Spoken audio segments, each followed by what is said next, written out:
Hello there, night owls, insomniacs, and seekers of hidden truths. Before we delve into a story of secret tapes, cosmic illusions, and a mystery that spans decades, I'd love to hear where in the world you're tuning in from and what time it is for you as you settle in. If this is the sort of hush-hush conspiracy lore and slow-burn intrigue that helps you unwind, or satisfies that midnight craving for the unknown, please consider subscribing to Sleep Theories. It's a haven for long-form whispered narratives that blend the boundary between dreams and reality. Tonight's narrative is called Project Seline, a conspiracy thriller about a hidden archive, lost tapes, and the truth behind the moon landing. We'll journey through old NASA film reels, half-forgotten storage vaults, and the unravelling mind of a single archivist who stumbles upon footage that challenges the official version of humanity's greatest technological triumph, the 1969 moon landing. Our protagonist, Nolan Price, is no hero or super spy, just a quiet technician with a meticulous eye for detail. As he uncovers more evidence of an elaborate stage set and repeated take calls, watchers close in. The line between fact and hoax warps. Has the entire lunar narrative been meticulously faked? And if so, who orchestrated it? And how far will they go to keep it hidden? So find a comfortable position, maybe in bed with the lights low, or in a cosy chair as midnight drifts closer. Let your breathing slow. We'll sink into the flicker of analog film, that soft whir of a projector spinning old reels. Perhaps the gentle hum of a reel-to-reel tape resonates in the background. As we pass each chapter, you'll see how obsession can bloom from a single stray frame, and how the story of one small step for man might have been filmed under glaring stage lights all along. Remember, what follows is a work of fiction with a dash of what if, but sometimes those who ask what if unravel illusions that were never meant to be seen. Let's begin. With the hush of a locked storage facility, a reclusive archivist, and a battered cardboard box of tapes labelled Project Seline. Nolan Price stood outside the cinder-block walls of an abandoned government warehouse on the outskirts of Houston. The midday sun beat down on cracked pavement. He clutched a letter from Arcadia Aerospace Solutions, a private contractor that handled everything from satellite design to climate data.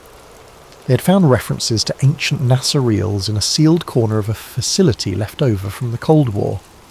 The letter said Nolan, a freelance film restoration specialist, was chosen to digitize them. Urgent for historical archiving, they claimed. The pay was good, suspiciously good. Nolan stared at the weathered steel door. A single guard in a dusty uniform waved him in, already expecting him. Inside, the air was stale with the odour of old cardboard and decaying reel canisters. Flickering fluorescent lights revealed rows of shelves stuffed with NASA-labelled boxes, many slashed or water-damaged. This was typical. NASA's official archives were famed for mishaps, lost tapes of early rocket tests, missing telemetry from the Apollo missions. But something about Arcadia's hush-hush approach set Nolan on edge. A short, grey-suited woman introduced herself as Madison Harlow, acting as Arcadia's liaison. Without fanfare, she led him to a small side room, a makeshift editing suite they'd rigged with a battered 16mm projector, a spool rewinder, and a digital capture device.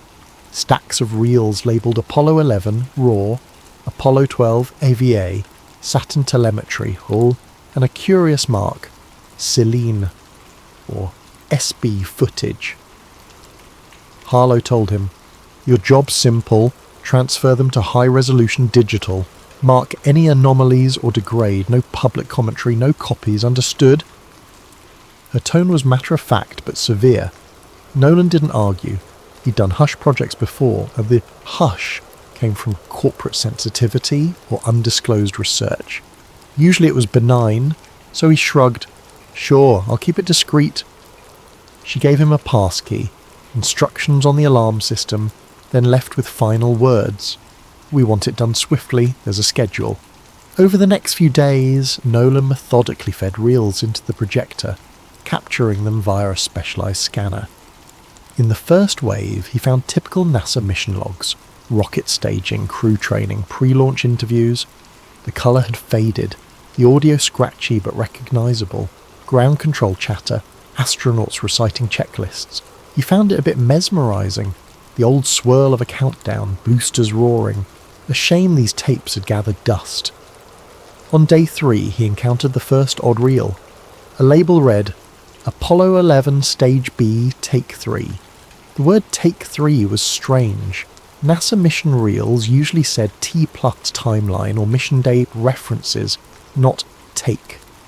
He shrugged, loaded it. The footage flickered. A wide shot of what looked like a lunar surface mock-up. Astronaut suits in frame, then a voice off screen. Positions and action! The two suited figures hopped across the grey dust. One stumbled. A faint laugh was heard. Then another voice. Cut, cut, we'll reset. The reflection's too bright on the visor. Nolan's heart pounded. This was no standard rocket or EVA footage. It looked like a staged film set, complete with overhead lighting rigs. The black backdrop was a poor simulation of starless lunar sky. You could see wires in the corner. Shaken, Nolan reversed the reel to confirm. Indeed, there was an assistant carrying a boom mic half hidden behind an artificial crater. The date code on the reel said 7/1969, the day before the public broadcast of Apollo 11's first moonwalk. Could this be a training simulation? NASA did have partial staging for practice, as yet the clapper, board reading Take 3, and the director's voice implying an actual production unsettled him. He digitised it, flagged it as anomaly, and moved on. Over the next few canisters, normal mission footage resumed, so he chalked it up to a weird test shoot. NASA might have used it for PR or promotional B-roll. But that night, lying in a cheap motel, Nolan replayed the snippet in his mind. Why such hush around these older reels? NASA training footage was typically labelled as such. The next morning he dug deeper. Opening a battered can labelled Seline B, he discovered a reel that started with a NASA colour bar pattern, then abruptly cut to a behind-the-scenes environment. Men in suits conferring around what looked like a partial lunar lander set. A man in a white shirt read from a script. Lunar surface continuity, camera feed approach. We must ensure the horizon line matches the predicted lens angle. Another man wearing thick-rimmed glasses nodded. We fake it right, or we fail. Understood? Nolan's breath quickened. This was no trivial training. The group on tape specifically talked about fooling an audience. They discussed vantage angles to hide stage edges, how the overhead rig should mimic low gravity. One phrase jumped out. Public must see only the broadcast feed from the designated channel. He set the reel aside, heart pounding. This was conspiratorial gold. Actual evidence of a potential staged moon landing scenario. It defied everything taught in history. NASA had always faced accusations by conspiracy buffs about the MiG-9 moon landing being shot in a Hollywood set, referencing anomalies in flagged photos. But mainstream science easily refuted them. Yet these tapes, if real, it was the smoking gun. Then again, it could be a hoax, decades later staged footage. But the film stock was definitely vintage, and the audio matched 1960s analogue characteristics. With sweaty palms, Nolan rummaged more, finding references to PSH Kubrick liaison. Could this be referencing famed director Stanley Kubrick? The name was never spelled out fully, but S. Kukub, the idea was insane. He'd heard rumours Kubrick was asked by NASA to film backup footage for crisis scenarios. The next reel's label read Moon Landing Studio Revan. The conspiracy was intensifying. That evening, a creeping sense of paranoia took hold. He locked the reels in a small closet. The quiet facility seemed ominous, as though someone was always behind the next aisle. Indeed, he glimpsed shadows near the corridor, possibly just the overhead lamp flicker. He decided to finish digitizing these suspicious reels quickly, keep copies, then reevaluate. Returning to the main workstation, he discovered his second shock. The tape labelled Apollo 11 Stage B Take 3 was missing. He'd left it on the spool an hour ago. Now it was gone. He checked the entire room, the desk, the case, nowhere. Another reel was in its place, labelled simply Seline E. Do Not Watch. This was no accident. Someone knew he'd found the suspicious content. They replaced it with a cryptic reel, possibly a warning or a booby trap. Heart pounding, Nolan placed Seline E. In the projector grew hostility overriding caution. The film began with static, then an image of an empty crater. A whisper reversed. "This is not for you. Turn back." Flickers of random rocket footage, spliced with the face of an older man in a half-lit room, mouthing silent words. Then more static. End. Nolan realised he'd become entangled in something bigger. The label Project Seline likely referred to a top-secret operation controlling the lunar narrative.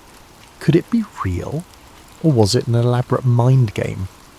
He decided to approach Dr. Eliza Trent, a known NASA contractor turned historian, for help verifying authenticity. Because if these tapes were real, the entire 9 moon landing story was a crafted facade, and if that were true, the forces behind it wouldn't let the truth emerge easily. Thus, Nolan closed up for the night, feeling the weight of newly awakened illusions. Tomorrow he'd contact Dr. Trent. For now, though, he had to check the facility's locks, ensure no further reels vanished. A faint static-like voice echoed in his head. "We told them we went to the moon, and they believed." He shivered. If indeed the event that defined modern history was a cinematic hoax, the question loomed: who orchestrated it, and how far would they go to bury the truth? True to his plan, Nolan Price found himself the next morning outside a modest office building in downtown Houston, where Dr. Eliza Trent ran her small consultancy on aerospace history.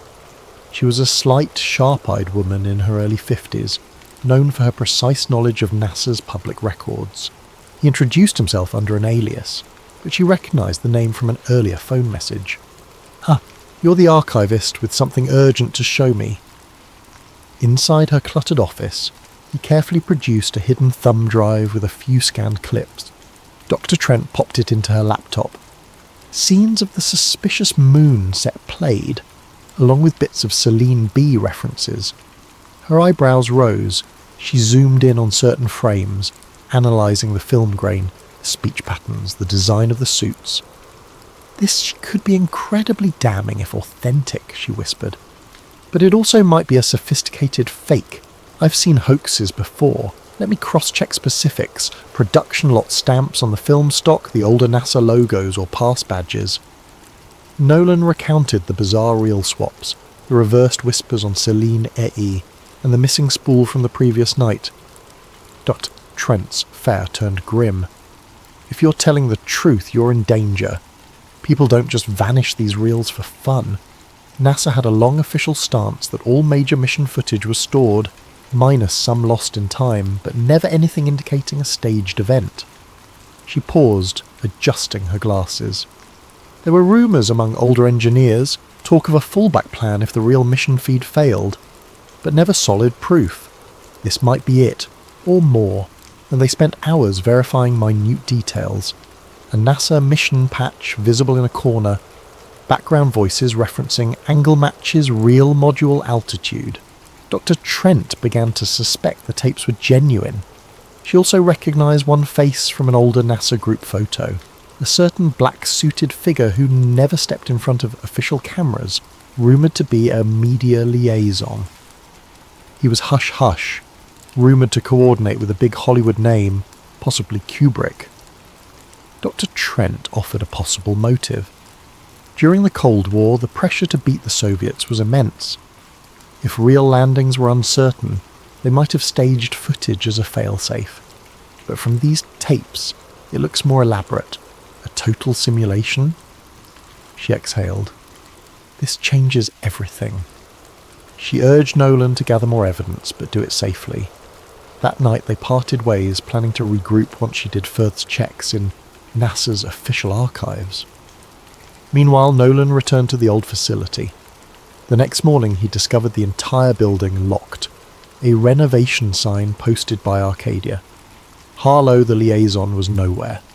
Security had orders that no one enters, as the project was on hold.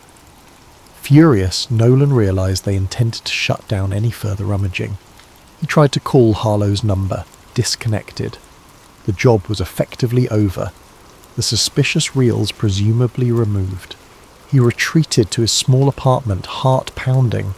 If the conspirators had the tapes again, that left him with only a few digital copies. Enough maybe if the file survived. He backed them up to multiple flash drives, but as he tried emailing Dr. Trent more footage, an error flagged. File blocked, suspicious content. Some large-scale infiltration of his system was in effect. The Watchers were definitely onto him. In the swirl came a break. Rummaging through older unlabelled reels he'd already digitized, he found an odd snippet showing a man in a starkly lit corner, mid-70s style, glancing nervously at the camera. The film was scratched and audio was reversed. By reversing the track, Nolan deciphered fragments. Project Seline, never meant to see. We built illusions for a greater cause. The man coughed, spat out. We lied, or we lost the war. I left a final record in the Saturn archives. Then static. Confused, Nolan tried to see if Saturn archives might reference Saturn V rocket logs, but Dr. Trent had all standard Saturn V data. Possibly it referred to a hidden code or a separate repository. The man in the clip might be the archivist, or Red Hand, the rumoured original whistleblower. If Goa, his message suggested a bigger trove of evidence existed somewhere else, presumably safer than the official NASA channels. Maybe that trove spelled out the entire impetus behind faking, or partially faking, the moon landings. Nolan phoned to Trent again. She was frantic. Her home office had been ransacked, old NASA microfilms stolen, and suspicious men in suits loomed outside her building. She believed Arcadia Aerospace was a front for a deeper Black Ops group. She suggested they meet in a public place with the new reel. Nolan agreed, setting a meet at a busy bus station. However, the next day she never arrived. Her phone went dead. In parallel, an eerie wave of accidents claimed two older NASA retirees who'd been tangentially tied to the lunar era. Stroke, heart attack, but the timing reeked of cover-up. The media said nothing, overshadowed by typical news cycles, but a small corner of online conspiracy forums lit up. Moon archivist missing. Spike in NASA retiree deaths. Project Seline rumour intensifies. One forum user named Apollo Truth posted a cryptic line, "Look to LB7, the final broadcast is hidden." Nolan recognised LB might be Lunar Base 7, some old reference from the tapes. Or maybe LB7 was code for a hidden stage. He rummaged the digitised catalogue, eventually unearthing a label that matched. L. Devontost footage. Opening it, he found bizarre outtakes, an entire set with rovers, multiple crater backdrops, and a partial script reading, "The audience sees only the final cut." Another snippet showed a NASA official saying, "We can't let them see the starfield difference. We'll keep it black." It confirmed the idea. The official moon footage was heavily edited, possibly reshot. As tension soared, Nolan sensed the Watchers nearing. Strange cars lingered near his apartment. The old building caretaker told him men asked about him, flashing some government ID. Fearing for his life, Nolan packed the digitised reels, stashed them in a battered suitcase, and hopped on a night bus out of town. He had one lead, a mention from Dr. Trent about the domain of the final transmissions, an alleged secret NASA comm station in the desert, which might hold old telemetry backups. If the Watchers stored illusions in reels, maybe the raw signals existed, real or fake, that confirm the staged transmissions. That might be the final piece to prove everything. Exhausted, he slumped in a bus seat, the flicker of highway lights passing. He felt haunted by the question. If they never truly landed men on the moon, what did that imply about decades of scientific progress, cultural memory, even the illusions of human achievement? The scale of deception would be monstrous. Or maybe the real landings happened, but the televised footage was partly staged. The puzzle was too big, but the watchers clearly wanted him silent. He closed his eyes, drifting into half-sleep, hearing static-laced audio. "We told them we were first. The Soviets believed. We soared," voice whispered. Project Seline was the key to winning hearts, no matter the cost. He jolted awake, heart pounding. Could the cost now be his life? Thus, we near the threshold of the final confrontation, a hidden station, possibly guarded by those preserving the illusions, and a desperate archivist determined to reveal the truth, no matter the personal toll. The watchers circle like wolves. Dr. Trent is missing, and the ghostly voice of the archivist from the 1970s beckons him onward to the final spool that might shatter the world's beloved myth. A dusty desert highway led Nolan Price to a sign half rusted and unreadable. The day was scorching, reminiscent of a place NASA once tested rovers or illusions of them. Lacking a car, Nolan walked hours from the bus drop-off, carrying a battered duffel, loaded with the crucial reels and a battered laptop. He was guided only by a rumour of a closed NASA comm station, rumoured to have moon feed backups. If he could find that station, he might locate the original uncut transmissions, or a final log from the Watchers themselves, validating the entire hoax. The Watchers were not far behind. They had resources to track phone pings, credit usage, license plate scanners, but Nolan used none of those, moving off-grid. Still he sensed their presence, a drone overhead. He saw no sign, but the desert was wide, the sky empty of clues. Each day felt like an infiltration mission. At dusk on the second day, he stumbled upon a chain-link fence topped with barbed wire, leading to a small cluster of squat buildings. A sign read NASA Remote Telemetry Number Caven Abandoned.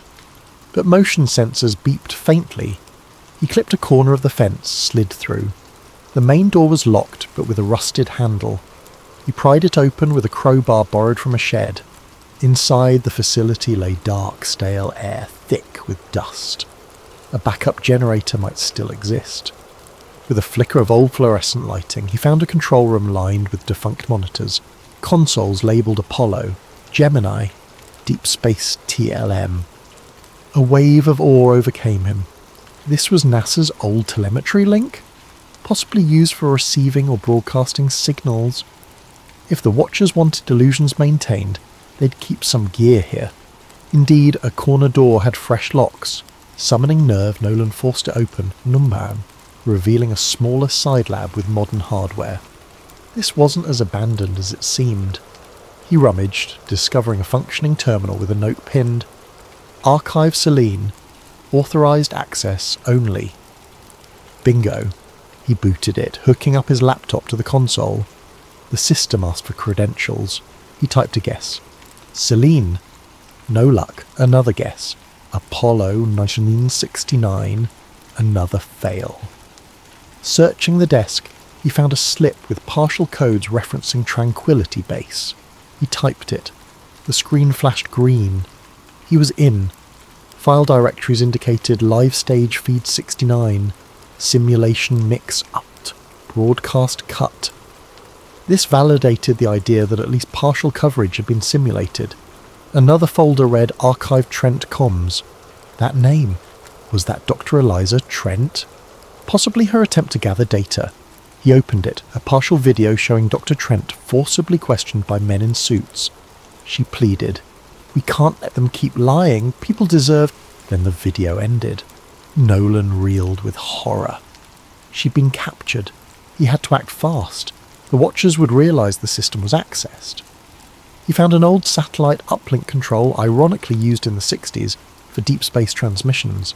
If it still worked, he could broadcast a direct feed of these unedited files to multiple open frequencies, unstoppable by typical net censorship. A perfect final broadcast. He rummaged for cables, hooking everything up. The generator hummed. The old dish on the facility's roof squeaked into position. The console flickered with an option. Signal frequencies, low Earth channels, civil comms, even random radio bands. He could saturate them all. He selected the files, raw footage of the staged moon sets, outtakes with directors, plus newly discovered voice logs referencing, "We never left Earth, we built illusions." He included the Dr. Trent clip, proving watchers had her. Tapping transmit, he waited for the progress bar. Slowly it climbed, 10%, 20%. Then boots on concrete outside. The watchers had arrived. They swarmed in, flashlights cutting beams in the dusty corridors. He jammed a filing cabinet against the door. Gunfire erupted from the hallway. The broadcast was at 60%. If he could hold them off a few more minutes, the entire world would see the raw data. Shots tore through the flimsy door. Splinters flew. The watchers forced an entry.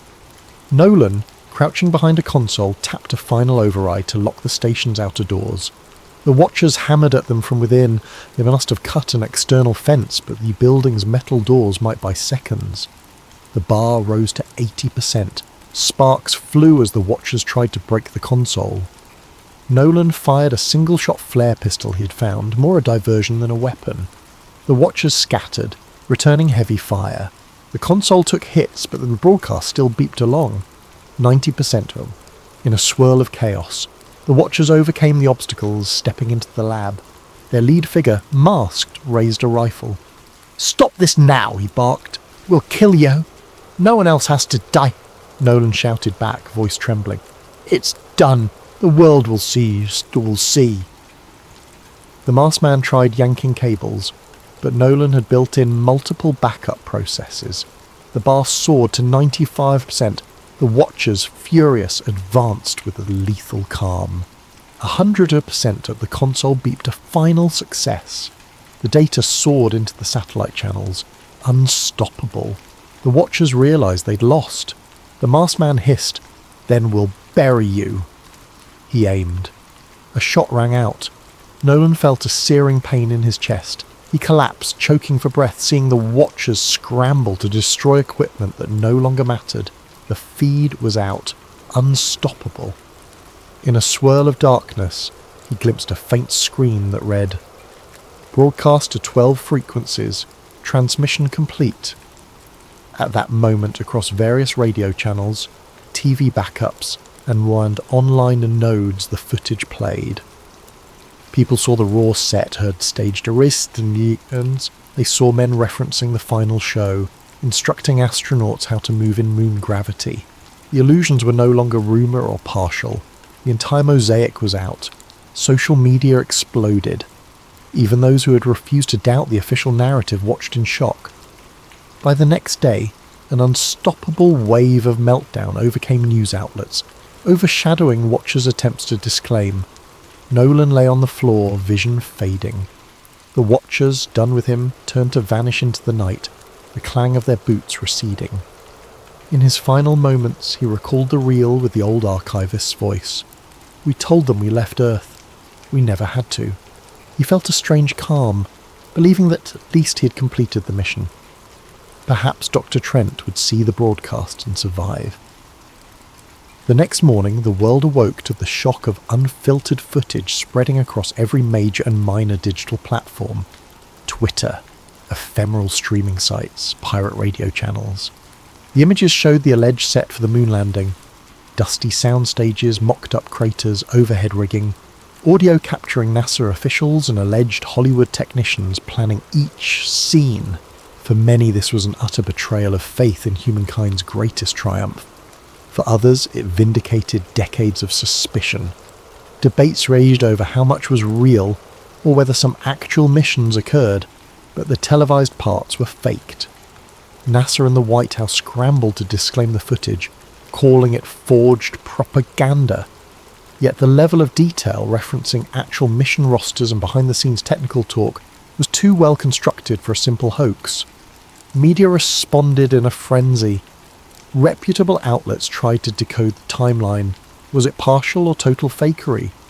Did NASA still go physically to the moon while using stage broadcasts as a backup? The footage suggested a grand pre-arranged deception. A few ex-astronauts vehemently denied the claims, but curiously some had died or refused interviews. Conspiracy forums, ironically, now found themselves mainstream. Everyone had a stake in the truth. If the Martinid broadcast was faked, what else had been manipulated in history, and how many watchers lurked behind official illusions? Arcadia Aerospace, the front that hired Nolan, came under intense scrutiny. Their offices claimed ignorance, stating, "We believed it was standard NASA archival material." Their press statements were overshadowed by insider leaks that Arcadia was deeply connected to old intelligence circles. Government statements insisted an internal investigation was underway. All typical deflections. Meanwhile, the public demanded answers. Protests outside NASA centres soared. People carried signs reading, "We deserve the real truth." In the hush of those gatherings, tearful individuals who once admired Neil Armstrong's moonwalk felt gut-punched by the notion that they'd been shown a grand cinema piece. Sarah Voss re-emerged, having fled watchers. She published a scathing editorial, Project Seline, the greatest story never told, detailing her collaboration with Nolan, the missing reels, and the final broadcast. She confirmed that Nolan likely perished after ensuring the transmissions went live. She praised him as a tragic hero.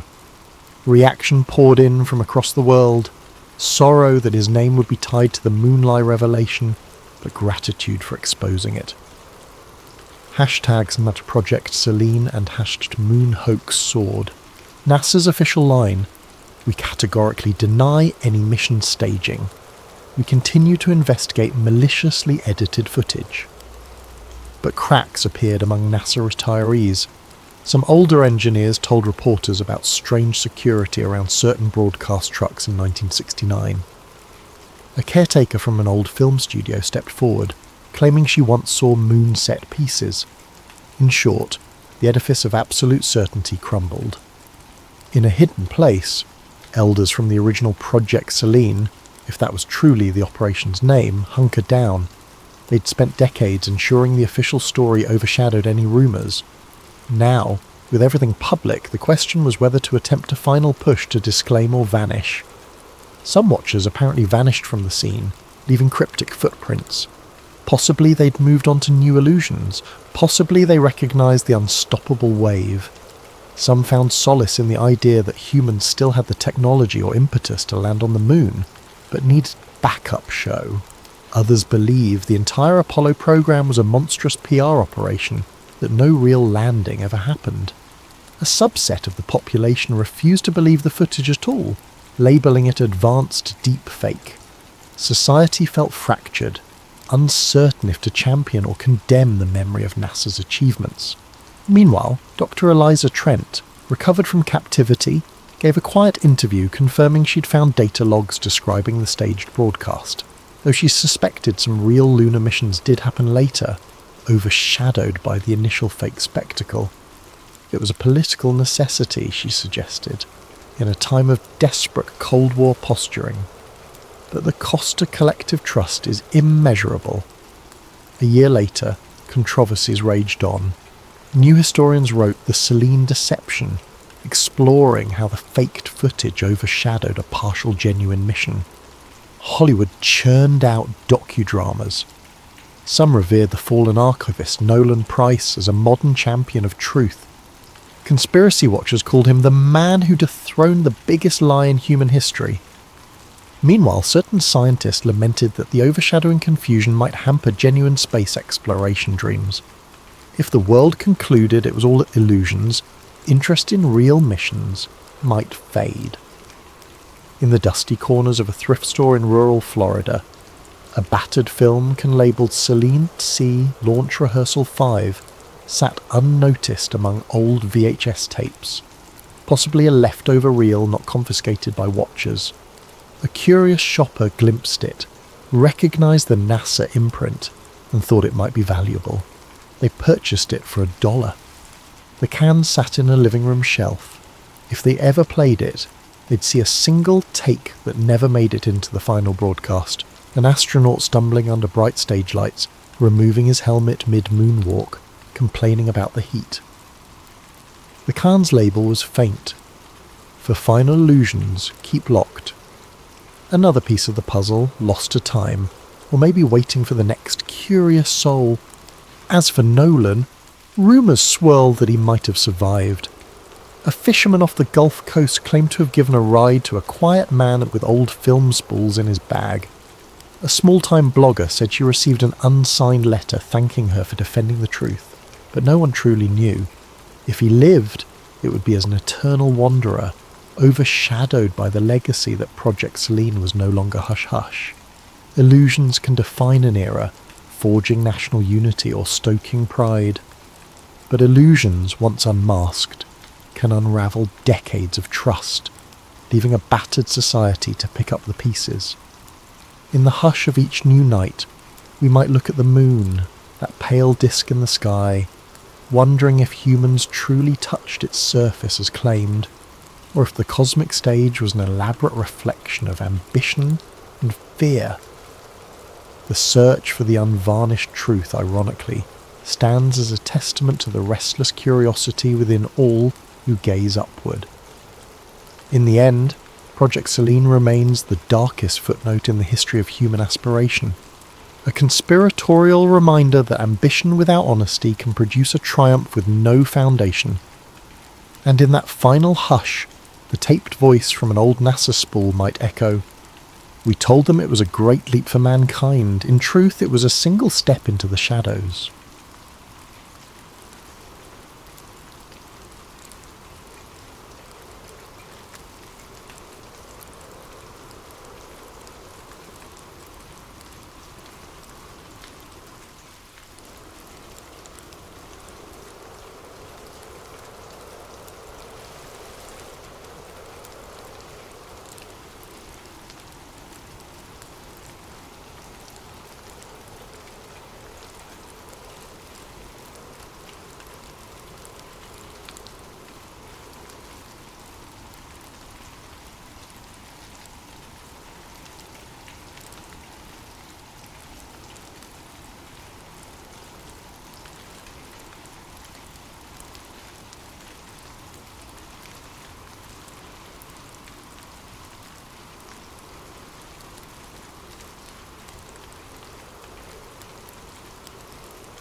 Then settle in, let your breathing slow, and imagine the flicker of old computer screens, top secret binders, and a few missing pages that change the course of entire nations.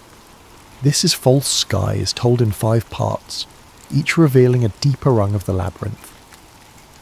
Listen closely. The greatest secrets often hide in the quiet corners of official stories.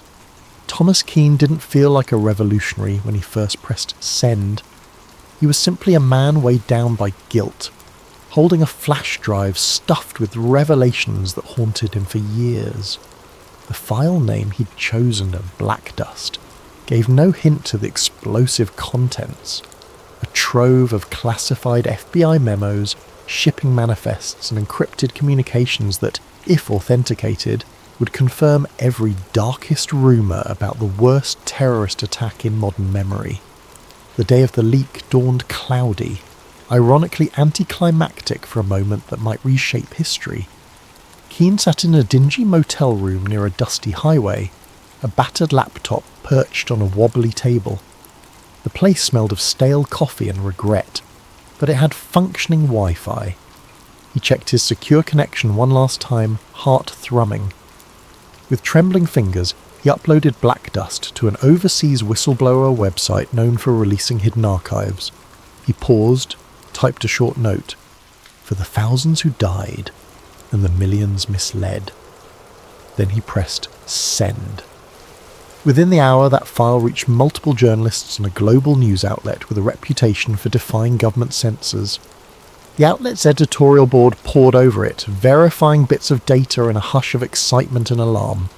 By the end of the day, the first breaking story appeared online, overshadowed by disclaimers. Unverified documents claim to reveal inside plot behind 20-year-old attack. Skeptics rolled their eyes. Conspiracy theorists hailed it as the smoking gun they'd always wanted. Most mainstream media initially dismissed it, an editing glitch, a potential hoax, or AI-generated forgery, the official line insisted. Yet some found the content too consistent to be random fakes. A set of typed memos from high-level intelligence briefings dated months before the attack, discussing the necessity of a catalytic event to unify public support for indefinite overseas campaigns. Detailed logs showed insurance policy expansions on certain tower floors days prior. Even stand-down orders for certain war games suspiciously matched the real timeline. Keane watched from his motel room's flickering TV as a breathless anchor tried to explain the leak, disclaiming that the White House calls it foreign propaganda. He sighed. The official denial had begun. Next would come the manhunt for the leaker. He closed his laptop, stuffed it in a bag and left the motel. Time to vanish. He'd served in the FBI's data analytics wing for nearly a decade, compiling anomaly reports around that fateful day. Step by step, he realized too many coincidences tied private defense contractors, intelligence heads, and financial bigwigs, all who profited from the subsequent wars. He quietly copied reams of old files, awaiting the day he had the courage to blow the whistle. That day had come. Elsewhere, powerful wars mobilized. The intelligence community's upper echelons recognized the name Thomas Keane from previous security audits. They suspected him. Within hours, calls went out from a hush-hush division to find him, brand him as a threat to national security. The director of an ultra-secret agency, Eldridge Shaw, personally oversaw the containment plan. He believed the official story must remain unchallenged, or the entire post-attack order might unravel. By midnight, bulletins labelled Keane suspected hacker and domestic threat. Agents started combing digital footprints, scouring camera feeds from near the FBI building. Shaw himself made a call to a contact at the large media conglomerates, instructing them to bury coverage of the story until further notice. The compliance was near instant. Mainstream news gave minimal airtime to the leak, overshadowing it with other headlines. But the genie was out of the bottle. On social media, the hashtag #BlackDust soared, with amateurs dissecting every memo line. A few data experts cross-referenced the IP addresses in the communications, linking them to known government subdomains. Even the partial revelation stunned the public. If the documents were genuine, it implied that some element within the US establishment not only predicted but abetted the terror event, ensuring maximum casualties for maximum political effect. The phrase false skies emerged, referencing how the public's reality had been manufactured like a painted ceiling above them, concealing the real orchestrators. Within a day, small protests flared outside federal buildings in major cities. People demanded clarity. The government's official statement repeated the forgery or foreign propaganda claim. That evening, hackers with anarchy streaks threatened to leak more verifying files if the mainstream media didn't pick it up. Tensions soared. Meanwhile, the stock market wobbled as rumours of insider deals from decades prior re-emerged. Some corporations connected to military contracting faced plunging shares. Keane watched from a safe house now, a friend's abandoned cabin in the woods. He had only the radio for news, and the swirl of distrust and fury filtered through the static. He dreaded how quickly the establishment might label him a traitor. Indeed, the next morning the FBI publicly named him as a prime suspect in a mass leak of classified data, painting him as an extremist. His old colleagues, uncertain, gave no comment. But behind the scenes, many believed the documents might be real. After all, they recognised Keen's skill in combing data for anomalies. Among the swirl stood a figure named Sarah Voss, an investigative journalist blacklisted from major networks for challenging official 9/11 narratives in the past. She recognised the pattern in these newly leaked documents. They matched puzzle pieces she'd glimpsed in hushed conversation with insiders. She reached out to the new site that hosted the files, leaving an encrypted message. "I can help verify. Let me speak to the source." That message eventually found its way to Keen via an online confidant, setting the stage for an alliance that might shake the entire narrative. Thus, from a dusty hideout, Keen typed a coded reply. The story's real race began. Could he deliver evidence to a credible journalist and blow the entire false narrative wide open before the apparatus of Homeland Security, the very system built on the official source, crushed him? The next step would be forging that alliance with Voss and hoping her instincts for truth outweighed her fear of retribution. For if the government's darkest deception was about to be exposed, those who profited from war would not hesitate to silence him, or anyone else, to keep the official illusions intact. 2 days after the leak, the national conversation roiled in confusion. Official channels insisted the black dust documents were an elaborate hoax. Yet smaller media sites posted side-by-side comparisons with legitimate CIA or FBI formatting, showing consistent digital footprints.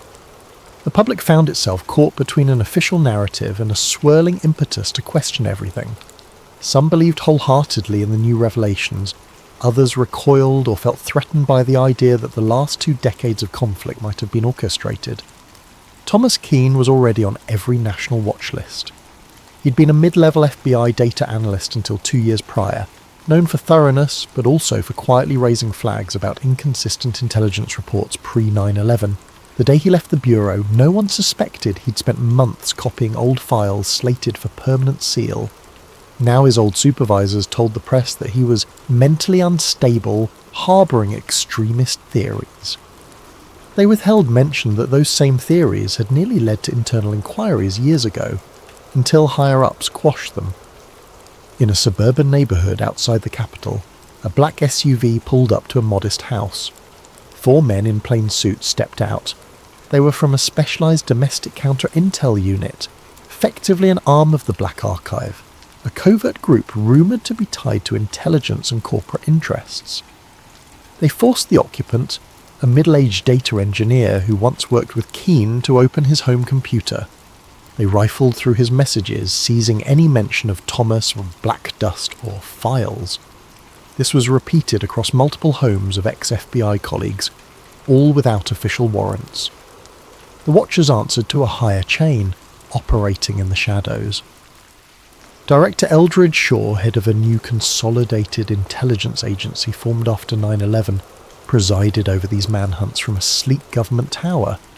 He remembered the day of the attacks vividly, the chaos that allowed the Patriot Act and massive expansions of surveillance. He'd advanced quickly by endorsing these expansions and forging alliances with top defence contractors. Now, seeing the leaked docs threaten that entire architecture, Shaw was determined to snuff out the source. Reeve, or Keen, whatever his name is, must be found, he told subordinates. We cannot let fantasies unravel 2 decades of progress. As the manhunt escalated, Keen lurked in the outskirts. He recognised the checkposts on highways, the routine scanning of licence plates. He switched vehicles, used an old identity pass, and avoided all major city centres.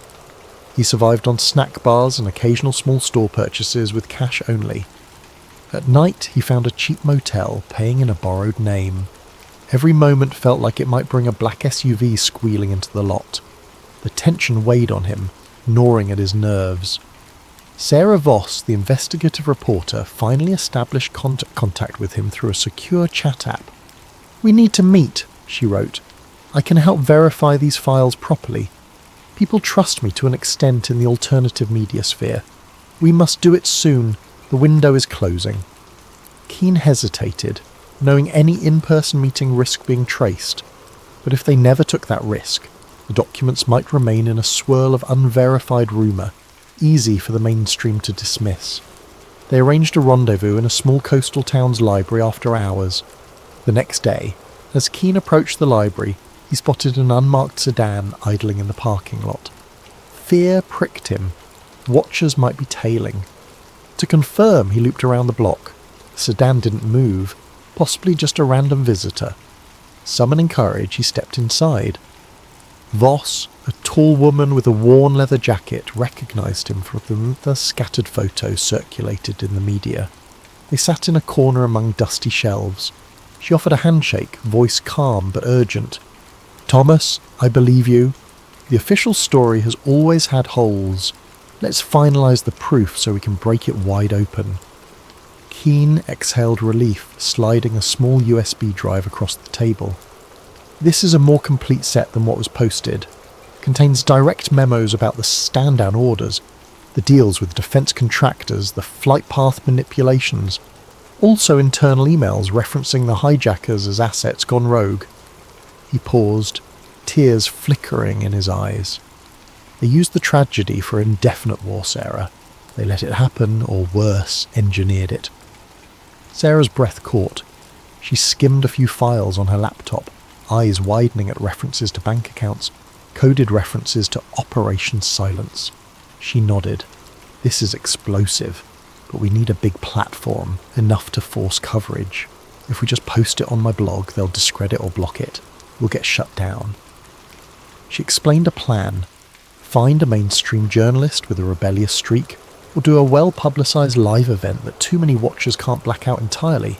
Suddenly, a muffled scuffle at the library entrance startled them. A figure in dark clothes peered in, Keen tensed.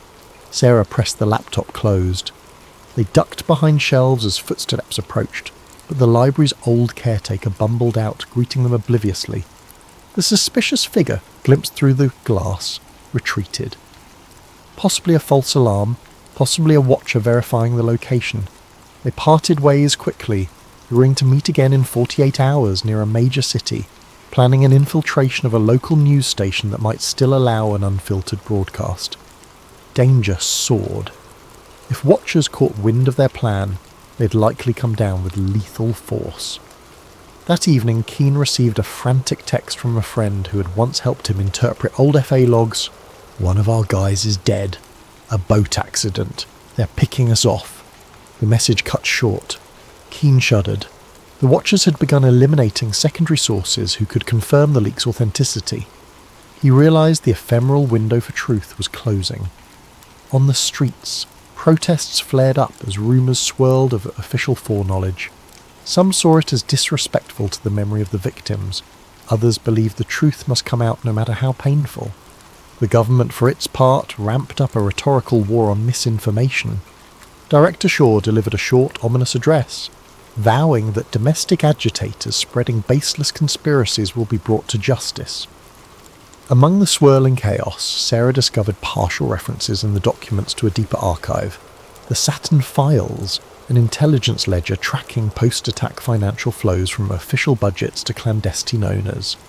If they found that ledger's location, they could show the money trail behind the war expansions. That might be the final nail in the coffin of the official story. They needed it, but time was short. Thus the manhunt overshadowed all.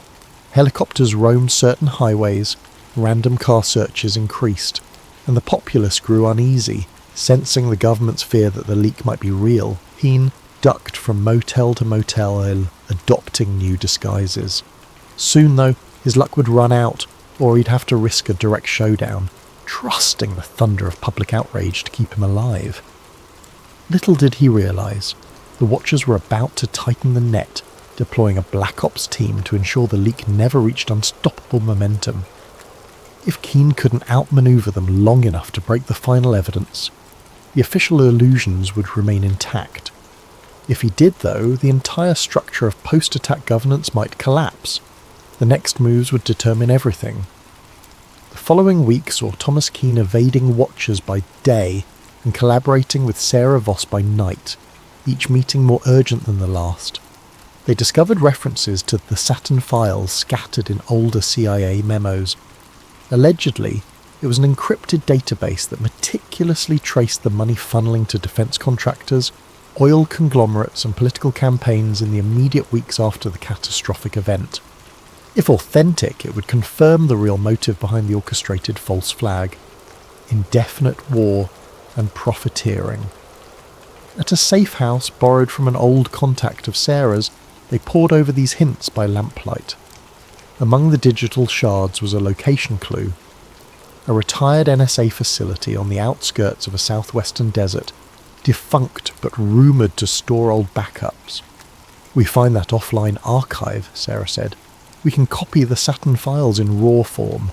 That's the smoking gun." Keane nodded, though dread of infiltration weighed on him. Between them, they had minimal resources: a battered car, a few $1,000s in cash and a handful of laptops. The Watchers, on the other hand, had near limitless means: drones, infiltration teams, access to every camera feed in the nation. But the Watchers didn't fully expect them to attempt a break-in at a presumably abandoned facility, so maybe the element of surprise worked in their favour. Director Eldridge Shaw ramped up the clampdown. The official narrative shaped the public mind. A rogue ex-FBI analyst has unleashed foreign-forged documents aimed at undermining national security.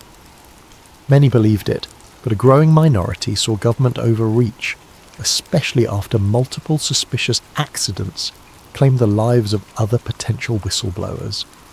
People asked, if it's so false, why chase and kill so aggressively? In one instance, a known data archivist was found shot in his home, with the press labelling it a botched robbery, ignoring the data archivist's link to the leaked material. On social media, had black dust soared. Some city squares erupted in protest, carrying signs that read "We deserve the truth" or "Stop killing our whistleblowers." The Watchers responded by intensifying arrests, calling them rioters. Keane tried to remain focused.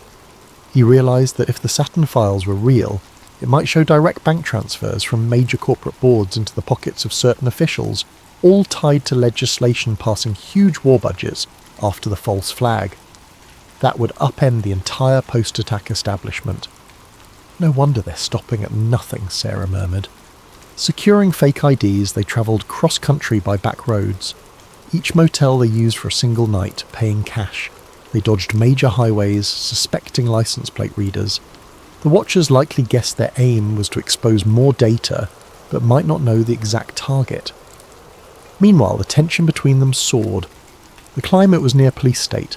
Newscasts repeated that the domestic terrorist Thomas Keane must be turned in. Civilians were promised big rewards for tips. Billboards with Keane's face popped up along highways. He wore a baseball cap and used tinted glasses, but each day was a dice roll. A near encounter. On a lonely stretch, a black SUV sped behind them. They recognised the pattern. Sarah swerved onto a side route, forging through a small farmland path. The Watchers gave chase. Shots rang out, blowing a tyre. The car careened into a ditch. They scrambled out, hid among tall corn. The Watchers searched, but eventually gave up, presumably to avoid a big scene. This brush with violent capture left them rattled, but also more resolved. "We're obviously on the right track if they're that desperate," Sarah said, breath shaky. Finally, after days, they reached the deserted perimeter of the old NSA outpost. It was ringed by a crumbling fence, a few rusted signposts. By the look of the cracked asphalt and weed-choked yard, it had been abandoned for over a decade. Perfect place to bury secrets. Under twilight, they found a corner of the fence cut open by looters. They slipped inside quietly. The main building rose in silhouette, windows boarded up. A stray coyote howled in the distance, wind carrying a faint metallic whistling from open vents. Inside, dust-coated floors. Old cubicles sat in disarray. They used flashlights to navigate. Eventually they located a sub-basement with battered computer racks. A few beeped faintly with emergency power. "There's power," "That's suspicious," Keen muttered. Indeed, it suggested the Watchers might still be pulling some data from here. They approached a locked door labelled Server Vault Archive 6. With Sarah's phone, they scanned a partial code from the documents, generating a bypass sequence that might override older system locks. After multiple tries, a green light flickered. The vault door clunked open. Inside the vault, rows of drives and reels lined metal shelves. Dusty but humming with minimal climate control, they sifted through labels: Operation Cast Peak, Post-K-War Roster, Saturn. That was it. A battered cluster of servers with the word Saturn FSV. They carefully powered one terminal, hooking it to a laptop. Sarah typed a root command. The screen glowed. Restricted. Saturn 1, 2, 3. Enter pass. They tried typical keywords from the docs. On the third attempt, a beep. Access. They were in, files scrolled, each referencing massive funding authorizations, building demolitions, insider trading, logs dated within days of the big attack. The scope was monstrous. It implicated high-level bureaucrats, big banks, and even a few journalists. They orchestrated the tragedy to galvanize fear, pass endless war budgets, feed the arms economy, Sarah whispered, stunned. All hidden under national security drapery. Some lines suggested hijackers were known assets used as a controlled ignition. The betrayal was staggering. In that hush, footsteps upstairs. The Watchers had arrived, no doubt detecting the power usage. "We must copy this now," Keen said, launching a data transfer to multiple external drives. Meanwhile, Sarah prepared to kill lights and hide, but the Watchers rushed down, flashlights slicing through gloom. Gunfire echoed. Bullets pinged off server racks. Sarah huddled behind a console, returning fire with a small pistol she carried. Keen initiated an upload, hooking the server to a secure satellite link via a portable router. The Watchers advanced. He typed frantically, the progress bar inching along, transmission at 10%. Then Director Shaw himself stepped in. "Stop!" he roared, voice reverberating in the metal corridor. "Keen, you have no idea what you're unleashing. The stability of entire alliances depends on burying that day's complexities." Shots resumed. Sarah took a graze to her shoulder, but kept the Watchers pinned. The bar reached 50%. Shaw barked an order to lob a small explosive. They tossed a flashbang. The ear-shattering pop disoriented them. The Watchers closed in, tackling Sarah. Another pinned Keen. The laptop screen cracked under a boot. The upload froze at 80%. In the struggle, Keen twisted free, smashing a guard's face with the laptop, which ironically forced the laptop back to life. The Watchers tried to pull cables. Meanwhile, a stray bullet hit a server coolant line. Steam hissed. The infiltration team realized this was too risky. The entire place might go up. Shaw advanced on Keen, gun raised. "You can die here with your illusions, or you can vanish quietly. The truth will never see daylight." Suddenly an explosion from the coolant line triggered a chain reaction in the old power system. Fire licked the corners, sending Watchers scrambling. Sarah crawled to safety. Keen, battered, saw the upload bar at 98%. He roared in defiance, pressing a final keystroke to confirm. The system beeped success. The Watchers realized the data had been sent out, unstoppable now. Furious, one aimed at Keen's chest. A final shot rang out. Darkness overcame him. The Watchers yanked the cable, but it was too late. The Saturn files had presumably reached a safe node on the open web. Alarms beeped. The facility's meltdown forced a hurried retreat. In the swirling smoke, Sarah was dragged away by an explosion's concussive wave. The Watchers grabbed Shaw, retreating. The entire sub-basement collapsed in flame and dust. For all they knew, Keen perished under the rubble. But the Watchers had lost the bigger war. The Saturn files were free. Within hours, a torrent of new evidence, the Saturn files, flooded the internet. Anonymous activists, archivists, and journalists worldwide mirrored the data. Even as official agencies tried to block or discredit it, the story soared across social media, overshadowing government censorship efforts. Original documents codenamed Operation White Dawn, some Project Switchboard, commissioned for Filter some Rossi, provided stark details. Insider collusion with extremist groups, advanced planning to ensure that attacks triggered panic and indefinite war mobilization, international reaction. Allies demanded urgent clarifications from Washington. Rival nations called for an emergency UN session. The general public seeing internal memos where top officials weighed acceptable civilian losses for strategic advantage reeled in fury. Large-scale protests ignited in multiple capitals. People demanded resignations. The entire intelligence apparatus faced the biggest crisis of legitimacy since the day it was formed. Meanwhile, the White House insisted the documents were tampered forgeries, but the mass of cross-corroboration was overwhelming. Anonymous data scientists validated digital signatures, timestamps, usage logs consistent with 20-year-old records. Even some mid-level intelligence employees, shaken by the revelations, publicly confirmed the authenticity. Back home, in the US, the meltdown was immediate.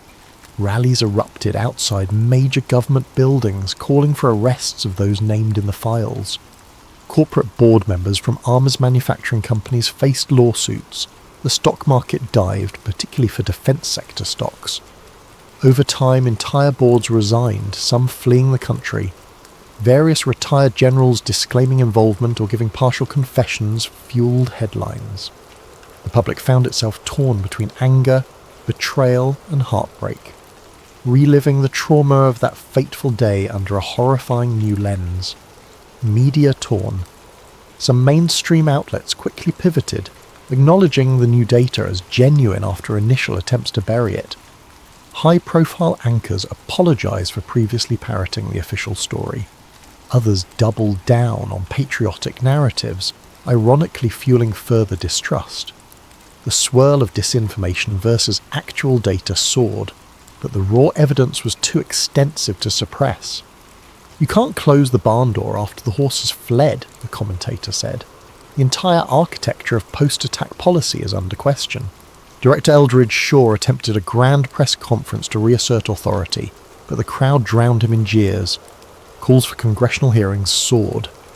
In a last-chance effort, Shaw's office declared a national security emergency, urging martial law to keep order. That, ironically, only inflamed dissent. Certain states refused to cooperate. Over the next weeks, the old alignment of power began fracturing.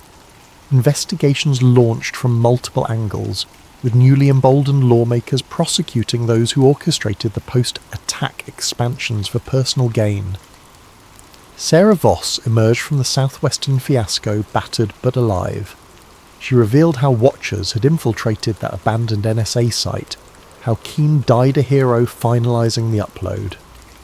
She published a moving column titled "One Man's Last Key Press," describing how, in a swirl of gunfire, Keen completed the Saturn files transmission, ensuring no one could bury it. The piece went viral, shaping the public's view of Keen as a tragic whistleblower who gave everything for the truth. At the local level, families of 9/11 victims demanded new trials. The old official commissions were discredited. People realised entire reams of contradictory evidence had been sealed. Even the original investigators admitted they'd been misled or threatened. The emotional toll soared once more. Many felt as though they'd been lied to for decades about the biggest national tragedy.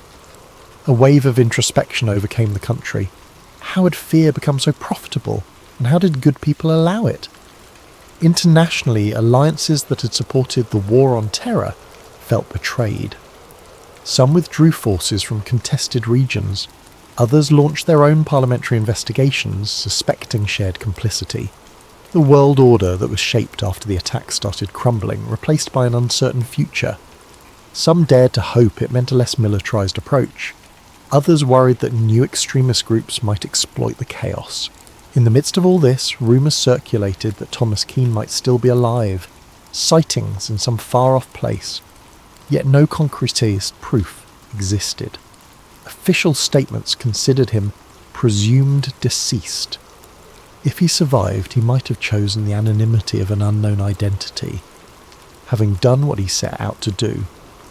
6 months later, a massive Senate hearing convened. Top officials were subpoenaed, the public watched enthralled as ex-generals, ex-CEOs, and ex-administration figures from 20 years prior faced grilling. Some invoked national security, others pled the fifth, while a few confessed partial roles. Indictments followed, though not all ended in convictions. The system was too vast, too intricately rigged, yet the symbolic effect was undeniable. Never again would the official story be accepted unchallenged. At the same time, Sarah Voss launched an independent media platform broadcasting daily updates on the False Skies Inquiry. People from across the spectrum contributed testimonies, documents, or personal stories of how they'd suspect hush-ups. Freed from blacklists, she soared as a public figure, championing the cause of government accountability. A year after the Saturn Files meltdown, a new memorial was erected near the site of the original 9/11 tragedy. A statue depicting a single figure pressing a key, a reflection of Keen's final act. The inscription read, "They took truth from us in the shadows, he brought it back in the light."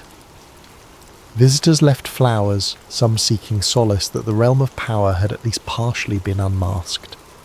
Epilogue.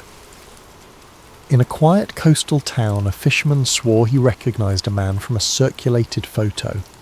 Older, hair bleached by salt and sun, eyes weighed with sadness.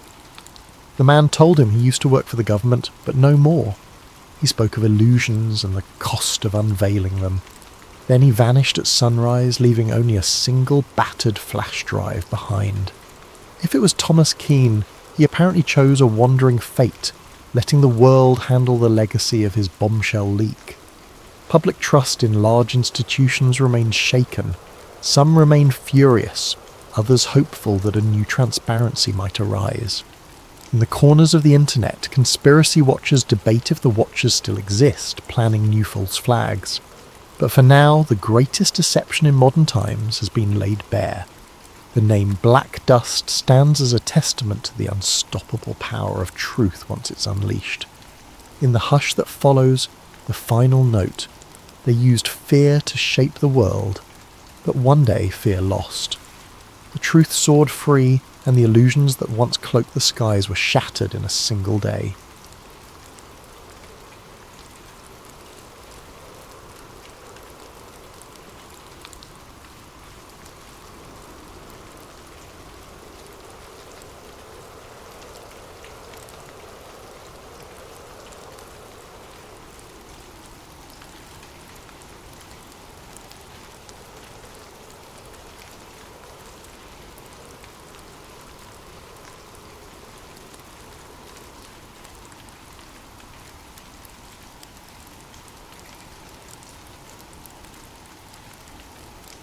Tonight we're delving into a conspiracy thriller titled Dark Side of the Truth, a moon landing conspiracy thriller.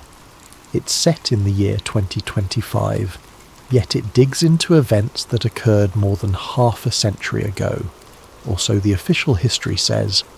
Our protagonist, Elliot Graves, isn't the typical tinfoil hat conspiracy theorist. He's a rational investigative journalist who's built his reputation on skepticism and fact-checking.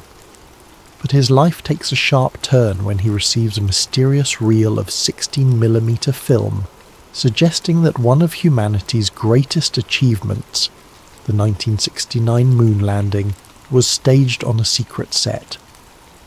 As we progress through the story, you'll meet characters with their own moral compasses, locked in a deadly dance. There's Sam Reyes, a sharp-witted former NASA engineer who knows more about the organization's secrets than is probably safe.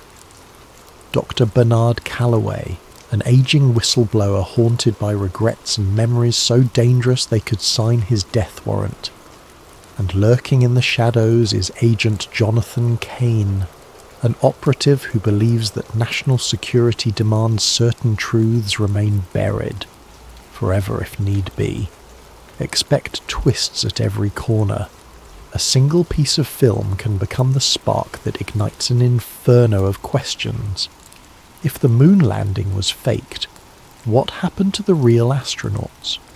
Could an entire government organisation keep such a massive secret under wraps for 5 decades?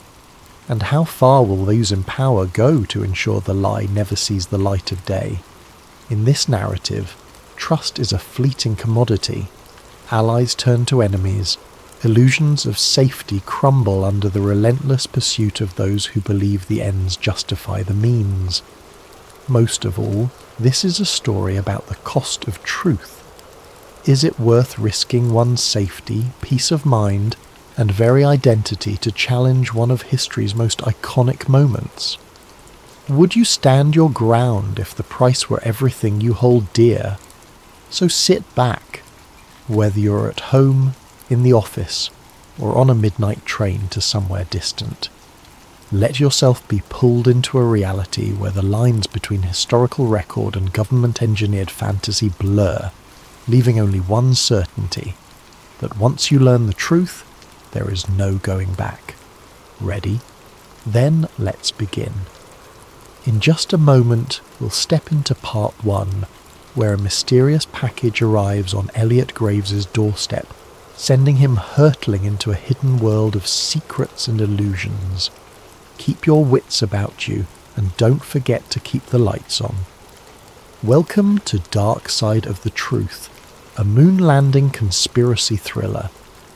Elliot Graves had no reason to suspect the night would bring anything unusual. He sat in his small book-lined apartment in downtown Philadelphia, finishing an article on local corruption, a typical piece for his modest but dedicated readership. A coffee mug stood half empty beside him, thick smudges of ink marking the final edits on his notes. It was the kind of moment he usually relished, quiet, focused, and free of the outside world's chaos. Then came the knock, 3 sharp raps, unannounced and oddly urgent. Elliot glanced at the clock. 10:47 p.m. He wasn't expecting anyone. The hallway light flickered as he opened the door, finding nothing but a single battered cardboard box at his feet. No note, no name, just his address scrawled in black marker. It could have been a source dropping a tip, though most of his informants were digital ghosts, rarely venturing into the physical realm. Curiosity piqued, Elliot brought the box inside. It weighed more than he expected. Taped across the top, a plain sheet of paper read, "Watch immediately." The handwriting was jagged, as if penned in a hurry or under duress. Carefully he cut the tape, half expecting a bomb or a rig device. Instead, inside lay a vintage 16mm film reel in a metal canister, the label partially peeled off. He gently tilted it back and forth, hearing the soft shift of film spooled inside. Elliot felt a jolt of excitement. He'd handled old film reels before, but never one that found him in the dead of night. An archaic machine in his study closet passed down by his grandfather might be the only way to view it. He rarely used the projector, but he was determined to see what was on this reel, if only to figure out who had gone to so much trouble to send it. Setting up the projector took nearly half an hour. Dust motes swirled in the beam of a single lamp as he threaded the film carefully. As the flickering images began, Elliot's anticipation turned to pure disbelief. The footage was in black and white, shaky in places, but unmistakably capturing a large, elaborate set. A moon-like surface crafted on what looked to be a soundstage. Stage lights hung overhead, cables snaking across the floor. He squinted, recognizing the shape of a NASA lunar module prop, like something out of a historical documentary. But it wasn't a documentary. He saw men wearing astronaut suits, one of them bearing an uncanny resemblance to Neil Armstrong. Off to the side, a group of technicians hovered, adjusting cameras that weren't from 1969. They looked older, yes, but not quite from the era. A man stepped into view clapping a film slate. On it was scribbled, Apollo 11, Take 3. The adrenaline spiked through Elliot's veins. This reel showed the moon landing being filmed on a set. His rational mind scrambled for explanations. Could this be a Hollywood recreation or some kind of promotional footage? But the detail was too raw, too disorganized for a typical behind-the-scenes doc. There were sections where the astronauts removed their helmets, revealing sweaty faces. The lander and flag props looked hastily put together. One of the men off-screen shouted, "Watch the reflection, we can't show the lights," as if aware of how a real moon environment should look, no visible reflections of rigging in an astronaut's visor. By the time the reel ended, Elliot's hands trembled. He remembered hearing about the moon landing conspiracy theories, wild claims of stage sets and Kubrick involvement, but he'd always dismissed them. He prided himself on debunking such nonsense. Yet here was tangible evidence, or the best fake he'd ever seen. A single question throbbed in his mind. Who would send this to me, and why now? He reached for his phone, intending to call a trusted colleague, only to find the screen black. No power. He was sure it was charged. Strange. He tried to boot up his computer to search for any reference to lost Apollo footage, but the internet connection was dead. He felt his chest tighten in a wave of paranoia. Was he imagining things, or was this more than a coincidence? Deciding to do a quick external check, Elliot gathered the reel, locked up his apartment, and headed for the elevator. As he stepped out onto the street, a hint of movement caught his eye. A black SUV parked at the curb, lights off. Its windows were tinted, impossible to see in. The hair on his arms rose. Philadelphia had plenty of SUVs, but why did this one feel like it was there for him? He took a breath, telling himself not to jump to conclusions. Still, his heart hammered as he walked 2 blocks to an all-night coffee shop known for its reliable Wi-Fi. Inside, the smell of espresso and donuts steadied him a bit. He found a corner table connected to the cafe's network and tried searching for any references to moon landing staged film reel. Thousands of hits, mostly conspiracy websites. Nothing verifiable. Minutes later, he typed a cautious email to a colleague, attaching a single grainy screenshot from the reel. He pressed send. An error message blinked back. Message undeliverable. He tried again. Same result. He wondered if his phone or laptop had been compromised or if there was a bigger net around him. The idea of being watched in real time chilled him. Returning to his apartment would be a risk, but he had nowhere else to analyse this film. As he left the shop, the black SUV was gone. Instead, a grey sedan sat across the street, engine running. Elliot inhaled sharply and hailed a cab. If someone was tailing him, best to lose them in traffic. The entire ride he cradled the film canister on his lap, heart pounding. He found himself muttering under his breath, "It can't be real, it can't be real." Yet some buried part of him whispered that it might be. If so, everything he understood about American history was about to unravel, and he was holding the thread that could unspool it all. Little did he know that before sunrise he'd be a fugitive in his own city, hunted by forces who had protected this secret for over 50 years. And the package was only the beginning. Elliot's morning came too soon, and with far more chaos than he could handle. He hadn't slept. Fear and excitement drove him to sift through every frame of the film reel, making notes, snapping photos with a spare camera he'd found in an old drawer.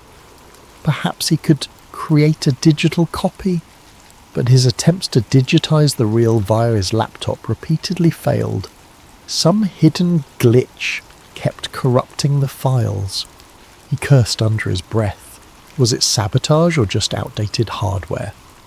At first light, he ventured to his usual contact for obscure intel. A quiet archivist named Harriet. who worked at the local historical society. He hoped she might authenticate the film's physical materials. Harriet was meticulous with details, and if anyone could confirm the reel's age, it would be her. The society's building was a grand relic, all marble floors and dusty exhibits.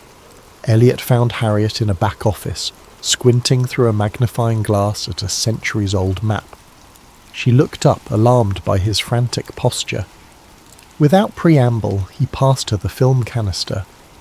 "I need to know if this is genuinely from 1969, he whispered, glancing around as if the walls had ears. Harriet frowned at his secrecy but began her inspection. She murmured something about the film's brand markings, the chemical composition of older film stock, and how certain colour-coded edges could pin down the manufacturing date. Within half an hour she had her verdict. "This reel does appear to be from the late 1960s. "Where'd you get it?" Elliot let out a breath he hadn't realised he was holding. "Somebody sent it to me last night." He hesitated, debating how much to reveal. Before he could continue, Harriet's phone rang. She picked it up, and her expression clouded as she listened. Yes, he's here," she said, a tremor in her voice. He backed away, panic flaring. Was Harriet being told to stall him? He mouthed, "Hang up," but Harriet just stared at him wide-eyed. Elliot snatched the phone from her hand. "Hello," he said into the receiver. An unfamiliar voice. "Elliot Graves. Step outside, we just want to talk." He froze. A second later the line went dead. "Who was that?" Harriet whispered, her complexion pale. Elliot shook his head, realizing he'd dragged her into danger. "I have to go." He grabbed the film, thanked her in a rush, and bolted out a side entrance. Immediately he spotted two men in dark suits stepping out of a black sedan. They scanned the area, eyes sharp and purposeful. Elliot ducked behind a parked delivery truck. He rummaged for his phone. It still wouldn't connect to a network. He couldn't call for help. Glancing around, he saw a narrow alley. He sprinted for it, ignoring startled pedestrians. The men noticed and gave chase. Footsteps echoed behind him as he weaved through the maze of back streets. He didn't stop until he was sure he'd lost them. Leaning against a graffiti-stained wall, he gulped the cool morning air. The reality sank in. I'm being hunted. His mind raced. Who had the power to track him within hours? Some fraction of NASA, the FBI, or an even more clandestine outfit? He remembered Harriet's stunned face and felt a pang of guilt. Was she safe? With his phone compromised, Elliot needed a secure communication line. That's when he remembered Sam Reyes, a former NASA engineer turned freelance tech wizard. They'd crossed paths a year ago when Sam leaked documents exposing flawed satellite software. She'd proven resourceful and cautious, someone who operated in the grey areas of government secrecy. He rummaged through his wallet for her old business card, typed the number into a borrowed flip phone he'd bought for emergencies. 2 rings, then Sam answered with a wary, "Who is this?" "Elliot Graves," he said quietly, trying to steady his voice. "I need your help. It's urgent." Sam let out a short laugh. "You're the reporter who debunked that UFO fiasco. Are you calling to do another piece?" He glanced around to make sure no one was listening. "This is bigger than UFOs. I have an old NASA film that suggests the moon landing was not what we think." Silence on the line. Then Sam hissed, "Don't say another word. There are ears everywhere. Meet me at the Redwood Garage, level 3, in an hour." She hung up. He had no time to question her abruptness. He made his way to Redwood Garage, a concrete structure on the outskirts of the city. Ducking beneath security cameras, he took the stairs to level 3. Only a few cars were parked, the area echoing with the hum of overhead fluorescent lights. He found Sam leaning against a pillar, arms folded. She was petite, with sharp eyes and a laptop bag slung over her shoulder. "You look like hell," she said in lieu of a greeting. Elliot forced a grin. "Rough morning, thank you for coming." Sam nodded at the film canister tucked under his arm. "That it?" He handed it over, heart pounding. She opened the lid, peeking at the reel. "I'll need my gear to analyse this properly. But tell me, any chance this is a hoax?" Elliot explained Harriet's findings, the chase and the phone sabotage. Sam's eyes narrowed with concern. This kind of move typically points to a deep-pocketed agency. NASA has muscle, but not to this extent. We might be dealing with something else. She motioned for him to follow her to a beat-up SUV. Inside, the back seat was cluttered with laptops, cables, and specialised scanning equipment. Sam popped the reel into a portable film viewer. A small screen flickered with the black and white images. She skimmed through it, face grim. "If this is real, holy..." He gave a humourless chuckle. "I'm not sure I want it to be real, but it's looking that way." Sam started flipping through camera angles. "We'll cross-check the images with NASA archive logs, see if any set pieces match. Also, there's metadata in older film that might help pinpoint the exact date and location. But if whoever's hunting you has the resources to block your phone and track you so fast..." "Yeah," Elliot said, swallowing hard. "I'm in trouble, aren't I?" Sam gave him a look that said, "You have no idea. Look, I can set up a secure server to store digital copies once I manage to scan the reel. But it'll take me a day or two. In the meantime, you need to vanish. They'll come for both of us once they realise I'm involved." As if on cue, a bullet shattered the SUV's rear window. Elliot and Sam ducked, hearts hammering. Tyres screeched on the level below. "We have to move," Sam hissed, starting the engine. Elliot curled into the passenger seat, pressing the canister tight against his chest. Another shot rang out, pinging off the concrete pillar. The SUV lurched forward, screeching around corners, headlights glaring on dull grey walls. Behind them, at least 2 dark sedans roared up the ramp. The chase was on. Elliot felt the cold sweat on his brow. This was no longer about verifying a piece of film. This was survival. More bullets clanged against the SUV's metal frame. Sam cursed under her breath, twisting the wheel. The exit ramp loomed ahead, a single security arm blocking the exit. Sam ploughed right through it, leaving splinters behind. They burst into daylight, weaving into the city traffic. Horns blared. The sedans kept pace, engines revving. As Sam careened down a busy street, Elliot realised just how far he'd fallen into this conspiracy. He'd started the night as a skeptic receiving a curious package. Now he was on the run, uncertain if he'd live to see the next morning.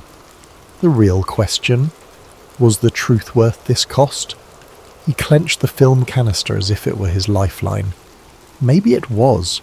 Once they lost their pursuers, thanks to Sam's clever shortcuts and the chaotic labyrinth of city streets, Elliot and Sam took refuge in a deserted warehouse by the river. It was a space Sam sometimes used as a safe house, its electricity powered by a makeshift generator. Old crates littered the corners. The air smelled of dust and stagnant water. They parked the SUV inside, headlights slicing through the gloom. Elliot exhaled shakily, stepping out and checking his jacket for bullet holes. Miraculously, neither of them was injured. Sam followed, film canister in hand. "We have to lie low," she said. "I'll do what I can with the reel. But first we need to figure out who can confirm or deny the authenticity. Some old NASA folks might still be around, or people from the Apollo era." That jogged a memory for Elliot. "I know someone, Dr. Bernard Callaway. He was part of the Apollo program. wrote a few obscure papers on lunar orbit complexities. I interviewed him years ago for a piece on NASA bureaucracy. He might know if any of this is real." "Let's hope he's still alive and willing to talk," Sam replied grimly, setting up her scanning equipment. "Meanwhile, I'll start digitizing. Go call your guy." She tossed Elliot a burner phone, a cheap flip phone with no internet capability, just voice and text. "Keep conversations short, we don't want to leave a trail." Elliot nodded, stepping away for some privacy. He dialed a number he hadn't used in years. The call rang on, and just when he thought it would go to voicemail, a gravelly voice answered. "Yes? Who is this?" "Dr. Callaway, it's Elliot Graves. Remember me?" A tense pause. "Graves? The journalist? Why are you calling me?" Elliot cut straight to the point. "I have a film reel suggesting the Apollo 11 landing was staged. I need your perspective." He expected outrage or disbelief, but Callaway only muttered a soft curse. "Damn it, you kids never learn. Where are you?" "Too dangerous to say over the phone," Elliot replied. "Can we meet?" Another heavy silence. "You must be insane. Do you have any idea who might be listening to our conversation right now?" Callaway let out a shuddering breath. "Look, there's a small diner off Route 47 near a truck stop. Tomorrow noon. If I don't show up, assume I got spooked." Elliot thanked him and hung up, anxiety coiling in his stomach. The man's reaction was more dread than disbelief. That alone spoke volumes. He returned to Sam's makeshift workstation, where the reel was half fed through a specialized scanner. The process was laborious, each frame captured in high resolution. "How's it looking, Elliot?" Elliot asked. Sam frowned, studying the images on her laptop screen. Grains consistent with 1960s film stock. Some coding on the edges indicates a manufacturing batch from around 68. Also, I've spotted certain NASA emblems in the background that weren't publicly revealed until the mission ended. And see that console there? She zoomed in on a screenshot. That's an Apollo guidance computer, but an early prototype version. Only a handful existed. This is not your average hoax. It's either the most elaborate one in history or it's real, Elliot finished, his voice hollow. Sam gave a grim nod. I'm leaning towards real. Our next step is to confirm. If your Dr. Callaway can give us any leads, we might find definitive proof. They spent the rest of the day in anxious waiting. Sam pored over the scanned film frames, while Elliot paced, trying to piece everything together in his head. Every so often he'd remember the chase, the bullets, and the unwavering stares of those men in suits. Just how large was this conspiracy? Night fell, bringing a sticky heat that made the warehouse air oppressive. Sleep came fitfully, with Elliot dozing in a corner, propped against crates. He dreamed of astronauts drifting in a stage lit by fluorescent tubes, their voices echoing with lines fed by hidden earpieces. He woke with a start to find Sam tapping him on the shoulder. "Time to go," she said softly. "We have to meet your whistleblower." By noon they'd driven 2 hours south to a truck stop just off Route 47. The diner looked vintage, a chrome exterior, peeling neon sign and a handful of big rigs parked nearby. They left the SUV behind a closed service station, walking the rest of the way under the scorching sun. Inside, the diner was half empty. The waitress behind the counter gave them a bored glance. In a corner booth, an elderly man sat facing the window, wearing tinted glasses and a hat pulled low. Elliot recognized him. Dr. Bernard Callaway. He looked older and thinner than their last meeting, as though carrying a burden too large for his frail frame. "Dol Callaway, the Elliot said, quietly, sliding into the booth. Sam took a seat beside him. Callaway's gaze flicked to them, fear etched in the lines around his mouth. "You brought someone else. I told you to come alone." "This is Sam Reyes. She's helping me verify the film." "Film?" Callaway's voice trembled. He removed his tinted glasses, revealing tired eyes. "I hoped I'd go to my grave without seeing it again. Lord knows I was done with those days." Elliot swallowed. "You've seen it before?" Callaway exhaled a long, shaky breath. "I was part of Apollo 11's operations team, unofficially. My real job was ensuring the broadcast feed from the moon looked authentic. We had technicians in a secret studio capturing angles that would pass as lunar footage. It was a matter of national pride and also, ironically, fear. Needed to beat the Soviets. When the actual craft encountered catastrophic issues, NASA and the government decided it was safer to fake the landing for television. The real rocket never made it out of Earth's orbit safely. The astronauts eventually landed in the Pacific under the pretext of returning from the moon, but what the public saw was a carefully crafted illusion. Elliot's head spun. There it was, spelled out. The conspiracy in all its horrifying clarity. Sam leaned forward. "Why have you stayed silent all this time?" Callaway closed his eyes. "They threatened my family. I was briefed that revealing the truth would be an act of treason. Others who tried to speak up, well, they disappeared. I've lived under watch ever since, exchanging my silence for a quiet retirement. But I always knew this day might come." Elliot retrieved the film canister from his bag. "So the footage we have?" "It's partial," Callaway said, scanning the diner nervously. "There's more. Hours of outtakes, behind-the-scenes planning. Enough to destroy decades of NASA's legacy if it got out. That reel is probably what was stolen from the archives in the 1970s. I thought it had been destroyed." A lump formed in Elliot's throat. "So it's authentic? And NASA? Or whoever's controlling this? They're hunting us to bury it again." Callaway nodded. "They'll kill you, no question. They've killed for less."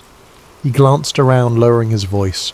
"I can direct you to someone else who was there. A colleague named Walter Pierce. He escaped overseas, but you might track him down. He has a copy of the mission logs." Sam and Elliot exchanged looks. Every new piece of evidence upped the stakes.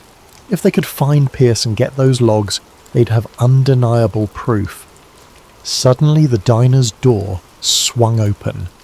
Agent Jonathan Kane stepped in, though Elliot didn't know his name yet. The man wore a crisp suit and surveyed the room calmly, his gaze lingering on each patron. Elliot's heart seized. Callaway's face turned ashen. "That's one of them," he whispered, voice trembling. "We have to go." They slipped out the back exit, hearts pounding. Behind them they heard the waitress greet the newcomer with a polite, "Welcome, sir." Elliot glanced over his shoulder to see Kane's cold eyes scanning the booths. Outside, the scorching afternoon felt claustrophobic. They hurried toward the dusty parking lot. "Here," Callaway said, pressing a small slip of paper into Elliot's hand. "Walter's last known location. Use it wisely." Elliot opened his mouth to thank him, but Callaway cut him off. "I'll slip away on my own. It's safer that way for all of us." Then, as if on cue, a black car squealed around the corner. Callaway pointed desperately. "Run!" Elliot and Sam sprinted across the lot, the slip of paper clenched in Elliot's fist. Behind them, tyres screeched. In the distance, Callaway vanished between parked trucks, a frail silhouette, stepping once more into a world of secrets and shadows he had hoped to leave behind.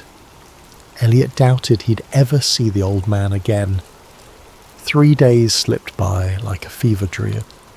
With Elliot and Sam crisscrossing state lines, dodging digital footprints. Each safe house they chose felt more precarious than the last.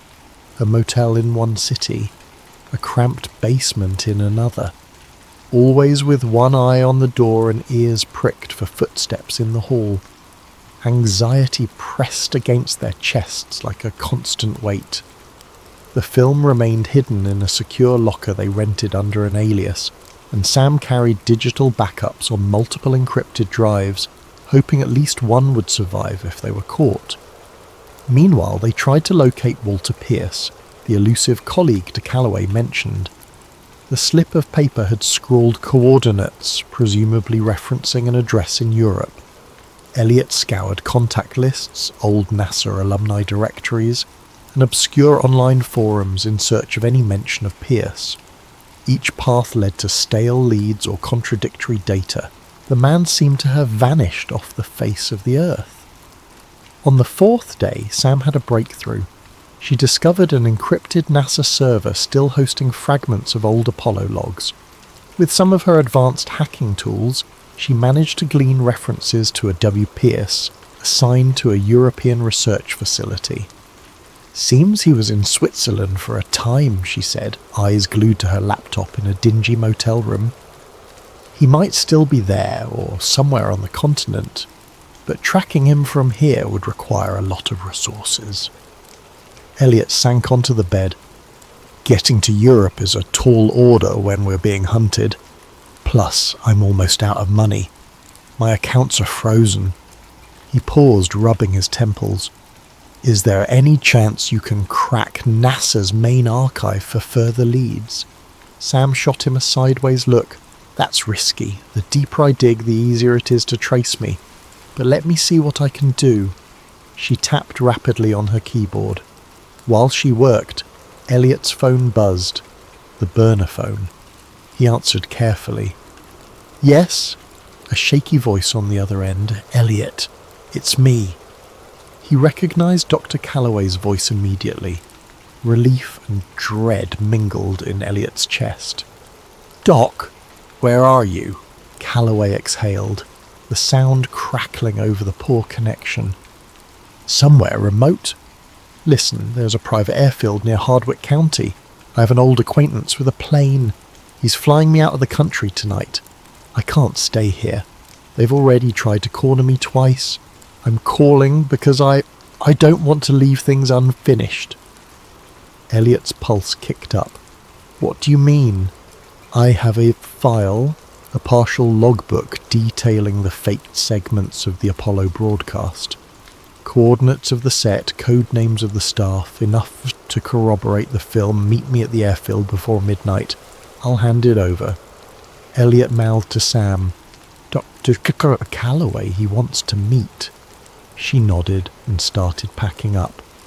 "We'll be there," Elliot promised. "Don't be late," Callaway warned. Then the line went silent. They drove for hours along winding back roads, eventually arriving at Hardwick County's private airstrip around 11:30 p.m. The air was thick with the chirp of crickets.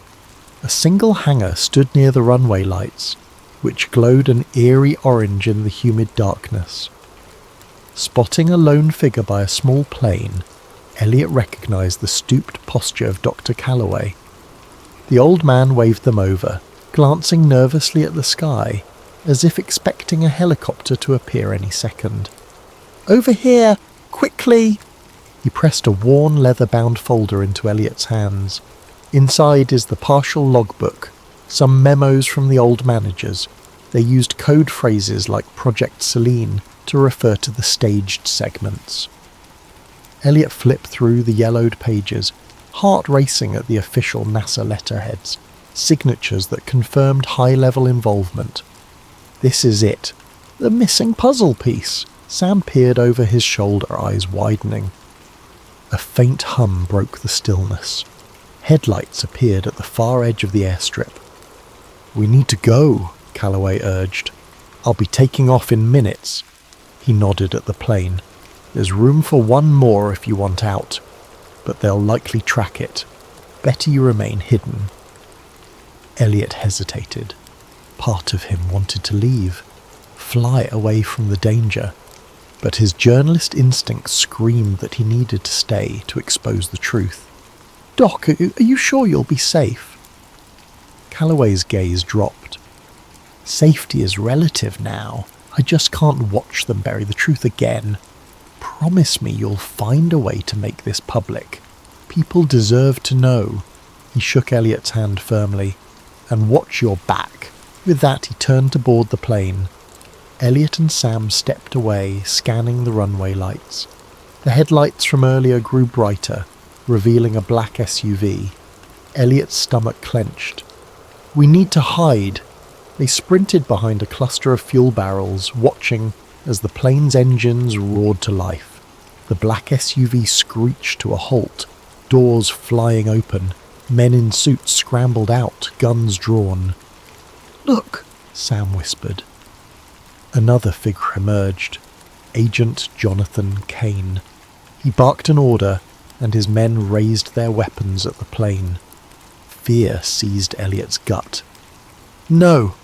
They wouldn't shoot down a plane, would they? Time seemed to slow. Callaway's plane began rolling down the runway.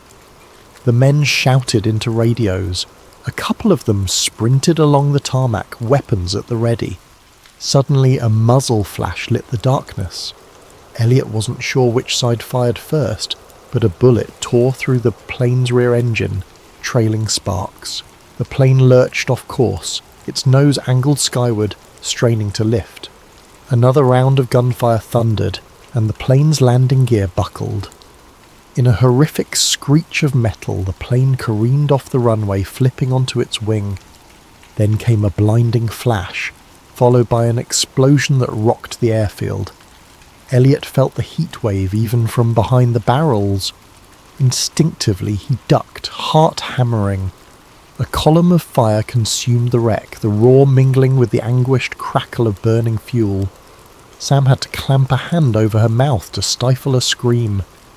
Agent Kane and his men stood at a distance, seemingly unfazed by the carnage. One of them spoke into a handheld radio.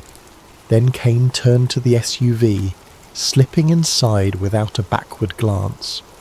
Within moments they were gone, leaving behind a fiery wreckage and the smell of scorched metal. Shock paralyzed Elliot. Dr. Callaway was gone, killed for trying to flee with the truth. A wave of guilt and nausea hit Elliot. He should have convinced the old man to let them all escape together. But it was too late. Sam tugged at his sleeve.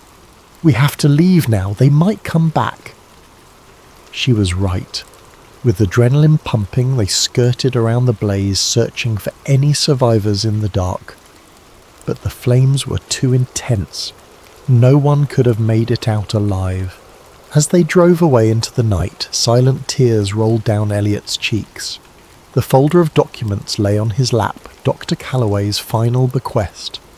In that moment, he realized the cost of chasing the truth was blood, and there'd be more spilled before the truth saw daylight.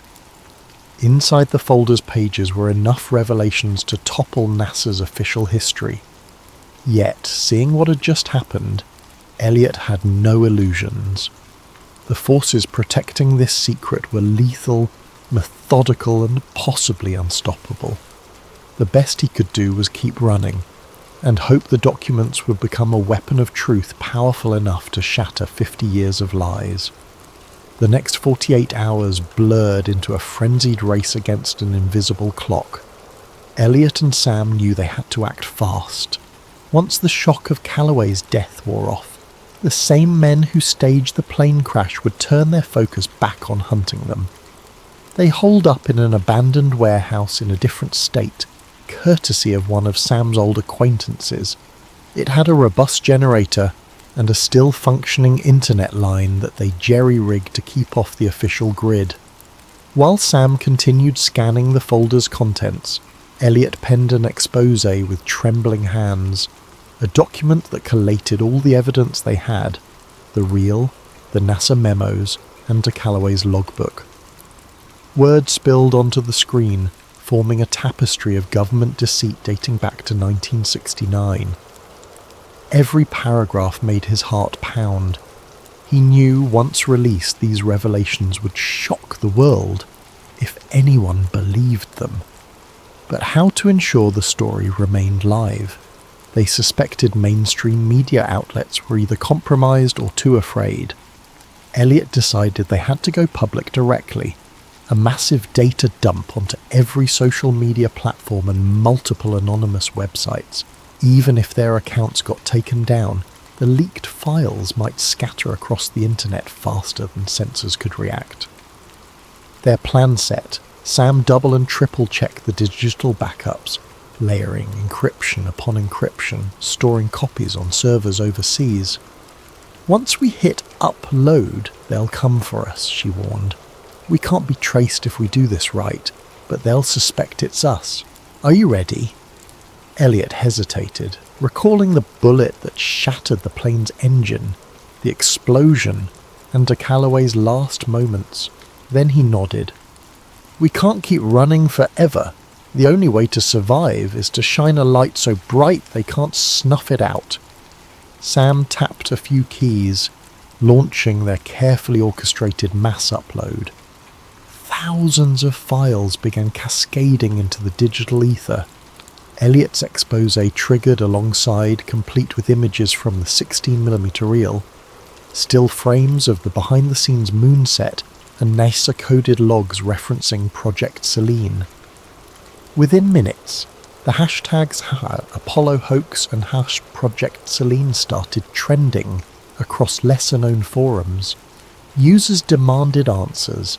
The first wave of adrenaline gave way to anticipation. Elliot and Sam hovered over their screens, watching the data spread. It was working. Mirror links popped up everywhere.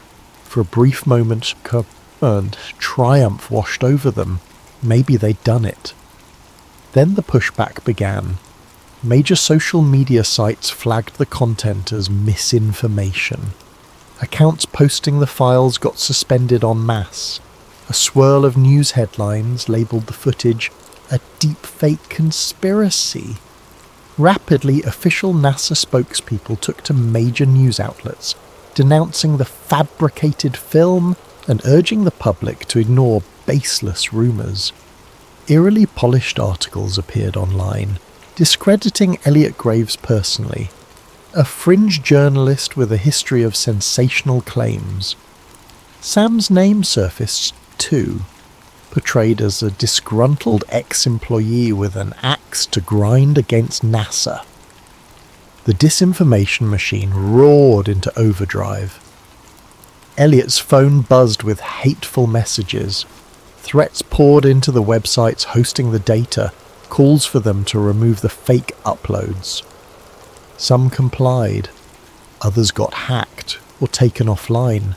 It was a digital war zone. Still, thousands of people downloaded the files, discussing them in hushed corners of the internet. A portion believed, many more scoffed. The mainstream narrative ridiculed the so-called Apollo conspiracy, saturating the headlines with dismissals. Amid the chaos, a thought jolted Elliot. The original reel. They still had the physical film, the ultimate piece of evidence.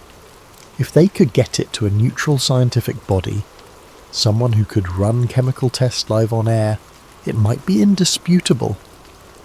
They realised there was one place that might agree to test it openly: the National Historical Archives. Under normal circumstances, the archives were government-run, but there were staff members who prided themselves on transparency. The question was whether they'd even allow Elliot past the front doors. Sam argued it was worth a final gamble. They might be forced to test it in front of witnesses. If the results match 1969 manufacturing, no one can claim it's a modern forgery. Elliot agreed. Time was running out. They had to try. They set off under cover of darkness, planning to slip into the city near dawn. If they could persuade an archivist to examine the reel, maybe the truth would gain unassailable ground. The roads were nearly empty. Nervous silence filled the SUV. Elliot sensed they were heading into the lion's den. but there was no alternative. When they arrived at the National Historical Archives building, an imposing limestone structure, Elliot's instincts screamed danger. The plaza felt too quiet. He parked a block away. They approached on foot, film canister in hand. The first sign of trouble was the locked main entrance. Normally, the lobby opened early. Now it was sealed, the lights dim. A faint crackle of static reached Elliot's ears. He motioned for Sam to get down, but it was too late. Armed figures stepped out from the shadows, men in tactical gear. At their centre stood Agent Jonathan Kane. Cold determination etched on his face. A single lamppost cast harsh light over the scene. "Elliot Graves," Kane said softly, voice echoing in the empty plaza. "And Samantha Reyes. I believe you have something that belongs to the United States government." Elliot clutched the canister, adrenaline surging. "This belongs to history, not your lies." Kane raised a hand in a mocking gesture. "Let's be reasonable. That footage is a national security issue. Hand it over." Sam stiffened. "National security? It's a decades-old deception. People deserve to know." A sneer curled Kane's lip. "Your children playing with matches in a powder keg. The global ramifications of revealing this lie, you have no idea. The entire space race, our Cold War diplomacy, NASA's credibility, everything unravels. America's standing in the world collapses. This is bigger than you." "Then maybe it needs to collapse," Elliot retorted, stepping back. Sam discreetly slid a small flash drive from her pocket, likely containing a digital copy of everything. She slipped it under her foot, hoping to crush it into the pavement if needed, anything to keep the evidence from being seized intact. Two men lunged forward. Elliot flung himself aside. Sam tried to break free, but strong arms pinned her. Kane calmly walked over, plucked the canister from Elliot's grip and shook his head. "It's over, Graves." As Elliot struggled, he spotted a series of dark SUVs rolling in with their headlights off. More armed operatives. Sam's eyes met his, fear and resignation mingling. They had played all their cards. Bile rose in Elliot's throat as he realized they were powerless here. A blow to the side of Elliot's head blurred his vision. He heard Sam screaming, then darkness. Elliot came to in a dimly lit room, strapped to a chair. A harsh fluorescent bulb buzzed overhead. Agent Kane stood by a metal table reviewing files. A small camera recorded from the corner. Elliot's mouth felt like cotton, a dull ache radiating from his temple. Kane sighed, setting a folder aside. "Your data is gone. The networks hosting your uploads have been systematically shut down or drowned in disinformation. As for you, well, let's just say the world will remember you as a troubled conspiracy theorist who vanished." Elliot's heart pounded, but he forced a shaky grin. "You can't erase the truth forever." Kane smirked. "We've done it for 50 years. Another 50 won't be hard." He turned away, leaving Elliot alone in the cold, silent room, a prisoner of the same hidden apparatus that had consumed a Callaway. Years passed. Officially, Elliot Graves remained missing, presumed dead. Samantha Reyes vanished from every public record, her life story buried under falsified documents. The film canister and the physical logs from Dr. Callaway were never mentioned again. Media coverage of the so-called Apollo hoax faded into rumour and ridicule. Government spokespeople labelled it the digital conspiracy of the decade, pointing to doctored footage and cyber scams. The narrative solidified in the public mind. The moon landing was real, and any claims otherwise were pure fantasy. But in the hidden corners of the internet, whispers persisted. Anonymous forums traded screenshots of frames from the original reel. Some claimed they possessed fragments of the logs, while others insisted they had personal accounts from NASA insiders. Most people dismissed these stories as hoaxes, but a small group of truth seekers dug deeper, their curiosity refusing to die. And somewhere in a locked private server under an array of pseudonyms, the data backup Sam Reyes had created still existed, protected by advanced encryptions that no government agency had yet cracked. Then one quiet afternoon, a new video surfaced online. It was low resolution, filmed in a stark room with a pale white wall as a backdrop. The speaker's face was gaunt, eyes hollow, but unmistakably Elliot Graves. He spoke in a subdued voice as though aware he had limited time. If you're watching this, it means I failed to stop them from suppressing the truth. But the truth can't be drowned forever. The footage is real, the documents are real, and the men who hid it still walk free, rewriting history as they see fit. I beg you, look deeper. Don't accept their narrative. The cost of ignorance is the freedom to shape our own reality. He paused, voice trembling with resolve. They'll deny this again. They'll call it a forgery. I expect nothing less. But ask yourself why they are so desperate to bury this story. Ask yourself who benefits from keeping the lie alive. Then follow the money, follow the fear, and you might find what Dr. Callaway died for. The video ended abruptly. Within hours, it was removed from major platforms, relabeled as a doctored clip. Yet it circulated among those who'd never stopped believing. They dissected every pixel, matching the contours of Elliot's face to older interviews, analysing background sounds for clues. Some insisted it was the real him, that he'd somehow managed to record a final message before captivity or worse. Others scoffed, claiming advanced AI deepfakes. But the seed of doubt was planted anew. In a suburban basement halfway across the country, a teenager named Marisol pored over these re-uploads. Fascinated by conspiracies, she set out to investigate further. She tracked the old forum posts, uncovered half-buried references to the digitized reel. Her nights blurred into early mornings as she pieced together the puzzle. Her heartbeat quickened each time she realized her IP address might be flagged by someone watching. But the idea of unveiling a 5-decade lie thrilled her more than it frightened her. Eventually, Marisol found an encrypted link that held partial keys to Sam Reyes' hidden server. She couldn't crack it, not yet, but she was persistent, learning new hacking techniques, fueled by the same unstoppable curiosity that once drove Elliot Graves, and so, in the quiet churn of digital frontiers, a new generation picked up the torch he'd been forced to drop. Behind locked doors in a facility that didn't officially exist, an aging agent Jonathan Kane kept watchful eyes on online chatter. He noted every rumour, every fleeting reappearance of the evidence.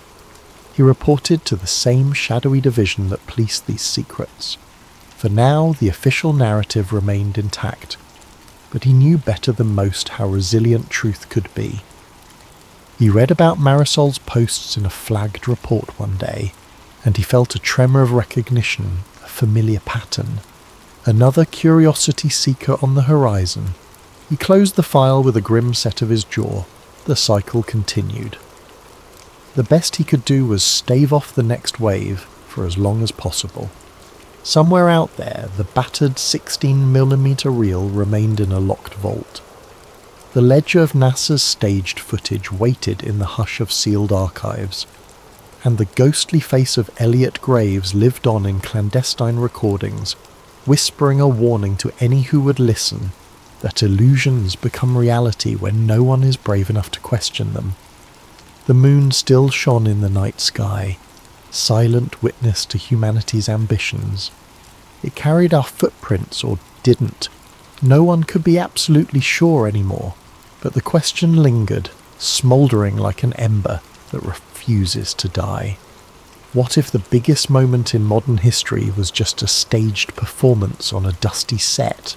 And in that question lay a truth still waiting to be revealed, or buried, depending on who told the story next.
Over the next half hour, we'll introduce you to Agent Silas Rourke, Doctor, Liana Suresh, and Director Vance Halcor.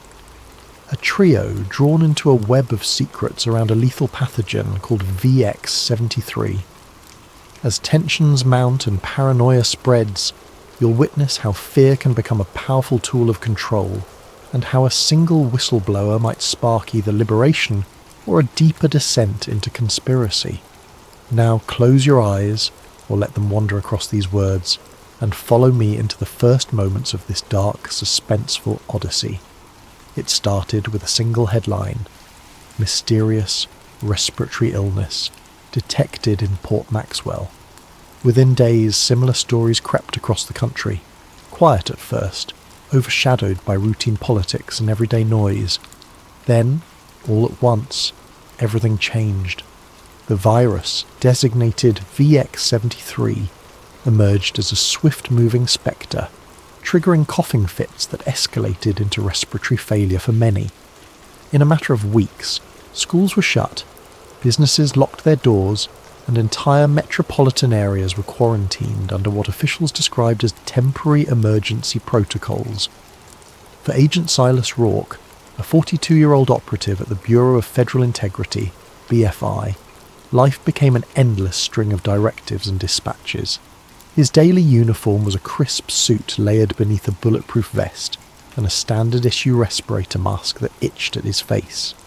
He'd spent over a decade tackling threats deemed subversive to national security, from financial sabotage to espionage. Yet no training had ever prepared him for watching entire city blocks fall silent overnight. He walked the corridors of the BFY with practiced composure, scanning the myriad bulletins pinned on corkboards. The walls hummed with fluorescent lights that gave everything a stark, sterile glow. Digital screens listed the latest infection rates, projected mortalities, and newly declared red zones where infections raged unabated. Over the PA system, a recorded female voice repeated the same instructions every half hour. Stay indoors, maintain social distancing, All citizens must comply with the National Stabilization Bureau's guidelines. The National Stabilization Bureau, NSB, led by Director Vance Halcor, had been formed to centralise the government's emergency functions. Some called it necessary response, others whispered about the creation of an all-powerful agency with little oversight. Halcor himself was a tall, imposing figure who frequently appeared on screens throughout the BFI complex, delivering updates about mandatory daily biometric scans and the development of a new vaccine, Unity Serum. Silas had known Halcor only in passing, enough to catch glimpses of a man driven by unwavering conviction. He recognised in Halcor that sense of unstoppable momentum, as though the security of the entire nation hinged on following his blueprint. Silas tried to set aside his personal misgivings. He was a loyal agent, bound to uphold the Bureau's mission. If the vaccine provided the solution to stop VX-73, so be it. Then one morning, Silas was summoned to a high-clearance briefing. He expected a new assignment along the lines of standard public compliance checks. Instead, he found himself in a cramped conference room, facing a handful of BFI higher-ups who spoke in hushed, clipped tones. The gist was simple. Alleged disinformation campaigns were circulating, claiming that VX-73 was not naturally occurring but lab-engineered.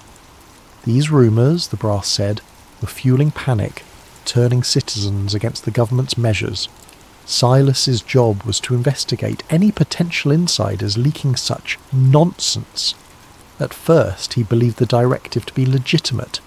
Disinformation in a crisis could be lethal, prompting civil unrest and undermining official responses. Yet as Silas pored over digital logs and tapped into encrypted chat rooms, he stumbled across an unencrypted file labelled simply Project Paragon, Preliminary. The file wasn't supposed to be on the BFI's server at all. It appeared as though someone with high-level credentials had hidden it behind labyrinthine subdirectories. Intrigued, Silas pried open the document. Inside were sanitised references to VX 73 months prior to the earliest official detection date. The language read, "Field tests planned in controlled sectors. Monitor subject compliance and social response." A chill rippled through Silas.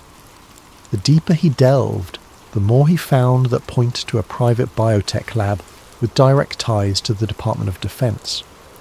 Another set of documents discussed funding from major corporate donors, massive pharmaceutical conglomerates that had a vested interest in vaccines, testing kits, and biometric devices. Confusion turned to a subtle dread. If these partial records were real, then the official narrative was incomplete at best, or outright deceptive at worst. Silas secured the files on a flash drive. Over the next few days, he quietly cross-referenced the data, trying to confirm whether Project Paragon existed. He took caution, covering his digital tracks with proxy servers. Even so, he noticed the BFI's internal security channels seemed abuzz with mentions of an internal breach. Fear knotted in his stomach. Someone else was on this trail too. He found short references to a doctor, Liana Suresh, apparently a virologist who once worked at a biotech facility codenamed Cerulean Labs. Her name popped up in correlation with antigen research and compliance metrics. The wording was bizarre. Since when did a vaccine program revolve around compliance? Yet there it was.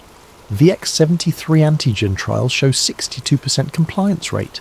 Additional modifications required. The date? Nearly a year before the current outbreak.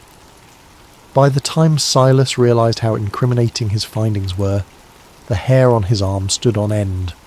His imagination conjured scenarios he'd previously deemed paranoid. A virus unleashed intentionally.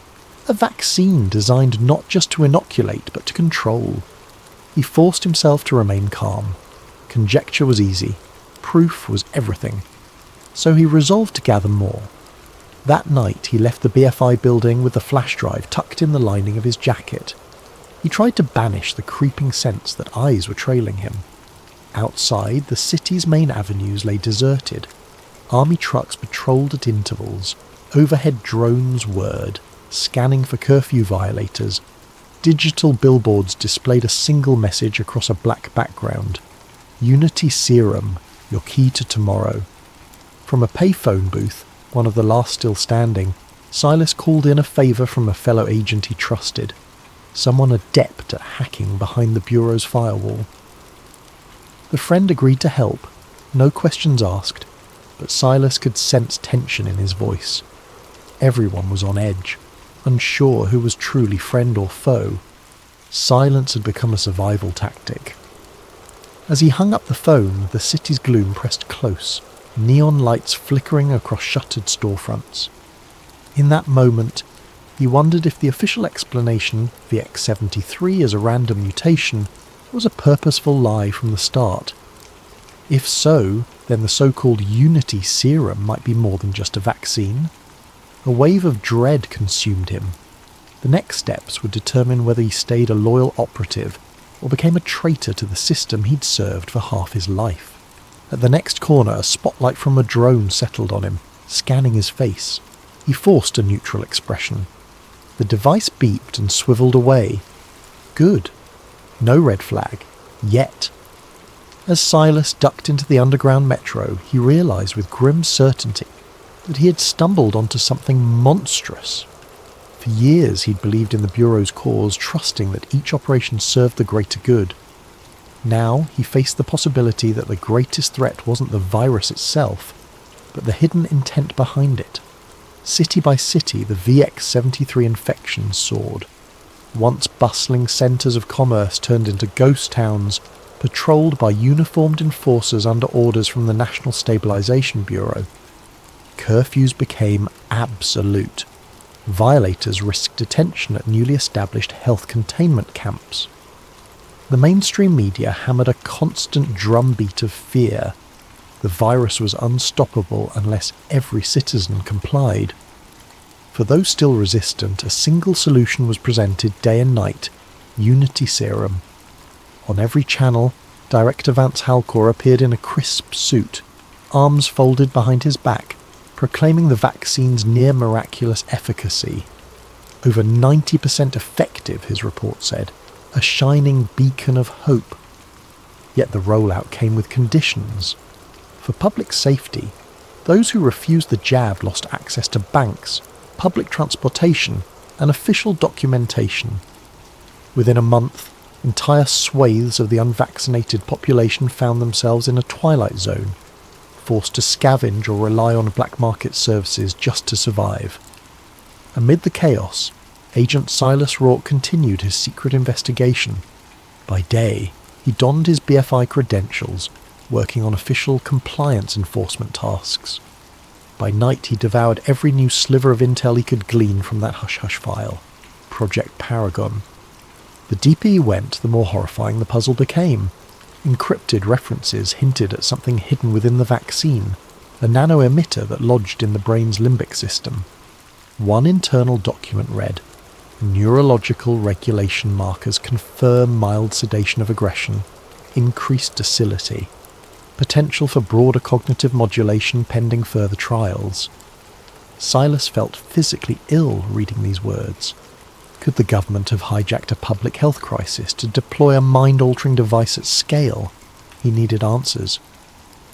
Over a secure channel, he messaged the elusive doctor, Liana Suresh, the scientist named in the files. She responded in short, coded texts, reluctant to trust him. Finally, after days of careful back and forth, she agreed to meet at an abandoned warehouse near the old docks. Silas arrived half an hour early, scanning the shadows for signs of a tail. No drones overhead, no suspicious vehicles. He waited under a flickering street lamp, the smell of salt water and rust filling the air. When Liana Suresh emerged, she wore a hooded jacket, her face partly obscured by a mask. Only her eyes were visible, tired, guarded, yet undeniably brilliant. She gave Silas a once-over, keeping a hand near her coat pocket. Possibly she carried a stun gun or pepper spray. Without greeting, she said in a hushed tone, "Why should I believe you're not with them?" Silas replied with the only currency that mattered, truth. He produced the flash drive and recited data from the files, his voice laced with quiet desperation. Liana's expression shifted from suspicion to grim acknowledgement. "I was part of the early design team for VX-73, she confessed. "They told me it was to protect against a future pandemic, some advanced deterrent that would strengthen national security. We manipulated certain genetic markers to ensure the virus targeted specific alveolar receptors, but none of us realized the real plan, to unleash it upon the public." Her words ignited a spark of horror within Silas. He asked about the vaccine's rumoured mind control aspect. Liana hesitated, inhaling a shaky breath. "It's not mind control, at least not in the sense of puppet strings. It's, well, it lowers inhibitions, fosters compliance, makes people more susceptible to suggestions. Over time, it can dull critical thinking. They want a populace too numb to resist." Tremors ran through Silas. Even with his suspicions, hearing it plainly stated felt like a blow to the gut. They spoke in hushed tones for another hour, Liana finally handing him a battered thumb drive containing her original notes, the unredacted version that proved VX-73's artificial origin and the presence of a compliance mechanism in the vaccine. "If they find you with this, you won't get a trial. They'll vanish you," she warned. From the surrounding gloom, a rat scurried across the broken concrete. Silas realised how precarious everything was, the squeaking rodent in the dark, the quiet lapping of the tide behind them, his own racing heartbeat. Danger lurked behind every shadow. Sensing they could stay no longer, the pair parted ways, promising to regroup soon. Back at the BFI, Silas carefully compartmentalised his roles: obedient agent in the daylight, clandestine researcher after hours. Meanwhile, the nation's capital sank deeper into fear-driven militarization. Propaganda played ceaselessly on loudspeakers. Stay safe, stay indoors, trust the cure. Curfew drones soared over empty streets, shining bright beams to catch anyone outside after sundown. Social media platforms became inundated with pro-government messages, while dissenting posts vanished, labelled as threatening misinformation. Those who complied enjoyed a semblance of normalcy.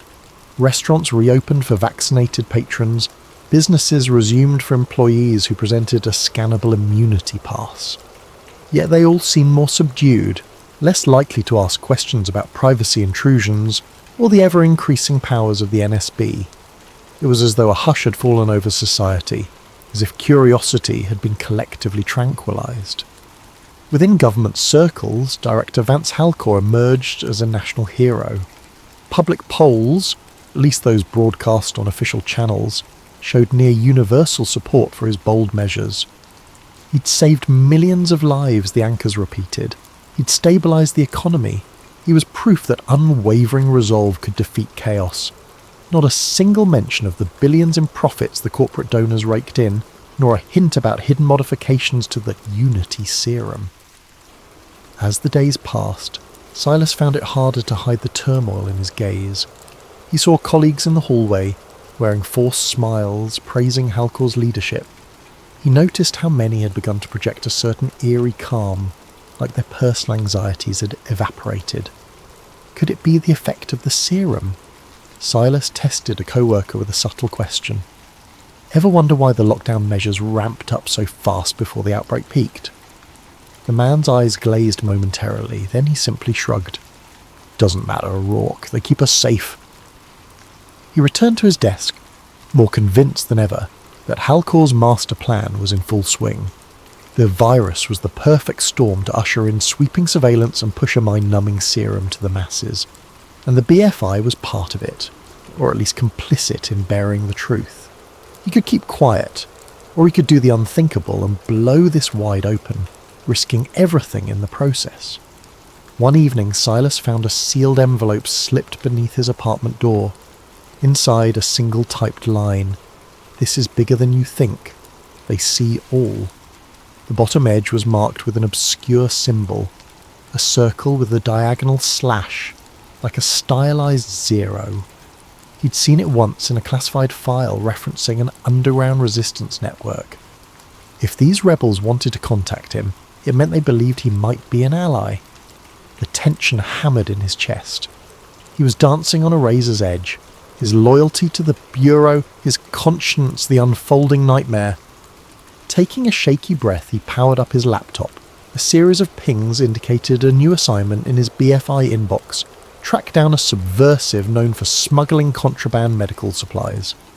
Silas realised with a jolt that the suspect's name had been flagged in Dr. Liana Suresh's notes. Another piece connecting the puzzle, and another reason the Bureau might soon brand him a traitor. He closed the laptop. Outside, the city lights glowed, reflecting off dark clouds pregnant with the threat of a new storm. If he hesitated much longer, it might be too late for everyone. The seeds of control had already sprouted, and every day they dug deeper roots into the world. Agent Silas Rourke watched from a distance as the unvaccinated families huddled together in the crumbling outskirts of Old Glendale. The press had labelled it a containment zone, but locals called it a human dumping ground. Living conditions were dire, sporadic power, limited sanitation, and roving squads of Unity enforcers scanning for anyone who might have hidden a child or avoided mandatory updates on vaccination status. The air crackled with dread. Days earlier, Silas had steeled himself to reach out to the symbol-bearing group implied by that cryptic envelope. If they were an underground resistance, maybe they could help him get the truth out. He had no illusions about personal safety. Once he exposed the deception behind VX-73 and Unity Serum, the entire apparatus of the National Stabilization Bureau would come crashing down on him. But each time he pictured the slumped figures in these zones, cast aside for refusing a forced injection, his resolve hardened. Through a secure channel, he arranged a meeting with a contact who went by the codename Sparrow. The location, an old print shop with boarded-up windows, rumoured to have once published subversive newspapers. Silas made sure to lose any trailing drones or BFI watchers by weaving through side streets. He wore a hooded coat, his respirator mask pulled high to conceal half his face. Inside the print shop, the musty smell of ink and paper still lingered. Boxes of unused flyers leaned against dusty presses. A dim light revealed a short figure in a makeshift black scarf. Sparrow. Their voice was muffled but direct. "You're late." Silas exhaled, nerves crackling. "I had to shake a drone." Sparrow nodded, then led him to a small back room. It was here Silas found half a dozen other figures, all clad in dark, worn clothes. A battered laptop sat on a folding table. A tangle of cables connected it to a generator. One by one, they introduced themselves with code names: Rook, Nightshade, Sahara, a clandestine cell of journalists, medics, and rogue programmers dedicated to fighting the government's stranglehold. "I have proof," Silas said, placing Dr. Liana Suresh's files on the table. "The virus was engineered, and the vaccine is rigged to manipulate behaviour." Silence fell over the group. The gravity of his statement hung in the stale air. Finally Sparrow spoke. "We've suspected as much. Over the past month we've been collecting testimonies, people complaining of unusual mental fog, the inability to feel strong emotions after receiving the serum. We even have ex-military sources who claim the NSB is funneling billions into a new wave of surveillance tech, but we needed a smoking gun. This might be it." Each set of eyes fixated on Silas. He handed them a flash drive, explaining how it contained Liana's unaltered research logs plus the Project Paragon blueprint. The group quickly scanned the data, verifying its authenticity. The sense of tension and excitement in the room was palpable. "We'll need to broadcast this globally," said Rook, a thin man with wire-rimmed glasses. "Not just post it. They have near total control over social media and mainstream outlets. We have to do something big, something they can't shut down in seconds." Nightshade tapped a map pinned to the wall, indicating a location in the Sierra Mountains. "This is an old radio tower with shortwave capabilities. We can piggyback on a communications satellite if we rig the hardware just right. It's off-grid, but the area's crawling with patrols. If we can get there, We can push the entire data set to thousands of independent radio operators around the globe. Within minutes, it'll be mirrored 100-fold.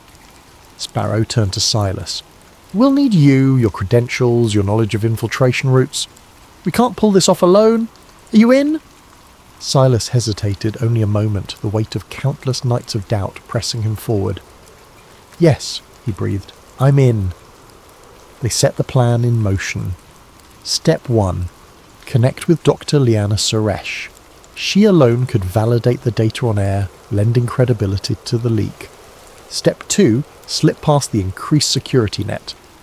The BFI had ramped up its internal manhunt for domestic threats, with Silas among the top suspects. Step 3.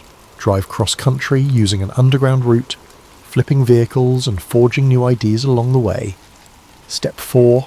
Ascend to the tower, circumvent security drones, and broadcast the files before the NSB realised what was happening.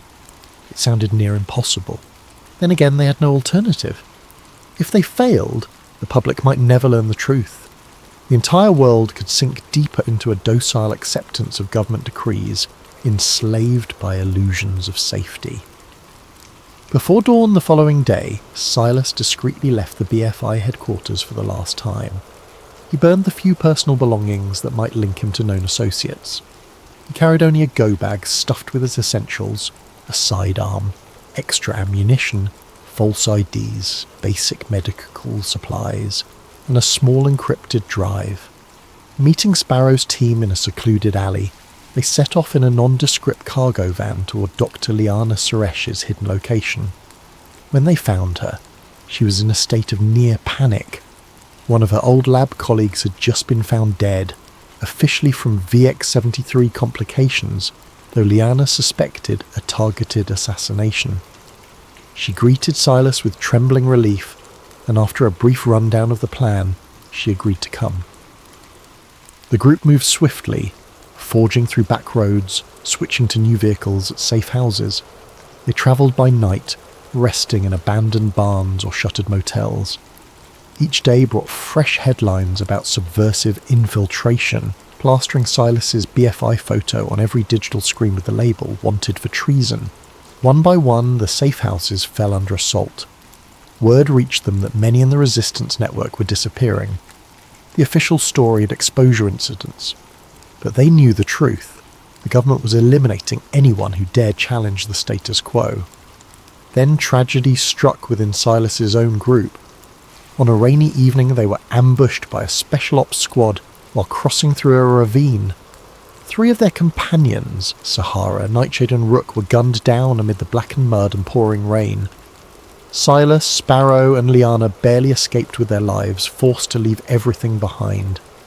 The heartbreak of losing them nearly paralysed the survivors, but there was no time to grieve. The mission had to continue. Battered and exhausted, the trio found refuge in a remote cabin belonging to an off-grid doctor sympathetic to the cause. They tended each other's wounds and mourned in sombre silence. Liana said in a trembling voice, "They died believing in something real. We can't let their sacrifice be in vain."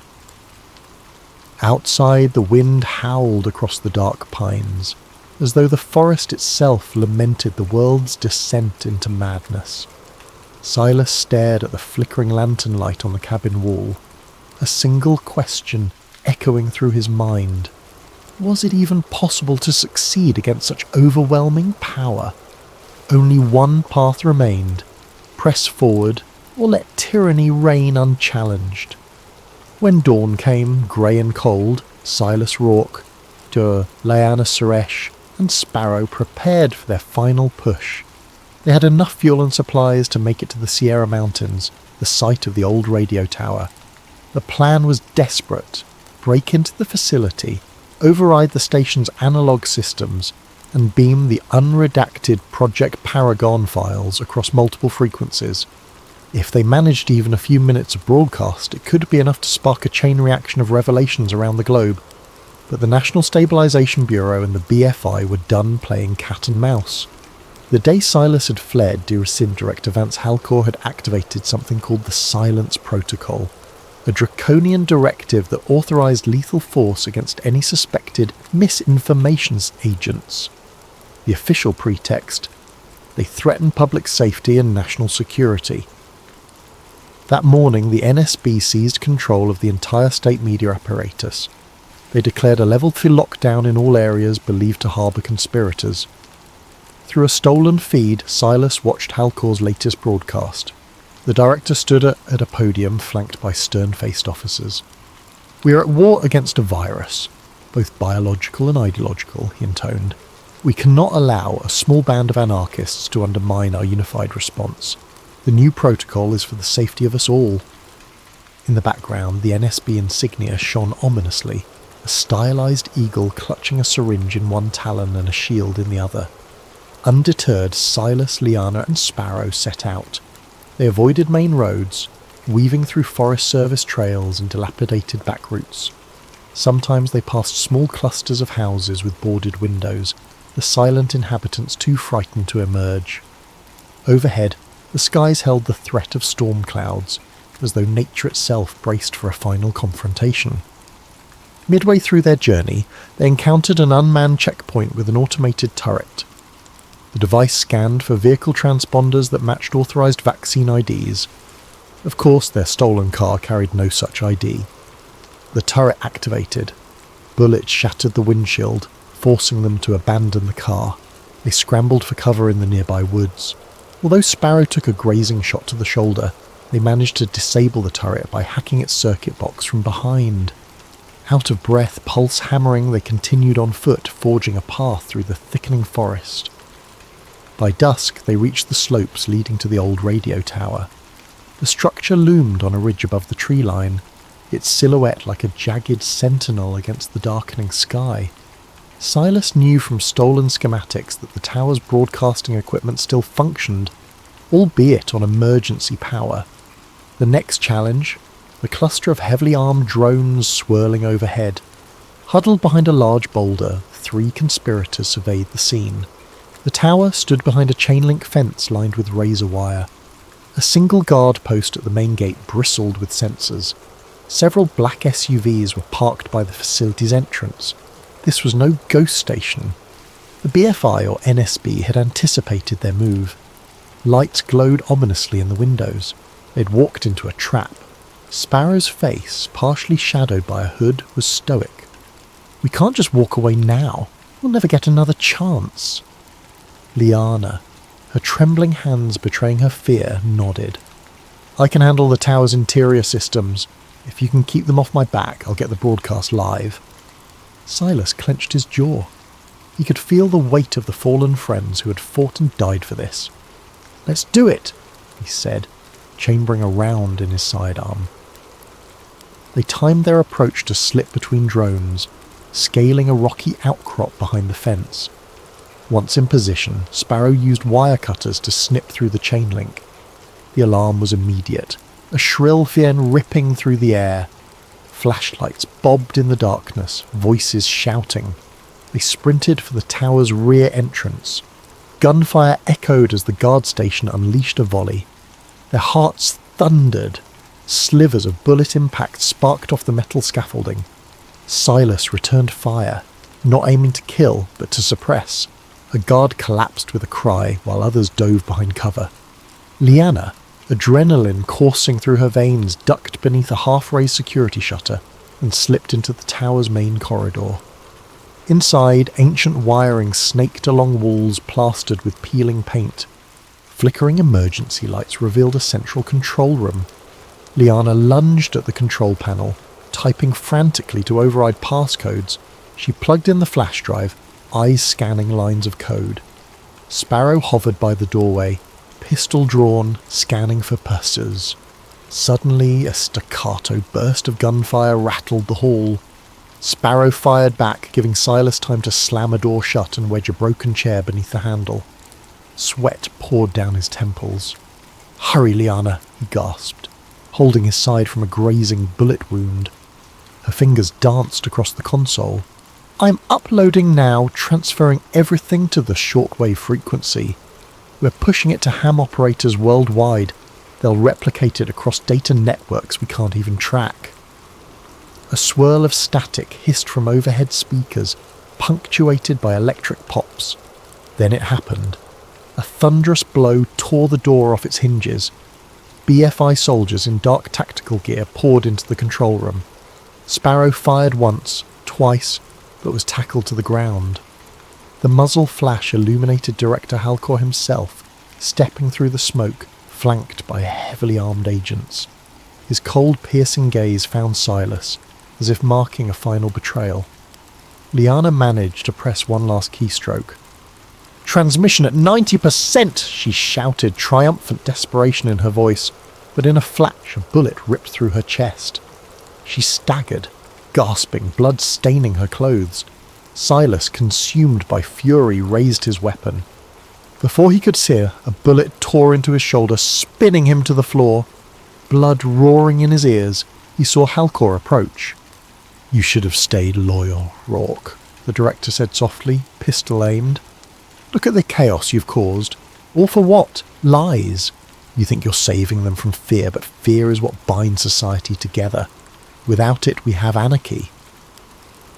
Across the console, a blinking message glowed. Transmission completed. Silas let out a ragged breath. It was done.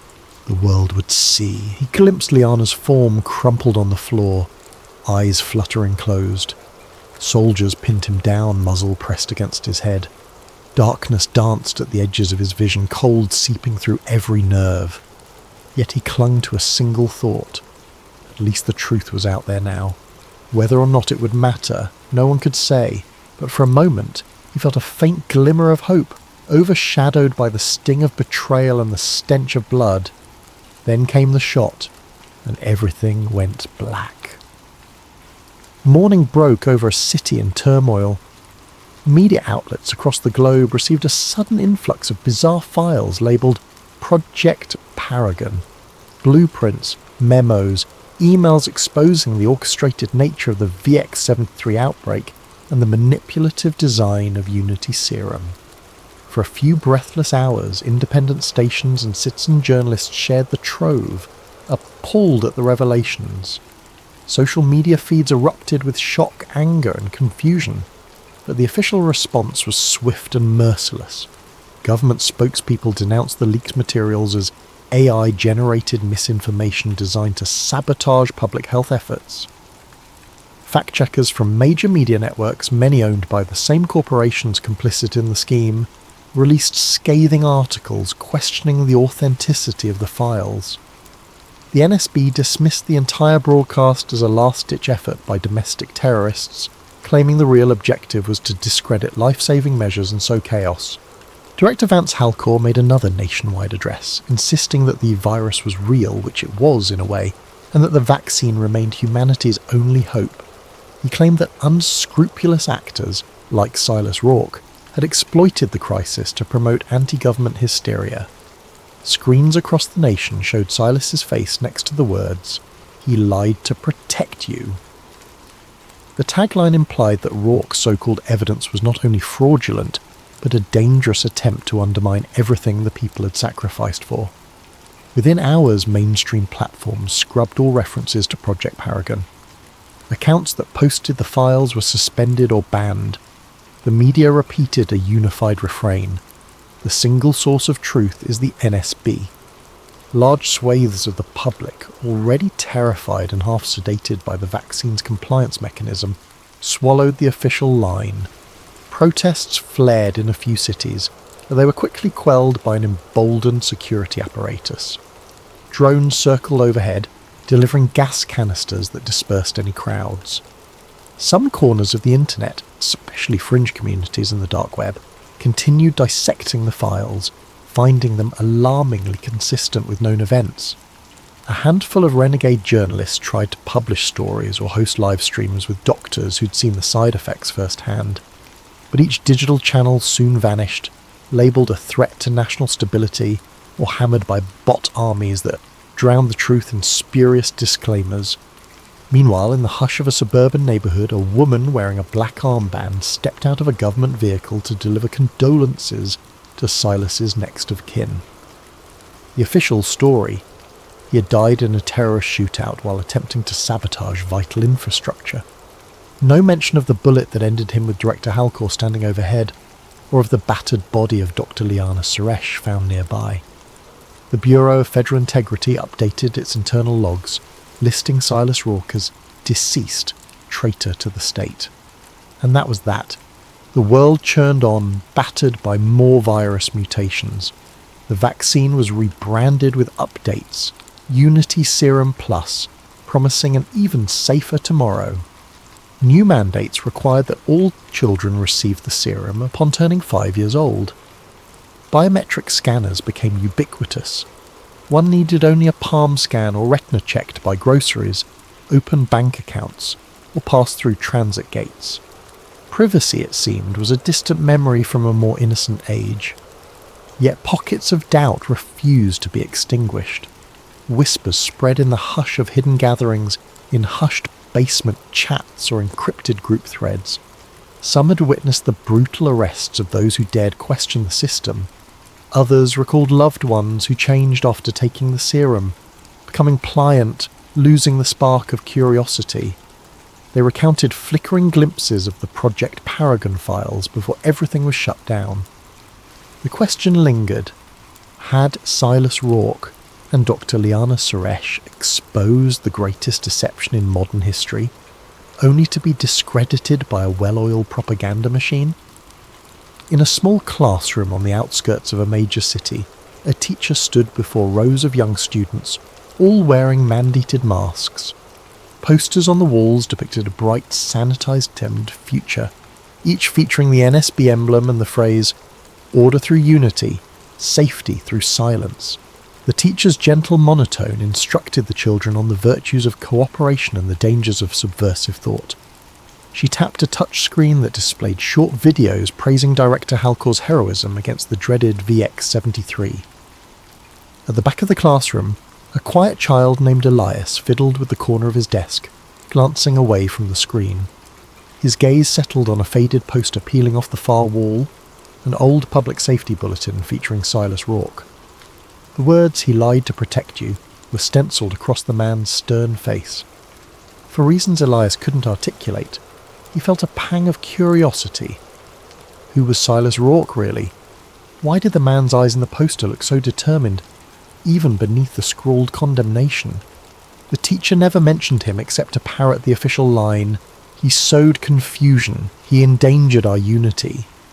Yet Elias felt an inexplicable sense that there was more to the story. The child blinked, shifting in his seat as the teacher droned on about national heroes. Outside the window, the sun shone on a row of silent drones passing overhead. The hush of compliance blanketed the world, broken only by faint echoes of those who once cried out for truth. Did Silas Rourke really lie, or was he telling a truth too dangerous to be heard? At recess, while the other children lined up for their biometric scanning, Elias lingered by a worn patch of grass, letting the sun warm his face. The wind whispered across the playground, carrying with it the ghost of a question. He closed his eyes, imagining for a moment a different world, one shaped by the knowledge rather than fear, connection rather than silence. The fleeting vision vanished as a safety officer called his name, scanning a code on his wristband. Then the moment was gone. Far away, in a government archive warehouse, the battered remains of Silas Rourke's personal effects lay sealed in a box. Among them, an encrypted data drive that no official had bothered to open. It held echoes of a man's last stand, his unwavering conviction that the public deserved to know the truth behind VX-73 and Unity Serum. And maybe, somewhere, somehow, those echoes might still resonate in the hearts of the few brave souls who refused to let doubt die. Years later, in the quiet gloom of a shuttered radio station deep in the mountains, a teenage boy stumbled upon a dusty crate marked with faded letters. SR. Inside, he found an old laptop and a series of scribbled notes. When he booted the machine, surprisingly still functional thanks to an ancient generator, a final video file blinked onto the screen. Silas Rourke appeared, face drawn, eyes resolute. His recorded voice spoke like a message in a bottle from a lost era. "I'm not sure if you'll ever see this, but if you do, then you know the official story about VX-73 and Unity Serum was a lie. We tried to warn the world about the real agenda, not just to cure a pandemic, but to tighten a grip on every aspect of human life. And if you found this, you might be willing to stand up where we fell. Static crackled across the screen. Silas continued, quieter now. You were never supposed to know, but now that you do, what will you choose? The video ended abruptly, leaving the boy staring at the final frozen frame of Silas's determined face. Outside, the drone of wind echoed along the ridge. Clutching the notes, the team took a trembling breath, feeling the weight of a legacy that demanded courage. He glanced at the peeling label on the crate. Project Paragon Files. A spark of possibility flickered in his eyes, hope that maybe, just maybe, truth could yet break through the silence. And so another story began.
In Bloodline, the boy who exposed the light, that someone is Elias Vance, a child of wealth, fated to challenge power so old it feels eternal. Now turn down the lights, keep your curiosity alive, and stay with me through the next 5 parts as we step onto a hidden stage where ancient secrets collide with modern ambition. And if your mind begins to drift into that liminal space between waking and sleeping, let the story gently guide you there. Because sometimes, the best truths are the ones we find in the quiet hours when the rest of the world is fast asleep. From an early age, Elias Vance learned that his world was not like other children's. While classmates talked about weekend movie outings and beach trips, Elias's weekends might involve stepping onto a private jet for a family retreat in a centuries-old chateau. The hush that enveloped these retreats was as thick as the old tapestries on the walls. Murals depicted robed figures offering cryptic symbols under moonlight. In corners, servants moved silently, their eyes lowered, as if afraid to meet his gaze. His father, Victor Vance, was a towering figure with a voice like cold steel. Victor exuded control. Even in casual conversation, he never truly relaxed. "We are Vances," he'd say during father-son talks in the study. "Our lineage stretches back to those who shaped history's greatest empires. We hold knowledge that few can imagine, but knowledge is worthless without discipline." He emphasized that last word with a cautionary edge, as though discipline was a shield between greatness and downfall. At age 8, Elias caught glimpses of gatherings in the mansion's hidden chambers. Figures in dark suits and formal gowns murmured in low voices, symbols carved onto the wooden floors. Once he saw his father conducting what looked like a candlelit ritual, men and women chanting in unison, swirling incense filling the air, and an ancient crest inscribed on the central stone tile. The crest bore an eye set within a pyramid-like shape, a design that seemed to watch from the gloom. Elias felt a mix of awe and unease. When he asked about it the next day, Victor's jaw tightened. "You saw nothing. Speak of it again, and there will be consequences," he warned. The boy swallowed his curiosity, frightened by his father's seldom-used sternness. School days brought their own peculiarities. Elias attended an elite academy, where peers came from political dynasties, oil magnates or old money families. They formed cliques around shared nannies, family alliances, or whispered rumours of "our parents run the world." Yet Elias never felt fully at ease. There was always an invisible barrier, like he was an actor playing a role he didn't grasp. Teachers treated him with reverence tinged with fear, awarding him accolades with suspicious eagerness. He noticed how, whenever he faced a problem, administrators smoothed it over with a phone call to the Vance household. Around his 15th birthday, the illusions grew starker. A lavish, masked ball took place in the mansion, full of guests wearing gold-trimmed masks shaped like falcons, owls, or serpents. Midnight struck, and Elias watched from a hidden balcony as the guests formed a circle around a raised platform. At its centre stood his father, arms outstretched, reciting words in Latin, words about tradition, continuity, and the balance of the bloodline. Then a vow was repeated in unison by the group. Servire ad perpetuam ordinem, serve the perpetual order. That night, his father revealed just enough for Elias to guess at the truth. "We are part of a long lineage that ensures stability in a chaotic world," Victor said, brandy swirling in a crystal glass. "Our family invests in certain endeavours that shape the course of nations. One day, you'll stand in that circle." Elias's stomach churned with questions. But how? Why? Who are these people? His father's stiff posture never wavered. "You'll understand when you come of age." The more Elias listened, the more he recognised that this wasn't mere philanthropy or business networking. It was a system, centuries old, veiled in secrecy, and protected by vast wealth. Each time he tried to raise concerns, Victor dismissed them as youthful ignorance. "You must learn to see the world through the lens of power," he insisted.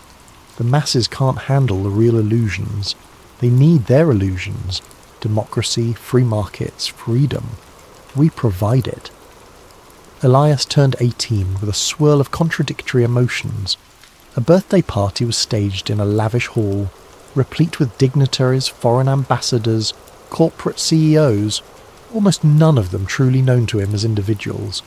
They called him Young Master, gave him gifts representing ancient lineages, a ring engraved with arcane symbols, a leather-bound book of codes, a sceptre-like baton rumoured to be an artefact from some obscure realm. Instead of joy, Elias felt overshadowed by the legacy they projected onto him. Late that evening, as the last guest departed, Victor summoned him to the old library. Moonlight filtered through stained glass, painting the dusty bookshelves in shifting colours. On the table lay a thick handwritten tome titled Bloodline. Its pages recorded genealogies, secret treaties, references to cryptic events that shaped global politics. Elias thumbed through them, stumbling upon references to wars manipulated from behind the scenes, markets crashed or propped up with hidden funds, elections swayed by strategic leaks. The tome reeked of conspiracy come alive. Victor placed a hand on Elias's shoulder. "You're no longer a child. Today, you join the ranks of those who guard humanity from itself. This is the truth, Elias. The world is run by illusions. Our family is among the illusions' caretakers. It's a burden, but also a privilege." He paused, letting the gravity of the words settle. "Should you betray these secrets, you betray our entire lineage." Elias gazed at the swirling text, heartsick. The illusions he'd glimpsed as a child now crystallized. They were the illusions that shaped governments, economies, and technology itself. But how much suffering had these illusions wrought? The library walls pressed in, heavy with the hush of ancestral watchers, as if the paintings and old busts were silently judging him. He exhaled. nodding his acceptance outwardly, but a kernel of doubt took root. Could a single family, indeed a single global circle, truly claim the right to manipulate billions of lives? Even if they believed it was for stability, who decided how far was too far?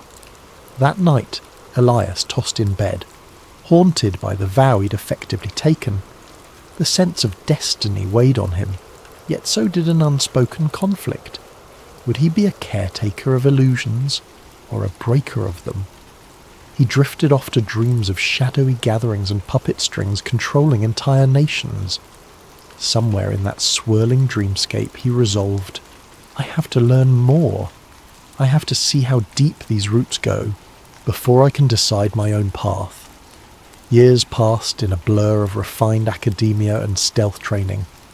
Under the watchful eye of his father, Victor Vance, Elias mastered the art of measured speech, network building, and clandestine negotiation. He studied finance at an exclusive university, though study was a loose term, given how the professors bent over backward to accommodate him. In parallel, private tutors introduced him to off-the-books lessons, infiltration, cryptography, crisis economics, and psychological manipulation. By age 25, Elias had become a rising star in the family's conglomerate, Vance Global Holdings. He was admired for his visionary approaches, but behind the scenes, he was fulfilling tasks orchestrated by the Circle, the Illuminati, and a council. They assigned him missions, quietly cornering a foreign telecom market to ensure data control in a strategic region, or engineering public opinion through a chain of media acquisitions. Elias performed with efficiency, but each success left a bitter aftertaste. Then came an assignment that tipped the scales of his conscience. The Circle demanded the sabotage of a philanthropic foundation's energy project, which threatened to disrupt the established oil market. The technology offered a cheap, renewable source of power that could empower developing nations, cutting ties to the current global framework. The Circle viewed it as a risk to balance. Elias recognized it as beneficial to humanity. They insisted, stifle it, use lawsuits, smear campaigns, bribed inspections, shut it down. He carried out the sabotage with chilling precision, yet the guilt gnawed at him. Over weeks, the Foundation's labs were raided on spurious legal grounds. Their funding dried up overnight, their lead scientist discredited. Watching bright-eyed innovators turned into pariahs twisted Elias's stomach. He saw how easily the Circle's weight could crush hope. One evening, Elias rummaged through a sealed archive in the Vance Mansion's depths, a place he'd been warned never to approach. There he found an old digital repository labelled with an innocuous name, Global Project Summaries. Once opened, it revealed hundreds of files referencing orchestrated wars, rigged elections, suppressed cures for diseases, and financial bubbles manufactured then burst at will. Some files dated back decades, others centuries.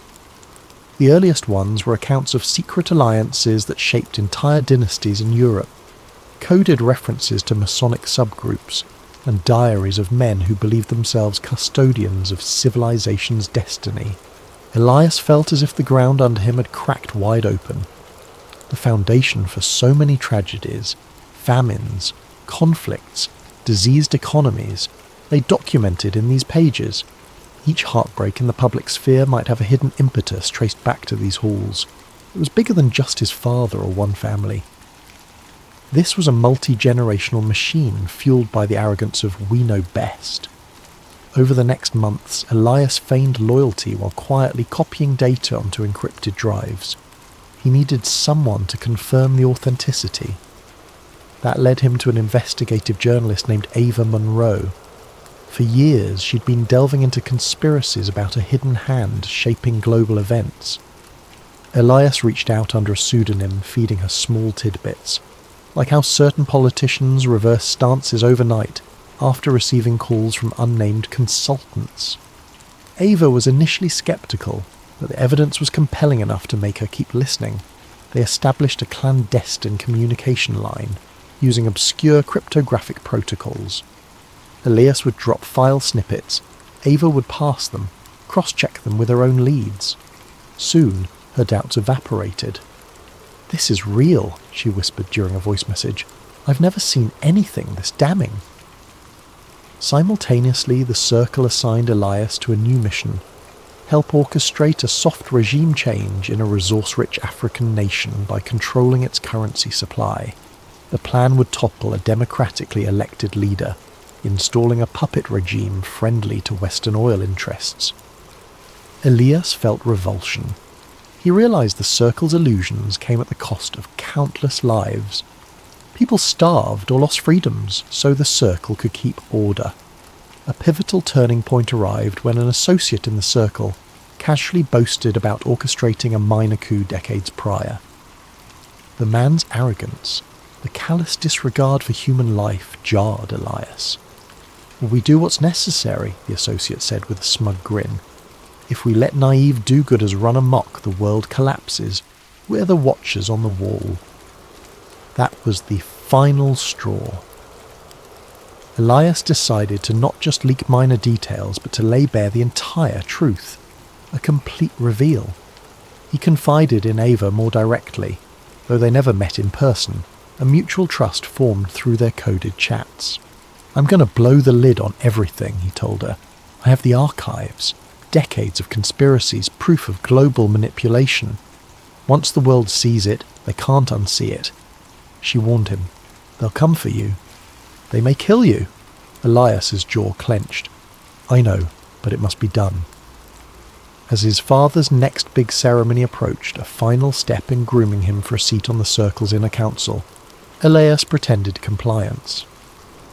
Meanwhile, Ava quietly enlisted other journalists and whistleblowers, planning an online drop of data timed with Elias's personal video confession. The risk was monumental. The Circle's intelligence networks were vast, but Elias believed in the unstoppable power of truth once unleashed globally. During a private dinner, Victor Vance made a toast to Elias's upcoming induction. "Son, I've never been prouder. Soon you'll stand among the elders, shaping tomorrow." Elias raised his glass, forcing a smile. Beneath the table his palms sweated. He pictured the thousands of families torn apart by manipulated wars, the innovators silenced, the great leaps in technology withheld for decades. He realized he was about to betray all he was raised to be, and yet it felt like a liberation. That night, alone in his suite, he recorded the first draft of a confession video. He spoke plainly. "My name is Elias Vance. My family leads part of a global network that has influenced history's darkest chapters, but I no longer believe in their cause. Here's the evidence." He carefully enumerated key documents, naming names, explaining how resources were controlled, how illusions of democracy were propped up. When he finished, he stared at the camera, heart pounding. This was his truth, laid bare. His phone pinged with a message from Ava. "We're ready. Once we get your final go, the entire world sees it." Elias typed back, "Tomorrow, after the Circle's gathering, I'll send the final file, then there's no turning back." He gazed out the window at the city lights. A hush fell on him, both fear and resolve. The illusions binding him since childhood would soon unravel. He thought of the countless secret ceremonies, the hush in the old corridors. Was the real hush about to begin, the hush that might follow his final breath? He forced the thought away, focusing on the mission. "Let them come," he whispered to the silent room. "I'll step into the light no matter the cost." The day of the Circle's grand gathering arrived, thick with pomp and tradition. Held in a remote estate rumoured to have once hosted the likes of Templar Knights, the event was a swirl of black-tie formality and arcane rites. Elias travelled with his father in a sleek car convoy, every occupant under strict instruction to surrender phones or cameras upon arrival. The Circle's no-technology rule ensured secrecy, but Elias had prepared a subtle workaround. He wore a watch embedded with a covert data transmitter. It looked like a high-end timepiece, but inside was a micro SD card loaded with the entire archive. He'd deliver the final upload command once he stepped away from watchful eyes. The tension pressed on him like a vice. They arrived at twilight. The estate, lit by torches, cast dancing shadows across manicured lawns. Inside, corridors led to a grand hall with a domed ceiling painted with allegorical figures. Gods, angels, demons, all swirling in cosmic battle. Elias's footsteps echoed as he followed his father, who was in an almost euphoric mood. "Tonight," Victor said in a low voice, "you prove your loyalty to the lineage. I trust no second thoughts plague you." Elias forced a measured nod. "I'm ready." But inwardly his heart thundered. He surveyed the hall, men in tailored suits, women in floor-length gowns, each exuding an air of unchallenged dominance. Whispers drifted through the air, plans for economic adjustments, policy alignments, and targeted asset acquisitions, the language of quiet dominion. At the centre, a circular dais, a handful of seats for the elders, Victor Vance among them. Once everyone settled, the ceremony began. Elias watched as the High Elder led a ritual invocation, chanting about guardianship of the grand design, referencing an archaic oath that signified their ancient lineage. Then came the moment for Elias's induction. He stepped forward, forcing composure as the High Elder placed a ring etched with the eye in a triangle onto his finger. Applause followed, polite, measured, and ever so final. He bowed. On the outside, a dutiful scion accepting his inherited role. Inside, a rebel who was about to push the nuclear button of truth. As the formalities concluded, the assembly transitioned to informal discussions, sipping rare wines and analysing current affairs. Elias excused himself to the library, feigning a desire for solitude to reflect. No one questioned it. In that quiet library, he activated his watch's hidden function. The micro SD card inside contained a script set to release the entire trove to global servers, along with a personal video statement. He tapped the watch's face, once, twice, thrice, entering a hidden code. A small LED blinked. A jolt of adrenaline ripped through him. It's happening. The data was beaming to multiple fail-safe servers. Meanwhile, a link was heading to Ava Munro, who'd be ready to disseminate it across decentralized networks, ensuring the world saw it. Within minutes, the illusions of the circle would be laid bare. He took a trembling breath. No turning back now. He pictured the stunned faces that would soon realize the unthinkable betrayal. Pictured also the countless innocents who might awaken to the manipulations overshadowing their lives. He prayed the revelations would spark a real shift, not just more confusion. Quiet footsteps behind. He whirled. Victor Vance stood in the doorway, arms folded. "Son," he said quietly, "you seem uneasy. Something you wish to share?" Elias's throat constricted. Did his father suspect? "I'm fine, father. Just overwhelmed by the ceremony." Victor approached, eyes piercing. "Your induction signals more than ceremony. It's about trust. I sense hesitation in you. Are you truly loyal to what we stand for?" The question felt loaded, as though a hidden test. Elias forced steadiness. "I am loyal to the legacy, as I must be," but Victor's gaze hardened. "You must be honest with me. The Council monitors every signal. We have watchers across the net. There was a disturbance in the data flow a moment ago." A chill ran down Elias's spine. He forced an even tone. "Probably just routine disruptions. The estate signal jammers are finicky." A tense silence. Then Victor gestured for Elias to follow him back to the main hall. "Come, we should rejoin the others. We'll see if any anomalies arise." The subtext was clear. If they do, we'll know it's you. Heart pounding, Elias complied. In the hall, guests engaged in hushed conversation.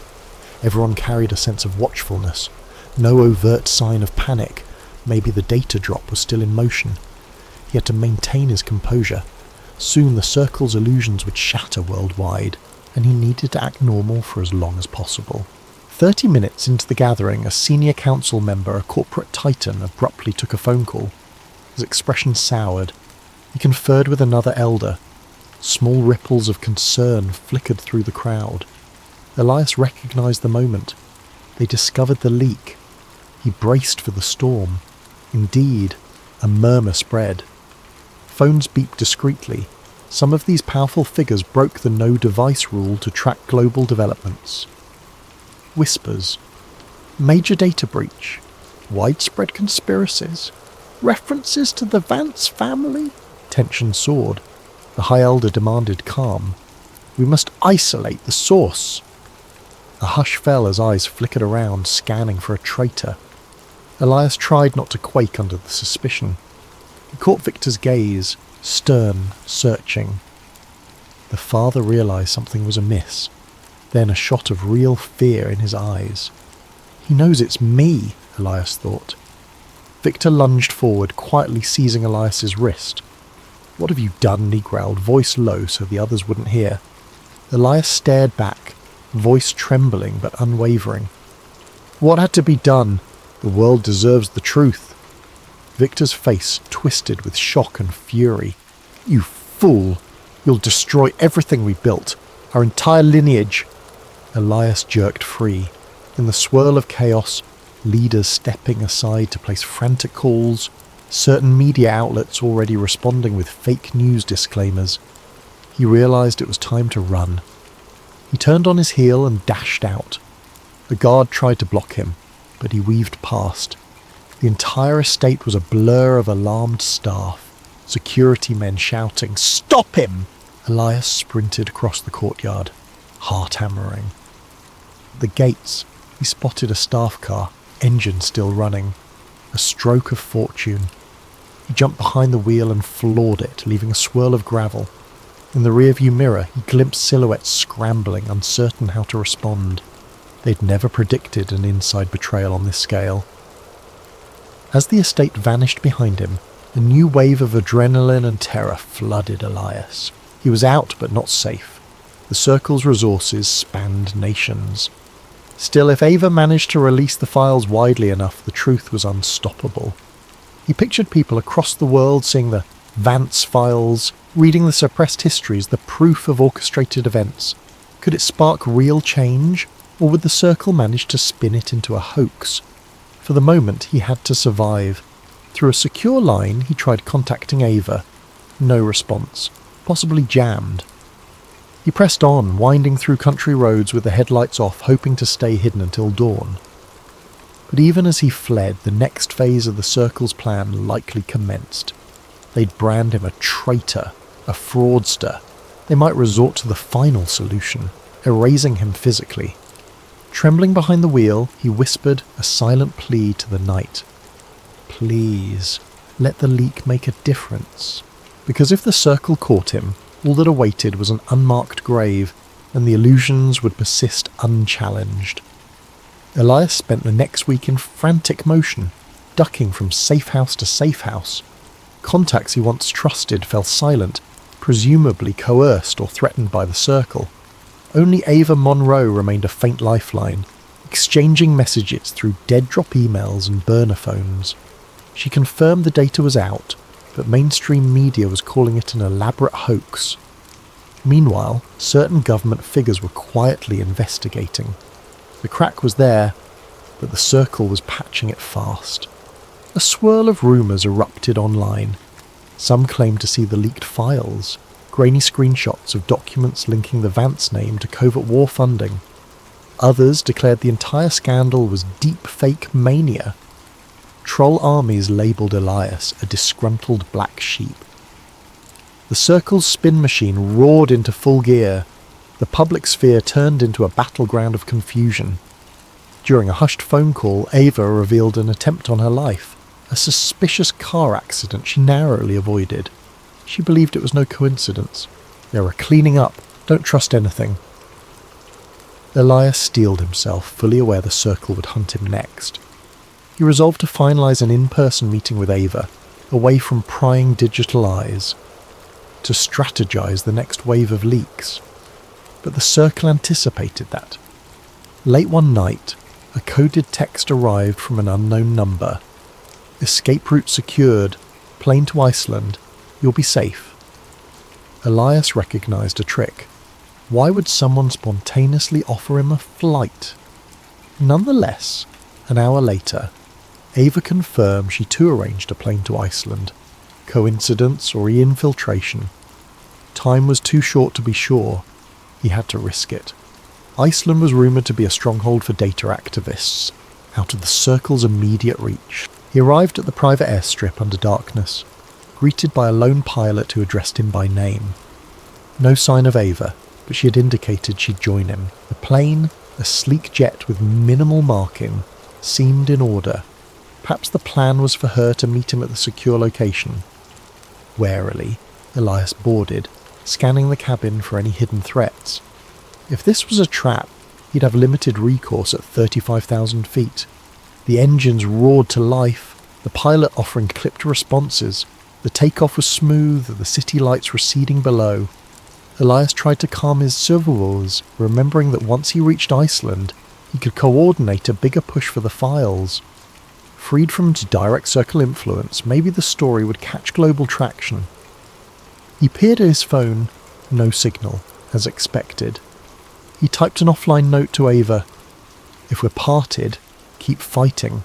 I'll find you. A pit formed in his stomach, a sense of finality creeping over him. An hour into flight, turbulence rocked the plane. Elias strapped in. The pilot's voice came over the intercom.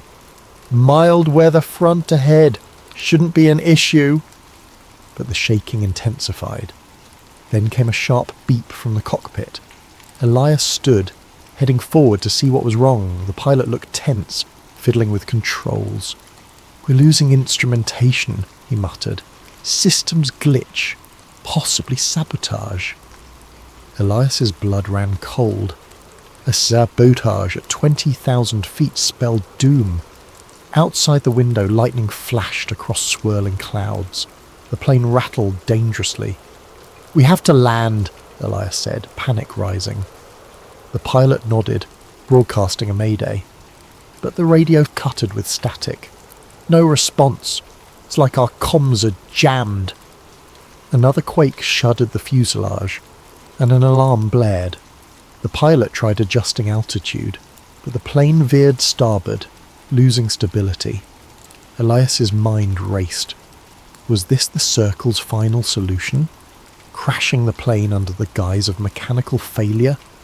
You could almost see Victor Vance's stoic face, pronouncing, "No traitor shall live." The pilot cursed, fighting the controls, sweat pouring. We're going down, I can't regain flight systems. Elias seized the emergency radio, repeating the mayday on different frequencies. Silence. A flicker of hope came when a scratchy voice responded, some distant air traffic controller. Then it cut off abruptly, possibly jammed again. The plane pitched downward, engines whining in protest. Time slowed. Elias's heart hammered in his chest. He braced himself in a seat, fastening every belt he could. A series of jarring lurches, the lights flickering. The altimeter spun wildly. A horrifying thought. Even if I survive the crash, the circle might finish me anyway. But no time for that. The pilot shouted, "Brace! Brace! Brace!" Then everything dissolved into a cacophony of shrieking metal and sashing impact. A swirl of chaos overtook Elias, searing pain, the sense of tumbling, seatbelts constricting, an explosive noise. Darkness swallowed him, though he vaguely registered the plane tearing into what felt like open water. Water flooded the cabin, freezing cold. Bizarre hush followed. Am I alive? For a moment he drifted in watery oblivion, lungs burning. Something in him refused to surrender. He fumbled, found a breach in the fuselage, forcing himself out. The sharp edges cut into him. His vision blurred with salt water and the strobing light of a single emergency beacon. Then blackness again. Hours later, maybe minutes, maybe days, he woke on a scrap of drift material battered by ocean waves. The plane was nowhere to be seen. The pilot was gone. The night sky loomed overhead, stars swirling. Every nerve screamed in pain. A savage cough seized his chest. Alive? But how long? He clung to consciousness, an internal refrain repeating, "Don't let them win. Don't let them bury the truth." Then a faint noise, an approaching vessel. The lines between dream and reality blurred. He remembered Ava's words about a decoy plan, how sometimes flight manifests were altered. Could she have orchestrated something? But memory flickered out. Next time he stirred, morning light glinted on rolling waves, and no sign of rescue. This is it. With what little strength remained, he mentally recited the conspiracies he'd exposed. Even if he died now, the data was out. Someone might keep it alive. The final thought that flickered. Ava, she must live. She must carry on. Then darkness overcame him again. In the official news cycle, reports surfaced. Private jet crash, business air, Elias Vance presumed dead. Coverage was fleeting. Mechanical failure was blamed. Investigations concluded swiftly. Meanwhile, some corners of the internet seethed with speculation. Was it sabotage?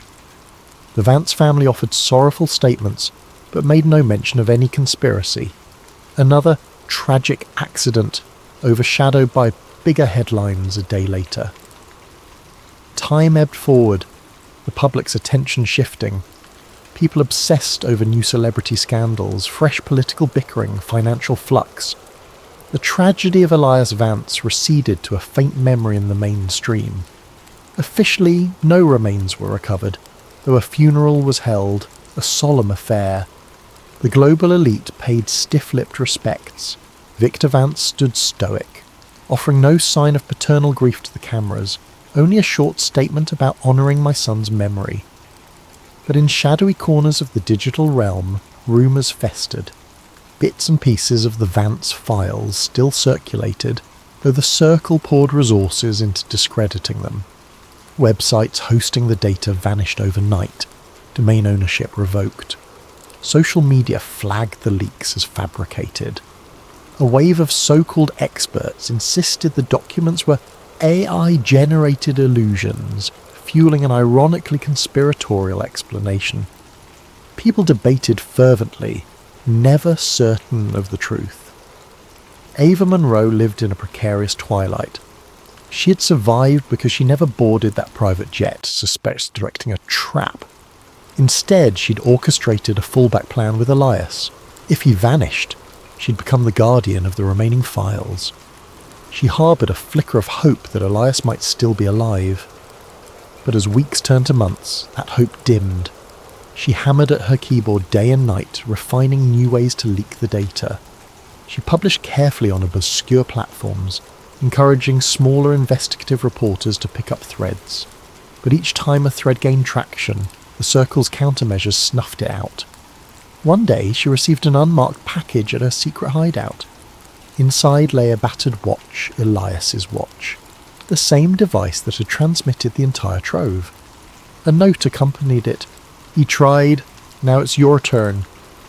No sender details. Had some fisherman found it? Did Elias toss it into the sea?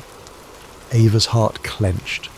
She slid the watch onto her wrist, vowing to never let the story fade. In the broader world, the immediate reaction to the leak gave way to cynicism. People were bombarded with so many conspiracies, so many digital illusions, that truth felt intangible. Some believed wholeheartedly, forming small protest movements that scrawled Elias lives on walls. Others shrugged it off as yet another internet hoax. Many felt powerless, concluding that even if the Illuminati existed, what could they do? Behind closed doors, the Circle continued its centuries-old rituals and manipulations. Their media arms downplayed the scandal with cunning skill. Politicians under their sway introduced new laws to combat disinformation, ironically, making it easier to silence genuine whistleblowers. Victor the Vance kept a silent grip on his empire, the only external sign of personal turmoil being the occasional mention of family tragedy. In private, he raged at the memory of his son's treachery, yet also mourned the loss of his heir. Contradictions churned in him, the father who valued control over love. But Elias's memory didn't die. Beneath the illusions, pockets of believers formed. They traded the Vance files in offline meetups, analysing them page by page. Some cross-checked references to old events, coups, assassinations, suppressed technologies, and found them aligned too well with recorded history to be random. The seeds of doubt in the official narrative sprouted, watered by the memory of Elias Vance. Months later, in a distant city's graffiti-laced alley, an artist painted a mural. Elias's face with an outstretched hand holding a candle flame captioned, "He exposed the light." Social media posts about the mural popped up, promptly overshadowed by cat videos or trending hashtags. Yet some paused to admire it. They'd heard the conspiracies swirling about him, the boy born into power who dared to blow the whistle. Even if they remained uncertain, the mural reminded them that sometimes power is indeed challenged from within. Ava Munro quietly made contact with a growing circle of independent journos. She slipped them curated subsets of the data, forging alliances with cryptographers, historians, and ex-intelligence folks. Little by little, a mosaic formed that was too compelling to ignore, too persistent to bury. In certain academic circles, these revelations sparked cautious debate on how global events might have been manipulated by an elite. A few dared to reference the Vance phenomenon, linking it with centuries of rumoured secret societies. In the end, the world didn't erupt in immediate revolution. But fissures in the facade deepened. Governments found themselves under pressure, forced to deny or deflect. The circle pushed back with heavier propaganda. People felt the tension, but couldn't quite name the puppet masters. The hush around Elias's story ironically gave it a spectral power. He became an almost mythical figure who might have been the only scion to risk everything for the truth. Some called him misguided, others deemed him a hero. And in an unremarkable house hidden on a quiet coastline, Ava stashed a final hard drive labelled Eve Legacy, containing the unedited transcripts of Elias's confession. She penned a note. "If you find this, you hold the future. He died so people could see what hides in the dark. Don't waste it." Occasionally she flipped through old messages from Elias. His sense of humour, his sincerity, and the heartbreak in his voice when describing the circle's manipulations. She'd wonder if, in another timeline, he survived and they triumphed together. But real life seldom grants neat endings. The fight continued, messy and uncertain. Still, she pressed on, because once you peer behind the curtain of illusions, you can't pretend ignorance. Elias Vance had gazed upon centuries of orchestrated power and decided to break the chain. They silenced his body, but not the echoes of his truth. And though the Illuminati might remain formidable, a small but determined fraction of humanity now carried the spark he lit. The hush in the corridors of power might never vanish fully, but it quivered under the growing weight of knowledge that refused to be caged. That is the story of the boy who exposed the light. He inherited a destiny meant to keep the world in a hush, yet he chose to speak. And in that choice, gave the world a glimpse of the grand illusions shaping their lives. His memory lingers in coded forums, whispered meetings, rebellious art, and midnight reflections, and perhaps in time the illusions will crumble. Until then, the name Elias Vance stands as a candle in the darkness, a testament to the price of truth and the resilience of those who dare to speak it.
Jack Callaway was never one to stay up late.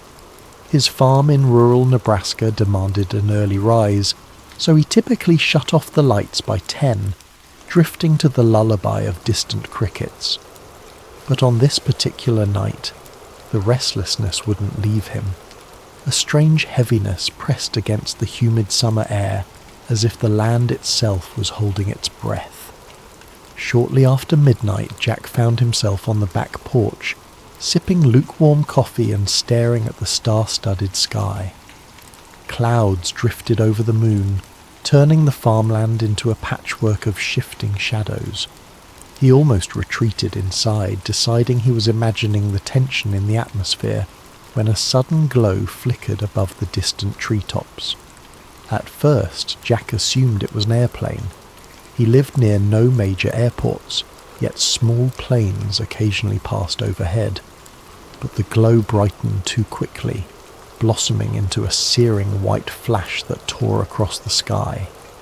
Within seconds the light streaked overhead, trailing wisps of fire, lurid reds and oranges crackling with sparks.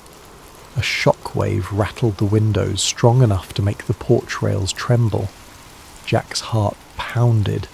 That can't be normal. Grabbing his phone, he sprinted off the porch and into the cornfields. Fear coursed through him. Fear of what might be falling from the heavens, and fear for the crops he'd nurtured all season.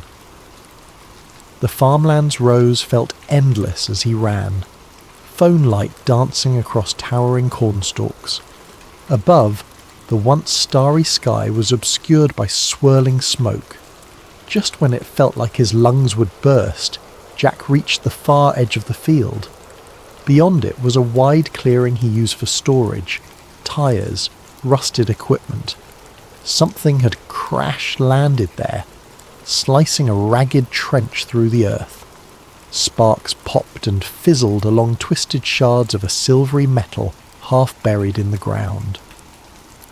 The craft was about the size of a large truck, shaped in a way that defied immediate description. It wasn't a plane, helicopter, or any design Jack recognised. Part of it glowed with an eerie internal light, bright enough to illuminate the orchard in flickering pulses. Jack's first instinct was to film. He raised his phone, pressing record. The footage captured the craft's warped hull, the shimmering heat waves pouring off it. He tried to speak, narrating that something had crashed, that it wasn't an airplane, but his voice shook so badly the words jumbled. Then, from within the shattered metal, a sliver of movement caught his eye. He inched closer, phone at arm's length. Steam hissed. An acrid smell like scorched wires choked the air. Something was definitely inside. A shape contorting behind the half-melted panels. Jack's heart hammered so loud he thought his chest might explode. Still, he crept forward, bracing himself for any sign of life. A sudden jolt of electricity arced across the debris, snapping him to a halt. He didn't want to risk stepping into a live current. Instead, he circled around, capturing angles of the crash from every side. The phone screen displayed a perfect shot of the wreck. Chunks of metal that glowed white-hot, unearthly symbols etched along the edges. In the distance, a twisted piece of plating flared with colour, like a neon hue that shimmered between purples and blues. Jack whispered to himself, "No one's going to believe this." But he had the footage, and that alone sparked hope that the truth might come to light. Suddenly the craft's lights dimmed. The field fell silent, except for crackling flames. The shape inside retreated deeper into the wreckage. Unsure what else to do, Jack took a few steps forward, balancing caution with curiosity. Then an unexpected surge of static flared from his phone, the screen going haywire. He cursed, stepping back as the phone beeped in protest. He managed to steady the device just as the screen returned to normal. Thank God, he thought. He hit stop on the recording, preparing to call 911, but the phone read, "No service." Jack wasn't surprised. His farmland sometimes struggled for signals. He jogged back through the corn rows, returning to the house. Once inside, he used the landline. It rang once, then cut off. He tried again. Same thing, a dead line. Tapping at his smartphone, he noticed the Wi-Fi icon flicker, then vanish. Confusion twisted in his gut. The night was calm, no storms. Was the crash interfering with signals? Possibly. He rummaged for his laptop, fired it up and attempted to connect. Nothing. Even the router's usual blinking lights were locked in a static glow. A pit of dread sank in his stomach. If he couldn't call out or upload the video, how would he get help? He decided to drive into town. Maybe from there he could call authorities. But as he stepped onto the front porch, headlights appeared at the far end of his dirt driveway. 2 black SUVs rolling up with their beams off. They advanced silently, an ominous presence cutting through the dark. Jack's pulse raced. Normally, unannounced visitors after midnight might be drunks or lost travellers, but these vehicles looked official.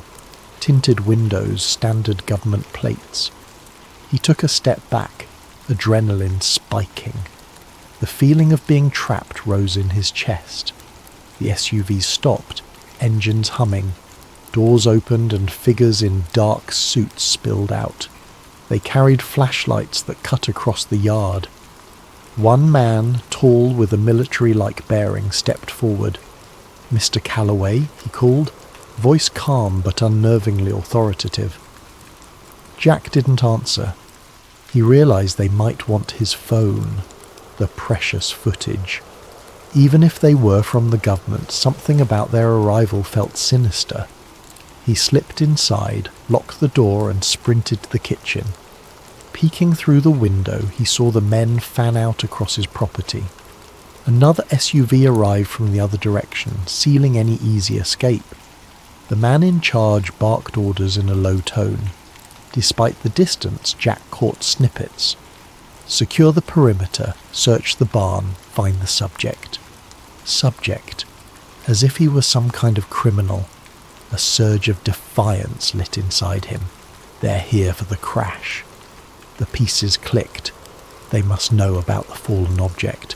They wanted to contain it, hide it from public knowledge. Jack clutched his phone tight, sinking into a corner. Think, Jack. Don't let them seize that video. The file was his only proof that something extraordinary had landed in his fields. If these agents got it, the truth might vanish forever. He peered out again, noticing more men stepping around the side of the house. In that moment, Jack made a choice. He would not surrender the footage. Summoning courage he never knew he had, he pocketed the phone, grabbed a flashlight and hurried toward the back door. They hadn't reached the house's rear yet. Maybe he could slip away. The world beyond was ablaze with tension. He sensed it wasn't just about a crashed craft. It was about a revelation bigger than anything he'd ever imagined. Now, forced to stand alone against these black-suited strangers, Jack felt a spark of determination.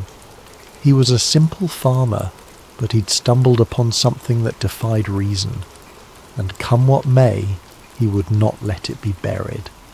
Jack Callaway's heart hammered as he ducked out the back door, creeping into the shadows behind his farmhouse. The night air clung to him, heavy with the echo of distant engines idling.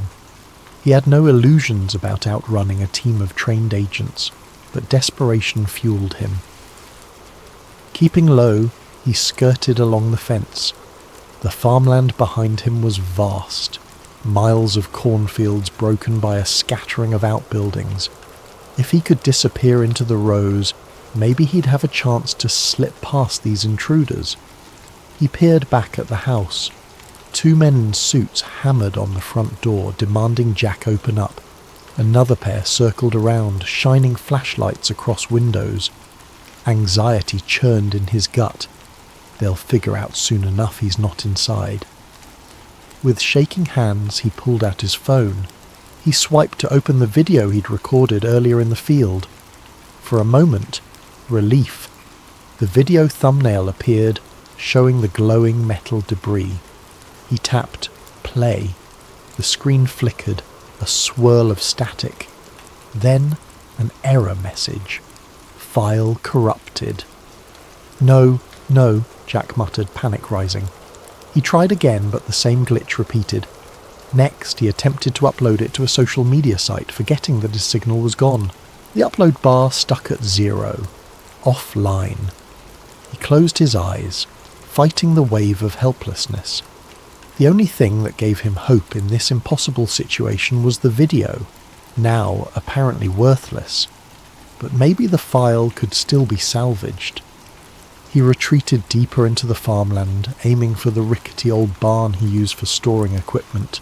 Inside the barn, dust motes drifted in the faint glow of his flashlight. Jack rummaged for an old laptop he sometimes used for tractor diagnostics. It was battered, but it had a functioning USB port. If he could move the footage off his phone, maybe he could fix it. The laptop booted up with a grinding whir, making Jack cringe at how loud it seemed. Every second counted. In the barn's gloom, the beams overhead creaked, and outside he caught the faint silhouettes of flashlights sweeping across the property. The agents were close.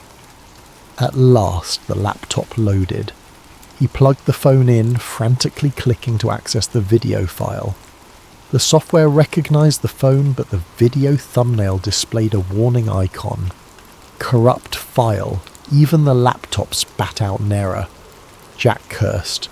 Trying a half-dozen times, the footage refused to open. He sat back, trembling. So that's why they are so confident. Something about the crash or the craft's energy had garbled the data. For all he knew, it might be salvageable, but he didn't have the technical know-how. I need an expert. Remembering the commotion outside, Jack eased a peek through a gap in the barn wall. The black SUVs sat near the farmhouse, headlights illuminating part of the yard. Agents combed the area, scanning with thermal gear. Fear pinched his chest. If they had advanced tech, he'd be as visible as a heat signature behind these wooden walls. Quietly, he powered down the laptop and stuffed it into a battered tool bag. He had to get out of here. He grabbed an old hunting rifle from a rack just in case and made for a side exit. The moment he stepped outside, he heard footsteps crunching on gravel. Instinct kicked in. He darted behind the barn. A voice, low and commanding, called out, "Hold! Show yourself!" Jack froze, pressing himself to the barn's rough wooden planks. He recognized that voice from the man who had called his name earlier. Footsteps drew closer. Jack's mind raced. If he surrendered, they'd likely confiscate everything. He'd be black-bagged or simply vanish. No one would ever see that footage. Not that it was playable right now. He forced himself to move, slipping between the barn and an old tractor with rusted wheels. The flashlight beams swept over the ground. One agent hissed, "He was here." Thermal picked him up.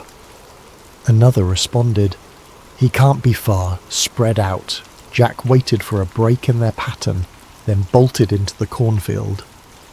The tall stalks enveloped him, rustling as he stumbled between rows. He cursed each time his shoes snapped a twig or crunched dried leaves. Any sound could give him away. The overhead clouds parted, letting a faint moonlight highlight his path. Behind him, the agents' voices grew more distant. They were branching out, but the field was vast, and Jack knew its layout intimately. He used that knowledge to navigate a diagonal path, eventually emerging by a narrow dirt road at the far edge of his property. Breathing in ragged gasps, he paused behind a tree. The phone in his pocket remained lifeless. No signal. The laptop in his bag was all but useless if he couldn't fix the corrupted video. He needed someone with hacking or data recovery skills, someone who understood digital forensics. But who? A memory surfaced. During a county fair last year, Jack overheard a rumour about a reclusive tech wizard who lived 2 towns over, a woman named Olivia Carter, though folks called her Liv. She had once worked for the government in cybersecurity, then left under murky circumstances. Maybe she could salvage the footage. Deciding that was his only shot, Jack took the dirt road leading away from the farm. He hopped into his old pickup truck, which he'd parked out near the tree line for hauling feed earlier. The keys were still in the ignition. Country living had made him lax about locks. The engine sputtered, then roared to life. As he drove, he risked a glance back at his property. The headlights from the agent's SUVs glowed, and faint figures moved across the farmland. A pang of loss hit him. This farm was his home, his life. Now, it was seized by faceless men in black suits, but he refused to let them bury the truth. Hunched over the steering wheel, he pressed the gas, determined. If Liv Carter existed, if she truly had a gift for hacking, maybe she could fix the file. Jack allowed himself the faintest glimmer of hope. He had no illusions about outrunning the government forever, but he'd at least put up a fight. The truck rattled along the back roads, dust kicking up behind. He spotted no immediate pursuit, which unsettled him more than comforted him. The entire fiasco felt unreal. Aliens in his field, men in black SUVs. His phone's footage turned useless, yet the memory of that smouldering, unearthly craft lingered. As he turned onto the highway, Jack thought about the object's occupant. Something inside that craft had moved. Was it alive, injured, already contained by those agents? The questions multiplied in his mind. He clenched the steering wheel, jaw set. One thing at a time, he told himself. If the video was truly salvageable, it might blow open everything, if they didn't get to him first. Dawn broke over a lonely gas station on the outskirts of a neighbouring county, where Jack Callaway huddled by a payphone. The overhead fluorescent lights buzzed, half of them flickering. A battered vending machine spat out stale snacks. Exhaustion weighed on Jack's eyes, but he forced himself to remain alert. He used the payphone's directory to find a listing for Olivia Carter. The number rang endlessly until a groggy voice answered. "Who is this?" it demanded. Clearing his throat, Jack identified himself, explaining that he got her name through local rumour, that he needed urgent help with a corrupted video. A pause followed, then the voice turned suspicious. "You got the wrong line, buddy," it said, starting to hang up. Jack insisted. "I have proof. Something that crashed. I caught it on camera. The government's after me. I was told you used to do NSA-level security or something." Another stretch of silence, then a half-laugh. "So you're the kind of paranoid who calls a random woman with a UFO story. I'm not that gullible." Desperation clawed at Jack. He quickly described the craft, the men in black suits, how his phone's file was corrupted after the crash. He added details about the signal jamming around his farm. The voice on the other end grew quiet. Finally it said, "Meet me at the old train depot outside Rockville, near mile marker 114. Be there in 2 hours, alone." Then it clicked off. Jack exhaled relief, though a kernel of doubt lingered. What if this is a trap? But with no other leads, he had no choice. He drove an hour on dusty roads until he found the abandoned train depot, a dilapidated brick building lost among weeds and rusted tracks. The place felt deserted, except for a single battered motorcycle leaning against the wall. He parked the truck and stepped out, scanning the area. A figure emerged from the depot's shadow. A woman in her 30s, lean and sharp-eyed, wearing a hoodie and clutching a backpack. "You're Jack?" she asked warily. "Yes. You Liv Carter?" She gave a tight nod. "We don't have much time, show me the phone." Jack handed it over, anxiously summarising the night's events. Crash in the cornfield, black SUVs, corrupted footage. She offered no immediate reaction beyond a raised eyebrow. Settling on a crumbling bench, she booted up a compact laptop from her backpack, hooking Jack's phone to it via cable. "Your data's scrambled," she muttered, eyes flicking across lines of code. "Could be electromagnetic damage or some advanced jamming tech." Jack paced, scanning for signs of watchers. The old train tracks vanished into the horizon, no other vehicles in sight. Liv typed furiously, occasionally murmuring about header corruption or audio anomalies. After a tense half-hour, she said, "I can see partial frames, indistinct shapes, bright lights. This is definitely not a normal glitch." A flicker of hope ignited in Jack. "Can you fix it?" Liv sighed. "I might restore enough to see something, but I can't promise clarity. The real kicker is these weird signals embedded in the data, like some kind of layered frequency. I've never encountered anything like this in normal phone footage." Jack's stomach tightened. Something about the crash evidently messed with the electronics. Before he could respond, the roar of engines drew their attention. Down the deserted highway, a convoy of black SUVs approached, just like the ones at his farm. Liv snapped her laptop shut, eyes widening. "Who the hell are they?" Jack's pulse surged. "FBI, CIA, I don't know," he said. "But they're after Maul." Liv snatched her gear. "We have to move." The two sprinted to their vehicles. Jack scrambled into his pickup. Liv revved her motorcycle. As the SUVs closed in, they sped off from opposite sides of the depot. The agents split, some pursuing Liv, others tailing Jack. Gravel sprayed beneath Jack's tyres as he lurched onto the highway. He glimpsed Liv in his mirror, weaving her motorcycle off-road in a cloud of dust, outmanoeuvring the black SUVs behind her. Jack's own pursuers kept tight, lights flashing. Suddenly a siren whooped, and a different set of lights flared in the distance, local county sheriff vehicles.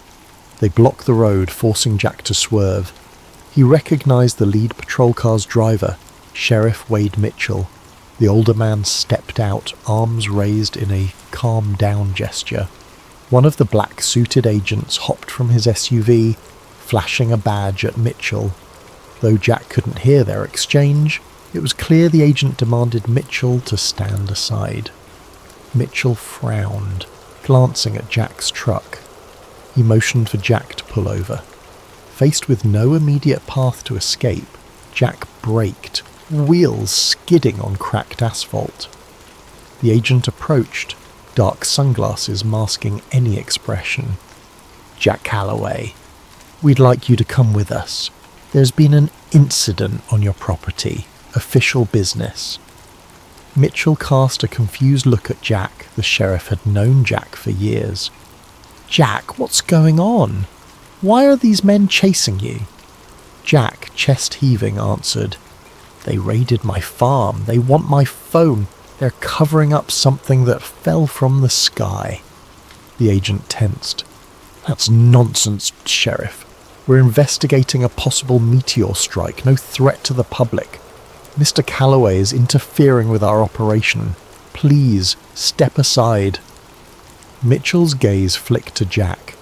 He saw the fear, the sincerity in the farmer's eyes.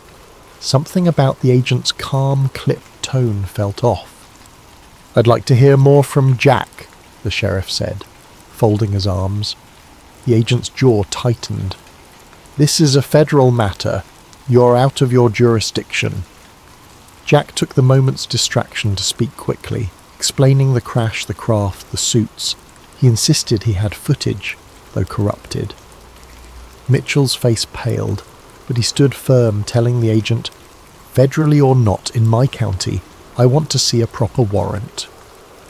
The agent stared coldly, then motioned to the SUVs. Two more men joined, brandishing official documents. "Here's your warrant, Sheriff. Satisfy your procedures."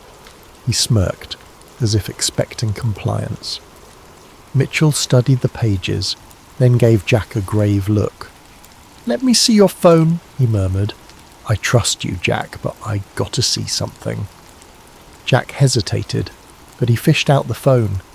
Mitchell scrolled the corrupted file, gleaning only flickers of static and partial frames of a bright object. Even that snippet was enough to rattle him. He glared at the agent. "I want an explanation for this. Doesn't look like a meteor to me."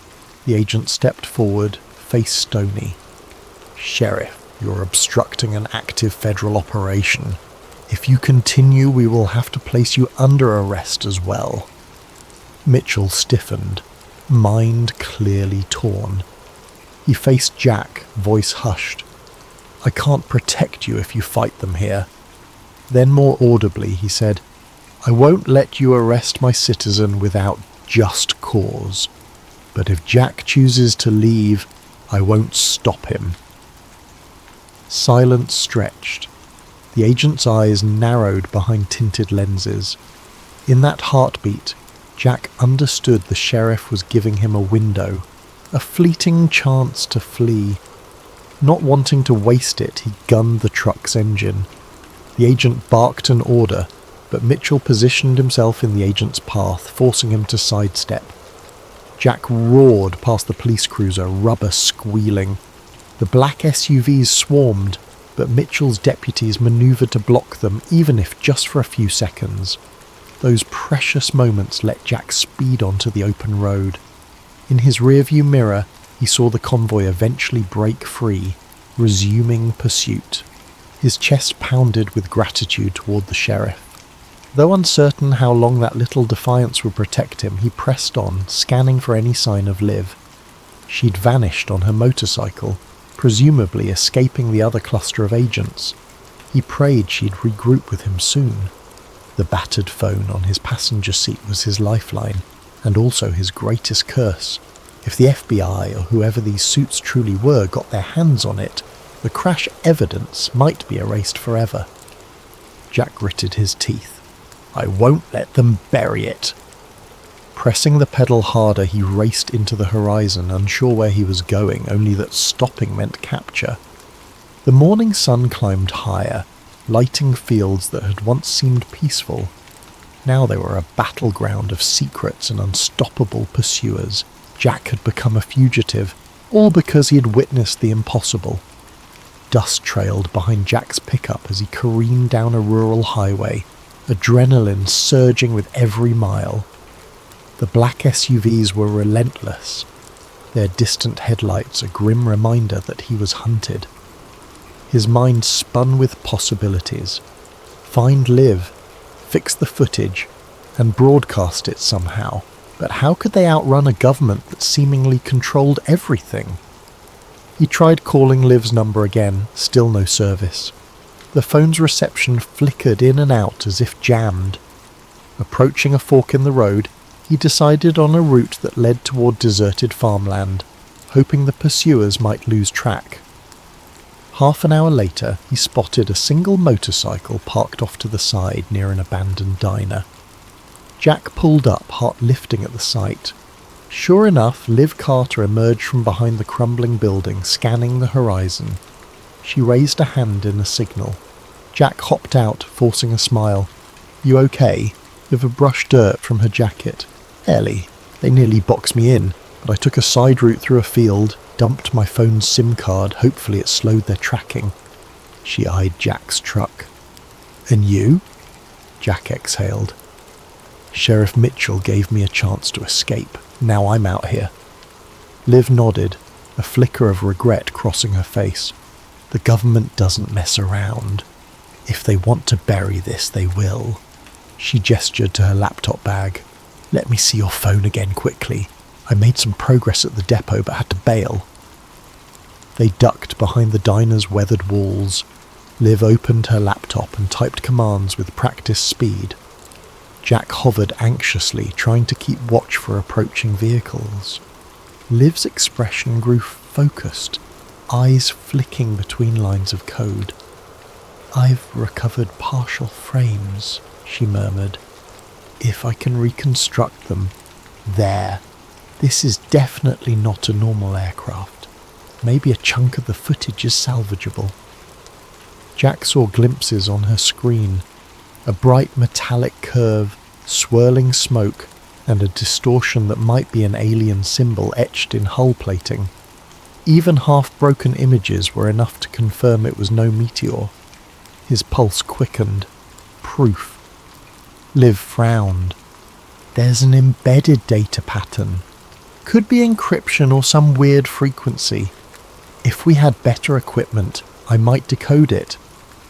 Before Jack could respond, a roar of engines made them jump. 2 black SUVs roared into view on the diner's main road, dust clouds rising. Liv slammed her laptop shut. "We need to move. Like now." Jack sprinted to his truck, Liv to her motorcycle, but as they revved engines, another SUV blocked the diner's exit. Doors flew open, men in suits rushing out with firearms drawn. Jack's hands tightened on the wheel. They were pinned. Then unexpectedly, a brown pickup truck barreled in from the side, smashing into the blocking SUV. Metal crunched, sending the black vehicle spinning. Jack recognized the driver. Sheriff Wade Mitchell. The sheriff yelled, "Go! Get out of here!" Seizing the moment, Jack floored his truck. Liv roared off on her motorcycle. The sheriff's daring intervention had scattered the agents, giving them enough of a gap. They didn't waste it. Within seconds, they were back on the highway, engines screaming. Jack's phone buzzed with an incoming call. Somehow he had a signal. He put it on speaker. "Hello?" Mitchell's voice crackled. The line faint. "Jack, I can't hold them off for long. Look, I don't trust them. They've got federal muscle behind them, but you can't keep running forever." Jack's throat tightened. "Sheriff, I'm sorry I dragged you into this." The sheriff snorted. "You didn't drag me. Listen, I saw enough on that phone to know you're not crazy. If this is real, the public deserves to know. Keep that footage safe. I'll do what I can, but they might come after me next." Suddenly gunshots rang out over the phone, followed by a crash. Mitchell cursed. "There." The line cut abruptly. Jack's gut twisted with guilt and fear. The sheriff might pay dearly for helping him. Beside him, dust parted as Liv's motorcycle matched speed. She waved him down, indicating a turnoff. He followed her to a narrow road that cut through a wooded area. They rumbled along until they reached a concealed path leading down into a ravine. There, half hidden by vegetation, lay an old hunting cabin. Liv parked, gesturing for Jack to do the same. "A friend of mine used to use this place. Should be off-grid enough to avoid trackers." Inside the cabin, the air was stale, but the walls were sturdy. Jack slammed the door behind them, adrenaline surging. Liv pulled out her laptop and a portable router from her bag. "I can try to connect here, maybe upload what we have, but the speeds might be abysmal." As she set up, Jack's nerves kept him pacing. Every shadow outside felt like an approaching agent. "We have to get the truth out somehow, publicly," he said. "If we just run, they'll catch us eventually. But if the entire world sees the crash footage..." Liv nodded. "That's the idea, but we need a robust channel or a known platform, and the moment they sense us uploading, they might jam it." She typed away, establishing a signal. The portable router's lights blinked green. Surprisingly, they had a minimal data connection.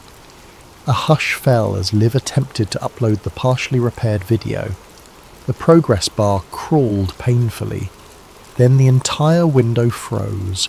A wave of curses spilled from Liv's mouth. She hammered keys, only to find the connection forcibly dropped. "They're jamming it," she hissed. "They have insane coverage." Jack glowered. "We can't do this pieceways. Maybe we physically bring the data to a big news station."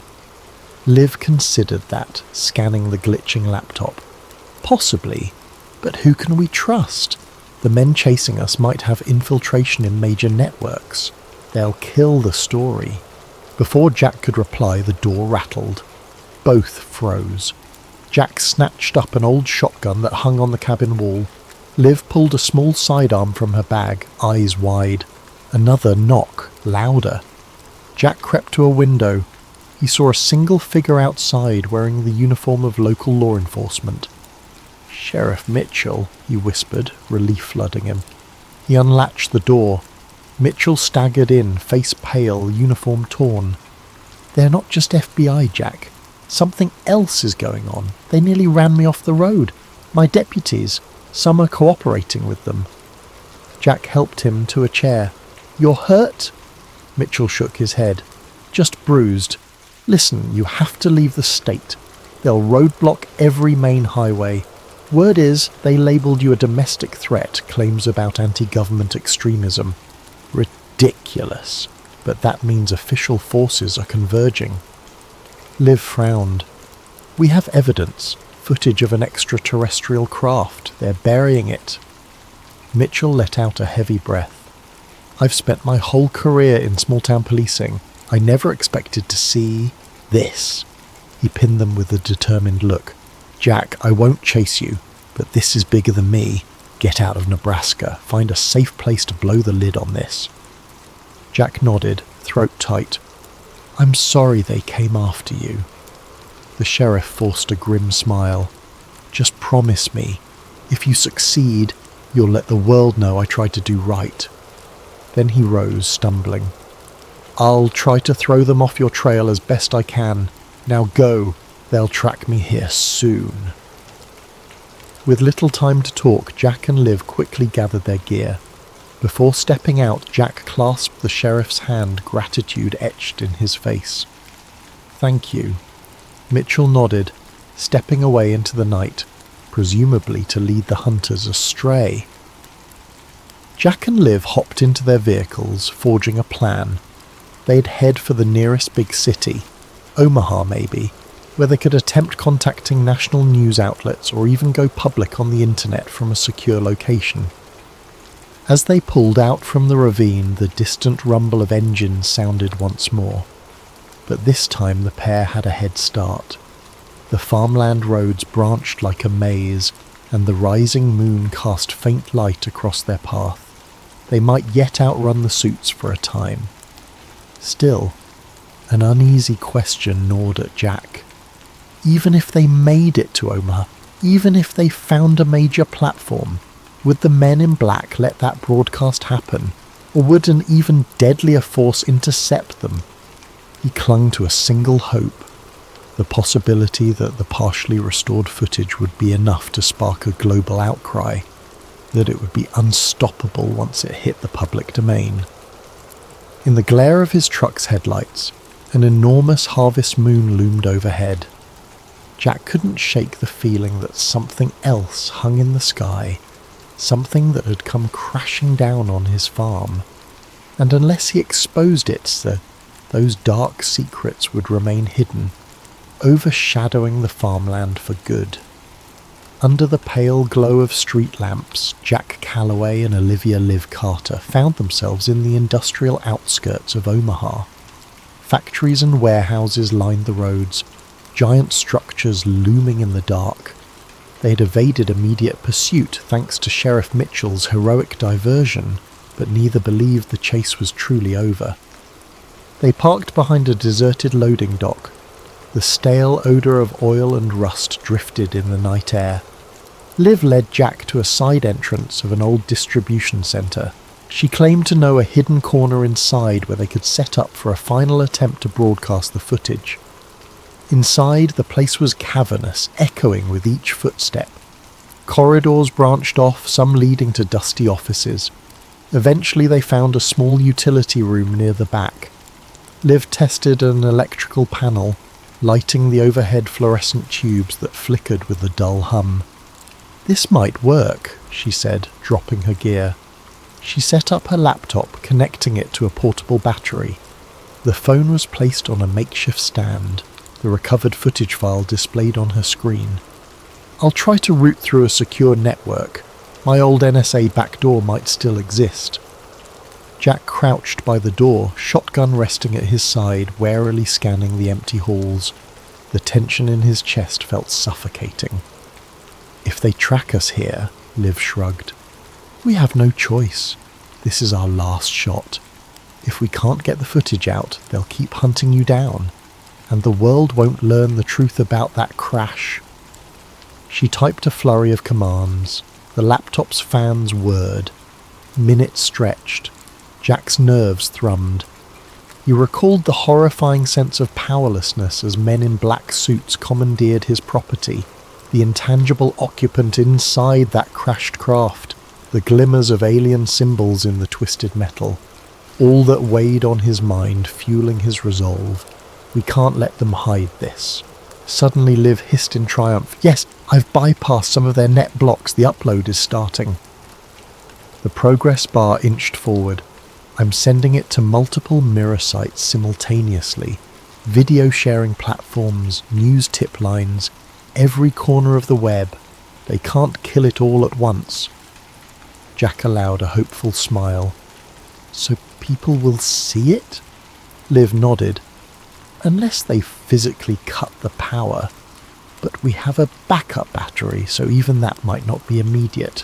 No sooner had the words left her mouth than a metallic clang echoed from somewhere in the building. Jack stiffened, finger sliding to the shotgun's trigger guard. Liv's eyes darted up from the screen. "We're not alone." Sure enough, footsteps resonated from the corridor, a measured, almost ominously calm stride. Liv frantically tapped at her keyboard, urging the upload to finalize. 4 minutes left, she muttered. The footsteps stopped outside the door, then a single knock. Thud, thud, thud. Rourke's heart nearly stopped. He raised the shotgun, voice shaking. "Stay back!" The door handle jiggled. Then, as if from nowhere, the knob turned and the door swung open. Standing there was Agent Daniel Briggs, the same figure who had led the raid on Jack's farm.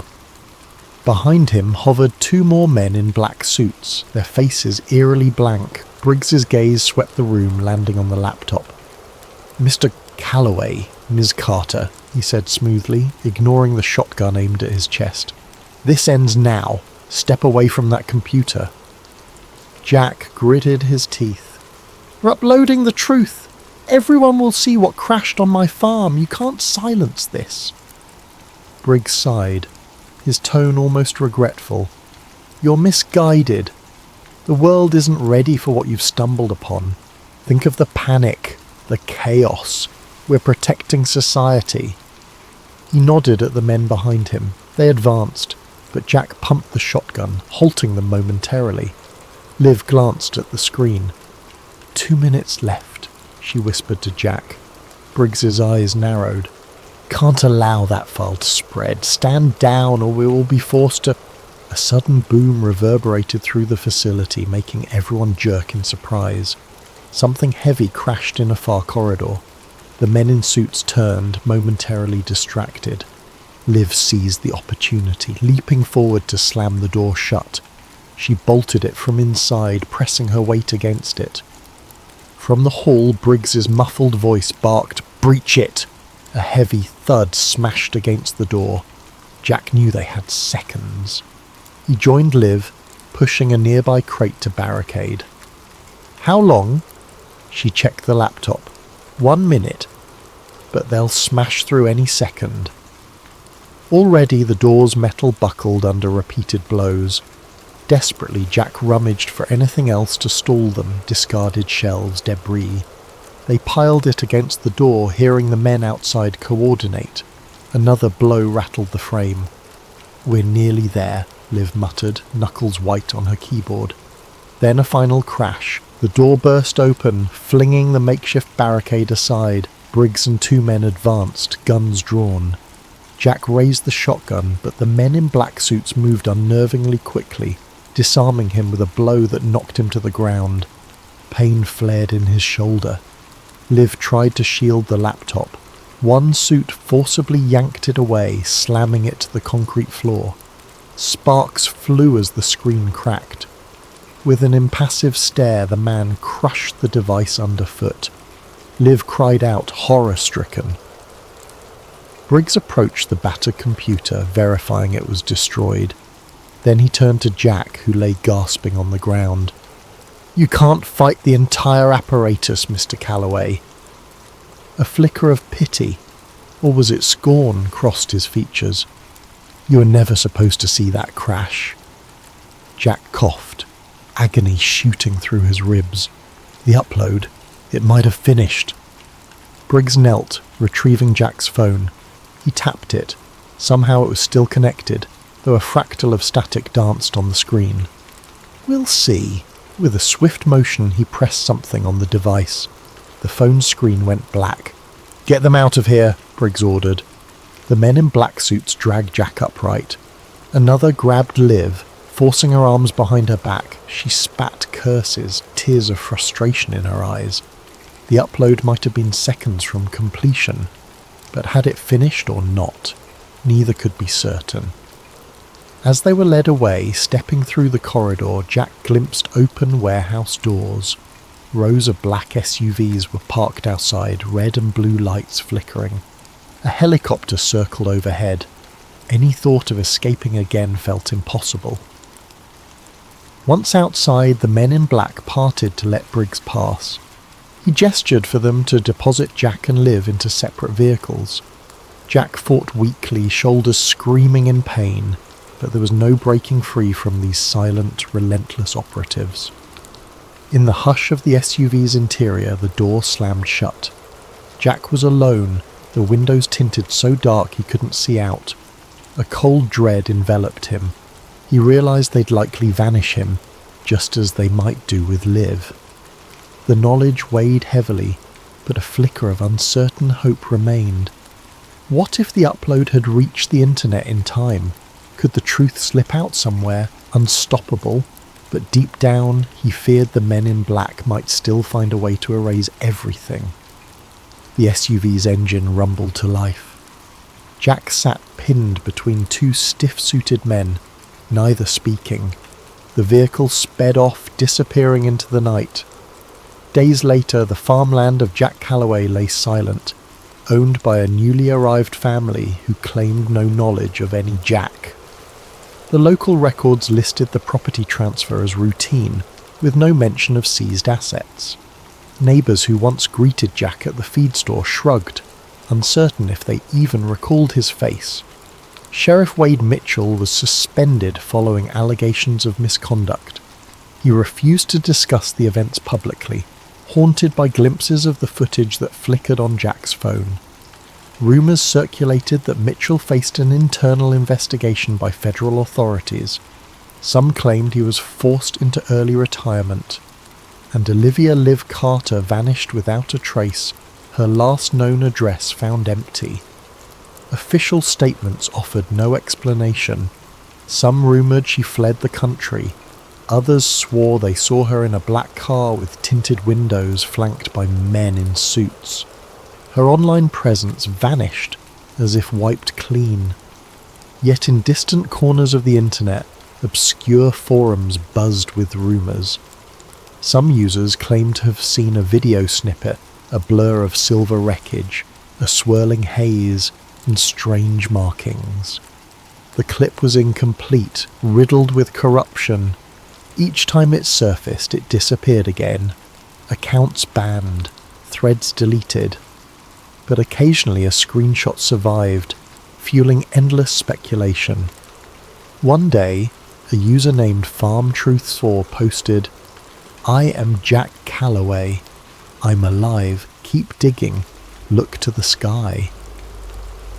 The post vanished within an hour, replaced by an error page.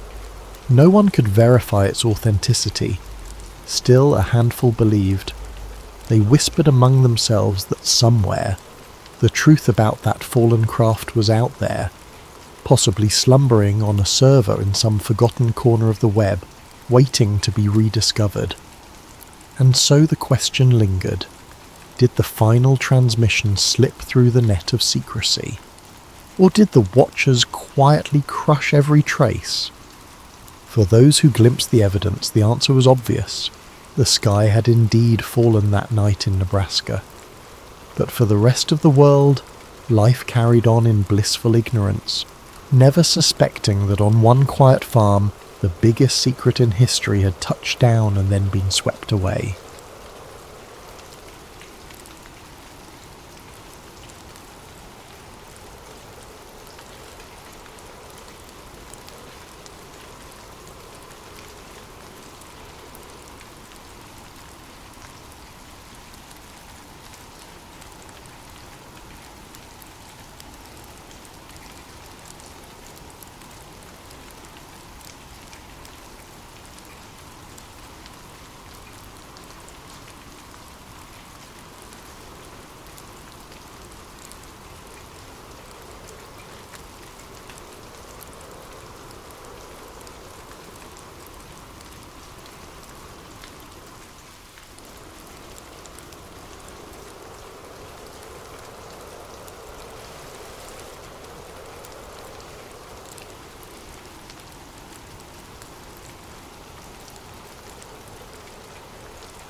Nathan Cole had never considered himself a whistleblower. At 36, he was a meticulous scientist with a passion for analysing cloud formations and weather systems, working for a government-funded climate agency in a mid-sized city. He spent his days among swirling datasets and satellite imagery, focusing on how storms evolve and how the atmosphere changes across the globe. He believed wholeheartedly in the agency's mission, understanding climate shifts to protect communities from environmental disasters. It was Tuesday morning like any other when the first crack in his reality appeared.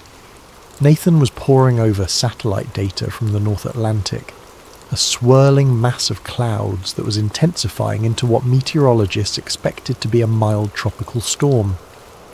Yet, in an older, theoretical predictive model, stored on an internal server, Nathan saw something odd, an exact projection of the storm's path that deviated significantly from the official forecast.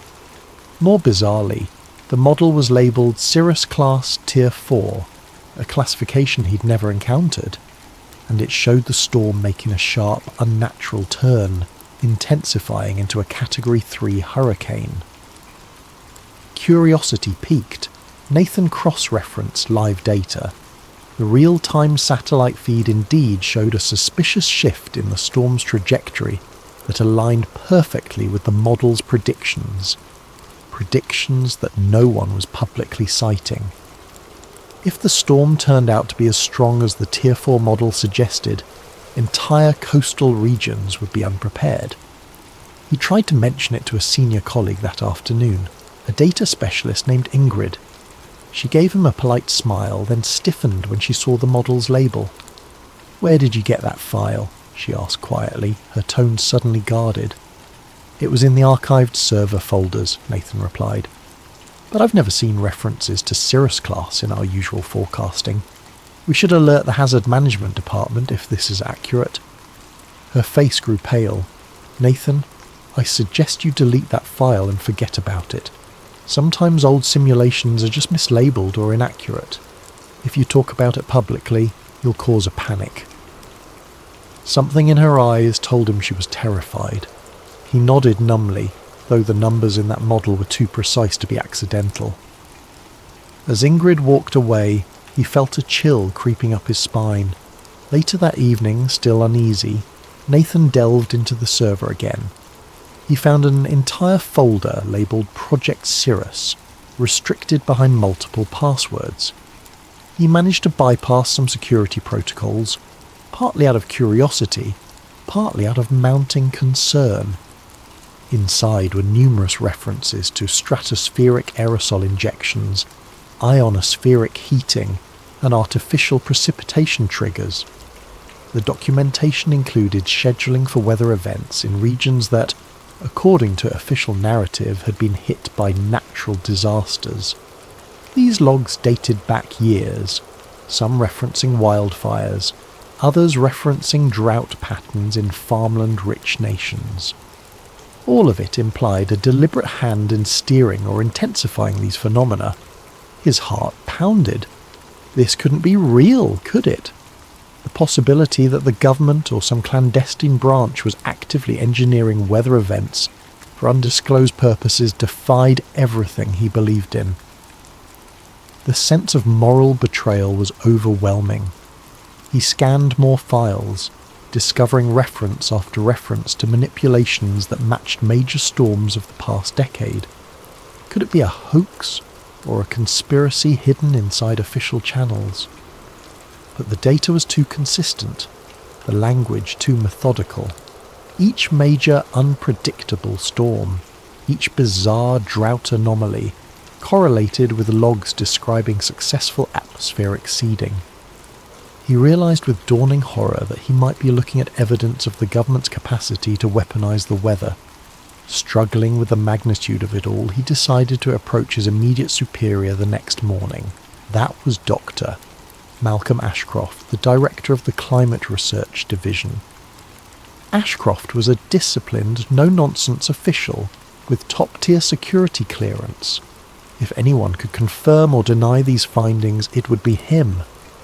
Nathan scheduled a private meeting in Ashcroft's corner office, heart in his throat. The next day, upon entering the office, he felt the tension. The blinds were closed, giving the space a claustrophobic feel. Ashcroft listened to Nathan's account, flipping through the printed examples of the data, his face expressionless. When Nathan finished, Ashcroft leaned back, eyes cold. Coal? We're a climate agency, not a secret weather manipulation outfit, Ashcroft said with practised calm. Those files must be mislabeled or part of some out-of-date project that never got off the ground. I'll have them archived properly. In the meantime, I suggest you focus on your assigned tasks. The words were benign, but a subtle threat underlined them. Nathan insisted, but these references to aerosol injections match the storms from the last year. This can't just be a leftover project. Ashcroft's gaze hardened. You're reading too much into it. Let it go. Dismissed from the office, Nathan left with a sinking feeling that he'd stepped into a hornet's nest. That evening, he returned to his desk only to find all references to Cirrus class or Tier 4 models wiped from the server. Ingrid avoided his gaze, looking frantic and pale. He attempted to log in with his clearance, only to find it revoked. A terse email labelled him for administrative leave pending a departmental audit. The message's subtext was clear. Keep quiet. As the day ended, Nathan exited the building under a darkening sky. A storm front loomed on the horizon, thunder rumbling ominously. It felt symbolic. His world was about to shift, perhaps irreversibly. Searching the online world from home that night, he discovered countless conspiracy theories about weather control, but none that matched the systematic detail of Project Cirrus. Some articles mentioned HAARP or cloud seeding, but all were dismissive. Yet Nathan knew the truth might be hidden in plain sight. The real question was, how far would the perpetrators go to keep it hidden? And could he, an ordinary scientist, find the courage to expose it? 2 days of enforced idleness left Nathan Cole in an anxious whirl. Officially on leave, he was barred from the Climate Agency's premises. He spent his time combing through personal backups, notes, old research proposals, weather anomaly charts. Tucked among them, he found earlier versions of the Cirrus-class references, not labelled as such, but hinting at advanced geoengineering. The idea weighed heavily on him. Maybe Project Cirrus had roots in the agency's past under different names. Huddled in his small apartment with a mug of coffee gone cold, he typed weather manipulation into countless search engines. The results were mostly sensationalist. Wild claims of chemtrails, HAARP conspiracies, or microwave weapons used by shadowy groups. He had always dismissed such theories as fringe paranoia. Now he suspected they might contain grains of truth. He opened a new email with an attached data set, wrote a short message, and addressed it to Jade Ramirez, an underground investigative journalist he'd read about. Jade was known for exposing corporate cover-ups, mainly big pharma or environmental disasters. She had a reputation for chasing suppressed stories, ignoring official denials. But contacting her carried risks. If she proved untrustworthy, he'd be handing explosive info to the wrong hands. If she was legit, she might become his only lifeline. An hour later, to his surprise, Jade replied with a terse, "Meet me. District 7 coffee shop. 3 p.m, bring your evidence." The directness made his pulse quicken. It was happening. Someone was taking him seriously, or maybe it was a trap. Fear gnawed at him. He arrived at the coffee shop, a nondescript spot with battered wooden tables and flickering lights. Jade was waiting, arms folded, scanning the crowd warily. She was in her early 30s, short hair dyed a streak of blue, wearing a leather jacket that had seen better days. The second Nathan approached, her gaze locked onto him. "Cole?" she asked. He nodded, sliding into the seat across from her. "You said you have proof of government weather manipulation. That's a big claim." He took a deep breath, passing a flash drive across the table. "On this, you'll find partial logs referencing Project Cirrus, including time-stamped documents that correspond to real-world storms. I also have correlation data that suggests these events weren't natural." She raised a skeptical eyebrow. "Could be doctored. People fake documents all the time." "I'm not a forger. Check the metadata. It's from official servers. I just stumbled upon it." Jade hesitated, took the drive. "If you're messing with me, I'll know. But if this is real, it's huge." She paused. "Why come to me? Why not mainstream media?" Nathan grimaced. "They'll bury it or brand me a crank. My own office tried to muzzle me. You have a history of exposing cover-ups." She leaned back. "Look, I'll investigate, but I can't guarantee an immediate story. If it's genuine, we'll need proof stronger than a flash drive. We'll need interviews, logs, an angle the public can't dismiss." He nodded, heart pounding. "I'll help in any way I can." They parted with an unspoken understanding. If Jade verified the data, they'd blow the lid off Project Cirrus. He felt simultaneously relieved and terrified. He walked home in the drizzle, scanning for suspicious onlookers. Every silhouette on the sidewalk or parked car seemed menacing. That evening his phone buzzed, an unknown number. He hesitated but answered. A clipped voice said, "Nathan Cole, we advise you to withdraw your claims or face consequences." The line went dead. His blood ran cold. The watchers were on him. Days blurred into nights. Jade remained silent, presumably verifying the files. In that time, Nathan tried to unravel more threads. He recalled references to hot air pattern injections that preceded certain wildfires. Searching wildfire data, he saw a suspicious pattern of intense dryness in spots soon ravaged by flames. Cirrus logs described target dryness increment by 0.5%. He found that a 0.5% shift might be trivial except in the critical moment of spark ignition, enough to tip a region from safe to tinderbox. He also remembered seeing mention of economy disruption tests. Scouring open-source shipping data, he noticed how a large hurricane had ravaged ports in underdeveloped nations right when they were poised to export vital resources. Could Project Cirrus be a covert economic weapon? The notion was horrifying, yet logically consistent with a conspiracy to manipulate global markets. Finally, Jade called, "Meet me, same place, 2 p.m, we have a problem." That phrase hammered his anxiety. He arrived earlier than planned. She showed up, expression grim. "I cross-checked your files. They match official formats.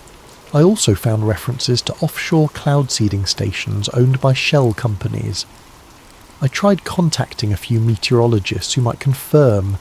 Within hours they retracted statements, claiming they never said anything about manufactured storms. They were spooked. Some phone lines went dead. This is bigger than I imagined." They sat in tense silence for a moment. Jade went on. "It's reminiscent of old Cold War projects rumoured to manipulate the weather for strategic advantage. But the scale here is monstrous, modernised, global. Could the government be orchestrating storms to destabilise nations? That's bigger than a one-article scoop. We might be dealing with a militarised operation at the highest level." Nathan's face paled. "What do we do?" "Expose it, carefully.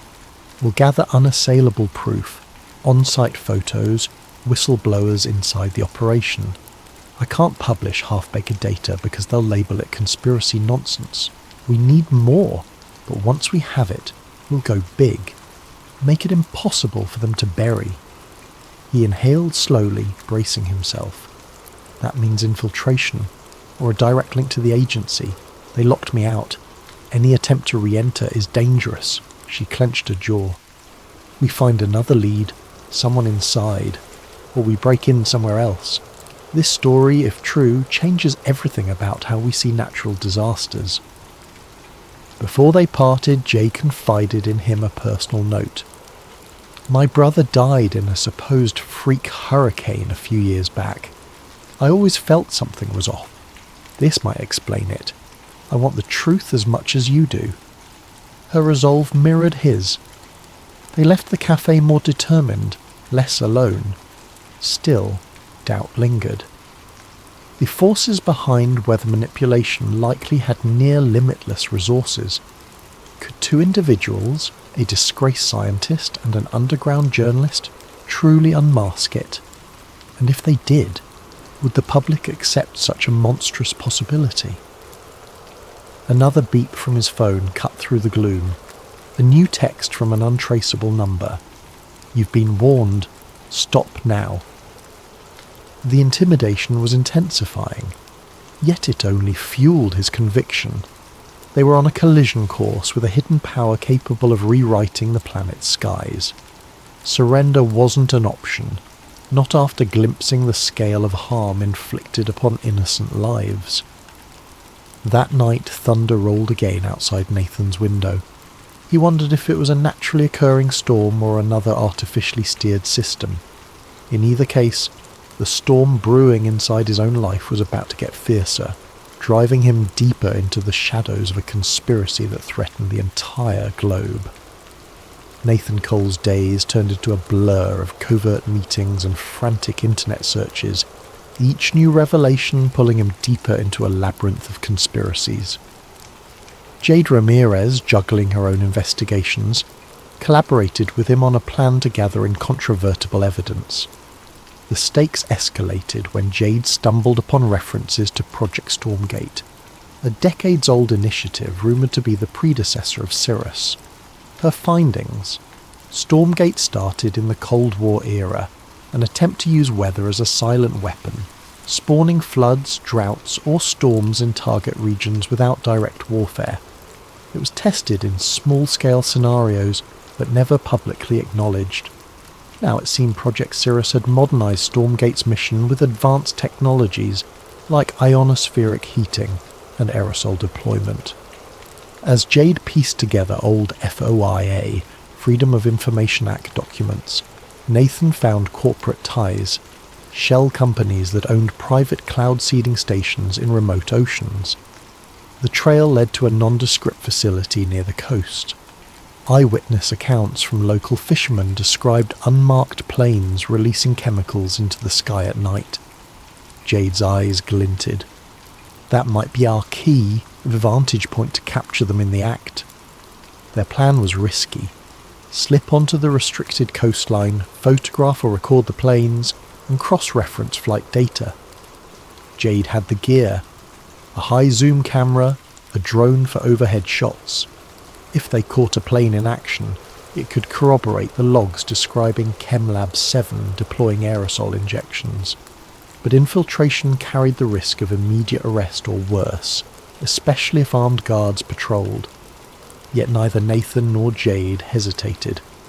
The storm battered the region, ironically providing them with a cover of gloom and thunder. One drizzly night, they navigated the coastline by a battered off-road vehicle, headlights off. Each minute that passed felt like an eternity. Rain battered the windshield. Jade skillfully drove, guided by the GPS coordinates from local rumours.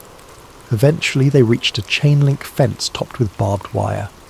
Beyond it lay a row of hangars and a short runway. Faint lights glowed from within. Jade parked behind a natural dune, pulling out a pair of binoculars. "We see if anything moves. If a plane takes off, we record. This is the only runway for miles. If they're launching secret ops, it's gotta be here." Nathan's nerves were raw. Hours ticked by in the humid darkness, hearts pounding with each new lightning flash. At around 2 a.m, they spotted activity. Hangar doors slid open, revealing a cargo plane with no visible markings. Workers wearing hooded raincoats hustled about. Through the binoculars, Jade glimpsed canisters being loaded into the plane's cargo hold. She snapped pictures, leaning forward with hushed excitement. As the plane taxied out, Jade launched a small drone. The drone soared up, capturing thermal signatures.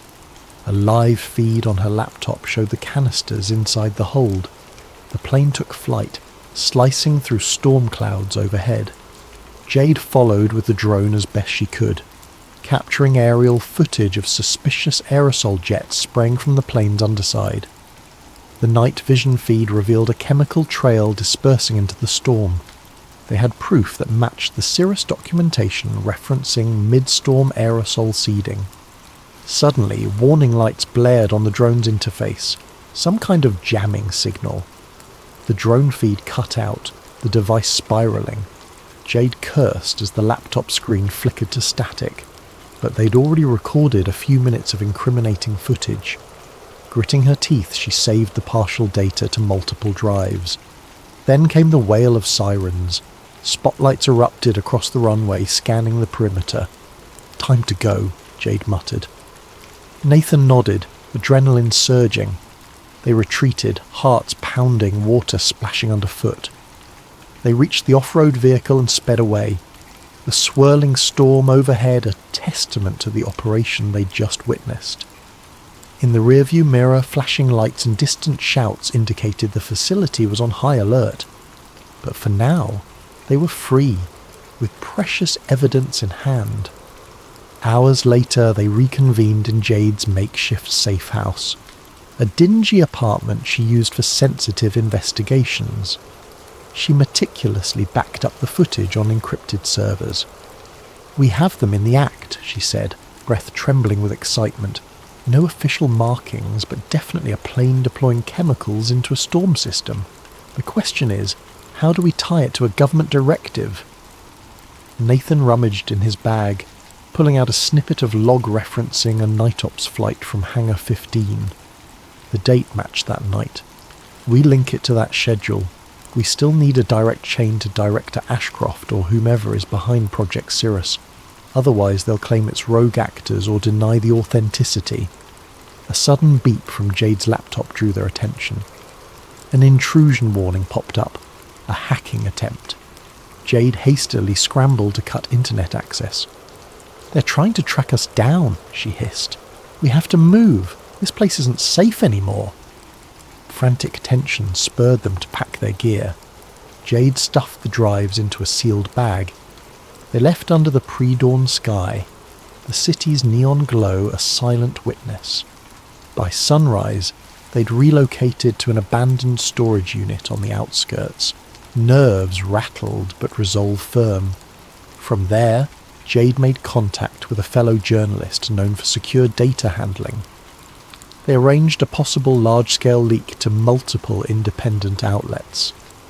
Meanwhile, Nathan discovered deeper references in the logs. Storm weapon test, drought expansions, wildfire expansions, hurricane targeting. The text explicitly mentioned impacting global commodity markets, resource control and political leverage. The scope of it was monstrous, pitting entire nations into chaos under the guise of natural disasters. A final piece of the puzzle emerged when Jade hacked into an older database containing Stormgate archives. The archived documents described how initially it was about sabotage, flooding enemy farmland or parching rival economies. Over decades, it evolved. Now, under Project Cirrus, it extended to forging or intensifying storms for strategic advantage across the globe. The authors rationalized it as maintaining global equilibrium, a twisted justification, but the powers behind this operation had no intention of letting them reveal everything. That day, Jade's phone lit up with an unknown text. "We see you. Enough." Then the lights in the storage unit flickered. Nathan's phone rang, the same menacing voice from before. "Hand over your data or face the consequences.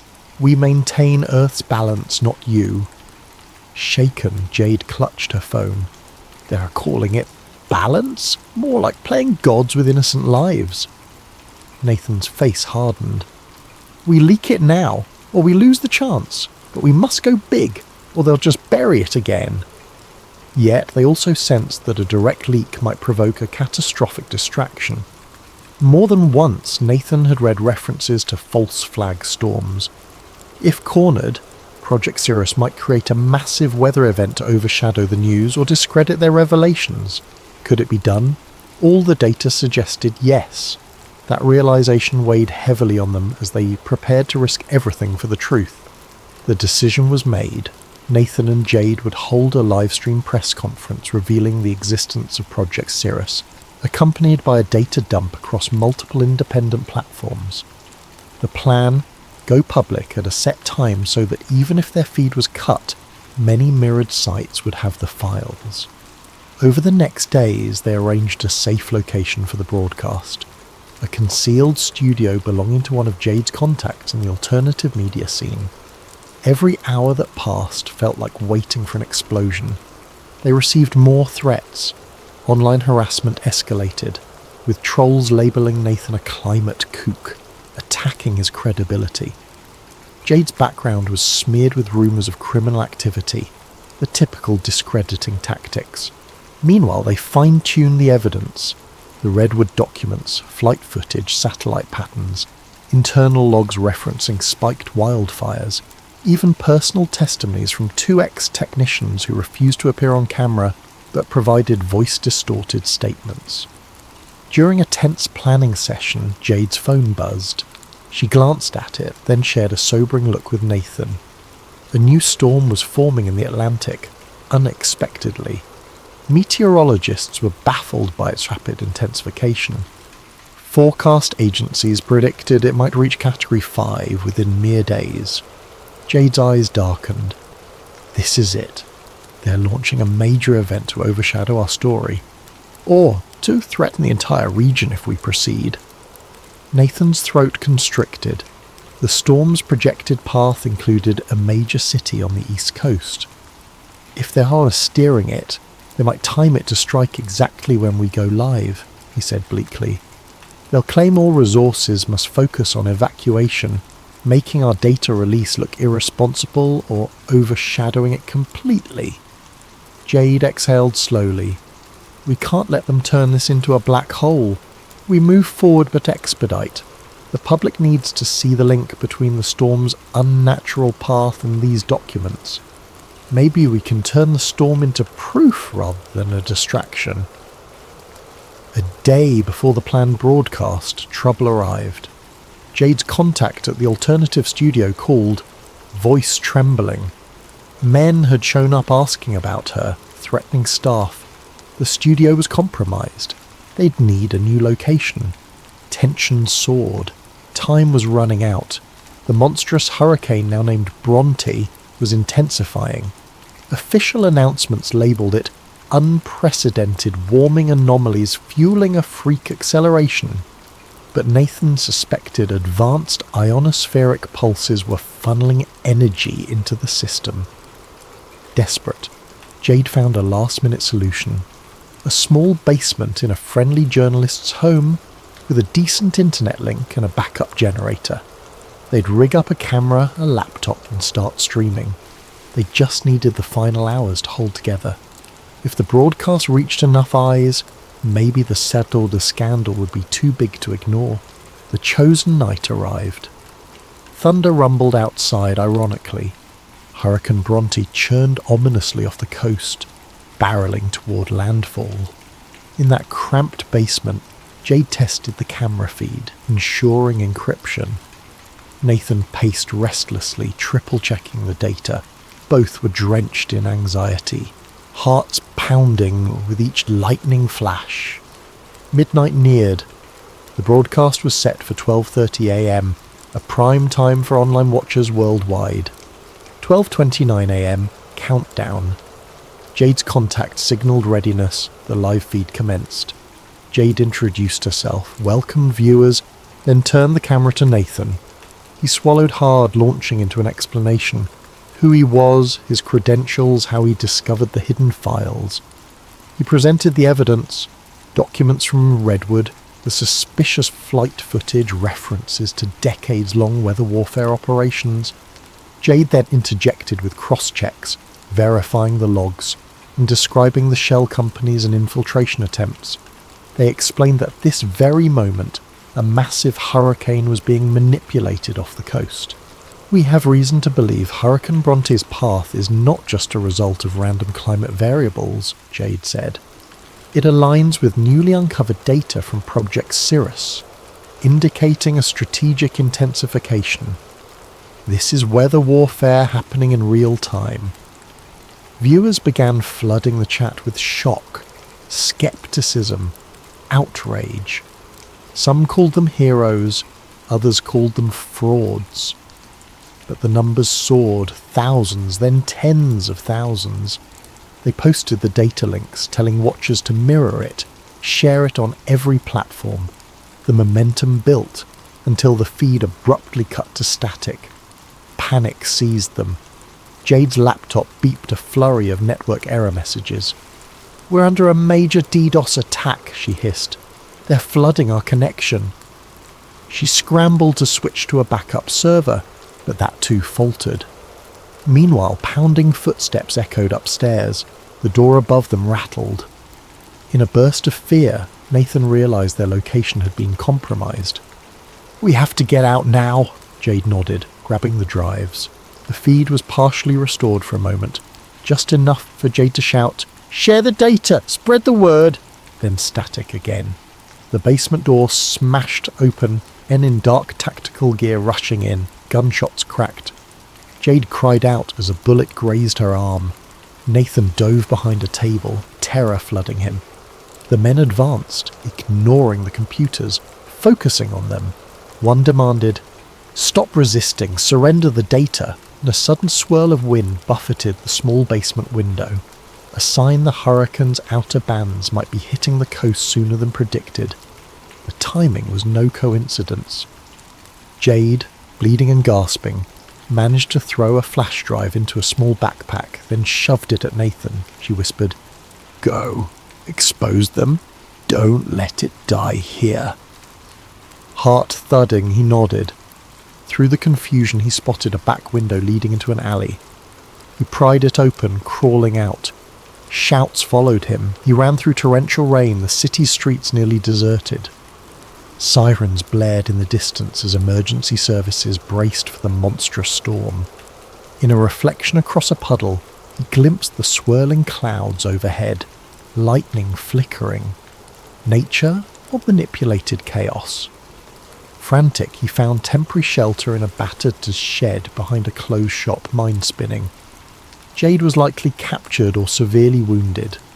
The broadcast was cut, but if even a fraction of viewers saw it, the data might have spread. He clung to that hope. Yet powerful forces would do everything to discredit or bury it. Exhausted and soaked, he sat with the backpack, cradling the last surviving copy of raw data. The hurricane roared closer. He saw news alerts on his phone, describing Bronte's escalation to a Category 5 hitting land in record time. Government statements said, no one could have predicted such an abrupt intensification. He realised with heartbreak that if Jade was right, this was a deliberate cataclysm to overshadow the story or punish a rebellious coastal region. Innocent lives treated as collateral damage. He had one option left.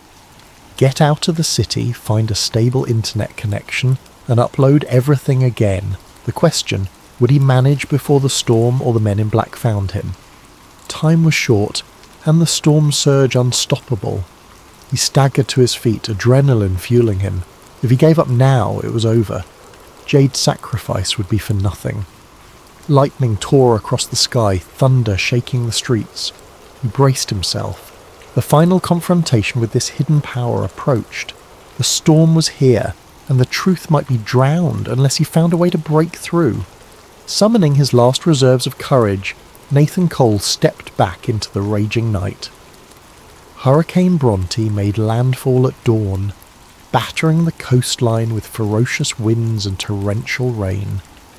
Nathan Cole, clutching the precious flash drive, navigated deserted streets as chaos swirled around him.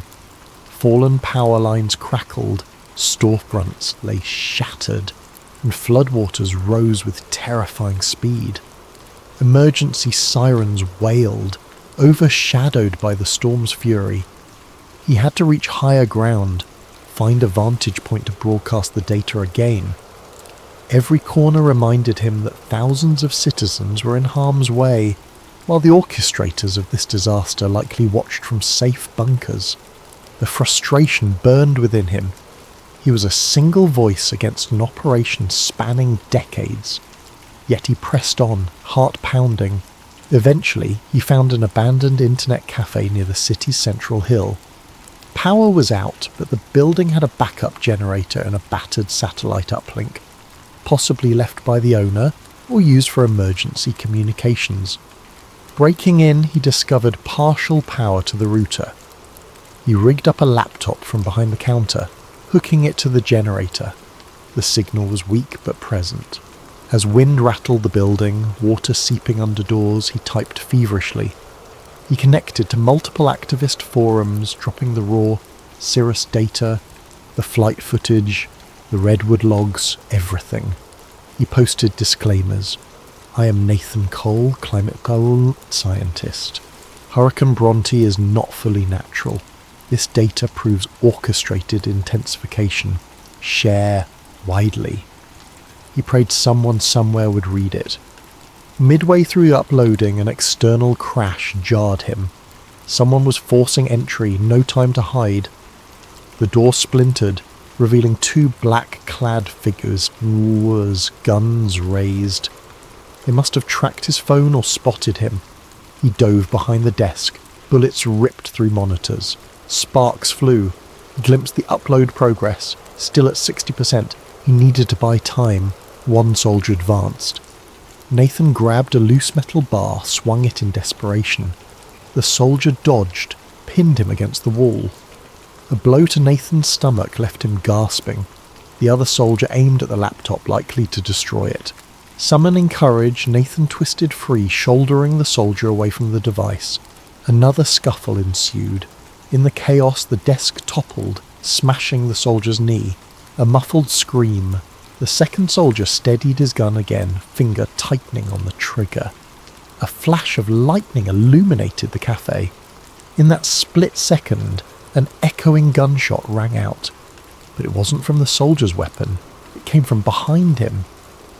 The soldier crumpled, shot from behind by a new arrival. Jade Ramirez, pale and injured but alive, stood at the doorway, pistol shaking in her grip. Her jacket was tattered, her face drawn with pain. "Couldn't let them kill you," she rasped.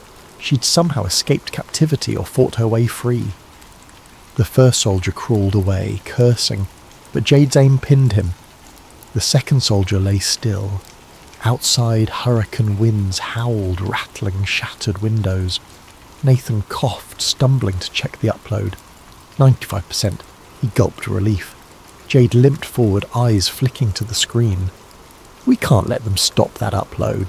That's the world's best chance." He nodded.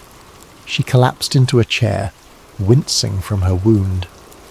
He rummaged for a medical kit, found only basic supplies. The battered generator sputtered. They both froze, watching the flickering light. If the generator died beforehand, it was all for nothing. 99%. Another surge of wind battered the structure. A portion of the ceiling collapsed near the entrance. Water gushed in. The soldier pinned by Jade struggled, but Jade glared. "Don't!" The soldier froze, cursing under his breath. Ding! 100%. "Upload complete," the grid read. The data was out, mirrored across activist sites, cloud storage platforms, social media. Possibly unstoppable now. A wave of exhausted triumph pulsed in Nathan's chest. They'd done it! Jade gave a weak smile. The soldier scowled, presumably knowing their secret was laid bare. "You fools," he spat. "Doesn't matter. The media will discredit it. Our people are everywhere." Suddenly, the cafe's front collapsed inward with a crash. The swirling storm poured in. The soldier used the distraction to lunge at Jade. She fired, but her aim wavered. He knocked the gun aside, grappling her to the floor. Nathan, ignoring the chaos, tackled the soldier off her. They tumbled across broken glass. Another gust tore through the building. Water rushed around them, threatening to submerge the entire lower floor. In the final struggle, Jade seized the pistol again, pressing it to the soldier's helmet. This time he froze, eyes wide with genuine fear. "Enough!" Jade wheezed, tears in her eyes. Nathan saw how close she was to crossing a moral line, but the soldier slumped, raising his hands in surrender. She exhaled, dropping the gun, letting him live. They turned to see the laptop battered by debris. The generator stuttered, finally shutting down. Darkness enveloped them, except for flickers of lightning from the raging hurricane. But the data was out, their mission accomplished. Now survival was the question. The soldier muttered something about an extraction team. Jade and Nathan realised no extraction was coming for them. They had to flee. They forced the soldier to remain behind, pinned under debris. Or they might let him go, but time was short, the building was collapsing. Gathering their last bits of energy, Jade and Nathan waded through swirling floodwaters, forging a path outside into the watery streets. The soldiers' curses echoed behind them, lost in the wind. Outside, the city was battered. Debris flew. They trudged to higher ground, half carrying each other. Eventually, they reached a partially intact overpass. Jade collapsed, her wound and blood loss taking their toll. Nathan tried to keep her conscious, shouting her name over the gale. Distant sirens wailed. Overhead, the swirling eye of the hurricane approached with eerie calm, lightning illuminating the sky in strobe-like flashes. In the morning's bleak light, rescue teams might find them or might not. But by then, the story would be global. The data would spread. Some outlets would dismiss it as a hoax or AI fabricated. Others might investigate deeper.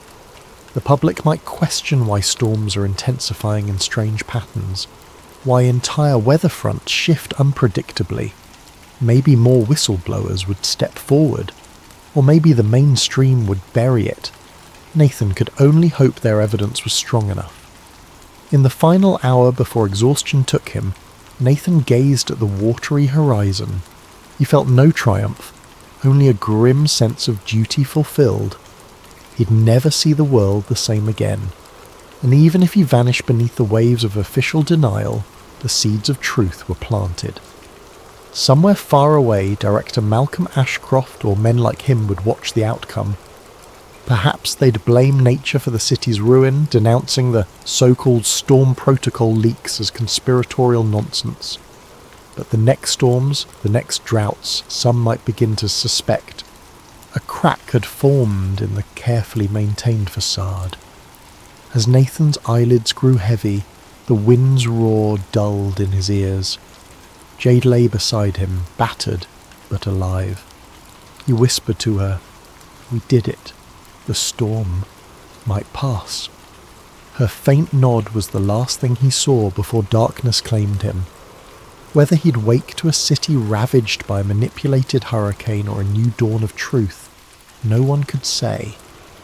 But for that moment, the only certainty was that the secret was out, and storms would never again be seen as purely natural phenomena, not after the revelations of the Storm Protocol.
Tonight's narrative is titled Deep Silence, the Titanic Deception. Imagine the year as modern day, and we have all grown up hearing one definitive story about the Titanic's tragic end. A collision with an iceberg, an unsinkable ship that proved otherwise, the sorrowful loss of life. But in this retelling, a new voice steps forward. Doctor. Nolan Reeve, a dedicated marine biologist who stumbles upon a startling discovery on the Titanic's wreck that contradicts the official version of events. There's evidence of an explosion, or sabotage, hidden among the rusted metal and barnacle-clung beams, suggesting that the tragedy of 1912 might have been orchestrated to eliminate certain powerful individuals. As Dr. Reeve digs deeper, searching old shipping records and deciphering coded telegrams, he finds himself up against forces that have spent over a century ensuring no one ever questions the iceberg narrative. Tension rises as strange warnings appear, suspicious accidents claim the lives of those close to him, and the unstoppable juggernaut of a conspiracy that crosses generations threatens to silence him forever. In the 5 parts that follow, we'll dive into Dr. Reeve's step-by-step investigation, from the first glimpses of abnormal structural damage on the Titanic's hull to the frantic final hours, where he attempts to broadcast the truth before shadowy agents can destroy both him and the evidence. If you're ready to uncover a hidden piece of maritime history, at least in this fictional reimagining, read on and let the swirl of ocean currents and midnight conspiracies guide you deeper into the hush of night. Please, make yourself comfortable. Allow your mind to wander into the possibilities that maybe, just maybe, everything we've been told about that fateful April night is not the whole story. And remember, in times of darkness, knowledge can be as blinding as a flare, or as comforting as a dim lantern. May you find the perfect balance tonight as we embark on this mysterious tale.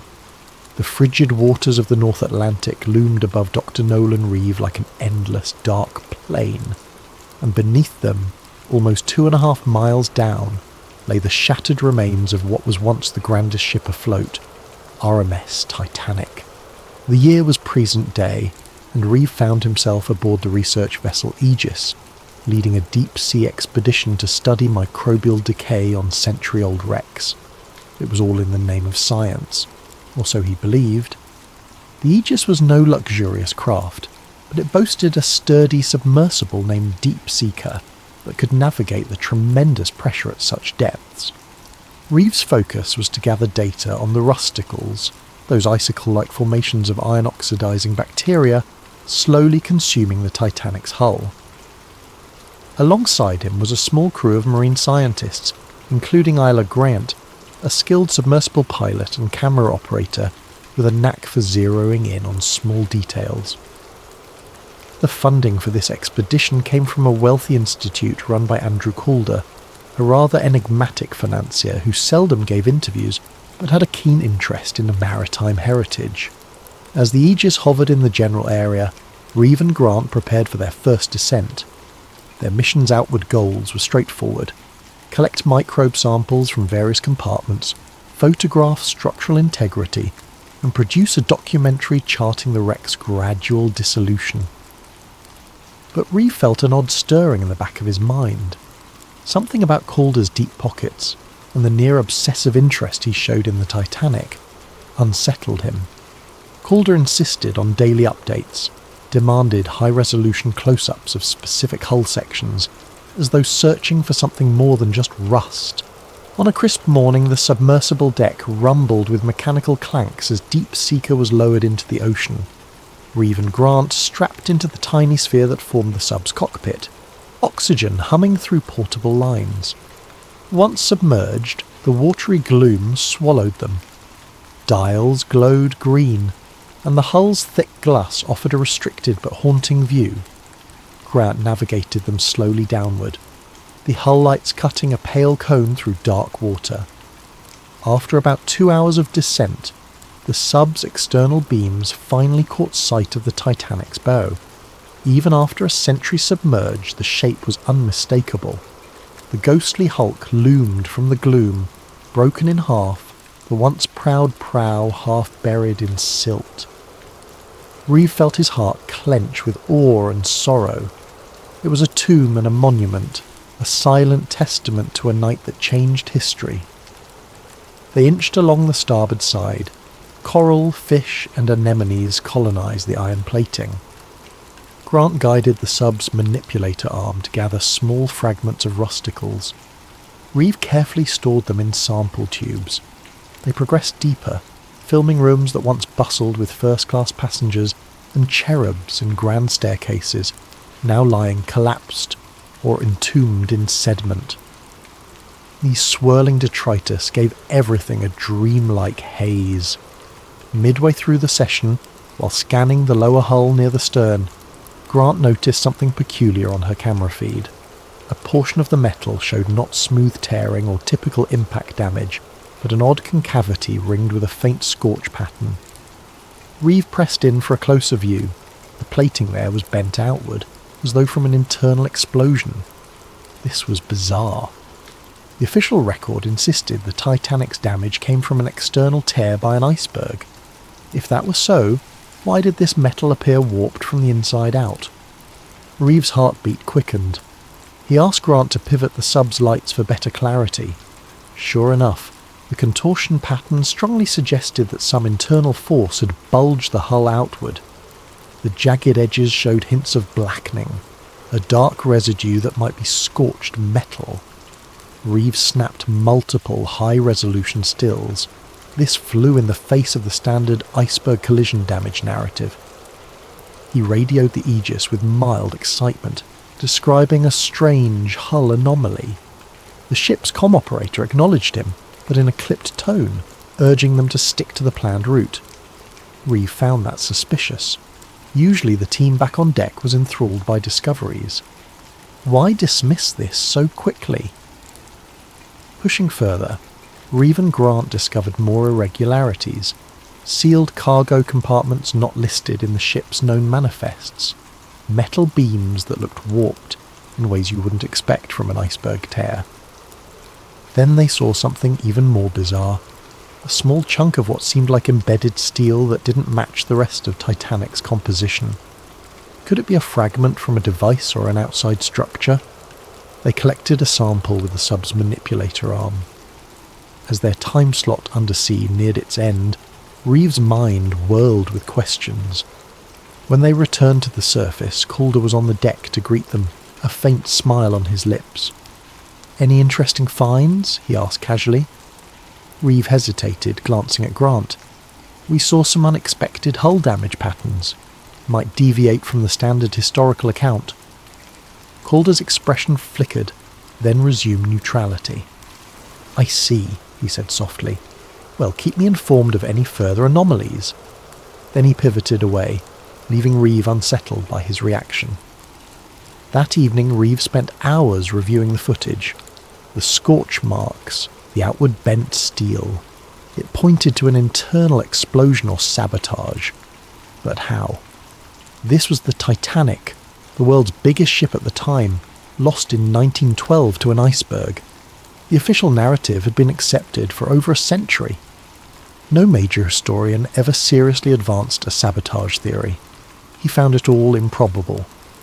But then, so was the photographic evidence in front of him.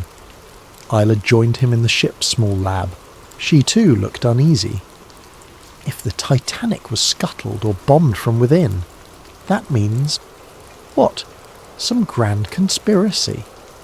She paused, leaning over the images. That's nearly unimaginable, and yet these images speak for themselves. Reeve nodded, chewing his lip. We need more context. Old shipping logs, survivor accounts, something that might confirm the possibility. He emailed a few colleagues, maritime historians, archive specialists, seeking discreet help. Unbeknownst to Reeve, others had their eyes on the expedition's data. Hours later, while the crew slept, a silent figure wearing a staff uniform accessed the main lab console, scanning the raw footage, then left behind a small device that quietly started encrypting all data. By morning, Reeve discovered that his recordings had been locked, needing a passcode. A glitch? Possibly, but it felt too coincidental. In the next days, Reeve would realise he'd stirred a hornet's nest with that single discovery. The evidence of sabotage on the Titanic's wreck threatened to unravel a century-old deception, and those who guarded that secret were not about to let one curious marine biologist rewrite history. In the cramped lab aboard the Aegis, Dr. Nolan Reeve wrestled with the encrypted files. Every time he tried to open them, an error message demanded an unknown passcode. He suspected sabotage, but who would want to bury the data? The expedition's sponsor, Andrew Calder, insisted it must be a technical glitch, urging Reeve to keep the incident quiet and rely on fresh recordings. But Reeve felt the tension in Calder's voice. It was too pointed, too insistent. Frustrated, Reeve and Isla Grant turned to the partial images and notes they'd saved offline. A few snapshots still remained on Isla's personal camera, showing that suspicious scorch pattern on the Titanic's hull. Reeve cross-referenced the Titanic's original construction blueprints, which the Historical Society had in their public archive. That region of the hull was never intended to have anything more than standard plating. No known modifications or cargo compartments were recorded in that area. So how did an explosion or something akin to it mar the interior? Seeking clarity, Reeve reached out to maritime historians he knew back on the mainland. One responded quickly, an old friend named Francis Hobbs, who specialised in transatlantic liner accidents. Hobbs expressed utter shock at the hull damage suggestion. No major source ever mentioned burn marks or outward bent steel. The entire official inquiry pinned it on an iceberg gash. Reeve pressed further, mentioning the possibility that the Titanic's sister ship, the Olympic, had sustained damage weeks prior to Titanic's maiden voyage. Some fringe conspiracy circles argued the White Star Line might have swapped ships to salvage insurance money, but that didn't fully explain sabotage or bombs. As the days went on, Reeve discovered more digital meddling. A chunk of audio data from the sub's recordings vanished. The expedition's official logs were being updated to downplay the hull anomalies as corrosion patterns. Meanwhile, Calder announced an abrupt shift in the research plan. They were to focus on the ship's upper decks, ignoring the stern or deeper compartments. Reeve confronted Calder in the corridor, voice tight with anger. "We came for a thorough study of microbial decay, remember? We're not done with the lower hull." Calder just patted Reeve's shoulder. "This expedition is under my sponsorship, Doctor. We have all we need. Let's not waste resources on rabbit holes." Suspicion soared. Yella quietly confided in Reeve that she'd seen an unknown staffer rummaging through the lab's computers late at night. Something bigger was at play. They hatched a plan. On the next dive, they'd pretend to follow orders but actually gather clandestine footage of the suspicious hull region again, storing it on a separate device. They hoped to smuggle that out. The next day, they executed the plan. Isla took an alternate camera hidden in the sub's toolkit, capturing fresh angles of the scorch marks. But near the end of the dive, the sub's thrusters failed, plunging them into darkness momentarily. A near-fatal scenario if Isla's backup system hadn't restarted the motors. The official post-dive report pegged it as a mechanical glitch, but Reeve and Isla suspected sabotage, an attempt to end them mid-ocean. Back on the surface, they realised they needed more historical context. They discovered, from old survivor memoirs, mention of loud booms below deck some hours before the iceberg collision. In official statements, these were dismissed as boiler explosions due to flooding. Another survivor wrote that wealthy industrialist John Astor had confided to a friend about shadowy deals for or against a central banking system. Then one cryptic line from a steward's note surfaced. "We were told not to speak of the cargo in hold number 3, told it was hush-hush for the men with suits." Reeve's blood chilled. It sounded like sensitive cargo beyond just mail or supplies. The more Reeve read, the more an unsettling pattern emerged. Certain powerful men who opposed the formation of a global central banking authority died on the Titanic. Surviving members who wanted that bank system ironically missed the voyage last minute. Could the sinking have been orchestrated to remove key opposition? Reeves' logic reeled. It was wild, reminiscent of conspiratorial talk. Yet the sabotage evidence from the wreck gave these claims unexpected weight. Meanwhile, the expedition approached an official end date. Calder seemed eager to wrap up. The mood on the Aegis turned tense, with some staff openly complaining about weird instructions from Calder's office. Reeve realised that once they returned to shore, Calder might quietly seize all official findings, labelling anything about sabotage as a hoax. Reeve confided in Ayla that they needed to break free from Calder's control. "We have to publish or release these anomalies ourselves," he insisted. She agreed, though fear glimmered in her eyes. "They're watching everything we do." Days before the final docking, an unnerving event confirmed their fears. One of Reeves' close colleagues, a diver who had glimpsed the scorch marks as well, died in a suspicious boat explosion near the Aegis. The official statement labelled it a tragic fuel accident, but Reeves saw no sense in the story. The diver had been careful, not the type to mishandle fuel lines. The message was clear: keep your mouth shut or pay the price. Now Reeve recognised the bigger threat. Some covert group, possibly with Calder's backing or beyond him, was determined to bury any mention of sabotage. Perhaps a direct lineage of those old bankers or industrialists from 1912 still wielded enough influence to ensure the Titanic's alternative story remained hidden. The fear in Reeves' gut was overshadowed by moral resolve. People deserved the truth. The tragedy that claimed 1/500 lives might have been a coldly calculated mass murder. Nights turned sleepless. Reeve hammered out a partial draft of his revelation, an academic paper explaining the structural anomalies, listing historical coincidences, and linking them to potential sabotage. He also prepared a short documentary with images and voiceover, planning to upload it online the moment they were near stable internet. Ayla assisted, editing in hush hours. They stored backups on hidden flash drives, but unbeknownst to them, an unknown figure in the staff was already alerting superiors about their secret activities. The black-suited watchers who answered to a shadowy black archive were preparing a final move. Reeve received a cryptic email from an unnamed address. "Stop, we see you. Let the Titanic rest, or you'll join its fate in deep silence." Sickness clenched Reeve's stomach. This was no empty threat, but he pressed on, determined. The Titanic's dead deserved no less than the truth. As the expedition's final day dawned, the Aegis began returning to port. Calder circled the decks, ensuring all official data was locked. Reeve and Ayla, with their clandestine files, awaited the perfect moment to slip away or go public. Tension crackled through the sea air. Both felt that soon the conspirators would strike. Reeve thought of the thousands who died that night in 1912, possibly sacrificed for a hidden agenda. He vowed not to let them remain pawns in some century-old cover-up. He could only hope that in the hours ahead, he'd find a way to broadcast the shocking truth before the Watchers enforced their deep silence, just as they had, apparently, for the diver who died, and for countless others who might have glimpsed the Titanic's real story over the decades. On the morning the Aegis neared the harbour, Dr. Nolan Reeve stood on the stern deck, scanning the shoreline for any sign of abnormal presence. The coastal city's skyline shimmered under the rising sun.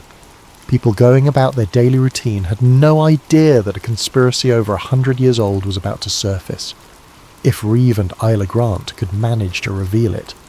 The tension inside Reeve coiled tighter with each minute. The Watchers might be waiting at port, planning to intercept him or destroy the evidence. At breakfast, Andrew Calder made an announcement. Once they docked, all expedition materials, logs, footage, collected data were to be handed over to the sponsoring institute for analysis and archiving. He claimed it was standard procedure, but Reeve caught the triumphant glint in Calder's eyes. This was clearly the final step in burying the sabotage findings. Reeve pretended compliance, casually finishing his toast while his pulse hammered. Ayla, seated nearby, gave him a subtle nod. They understood each other. They had to act quickly. Below decks, Reeve and Isla retrieved their hidden flash drives from a safe compartment in the sub's tool storage. On these drives lay the photographic proof of the Titanic's hull damage, the partial interviews with experts who'd uncovered old shipping conspiracies, plus the half-finished documentary. They sealed them inside a watertight case small enough to slip into Isla's personal bag. Their plan was to slip away from the Aegis the moment they landed, find an off-site location with stable internet, and upload everything. They also had a contact in the press, a freelance investigative journalist who had expressed interest in unconventional Titanic revelations. If they could get in touch, the journalist could go public with the story, but their watchers were a step ahead. As the Aegis came into port, Reeve noticed a black SUV parked near the dock, 2 men in suits standing by. They exuded the same menacing aura as the staffer who had prowled the lab at night. Reeve recognised their type, ex-intelligence or corporate security, probably the Black Archive or some affiliate. If Reeve and Isla marched out the front gangplank, they'd be easy prey. Thinking fast, Reeve told Isla, "We can't disembark with everyone else. We need a back route." She recalled there was a smaller cargo ramp on the starboard side used for unloading sub-equipment. If the watchers were fixated on the main exit, maybe they could slip out unnoticed. They bided their time until docking was complete, the bustle of the harbour overshadowing the usual procedures. Then, with anxious hearts, they made their move. Slipping on plain jackets and carrying minimal gear, they snuck to the starboard cargo area. The usual guard was absent, likely assisting with the main disembark. They lowered a small ramp onto the dock. Heart pounding, they hurried down. Reeve's eyes darted to the black SUV. The suited men were still scanning the main exit. Good. They made it halfway across the dock when a shout broke out behind them. "Hey, stop! Stop!" Another staffer from the Aegis, wearing an earpiece, sprinted forward. Reeve and Isla broke into a run, weaving among crates and dock workers. Over their shoulders they saw the black suits rush into action. The watchers realised their target was escaping. Isla pointed to a cluster of cabs by the gates. "We can get one of those," she gasped. But as they neared, they found a man stepping from a second black SUV to block the path. The watchers were closing in from both sides. In a desperate manoeuvre, Reeve dashed behind a forklift. The driver, startled, nearly dropped his cargo. Isla jumped aboard, urging the forklift driver to swing around. The watchers hesitated, not wanting to cause a scene with bystanders. The forklift jerked forward, awkwardly separating them from at least 2 pursuers. Reeve spotted a side alley leading away from the harbour. "That way!" he yelled. They tumbled off the forklift and sprinted into the alley, footsteps echoing on wet concrete. The watchers gave chase. Adrenaline pounded in Reeve's veins. He clutched the bag containing the flash drives, desperate not to lose it. They twisted down side streets in a labyrinth near the harbour's industrial zone, the watchers cursing behind them. Once they found a small metal door leading into an old warehouse. They slipped inside, the watchers' footfalls receding briefly. In the dim interior, crates of fish meal or old maritime supplies reeked of stale salt. Isla quickly typed a text on her phone to the journalist contact. "Need immediate pickup. Coordinates near old warehouse. Being chased." She pressed send, praying the signal went through. They heard footsteps outside, no time to hide further. Moments later, the watchers kicked in the door. A short scuffle ensued. Isla brandished a wrench from a table, swinging it as a deterrent. Reeve ducked behind a crate, but one watcher advanced, gun drawn, muzzle fixed on Reeve. "Drop the bag," the watcher growled. Reeve's mind whirled. If they took the evidence, everything was lost. Then headlights sliced through a window. A van screeched up, brake lights glowing. Another door was forced open from the building's backside. The journalist contact, a wiry man named Carl Dawson, burst in, brandishing a camera flash that momentarily blinded the watchers. In that flash, Reeve and Isla dove behind crates. Shots rang out, hitting metal and wood. Carl roared, "This way!" They fled through the hole in the back wall.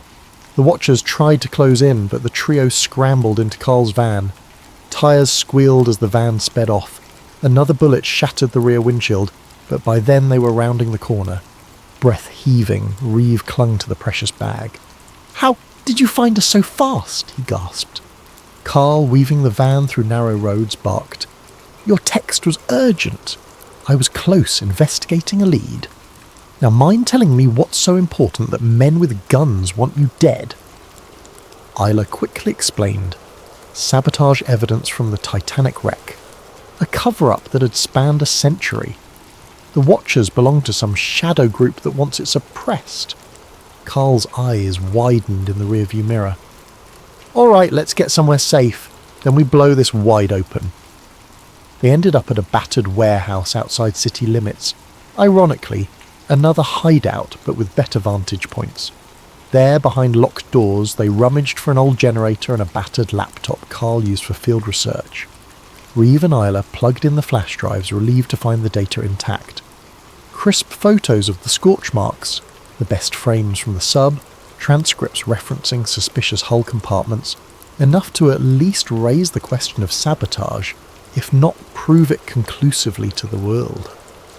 Carl started uploading to a secure server, intending to publish an exposé on the dark side of Titanic sinking. But the progress bar crawled at a snail's pace, the warehouse's Wi-Fi connection weak. Reeve paced nervously. They had no illusions that the Watchers might be scanning for digital footprints. Time was short. Sure enough, minutes later, a dreaded beep.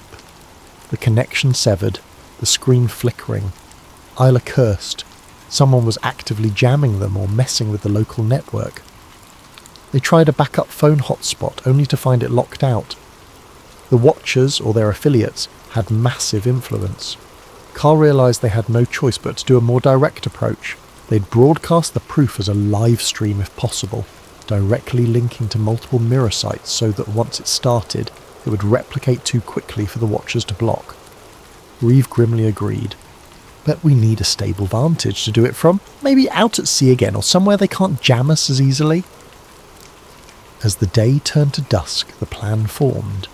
They'd charter a small boat, head out beyond close-range jammers, and run a live video feed revealing the sabotage evidence. It was a huge risk. But at least on open water, the Watchers couldn't corner them so easily. They'd attempted at dawn. Unbeknownst to them, another black SUV had found the old warehouse, men stepping out with lethal calm. In hours, a final showdown would unfold, whether or not the Titanic's true story would see the light of day. Pre-dawn light tinted the sky a steely grey as Dr. Nolan Reeve, Isla Grant and Carl Dawson crept onto a rickety dock. They'd spent the night evading Watchers, switching cars twice and bribing a half-awake fisherman for use of his battered old boat named Sea Pearl. The Watchers' net was tightening, but the trio's resolve stood firm. They would attempt a live broadcast from beyond the nearshore jamming radius, unveiling the Titanic sabotage theory once and for all. Winds whipped across the water, salt stinging their faces. They crammed the gear aboard.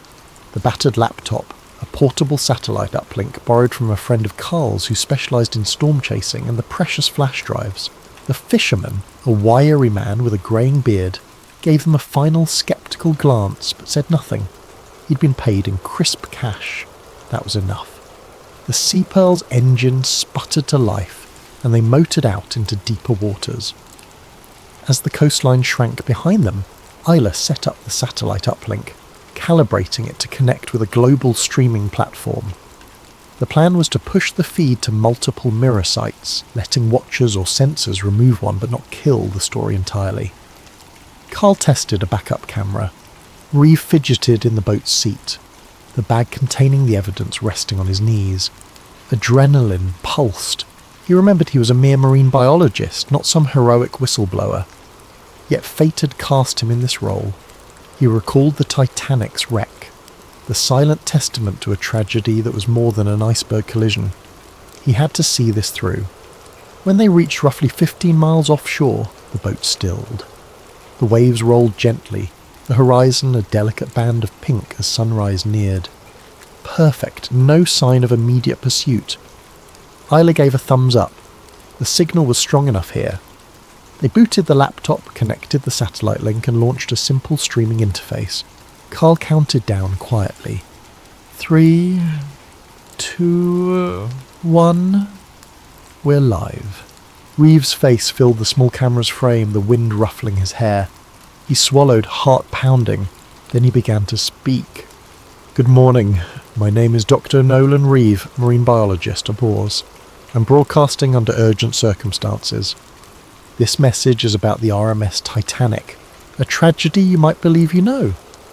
But after investigating the wreck personally, I discovered anomalies in the hull that strongly suggest sabotage, not a simple iceberg collision. He paused, exhaling shakily. I have evidence, footage, structural analyses, historical records that point to a conspiracy, one spanning over a century. He clicked on a slideshow showing the scorch marks, the outward bent steel, the suspicious cargo compartments. We see scorch patterns consistent with explosive charges, not external tears.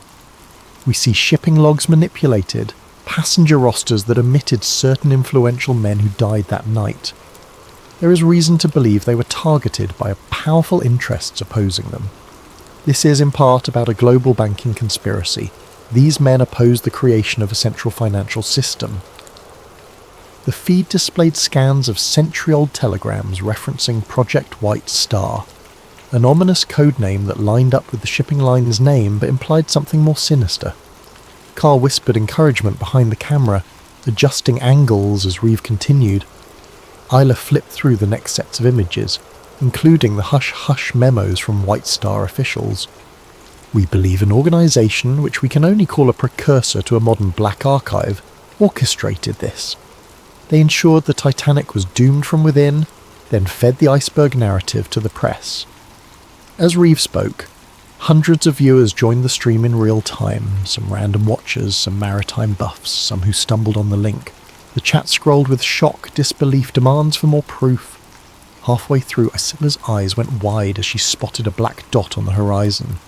Another boat, speeding toward them. "We have company," she hissed. Reeve kept talking, adrenaline surging. "This is urgent. We might be cut off at any moment. I beg you all. Mirror this broadcast, record it, spread it." The Titanic story was never just about an iceberg. It was about removing obstacles to a new global financial order. In the distance, the incoming craft grew larger, a sleek speedboat, black hull, figures on board. They brandished something, possibly firearms. Carl typed frantically, embedding the feed's link on multiple forums. The watchers, it seemed, were near. "Time is short," Reeve said, voice trembling. "We can't let them bury the truth. The evidence is here." He tried uploading the raw files. The progress bar inched forward. 30%, 40%. Then the watcher's boat closed within a few hundred yards, and muzzle flashes lit the air. Gunfire spat across the waves, bullets pinging off the Sea Pearl's metal surfaces. The fishermen yelled in terror, ducking. Carl continued filming even as the camera shook. Reeve, heart in his throat, forced out the last lines. "We have photographic proof, historical documentation. Another bullet struck the laptop, sparks flying. The screen flickered. 70% uploaded. Isla lunged to shield it with her body, shrieking for Reeve to take cover. A final thunderous crack. A rocket or explosive device soared from the watcher's boat, arcing in slow motion. It slammed into the Sea Pearl's hull, erupting in a deafening blast that tore the boat's side open. Water flooded in instantly. The feed soared to 90% before the laptop died in a shower of sparks. Reeve was hurled backward, smashing into the railing. He glimpsed Isla dropping into the water, the camera sinking. Carl vanished in a swirl of smoke. Darkness closed around Reeve's awareness, though he distantly heard more gunfire, shouts. The watcher's craft circled like sharks. The Sea Pearl sank rapidly, listing. Reeve coughed salt water, fighting unconsciousness. With flickering vision, he spotted Isla clinging to a life vest. "Nolan!" she screamed. Then a wave of blackness overcame him. In the mayhem that followed, fragments of the Watchers' voices surfaced. "Grab the drives! Find the bodies!" Then Reeves sank into watery stillness, ironically near the same ocean that held the Titanic's secrets. Days later, the official news outlets reported a tragic accident at sea. A research vessel's small craft was destroyed in an unexplained explosion, leaving multiple missing.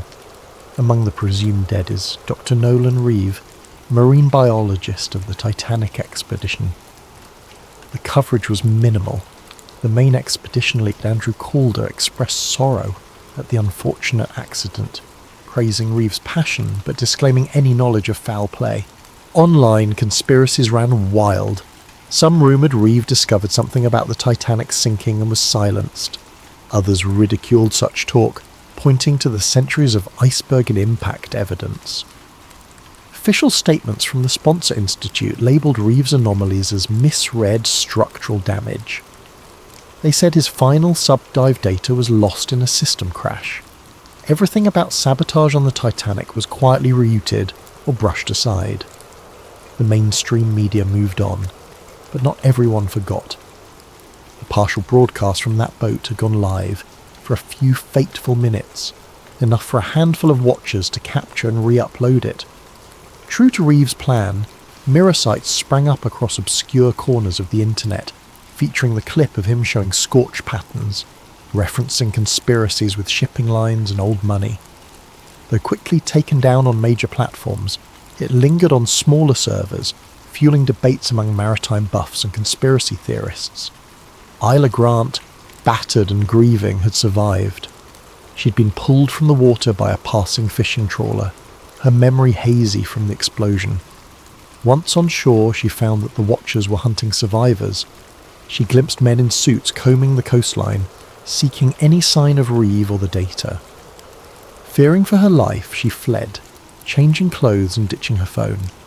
She carried a single hidden microdrive Reeve had given her, stashed in a waterproof pouch. This drive contained partial duplicates of the sabotage images and some text logs, enough perhaps to continue the fight. In a safe house hundreds of miles away, Isla found refuge with a friend of Carl's, a retired reporter who believed in the story's importance.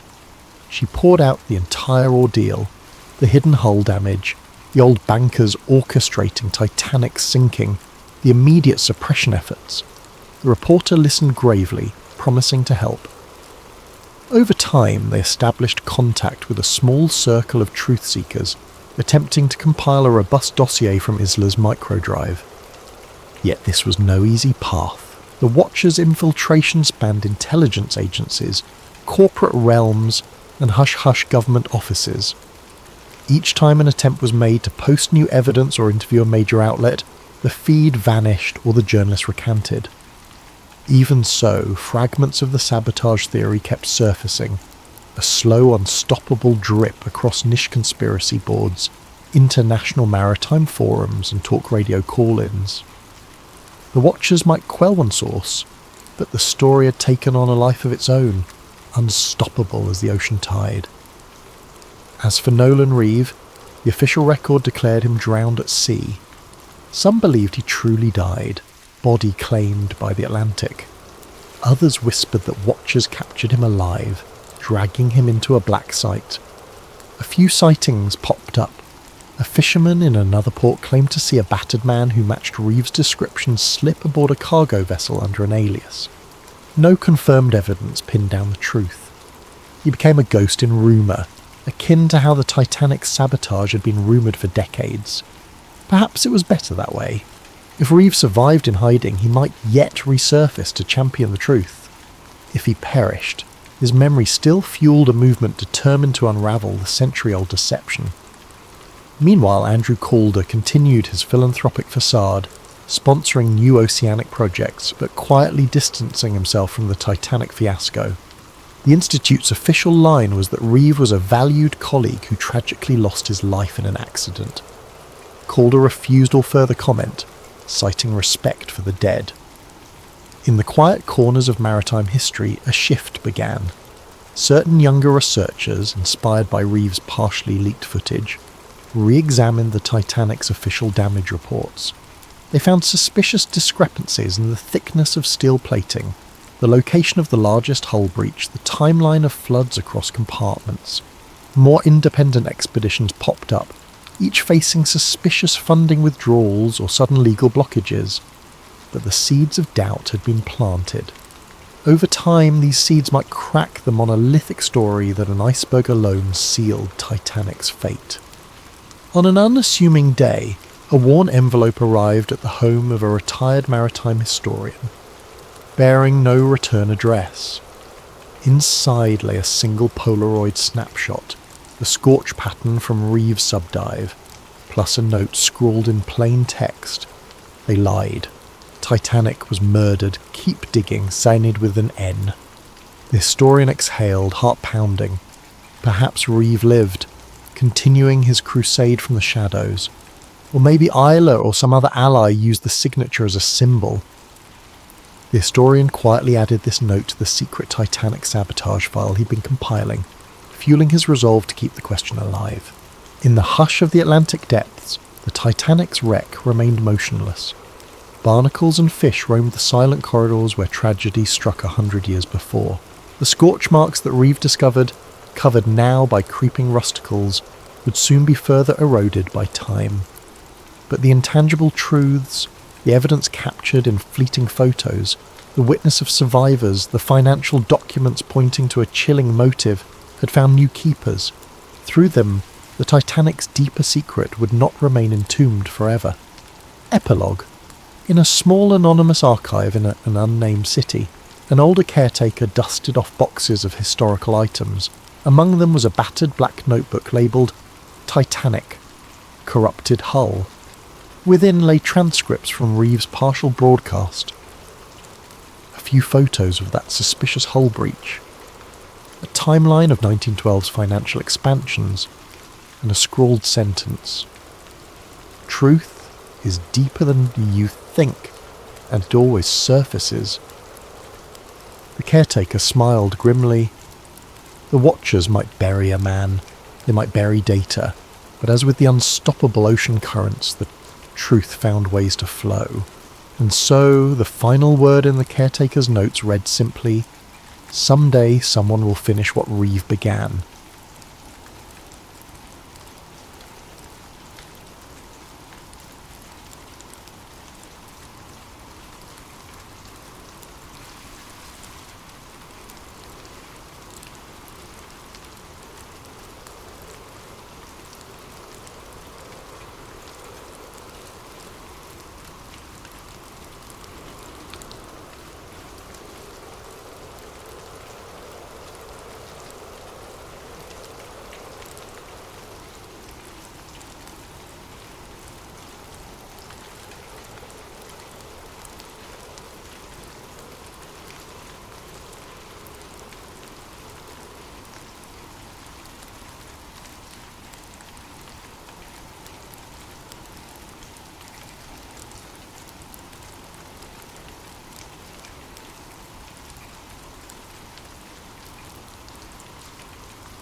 Dr. Adrian Voss was not a man who sought the limelight.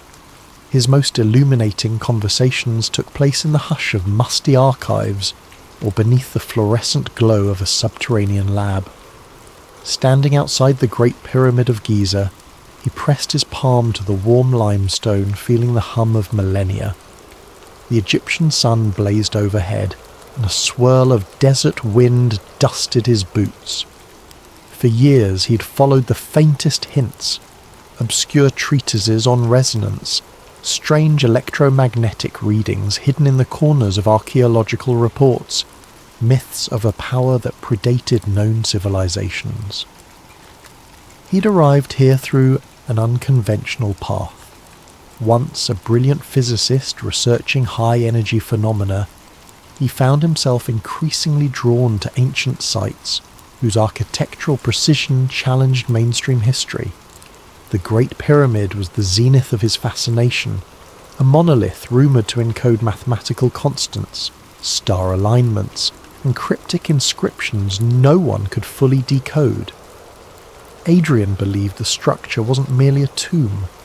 He harboured theories that it served as a sophisticated device, possibly for energy generation. On day one of the dig, his small team set up an array of instruments around the pyramid's perimeter.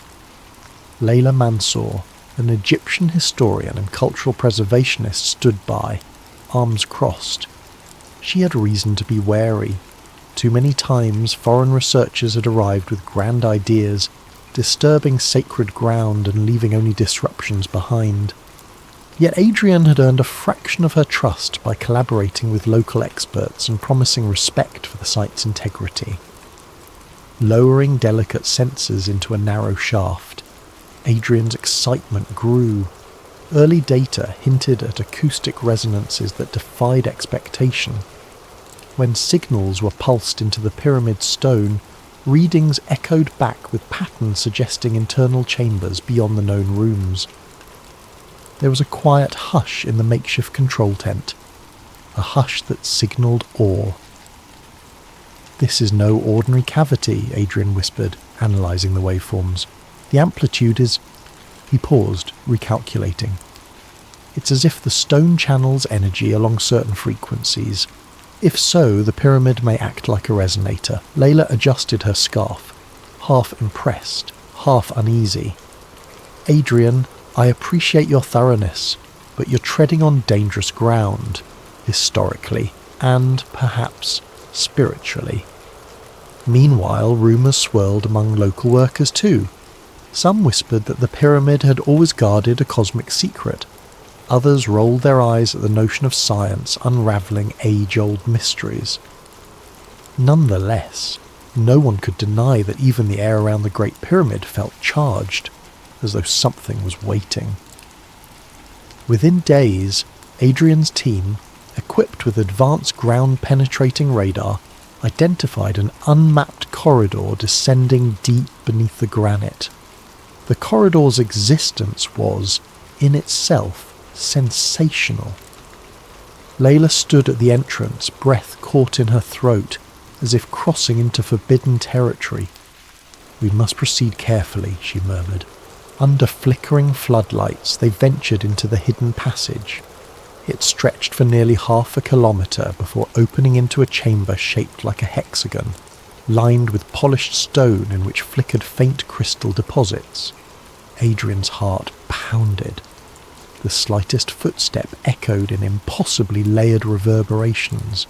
He knelt, shining a beam across the walls. Etched symbols spanned the surfaces, not purely hieroglyphic. Some looked older, more archaic, with geometric motifs reminiscent of advanced mathematics. Others evoked star charts. "This is something beyond standard dynastic Egyptian designs," Layla said, voice trembling. "Could it be older? Something that they built upon?" Adrian nodded, eyes tracing lines that seemed to converge at a central dais, a rectangular slab. He found his gaze drawn to a cluster of crystals embedded within the dais, arranged in a radial pattern. He recognized them as a type of quartz-like mineral with potential piezoelectric properties. This, he breathed, could function as a power node if the entire chamber resonates. Possibly the ancients harnessed natural vibrations from the earth or cosmic sources. The next weeks blurred in a flurry of meticulous documentation. Mineral samples were tested, electromagnetic scans performed. The data left Adrian's team baffled. The crystals, sealed away for thousands of years, appeared to be artificially grown, each resonating at a precise frequency. Even more astonishing, the date estimates from trace organic materials suggested an age well before the recognized timeline of Egyptian civilization, predating dynastic Egypt by millennia, perhaps even more than 12,000 years. As the findings piled up, Adrian faced a growing sense of dread. If these results were confirmed, they would shatter conventional history. The pyramid, far from being a mere tomb, might be the remains of a technological apparatus from an unknown era. His own scientific curiosity ignited, but he felt the weight of a monumental revelation. He began discrete lab tests to replicate the chamber's resonance on a smaller scale, uncertain if it was wise to do so, but too compelled not to. Layla grew increasingly concerned. She advocated for caution, urging him to share data responsibly with heritage authorities. But Adrian, enthralled by the puzzle, pressed on. He had a portable setup in a hidden corner of the expedition tent, a scaled-down replica of the Deus crystals. If he could trigger the same frequencies, maybe he'd glean how the ancients generated energy. Then came the fateful evening, just after midnight, with the desert sky spangled by brilliant stars. Adrian carefully aligned the miniature crystal array. He transmitted a low-frequency pulse, something akin to the Earth's natural resonance. At first, nothing. Then, a subtle hum. The crystals began to glow faintly, as if awakened. Adrian, breath quickening, adjusted the amplitude. Unbeknownst to him, the frequencies found resonance with the real dais below the pyramid, bridging them in ways he had not anticipated. At precisely 2:13 a.m, an unseen synergy took hold. Adrian's miniature array glowed brilliantly. In the distance, the Great Pyramid shimmered under moonlight. For a moment, silence. Then, like a flash, a wave of electromagnetic energy surged outward. The entire base camp's lights fizzled. Computers and communication devices blinked off. Further afield, in Cairo, electrical grids briefly flickered, satellites overhead stumbled, and for a terrifying instant global networks convulsed. A beam of shimmering radiance shot into the star-laden sky from the pyramid's apex, visible for miles, then vanished. Panting, Adrian fell back, heart hammering. He realized, too late, the magnitude of his error. The desert night felt thick with foreboding. Hasty footsteps approached, and Layla burst into the tent, breath ragged. "Adrian, what? Have you done?" His voice trembled. I've awakened something," he said, the truth searing him. "I didn't mean to cause a global event." In that moment, the Great Pyramid's silent guardianship was shattered. Whatever secret it held was no longer quiet. A message had been sent to the world, and perhaps beyond. By dawn, the world was buzzing. Hasty rumours of a pyramid beam spread through social media. Government agencies scrambled to clamp down on the story. Official statements denied anything abnormal, attributing disruptions to a routine power glitch. But footage had been captured from distant vantage points, showing a mysterious glow rising into the Egyptian sky. Conspiracy forums exploded with theories, each wilder than the next. Alien contact, covert weapons tests, ancient prophecy fulfilled. Inside the now heavily guarded base camp, Dr. Adrian Voss found himself at the centre of a storm. Egyptian authorities demanded explanations. Press teams hovered outside the checkpoint, blocked by newly erected barricades. Meanwhile, Layla Mansour tried desperately to keep the Cultural Ministry informed.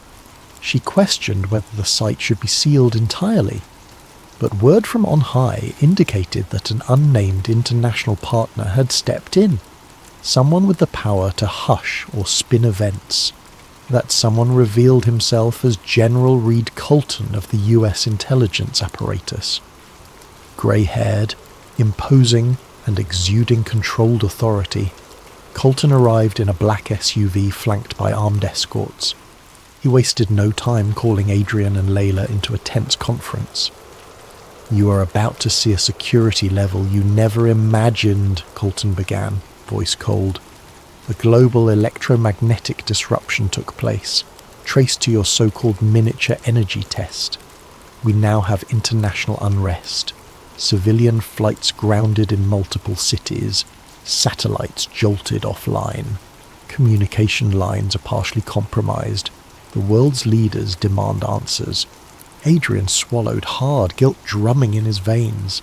He recounted the resonant crystal chamber, the newly discovered corridor, and how he had inadvertently triggered a discharge. Layla listened, lips tight, arms folded. She refused to hide her disapproval.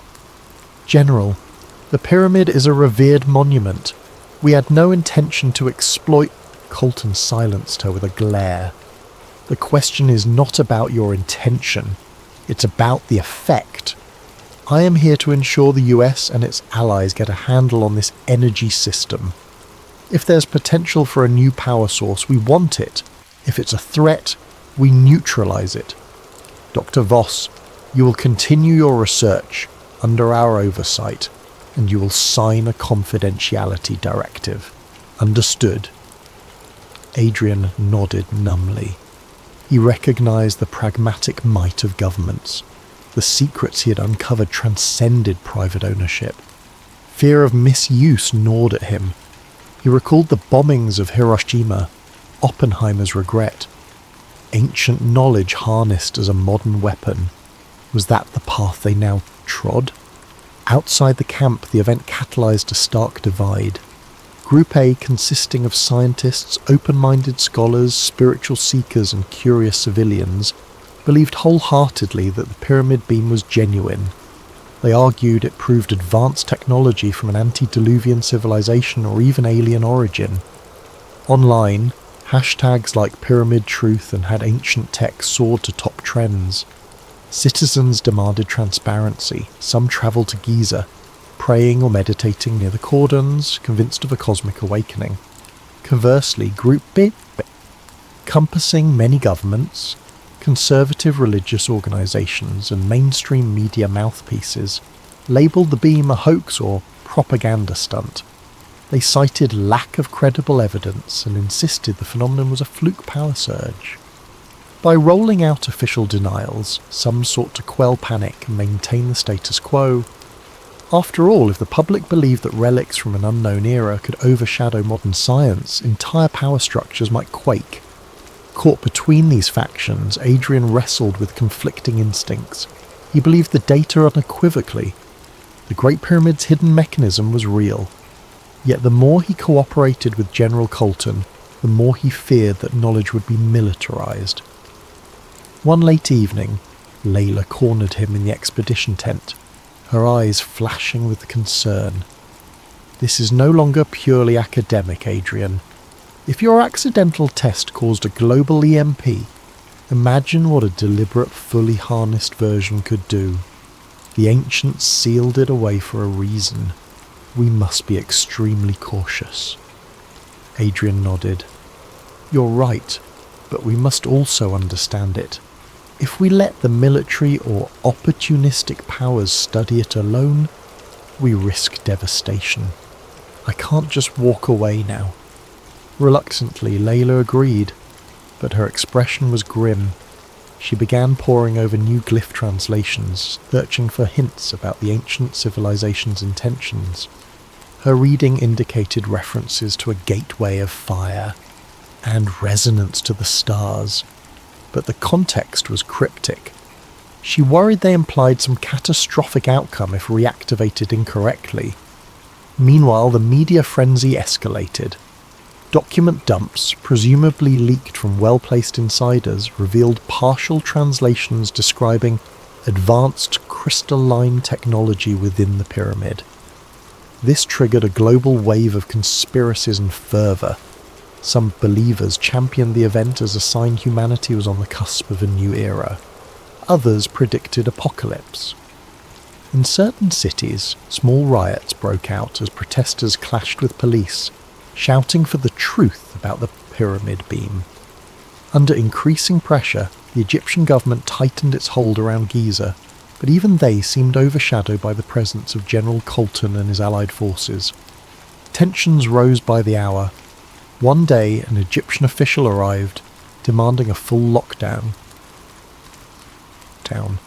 but was rebuffed politely yet firmly by Colton's men. Adrian, overhearing the standoff, felt the noose tightening. The historical guardianship of the pyramids was overshadowed by global power plays. In a temporary lab within the site, Adrian demonstrated the new data for Colton, scans showing deeper resonance channels within the pyramid. General, the pulses run throughout the structure. If we attempt further activation, it could reignite the effect on a larger scale. Colton rubbed his chin, eyes betraying keen interest. So, you're saying it can produce energy on command? Potentially we could refine it, control it? Adrian hesitated. Yes, but the system's complexity is enormous. We must figure out how to stabilize it. One slip could trigger another global outage. Or worse. I'm urging caution. The General offered a thin smile. As am I, Dr. Voss. But progress sometimes requires risk. We want you to replicate a larger version of your earlier experiment under our safe protocols, of course. Imagine the implications. Clean energy for the world, or at least for those who earn it.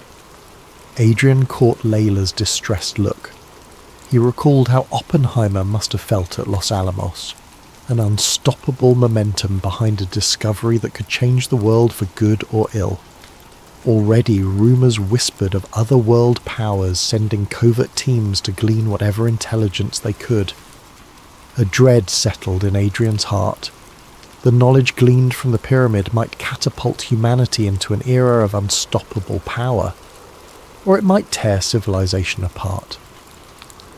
As night fell, Adrian found no solace in the desert's quiet. The pyramid loomed against the starry sky, once a stoic monument, now a loaded gun. He wondered if the beam had been a mere flicker of the system's potential, and he worried about the unknown advanced civilization who had built it. If they destroyed themselves, was that tragedy about to repeat? Despite every caution, events marched forward. The tension would only deepen. Adrian felt certain a bigger storm was coming, one that would shake humanity to its core, pitting beliefs against facts, ancient heritage against modern greed, and caution against ambition. In the days that followed, Giza became a flashpoint of global intrigue. Journalists, investigators, and spiritual pilgrims crowded Cairo hotels, vying for proximity. Rumours that the Great Pyramid's interior chambers were awake surged online. The media, starved for tangible updates, latched onto any scraps of inside information, fueling a near-hysterical environment. Nightly talk shows buzzed with speculation, pitting scientists who believed in an unknown advanced civilization against official spokespersons who dismissed it all as sensationalism. Meanwhile, Dr. Adrian Voss found himself under round-the-clock surveillance. The hush that once cocooned his work was gone.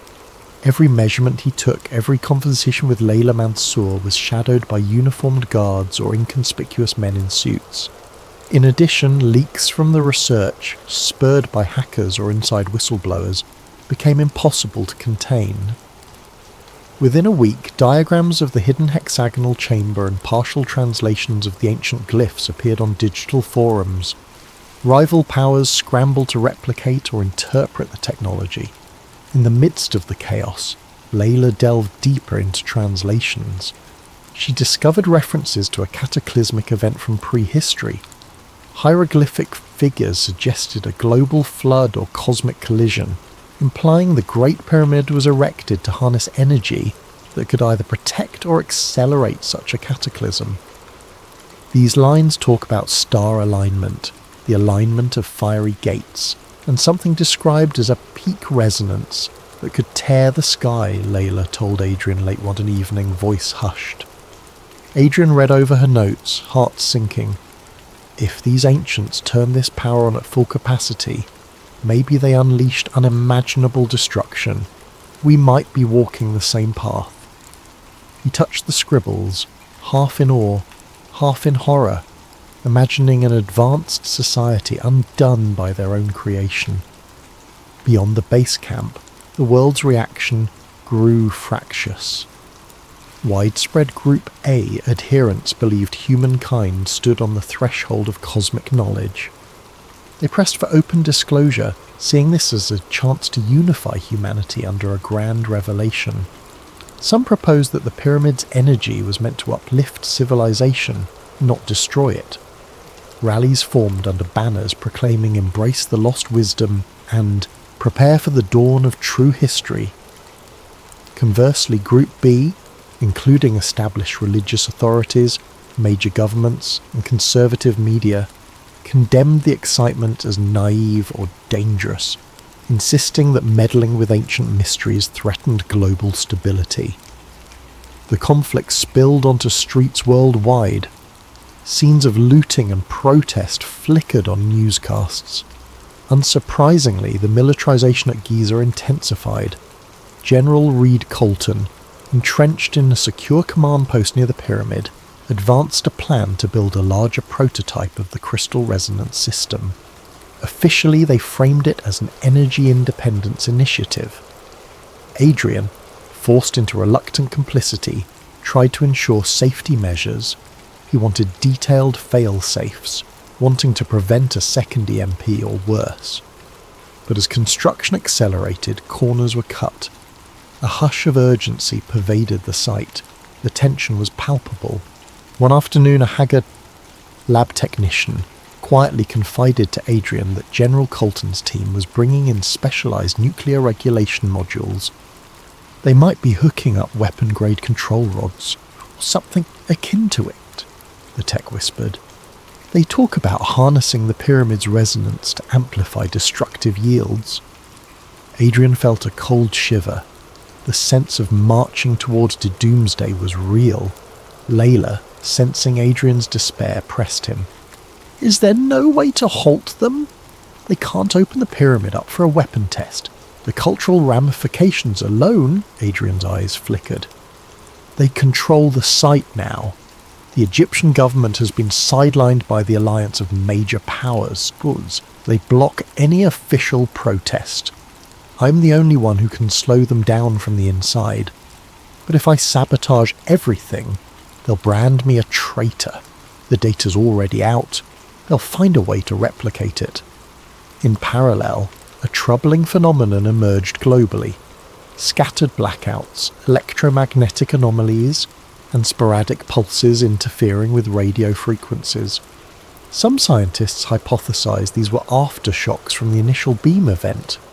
Others argued they were coincidences, but Adrian suspected the partially reactivated pyramid was pulling subtle energy from Earth's geomagnetic field, like a lever precariously half-lifted. Could the entire planet become a battery fueling an unstoppable reaction?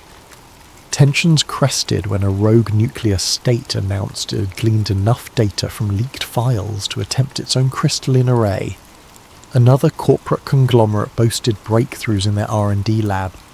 The technology was too hot to handle, yet too tempting to ignore. The world's superpowers scrambled, each wanting to be the first to claim mastery, stoking new arms race fervour. Amid the mania, Layla uncovered further glyphs suggesting the ancient engineers recognised the risk. They speak of a core meltdown with language akin to biblical wrath, words like the incineration of the horizon and the silent cataclysm that devours breath. I suspect they refer to some unstoppable chain reaction if the system is overloaded. Her voice trembled as she set the tablet aside. These people might have perished by their own technology. A cautionary tale. Under growing moral anguish, Adrian confided to Layla his intention to share the crucial safety limits widely, so no one could dangerously escalate the system. If I keep it secret here, some other faction might replicate it incorrectly. This knowledge belongs to humanity, not generals or corporations. We must at least put out the warnings, the stability thresholds. Layla hesitated, torn. You risk fueling more experimentation, but you're right, lack of knowledge can be equally deadly. That night, under swirling desert winds, Adrian clandestinely transmitted an encrypted data packet to an international scientific forum. The document included theoretical maximums for the crystal resonance, meltdown conditions, and recommended shut-off protocols. He labelled it Stop the Fire VOS data. Moments after pressing send, he felt both relief and dread. If the rightful mind saw it, maybe they'd prevent catastrophic misuse, but if unscrupulous parties gained it, they might expedite their doomsday. A wave of guilt suffused him. Was there any winning? Within hours the leak was discovered. Furious, General Colton confronted Adrian in the pyramid's shadow. "Did you just hand a loaded gun to every terrorist group on Earth?" he roared. "We could have contained this technology, but you had to go whistleblowing?" Adrian stood firm, though inside he quaked. Containment was never possible. The horse is out of the barn. The only hope is that the world learns the dangers and tries to cooperate. Colton's glare was lethal. Cooperate? This is a race for survival, not a tea party. You know what you've done? Adrian said nothing. He knew precisely what he had done. Tried to be the conscience in a machine spiralling out of control. Elsewhere, chaos brewed. Nations suspected each other of secret tests. The global economy took hits as markets reeled from the uncertainty. Religious leaders warned of an approaching apocalypse. Protesters camped near Giza, chanting for the pyramid's liberation. In some corners of cyberspace, extremist groups threatened to storm the site and claim the star power for the chosen. Weary and haunted, Adrian trudged each day through the new lab being built inside the hidden corridor. Industrial cables snaked along the ancient walls, feeding into... One evening, Layla approached him with the newly translated line. "The cost of knowledge is the way of souls." She let the words hang. Adrian swallowed. The pyramid's ancient architects had glimpsed tragedy. Now modern humans teetered on that same precipice. With global tensions rising, it wouldn't be long before the story reached an explosive turning point. Adrian felt it in every breath. The pyramid's dormant power had reawakened, and unless wisdom tempered ambition, that power might devour the planet. No matter the scale of security or denial, the ancient energy thrummed beneath the sands, unstoppable, beckoning a date with destiny. In the gloom beneath the Great Pyramid, a new crystalline device stood half-assembled, a scaled-up version of Adrian's earlier miniature array. Cables ran from generator trucks outside, forming a labyrinth of modern metal harnessed to primeval stone. General Reed Colton supervised the installation, ignoring the anxious glances from engineers uncertain about bridging ancient and modern systems. Tensions were so thick they could be tasted. For Dr. Adrian Voss, the parallels to the Manhattan Project were impossible to ignore.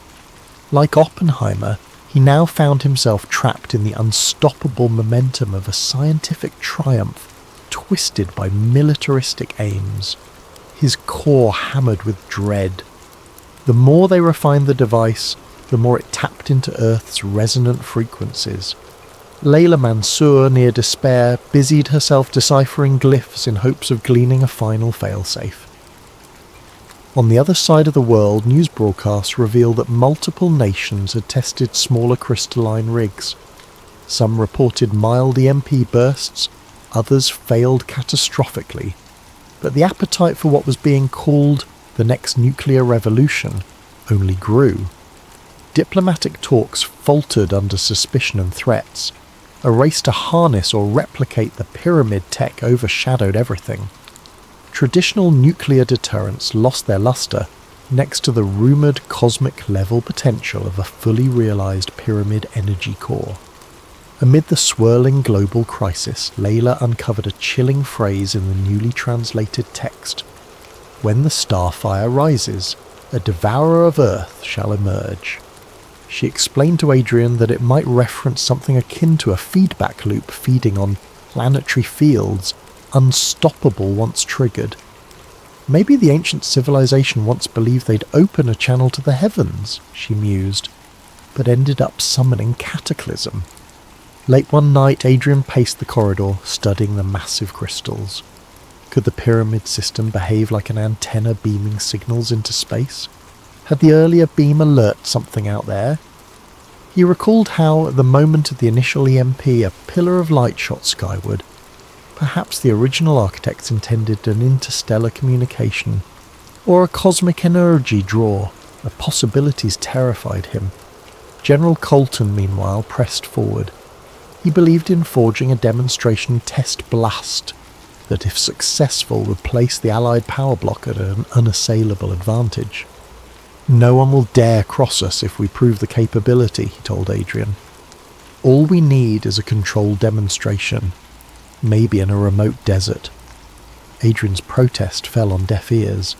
He insisted any large-scale activation risked meltdown or unstoppable chain reactions, referencing the ancient warnings. But Colton and his entourage remained unconvinced. "You're the genius who discovered this," the general retorted. "I'll ensure it doesn't kill us all." In a desperate bid, Adrian approached the Egyptian Minister of Antiquities, hoping to rally local condemnation. But political muscle had shifted. The minister's hands were tied, overshadowed by the joint operation. Meanwhile, external pressures mounted. Protesters outside the perimeter grew bolder. Some tried scaling fences, only to be pushed back by armed soldiers. Violence simmered. One fateful morning, an urgent meeting was convened in the subterranean lab. 10 or so high-ranking officials, plus a handful of scientists, including Adrian, gathered around a large display. Preliminary data indicated the newly built core was nearing operational readiness. The general, standing at the table's head, declared that a small-scale test would be performed within the week, verifying the weaponizable properties. "Once we demonstrate control, we'll deter any rogue nation from igniting a chain reaction," he stated confidently. Adrian found his voice shaking as he tried to reason. "General, the historical context suggests the chain reaction can't be easily stopped once initiated at full magnitude. We risk an Earth-wide event. The meltdown scenario is real. The ancients made that clear." Colton gave a dismissive wave. "You've said that many times, Doctor, but we're not amateurs. Our engineering is advanced. We'll keep the power threshold below meltdown. Or do you not trust your own safety measures?" Adrian stared at the display. The data was incomplete, the potential for miscalculation enormous. Even so, the die was cast. He was witnessing unstoppable inertia. That evening, Layla arrived at Adrian's tent with a final revelation. "I found references to a geometric key that can shut the system down," she whispered. "Here." She handed him a battered notebook containing her translations. "It speaks of a hidden formula, embedded in the pyramid's architecture, which collapses the resonance if you adjust certain structural alignments. Perhaps it's a literal instruction, not a metaphor." Adrian's eyes lit up. A fail-safe. So the ancients did plan for the possibility of an emergency. They must have coded the pyramid's geometry so that if you realign certain keystones, the entire energy cycle halts. Elated but also fearful, they realised implementing such a fix would require direct tampering with crucial structural points. The modern device and the pyramid's original frameworks were now symbiotic. Achieving the realignment might destroy the core. Possibly it would kill anyone inside. Yet, as the test countdown approached, Adrian saw no alternative. The day's final straw came when General Colton asked him to quietly prepare for a low-yield demonstration outside Cairo. If that test succeeded, the next step might be a full demonstration to intimidate the world. Terrifyingly, other factions across the globe might respond with their own demonstrations. That night, a battered sense of resolution formed in Adrian's mind. He confided in Layla, "I have to do it. If they throw this switch, we might tip the planet into meltdown. I won't let my life's work end in global ruin." Layla nodded, tears brimming. "I'll help. This knowledge, it can't be used like this. The ancients meant to seal it away for a reason."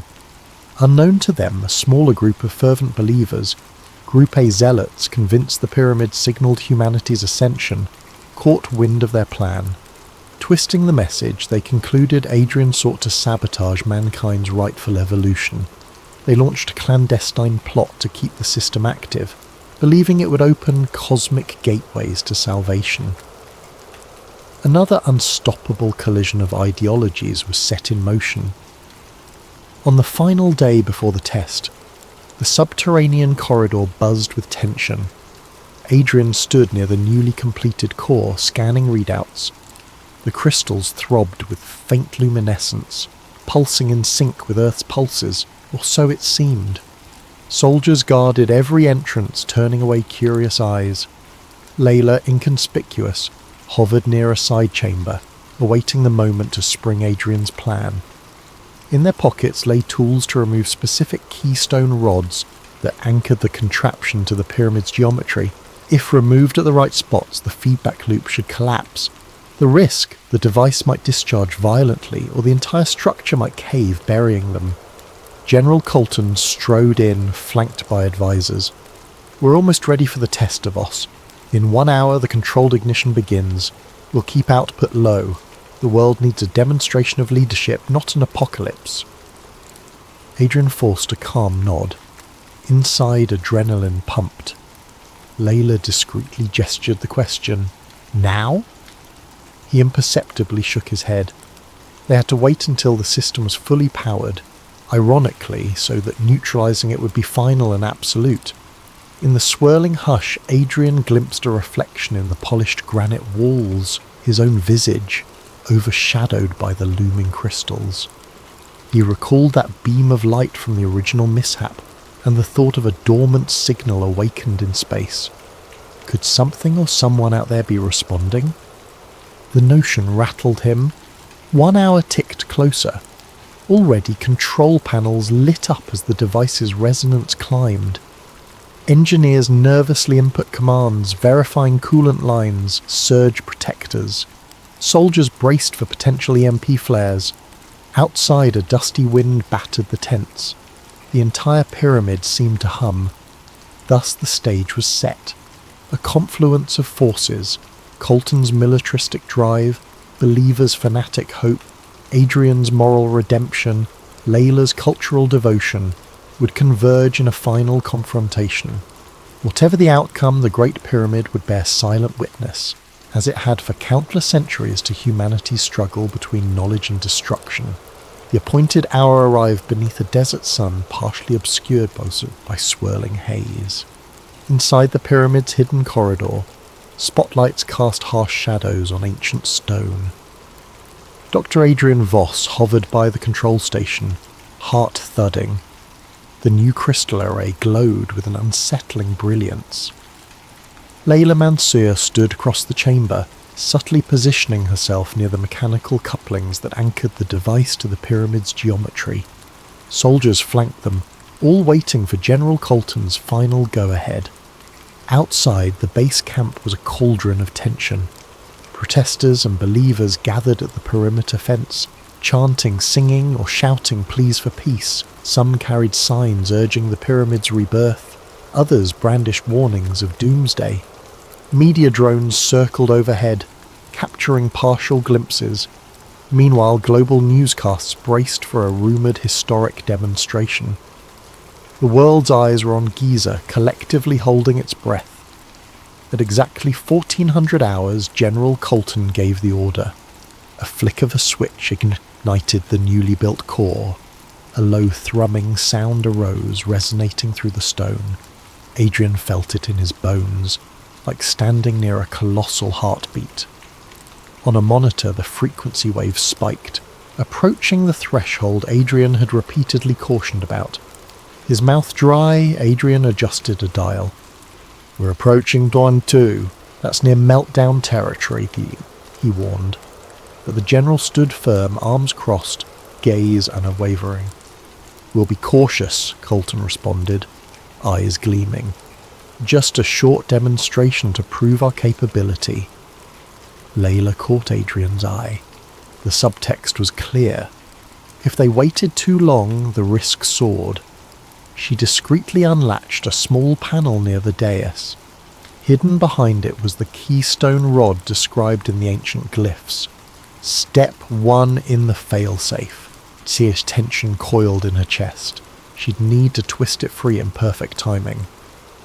Then, before they could act, a sudden commotion erupted near the corridor entrance.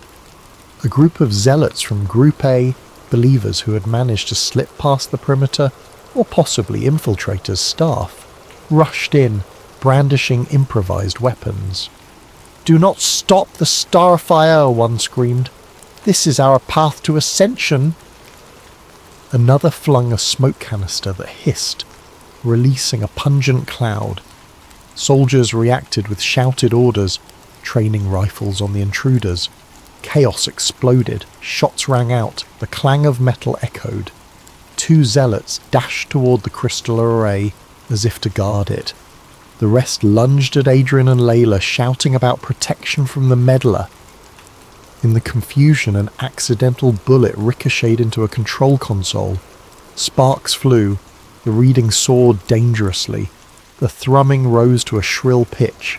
General Colton barked orders for everyone to stand down, but panic reigned. The array's glow intensified, verging on blinding. Crackling arcs of energy danced across the dais. Layla coughed through the smoke, stumbling forward. With trembling hands, she found the keystone rod. She yanked it sideways, feeling a jolt as the mechanism whined in protest. Adrian, pinned by one of the zealots, wrestled free just in time to dash to the second anchor point. Soldiers, uncertain whether to aid him or quell the intruders, gaped at the swirling chaos. A strange resonant hum rose to a crescendo that drowned out even gunfire. Adrian located the next pivot mechanism. With a grunt, he forced it. The rod screeched, rotating halfway. For a split second, the chamber shook violently. An unearthly roar filled the corridor, as if the pyramid itself was keening. Overhead, bits of rubble and dust cascaded. The crystal array flickered, then flared so brightly that onlookers shielded their eyes. The meltdown scenario had begun. The partial failsafe was engaged, but it needed all keystones undone to fully collapse the resonance. Layla scrambled to a third anchor. She could feel the floor vibrating beneath her. The glyphs on the walls seemed to shimmer in the flickering light. She recalled the line about the devourer of Earth, and realized with horror how literal it might be. If this meltdown advanced, an unstoppable wave of energy could envelop entire regions, possibly the planet. General Colton, battered from the scuffle, staggered upright, shouting, "Stop them from destroying the device!"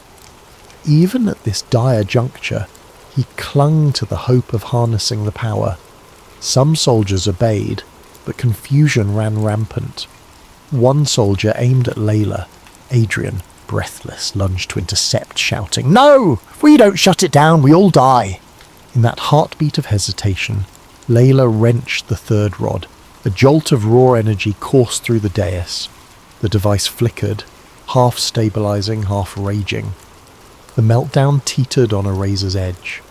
Adrian realized the final anchor was beneath the dais, near the massive crystals. He locked eyes with Layla across the swirling haze. She nodded, tears streaming. He dove onto the dais, ignoring the arcs of electricity that seared his coat.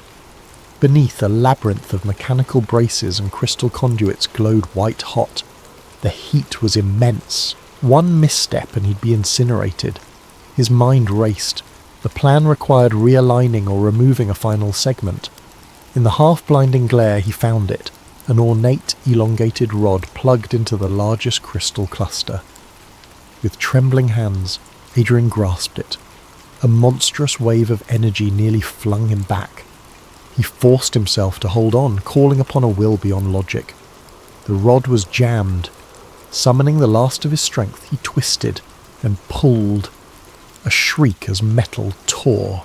In that instant, a massive pulse surged out, a flash that consumed the corridor. Searing brilliance, then a vacuum of silence. Every occupant felt as if the air had been stripped away. For a moment, time froze. Then came the collapse. The dais flared with one final cataclysmic burst, and the energy field imploded, forming a sphere of electromagnetic nullification that expanded outward. It swallowed the corridor, the base camp, the pyramid's immediate surroundings, leaving behind an eerie hush. Outside, watchers saw the apex of the pyramid glow bright as a miniature sun, then blink out. For miles around, electronics shorted out in unison. A hush fell across Cairo's outskirts. Helicopters whirled out of control but managed emergency landings. The protesters were knocked off their feet by a silent wave. Inside the corridor, fragments of stone rained down. Layla coughed amid dust, searching for Adrian.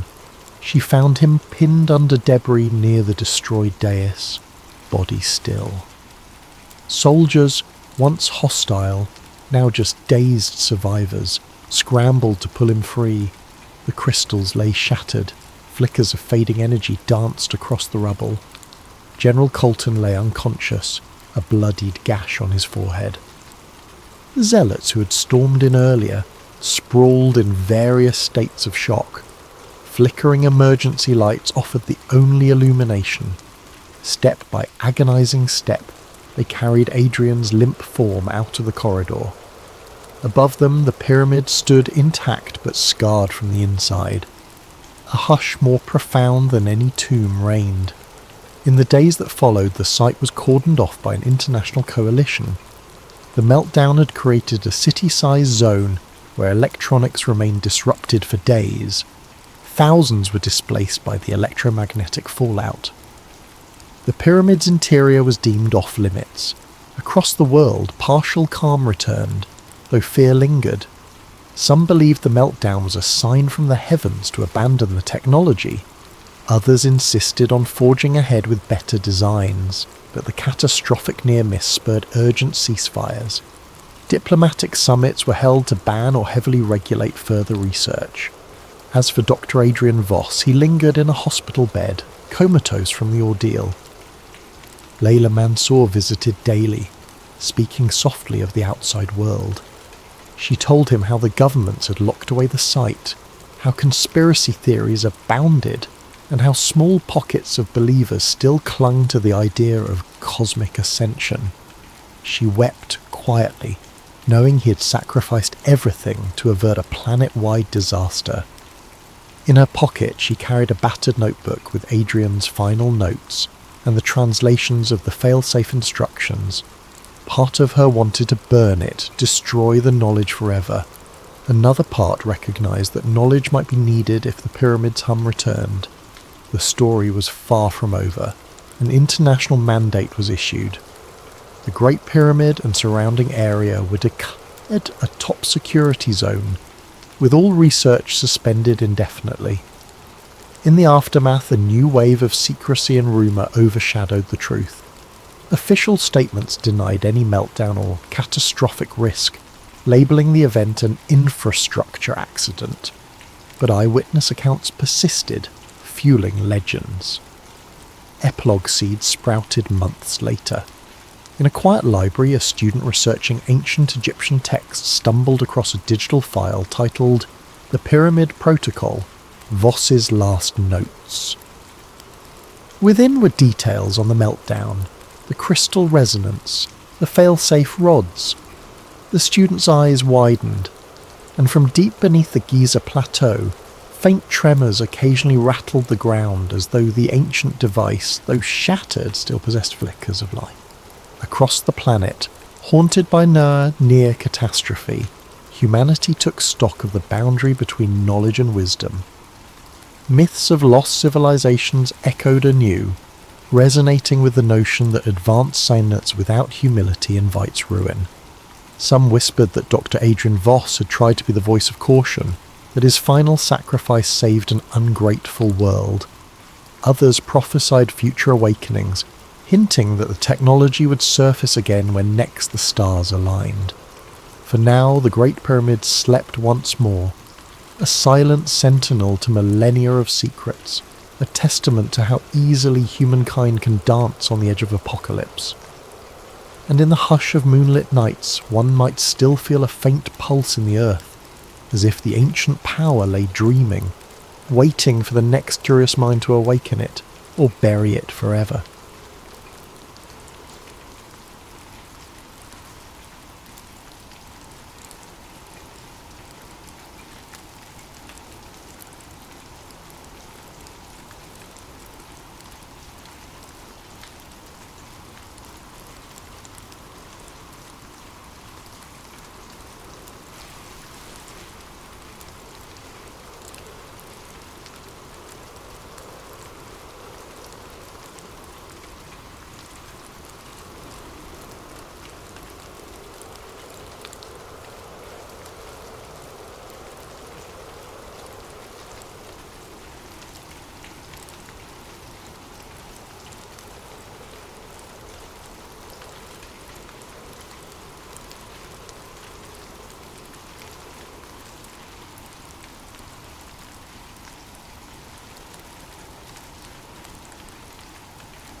Hello, night owls and fellow seekers of truth.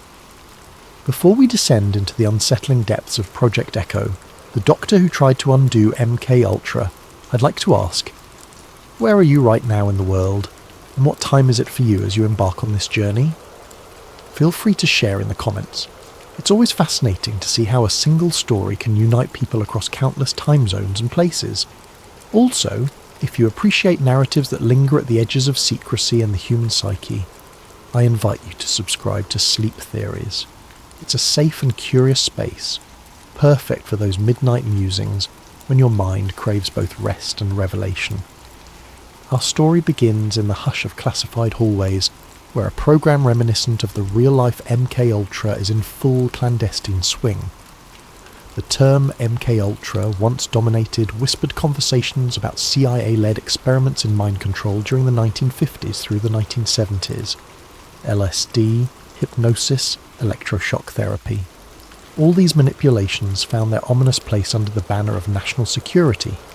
In that era, certain individuals were treated less like humans and more like lab specimens, subjected to psychological torment to test the boundaries of the human mind. In this retelling, you'll meet Dr. Elliot Voss, a brilliant neuroscientist initially enamoured with the idea of unlocking the brain's hidden capabilities. But once he steps into the labyrinthine research facility, known only as Project Echo, the illusions of noble science start to crumble. He sees sedation wards where detainees mumble to themselves, the aftermath of near-endless LSD runs, the blank stares of men and women forcibly parted from their own memories. Realising that the line between experiment and torture has been crossed, Voss chooses the perilous path of quiet rebellion. His antagonist, Agent Monroe Thatch, the stoic operative tasked with ensuring Project Echo remains undisturbed. Thatch views the program as a necessary evil in the arms race for psychological supremacy, and he's willing to bury any traitor who jeopardizes it. Meanwhile, among the catatonic subjects is Mara, once a sharp-witted journalist, now a disoriented test subject fighting to piece her identity back together. With Voss's help, she might just reclaim her mind and bring the truth to light. Across 5 parts, we'll trace how Voss moves from compliance to conscience, from naive fascination to outraged horror. We'll witness him sabotage experiments, forge documents, and orchestrate escapes. But each step he takes invites deeper suspicion from the Watchers, who guard Project Echo's secrets. At stake is not just his life, but the remnants of Mara's stolen memories and the fates of countless unnamed victims. Ultimately, Voss stands at the crossroads. Vanish into the shadows forever, or blow the whistle on an atrocity that has no place in any civilization. Both choices carry lethal risks, so settle in with your blankets and your cautious curiosity. We're about to peel back the layers of a conspiracy that merges technology, psychology, and a ruthless government's quest for absolute control. May this story remind you that even in the darkest corners, a glimmer of empathy can ignite and transform. Grab a late-night snack or a soothing tea, and let's open the locked doors behind which Project Echo lurks. Dr. Elliot Voss first glimpsed the Project Echo compound on a drizzly autumn morning. He'd been flown in on a battered twin-prop plane, landing at a disused airstrip far from any major city. A black sedan awaited him, its driver silent as he whisked Voss down roads so winding that even the day's faint sunlight seemed lost. At last, the car halted before a nondescript concrete building fenced by barbed wire, security cameras angled on every approach. A discreet sign read, Department of Psychological Research, Federal Program 17. But the rumour mill called it something else. A black site where boundaries of science and morality dissolved in the name of defence. Once inside, Voss was greeted by a perfunctory handshake from Agent Monroe Thatch, an older man with close-cropped grey hair and a near-permanent scowl. "Welcome to Echo," he said, voice devoid of warmth. "Your credentials speak volumes, Doctor. We trust you'll find your calling here." Voss forced a polite nod. Months earlier, he'd been approached by government contacts praising his neurology research, claiming they needed innovative strategies for advanced interrogation and memory therapy. Even then, he'd sensed the undercurrent of something sinister, yet his curiosity and a sense of patriotic duty had led him to accept, perhaps too eagerly, he now thought. They stepped into an elevator that sank deep underground, well below the building's official levels. The corridor that welcomed them looked more hospital than dungeon. Sterilised floors, white walls, overhead fluorescents humming. But as they proceeded, Voss spotted armed guards at certain doorways, and the tension in the air was palpable. Thatch introduced him to a small cluster of lab-coated staff, who each nodded in clipped greetings. The orientation took the form of a restricted briefing. Project Echo was studying the interface between psychoactive substances and forced conditioning techniques. On the surface, they used the language of legitimate research, personality reformation, deep memory reprogramming. But as Voss scanned the faces of these staffers, he saw flickers of discomfort in some, while others seemed unnervingly at ease with such manipulations. Agents in suits hovered at the edges, ensuring no one forgot that everything was both top secret and mandatory. Before long, Thatch ushered Voss into a conference room. A dull projector displayed slides, images of men in straitjackets, eyes wide with confusion, graphs charting sedation levels for cooperative compliance. This was the first explicit hint that the subjects here were not volunteers. "We have various populations," Thatch said matter-of-factly. "Some from prisons, some who can't be officially recognised as detainees, subversives, potential traitors, or undesirables. We measure responses to LSD variants, isolation stints, hypnotic triggers." Each phrase rang alarm bells in Voss's conscience. Voss tried to keep his expression neutral. "And my role?" he asked. "How do I fit into the existing protocols?" Thatch tapped the slides. "We need your expertise to refine the memory disruption procedures. Our prior staff had trouble achieving stable amnesia in certain subjects. We want them to forget everything or reshape their personalities entirely. You are, from your academic work, well versed in neural plasticity, yes?" Swallowing a surge of unease, Voss nodded. Indeed, he'd studied how neural pathways could be altered or overwritten, but never had he imagined applying this knowledge in forced experiments. He recalled the hopeful dream he once held, curing PTSD or reversing degenerative conditions. This was the polar opposite, weaponizing the brain's malleability. After the briefing, a short tour followed. Thatch escorted him through labyrinthine halls where observation windows peered into small windowless rooms. In one, a woman lay strapped to a table, an IV drip in her arm. "She's on the new LSD compound," a passing technician murmured. "Round-the-clock infusion for 3 days now. We're observing the break in her sense of time." Voss's stomach churned. The woman's vacant gaze signalled mental devastation. Indeed, her identity, her sense of reality, was being shredded systematically. They continued to a sealed chamber. Through the one-way glass, Voss saw a figure in a corner, rocking back and forth, muttering a phrase. A guard whispered that this man repeated the phrase, "I am safe, I am safe," for 72 hours under forced wakefulness. The staff measured at which point the mind caved. Voss felt his hand tremble on the doorknob. This was beyond any ethical boundary he knew. The final stop was a small lab assigned to Voss. Tidy. State-of-the-art machinery for EEG scans, chemical mixers and sedation equipment lined the counters. "Your workspace," Thatch said. "You'll liaise with lead researcher Dr. Klein on the next steps. Our aim, refine memory erasures so the subject retains basic function but loses prior allegiances. Field operable assets, so to speak." He gave Voss a near smile, vile in its sincerity. After Thatch left, Voss sank into the lone office chair. He exhaled shakily. This was a realm of nightmares turned real, the hushed side of psyops he'd only read about in declassified rumours. Could he back out now? The door to the corridor was locked from the outside. Even if it wasn't, the entire facility was under watch. He was effectively a captive too, albeit a well-treated one. In that moment, part of Voss wanted to sabotage everything. Another part rationalised. If he left, they'd find a less scrupulous doctor. He might at least mitigate harm from within. Thus, he resolved to remain, observe carefully and decide how to protect these victims, if possible. He sensed that playing along for now was the only immediate recourse, but his heart hammered with the realization that each day in Project Echo threatened to stain his conscience forever.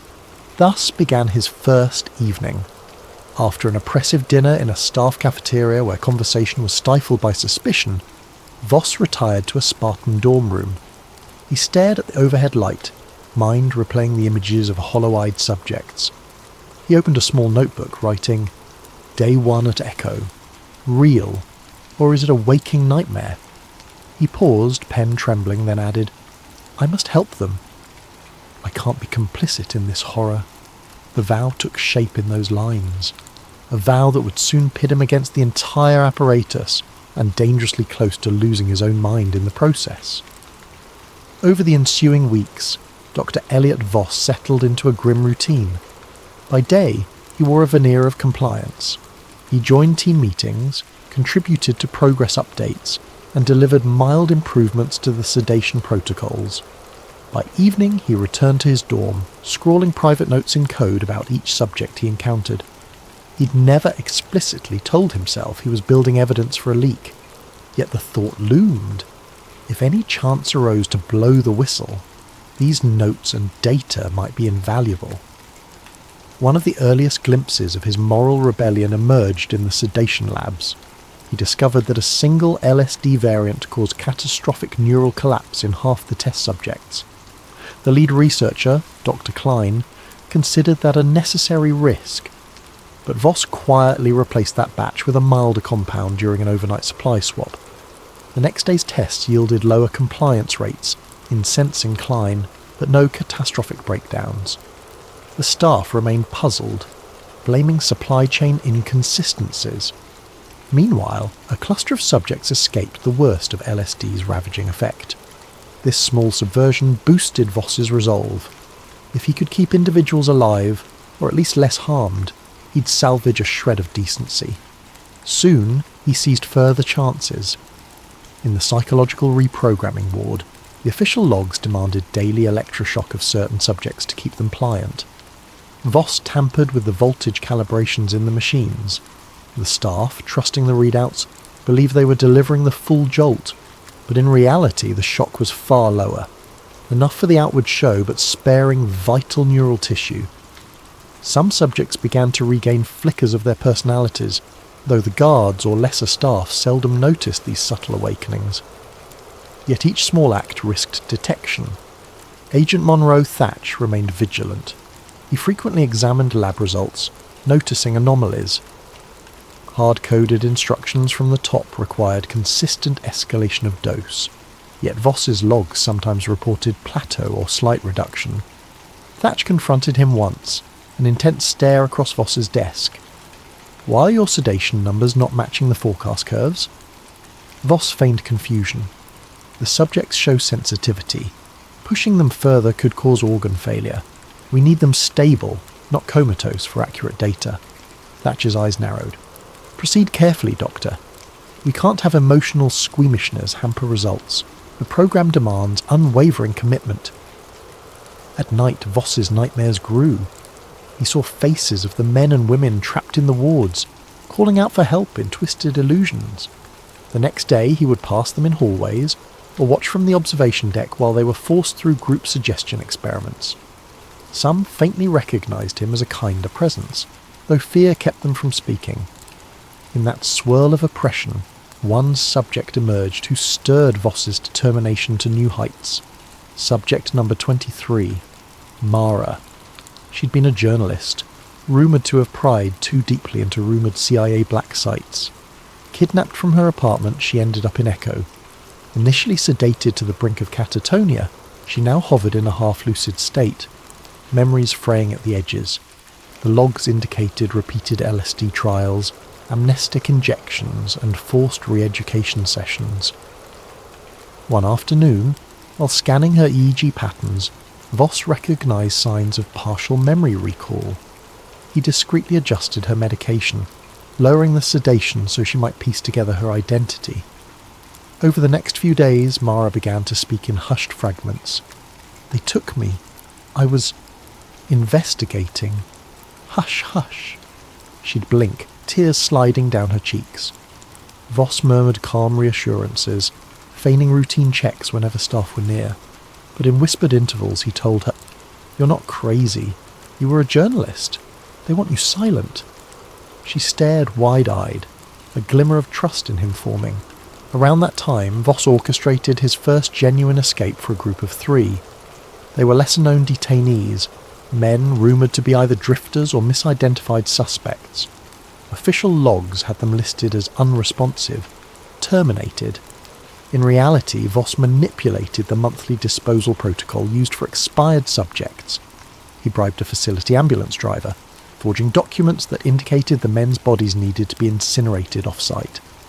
The driver, half sympathetic, half eager for the hush money, smuggled them out alive, releasing them near a safe contact in a neighbouring state.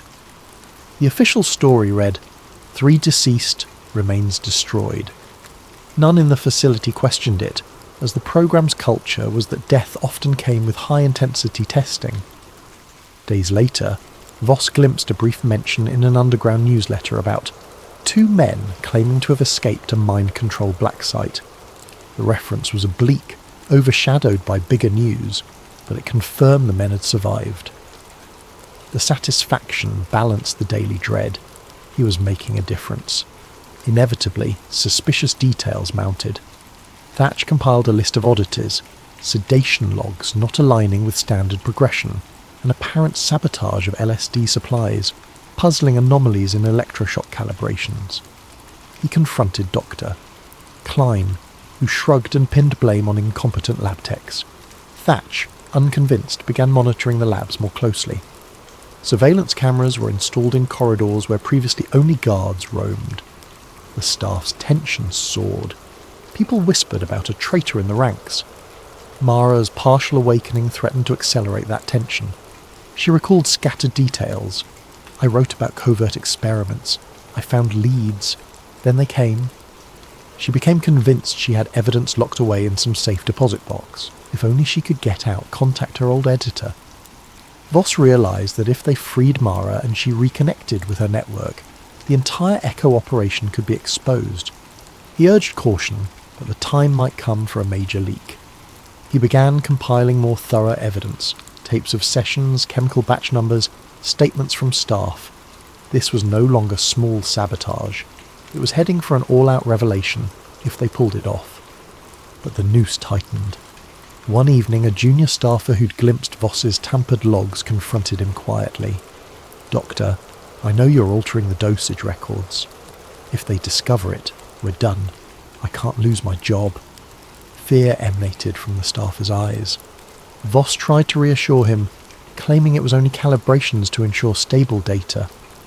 The staffer seemed partly convinced, yet the whisper that a traitor existed was out. Faced with the inevitability that Thatch would soon piece it all together, Voss concluded they had to act soon. He told Mara, "When I trigger your final sedation test tomorrow, it'll be a ruse. We'll fake your body as deceased. If all goes well, I'll place you on the same disposal run that I used before. You must get out, find a journalist or save contact, and blow the lid off Project Echo. That's the only way to stop them from hunting me or recapturing you." Mara, trembling, agreed. Her memories, though incomplete, burned with enough clarity to know that once outside she could expose everything, including the role of powerful officials. Thus the quiet revolt escalated into a plan for a full-blown leak. Voss spent a sleepless night forging documents, labelling Mara's condition as terminal adverse LSD reaction. A single slip, a single suspicious guard, and it would fail. He prayed that luck or justice would be on their side. The next day, under the fluorescent hum of the sedation ward, he prepared the final dose for Mara. If all went to plan, it would appear lethal to those who glanced at the monitors. If not, they'd both pay with their lives. The morning air in the sedation ward felt stale, as if all the walls exhaled dread. Dr. Elliot Voss had planned Mara's final sedation meticulously. He'd prepared a specialised injection that would mimic the vital signs of death for about an hour, just enough time for her to pass official checks. He also had the help of a sympathetic nurse, quietly convinced these subjects were being tortured rather than treated. The nurse would sign the forged death certificate, then assist in transferring Mara to the disposal route. Agent Monroe Thatch, always on the prowl, decided to personally oversee the sedation ward's operations that day. Perhaps the intensifying rumours spurred him to watch for sabotage. At 8 a.m. he strode in, nodding curtly at staff. Voss's pulse pounded. If Thatch insisted on verifying each injection or examining the body, the entire plan might collapse. In a stroke of fortune, a separate incident across the facility demanded Thatcher's immediate attention. A subject in the LSD reconditioning chamber had violently lashed out, injuring a technician. Alarms blared. Thatch barked an apology to Voss. "Carry on without me," then rushed off. Voss allowed himself a momentary breath of relief. With the path cleared, Voss proceeded. He found Mara lying on a gurney in a semi-daze, the sedation regimen intentionally minimal these past few days. She locked eyes with him, and in that silent exchange he sensed her fear and determination. "This is it," he whispered. "Once the injection takes hold, you'll appear in a comatose or near-death state. The nurse will record your final breath." Mara nodded, voice shaky. "What if I don't wake up? Or if they discover the ruse?" Voss swallowed. "We have no alternative. Trust me." He administered the injection, then monitored her vitals. Within minutes, Mara's heartbeat slowed to an almost imperceptible rate, her respiration dropping to faint levels.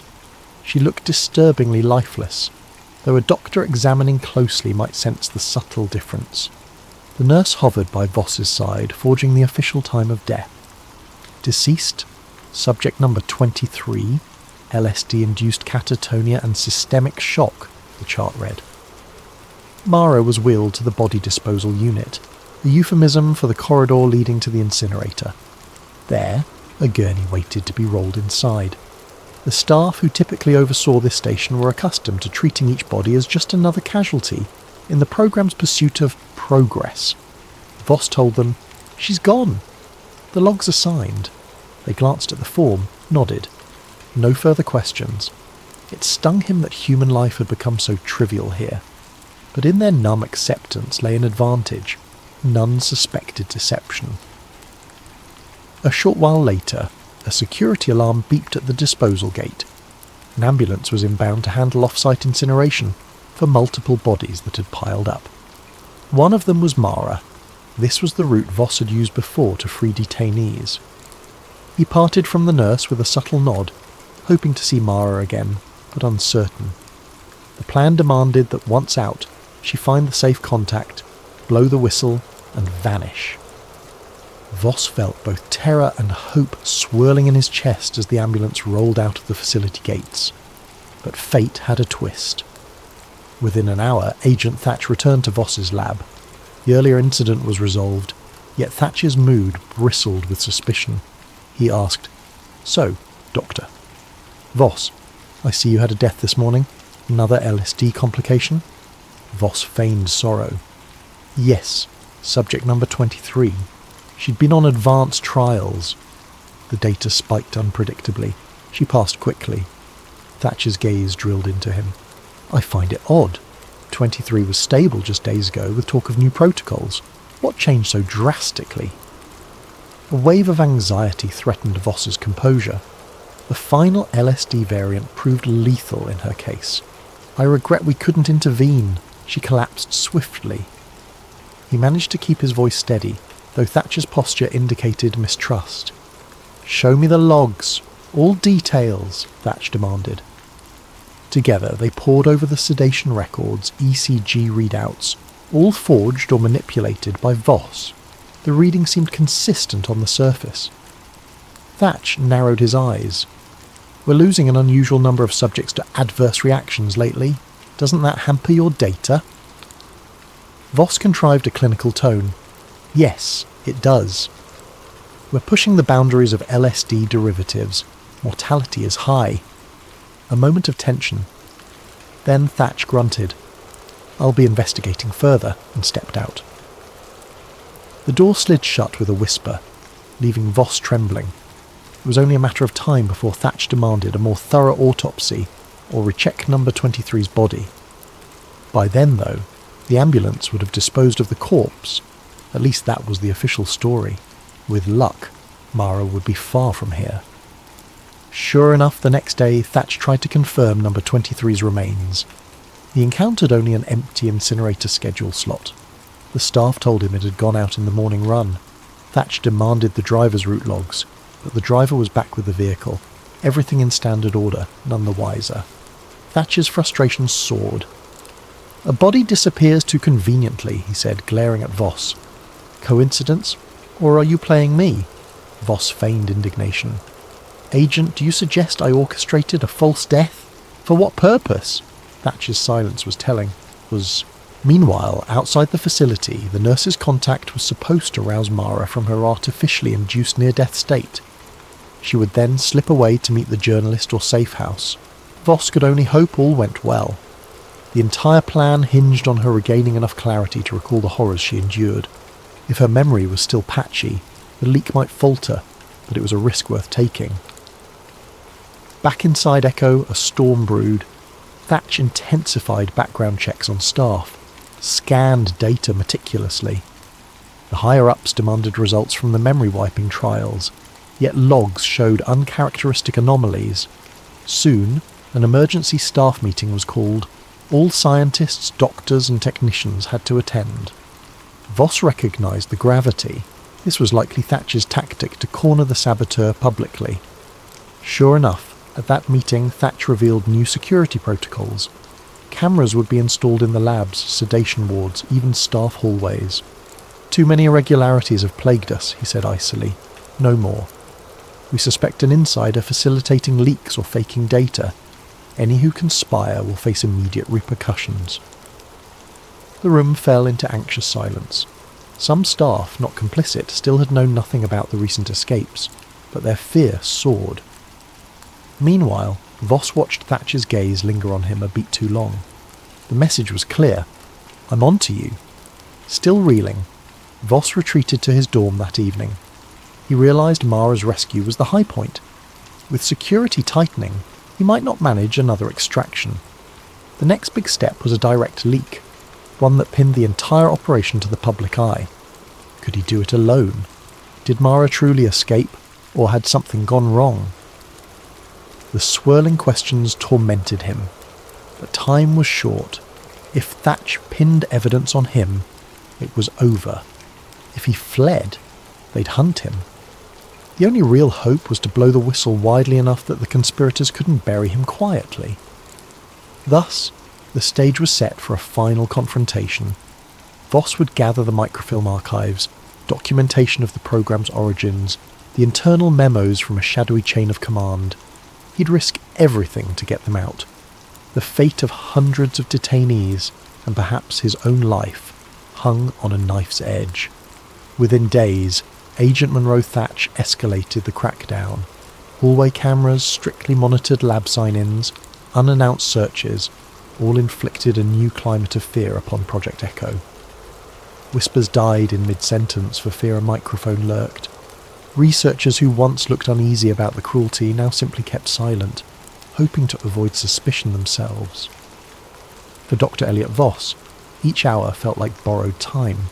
He was certain Thatch suspected him. So Voss pinned his hopes on finalising a damning compilation of Project Echo's existence. Coded references to their LSD experiments, video transcripts of detainee re-education sessions, personal diaries from staff who'd once believed in the patriotic cause. Voss had gleaned access to them all, storing them on microfilm hidden inside a hollowed chemistry manual. He typed the data each night behind locked office doors, praying the new cameras wouldn't see beyond. With cunning, he'd set up a loop feed for his lab's camera, replaying innocuous footage to fool real-time watchers. His biggest challenge, ironically, was the unpredictability of some staff. The friendliest among them had grown quiet, fearing Thatch's wrath. Another might inadvertently reveal something, or sabotage him for personal safety. Voss accepted that he must act swiftly, alone. He arranged a coded call to a journalist contact, a friend of a friend who sometimes reported hush-hush intel for a fringe newspaper. The talk was brief, full of oblique references. I have new notes on the echotherapy project to deliver. Must meet at Vantage West Corridor. The reporter, uneasy but intrigued, agreed on a location and date. If all went right, Voss would slip out under pretext of an off-site sample run and deliver the microfilm. Yet he knew the facility wasn't easy to exit. The gates were under watch, and Thatch had a knack for surprise checks.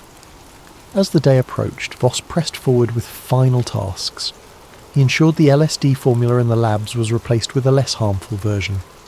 He tried to reduce the voltage on each electroshock machine to mitigate damage.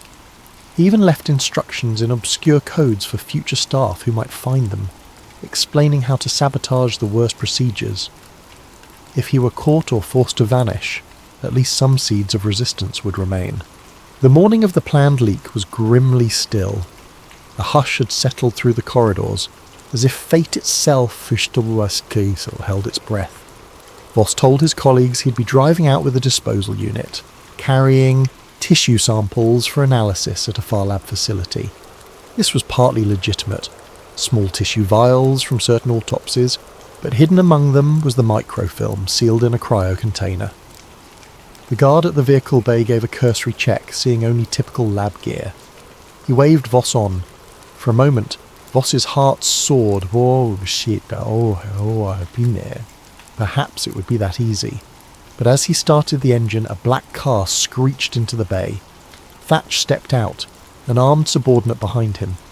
He signalled the guard to stand aside, then approached Voss's driver window. Going somewhere, Doctor? Thatch's tone was ice. Voss forced calm smile. Yes, the usual tissue disposal run plus some off-site analysis.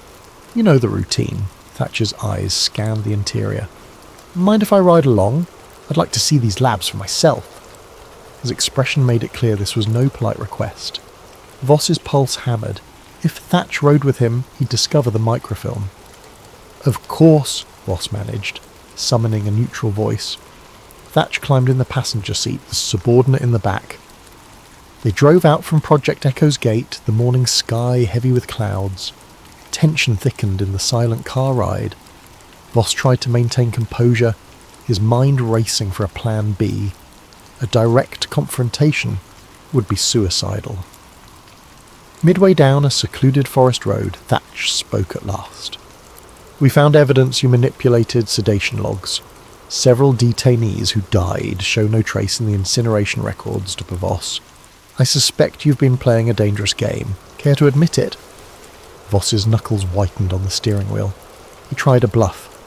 If there are discrepancies, it must be the staff's mistakes, not mine. You know how incompetent some have been.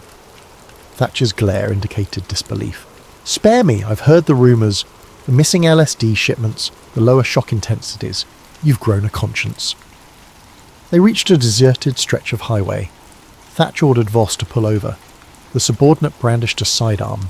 Once parked, Thatch commanded Voss to pop the trunk. Let's see what you're really transporting. Voss stepped out, half resigning himself to the inevitable. Inside the trunk, the cryo container with tissue samples lay in plain view. Thatch motioned the subordinate to open it. At that instant Voss lunged, not for the guard, but to slam the trunk shut, nearly smashing the subordinate's hand. The gun fired a wild shot. Voss ducked, adrenaline roaring. If he could just grab the microfilm and run. Thatch seized Voss by the collar. The two grappled. Another shot rang out, grazing Voss's shoulder. He cried out. Blood spattered the ground. Thatch, face twisted in fury, pinned Voss. You think you can leak our secrets? He spat. We'll bury you in a black site deeper than Echo. The subordinate rummaged through the trunk, yanking out the cryo container. He discovered the microfilm canister. Thatch snatched it, expression triumphant. So you do have a little trove of evidence? Our worst fear confirmed. No matter. It ends now. Voss, panting, stared at the muzzle aimed his way. His chance to free those detainees, to protect Mara's testimony, to reveal the monstrous program, all pinned on an impossible moment. Then from behind the car a figure appeared, the nurse who had helped orchestrate escapes. She'd followed, suspecting a trap.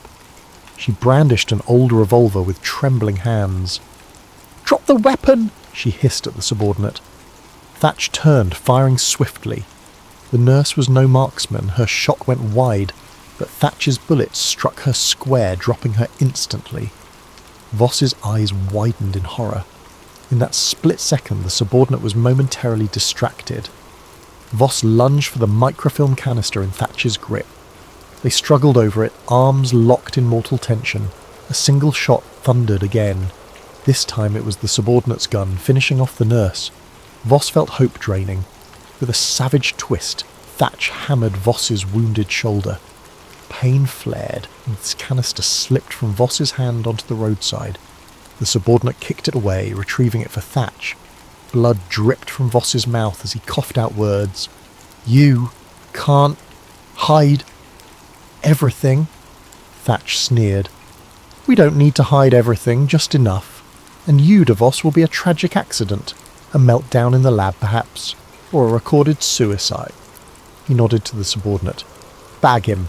We're returning to Echo." Chained and bleeding in the back seat, to Elliot, Voss felt each bump in the road jar the bullet wound in his shoulder. His vision blurred from blood loss and shock. Agent Monroe, Thatch and the subordinate drove them back to Project Echo. The microfilm canister sat at Thatch's side, a trophy of victory. The hush in the car was broken only by Voss's ragged breathing. On arrival, Voss was taken to an isolated sublevel, a reprocessing wing he'd never visited. Harsh fluorescent lights glinted on cold steel chairs, arrays of sedation syringes.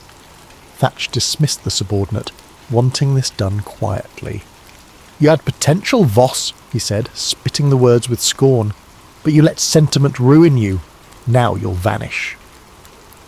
Voss's mind reeled. He pictured the detainees he'd saved, the mild sabotage. He thought of Mara, hopefully outside, ready to speak to the world. If she succeeded in contacting journalists, maybe Project Echo could still be exposed. But if Thatch's men recaptured her, everything was lost. Voss's blood chilled. As Thatch prepared a lethal injection, likely to pass off as an on-site lab accident, a siren blared overhead. A frantic voice on the intercom. "Security breach! Unidentified infiltration at the main gate!" Thatch froze, cursing. He shoved the syringe into a tray and stormed out to address the alarm. Voss slumped, battered but not quite dead, cuffed to a gurney. The minutes crawled. Eventually, a trembling lab assistant approached. She recognised Voss and mumbled, "I can't believe this. They said you're a traitor, but you always were kind to the subjects." Summoning the last shred of empathy, she unfastened his cuffs. "Go. If they find me, I'll say you overpowered me." Voss, eyes brimming with gratitude, mustered enough energy to stand. He grabbed a lab coat to stanch his wound and stumbled through deserted corridors. The facility was in partial lockdown, but the sudden infiltration at the gate seemed to have drawn most guards there. Flickering overhead lights cast an eerie gloom. Up ahead, echoing footsteps, Voss ducked into a storeroom. He discovered some unmarked personal protective gear, a face mask, a battered cap. Slipping them on, he limped toward the exit he used for the ambulance route. If he reached that door, maybe he could slip away in the chaos. Near the ambulance bay, however, he found a half-dozen armed men scurrying about. They wore suits, not standard security gear, possibly CIA watchers responding to the infiltration. Hiding behind crates, Voss overheard scraps of chatter. "We have the microfilm. We can't let the infiltration succeed. Thatch has Voss in custody." They seemed uncertain if the infiltration was a decoy for Voss's breakout or something else. Voss realised with sinking dread that he had no chance to pass here unnoticed. He pivoted back into the labyrinth. The alarm klaxon reverberated. Doors slammed, the facility's auto-lock mechanisms sealing entire wings. Voss's only option was to climb upward via the service stairs. Each step flared agony in his shoulder. Nonetheless, he pressed on, mind swirling with a single impetus. Get out, ensure the truth emerges. If the infiltration was Mara, or someone allied with her, that might buy him precious time. On the upper level, he discovered chaos. Lights flickered, staff ran in multiple directions, a few labs had been forcibly opened, detainees stumbling out in confusion. Something big was happening. A nurse he recognised as sympathetic dashed by, eyes wide with terror. She gasped upon seeing him alive. "They're releasing the subjects," she whispered. "All the sedation wards, a meltdown. Don't know who triggered it." Then she hurried off, guiding a confused detainee. Amid the swirling panic, Voss glimpsed an improbable figure. Mara, hair dishevelled, brandishing a small pistol, leading a line of unsteady detainees. A battered staff ID hung from her neck. She caught Voss's eye across the corridor, relief flooding her face. Somehow she'd come back inside. "Doctor!" she called. He staggered over. She explained in breathless words. After the ambulance escape, she made contact with a covert group determined to rescue more detainees. They'd planned a covert infiltration. Freed from sedation, her memories consolidated enough to rally them. Her presence here was a miracle, if a dangerous one. "We must get out, with evidence," Voss said. She grimaced. "I found some documents, but no sign of the microfilm. Thatch has it, right?" He nodded, bitterness surging. All their collected proof was in enemy hands. But a partial record might still suffice. The large group of detainees, though traumatized, could testify to the horrors. "Let's go," Voss urged. They wove through trembling corridors, stepping over debris. Sirens wailed anew. Occasional gunshots rattled the air. Some detainees, in a frenzy, attacked guards, others cowered. The building's hush had become pandemonium. At an emergency exit, they found Thatch blocking the way, pistol drawn, his face a mask of cold wrath. "This ends now," he spat. "Voss, you have no idea the forces you're up against." He aimed at Voss, but Mara levelled her gun in return, unsteady but determined. A standoff formed. Thatcher's men advanced from behind. Voss realised time was up. If they captured the detainees, everything was undone. Mara squeezed the trigger, a shot that nicked Thatcher's arm. He hissed in pain, returning fire. Bullets shattered glass. The detainees scattered, some fleeing through the partially open door. Voss shoved an overturned desk for cover. Another bullet hammered into the metal, sparks flying. At that juncture, a cluster of detainees overcame Thatcher's men from behind, tackling them with raw desperation. In the chaos, Thatch was pulled down. Mara seized the chance, pulling Voss to his feet. He reeled from blood loss. She half carried him through the door. Fresh air greeted them, an overcast sky, a swirl of government vehicles half ablaze as the infiltration group clashed with security. Some unknown allies beckoned them into an unmarked van. Within minutes the van sped off. Shots echoed behind, but the van's driver evaded pursuit along a back road. Inside, Voss slumped, vision tunnelling. Mara pressed cloth to his shoulder, tears filling her eyes. "Stay with me, Doc. You gave me back my mind. We'll save you too." He blinked, half-conscious. The detainees huddled around, a battered congregation yearning for freedom. Days later, as Voss hovered in a safe house, drifting in and out of fever, the infiltration group compiled testimonies from rescued detainees. Some had partial memory, others remembered it all. Though the microfilm was lost, they had enough direct eyewitness accounts. They fed these stories to a handful of clandestine journalists. In bold headlines, overshadowed by official denials, the name Project Echo emerged in fringe publications. The CIA quickly labelled it baseless conspiracy. Most mainstream outlets scorned it for lacking conclusive proof. Yet behind the scenes, ripples formed. Some in the government quietly ended Echo's operations, fearing exposure. The lab was quietly disbanded, the staff reassigned. Officially to Elliot Voss perished in a laboratory accident. No body recovered. The facility's halls were sanitised and repurposed. As for Mara, she went underground, carrying a battered journal of Voss's secret notes. She vowed to keep telling the story, no matter how many times official channels tried to bury it. In the hush of a distant city, a final scene unfolds. Mara walking alone, hood drawn. She clutches that worn journal. She passes a street corner where a newspaper kiosk displays a rag with a headline about experimental mind control, real or hoax. She tucks the journal under her arm, gazing at the curious passers-by. A faint, determined smile crosses her face. For though Dr. Elliot Voss gave his life, the truth behind Project Echo lives on. quietly awaiting the moment to spark a wider awakening. And for those who read the small print or listen with open ears, the echoes of that horrifying program ring out, an unsettling reminder of how easily the boundaries of science and immorality can shatter when power goes unchecked.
Hello there, curious minds, and welcome to an extraordinary journey into the unknown.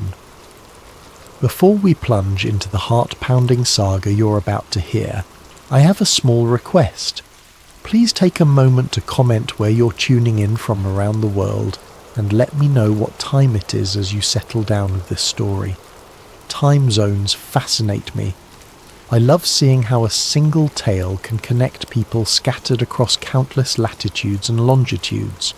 Also, if you find yourself enthralled by late-night mysteries, conspiracies, and the sorts of tales that make you question what we truly know about our world, then I invite you to subscribe to Sleep Theories.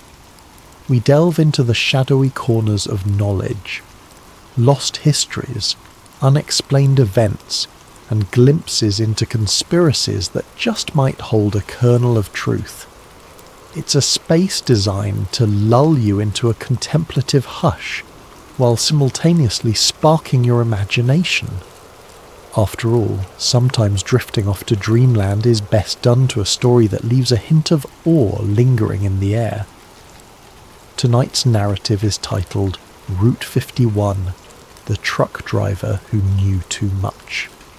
It's a conspiracy thriller wrapped around a long-haul trucker by the name of Jake Mercer, a man whose routine life on America's highways unexpectedly veers into the deepest state secrets.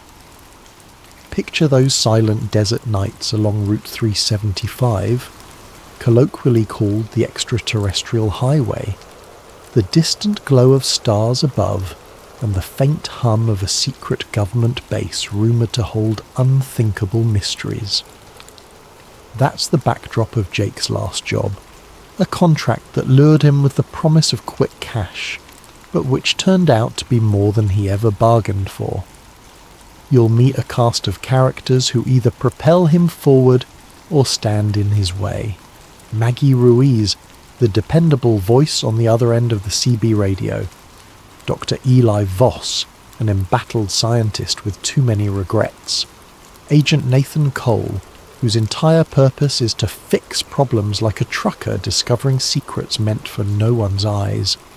And of course the men in black, those stoic enforcers who appear whenever the line between truth and rumour grows dangerously thin. Each part of this story unfolds with mounting tension, from a simple haul job to an eerie cargo, to a break-in that reveals evidence of extraterrestrial contact, to a final desperate scramble for survival. Sometimes in life, the scariest leaps of faith happen when you realise the world is not as you thought it was, and that those in power will go to any lengths to keep it that way. So, find a comfortable spot and let your mind wander into the desert.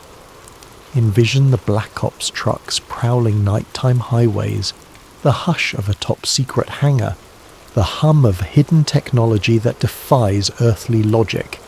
And remember, as you listen, if the truth were truly out there, how far would powerful forces go to bury it, or bury those who discover it?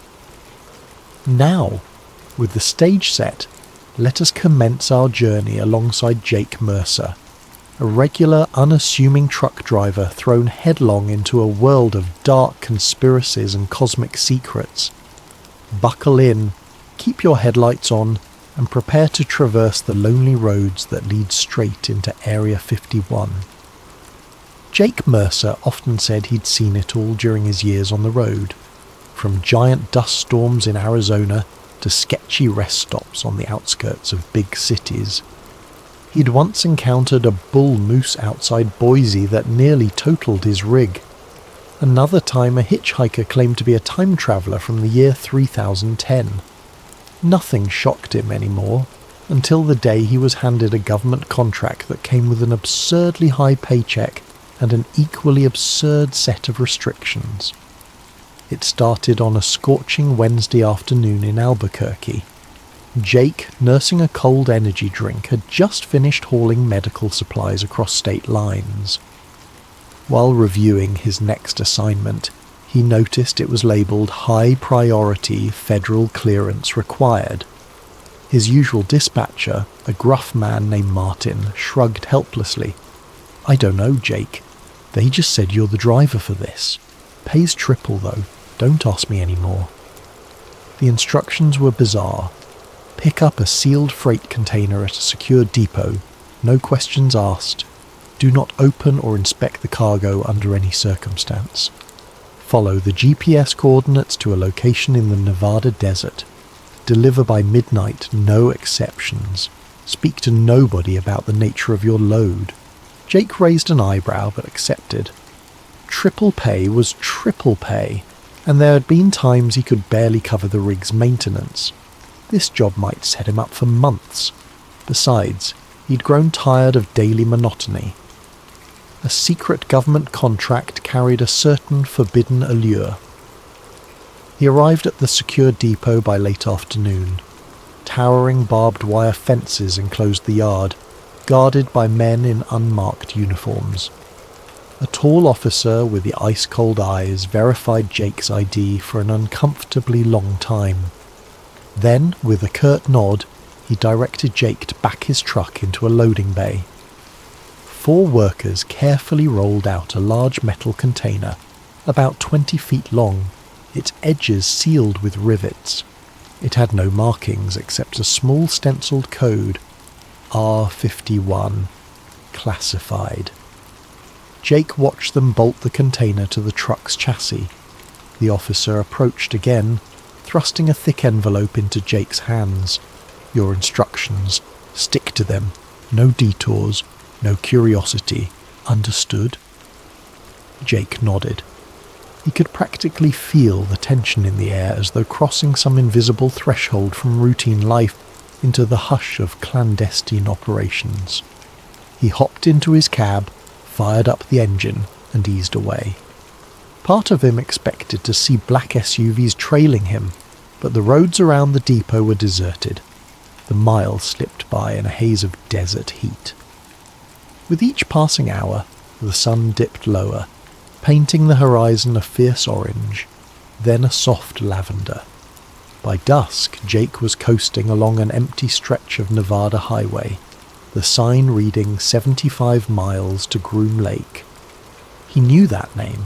It was rumoured to be near Area 51, the site of countless alien conspiracies. He snorted to himself. Aliens, right. Just bored people telling wild stories. Still, the distinct hush out here made him uneasy. Around 8 p.m, his radio crackled to life. "Jake, you out there?" The voice belonged to Maggie Ruiz, one of the nighttime dispatch operators he'd befriended over the years. She was a talkative soul who often kept him company on lonely drives. "Heard you took some big job," Jake hesitated. The instructions had been explicit, speak to nobody, but Maggie wasn't exactly nobody. She was a friend. "Yeah, Mags. Some weird government contract. Pays well, though." "Government, huh? They got you on hush-hush duty." "You could say that," Jake admitted. "Hey, can't chat much, the instructions." "Gotcha," Maggie said, sounding intrigued. "Well, I'll be on the line if you need me. Don't let them spooks get you." She ended the call with a laugh that only half concealed her curiosity. Silence returned, broken only by the whir of tyres on asphalt. Jake's mind drifted. Why all the secrecy? A new weapons system? High-tech gear? "It's not your place to ask," he reminded himself. Then, from behind the truck, a faint sound reached his ears, a hollow clang like metal tapping on metal. He tensed. The cargo container was sealed. No reason it should make noise. Could something inside be shifting? He decided to ignore it. For half an hour the clang repeated every few minutes. Then it stopped. Jake's heart, however, continued to pound. He told himself it was just the rig's suspension or cargo settling. But a nagging thought persisted. What if something's alive in there? Night fell fully, and the desert around him turned into an expanse of blackness. With less than 60 miles to go, Jake planned to skip rest stops entirely. The job instructions demanded no stops. Fine by him.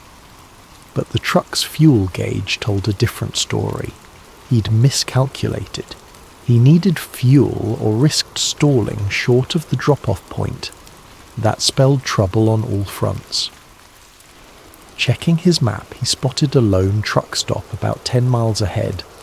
He considered the risk, but thirst and necessity overrode caution. He pulled in around 9:30 p.m. The place was half lit by flickering neon, a relic of the golden age of roadside diners. Only a couple of vehicles sat in the lot, an old station wagon and a battered pickup. Perfect. Less chance of prying eyes. Jake filled his tank, then stepped inside to pay. An elderly cashier nodded at him, barely curious. But just as Jake reached for his wallet, he felt something slip into his back pocket like a paper note. He whirled, scanning the aisles. He saw no one suspicious, only the old cashier slowly bagging items. Outside in the dim lot, Jake fished out the note. Scrawled in shaky handwriting were the words, "You're delivering more than just cargo. Watch your back." That was it. No signature, no explanation. Adrenaline surged in Jake's veins. Someone at this dusty rest stop recognized him, knew his job, and decided to warn him. He stuffed the note into his pocket, hurried back to his truck, and slammed the door shut. The container sat inert, moonlight reflecting off its metallic surface. "Watch my back," he muttered. "What's going on?" He stared at the container. The clang from earlier echoed in his memory. Curiosity gnawed at him. The contract said not to open the cargo, but the contract also never mentioned risking his life for ignorance. Gritting his teeth, Jake hopped down, grabbed a crowbar from the side compartment, and approached the sealed panel. If the old soldier at the checkpoint found out, Jake would lose his entire paycheck, maybe face legal trouble. But sometimes you have to see for yourself what you're hauling. He slid the crowbar under a seam, testing if the rivets could be pried loose. The metal groaned, then relented. Slowly, Jake lifted the edge, heart thudding with each inch. The interior was dark, but a faint chemical smell wafted out. A sterile tang reminiscent of hospitals. Then in the shadows he saw something that made his blood run cold. A heavy steel pod with a thick glass window. It was empty. Straps hung limp, as if they'd once held something in place. Jake felt the nape of his neck prickle. Something had been in that pod, but it wasn't there now. And that meant only one thing: it was loose, possibly inside the container, possibly outside. A flurry of possibilities seized him. He had to close it and drive, pretend ignorance, or he could investigate. But with each second his safe timeline shrank. The clock was ticking toward midnight. The cargo door he'd pried open wouldn't fully reseal without leaving evidence of tampering. Just then, a metallic clang echoed again from behind him. Jake spun around, crowbar at the ready, but saw nothing except dancing shadows. Fear twisted his gut. He needed to get out of here, ASAP. But how do you run from something unknown? He forced the container door shut as best he could, hopped into the cab and revved the engine. He had about 50 miles left to the coordinate, an unknown something presumably in tow, or on the loose. The note's warning replayed in his head. Danger lurked in the darkness, but he had a job to finish, however insane it was becoming. So Jake pressed the pedal, merging back onto the lonely highway.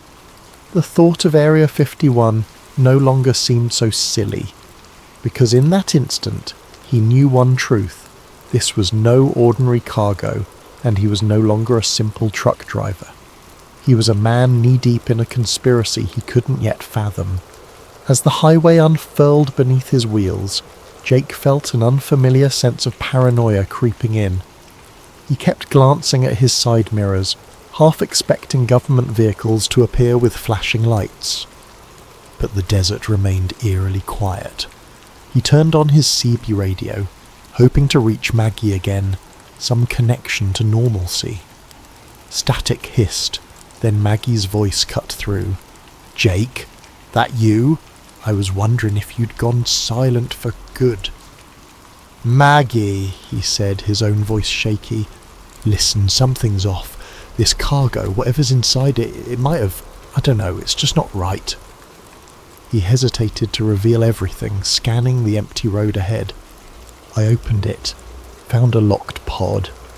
Empty, like it was meant to hold something alive. The line crackled with tension. "Alive?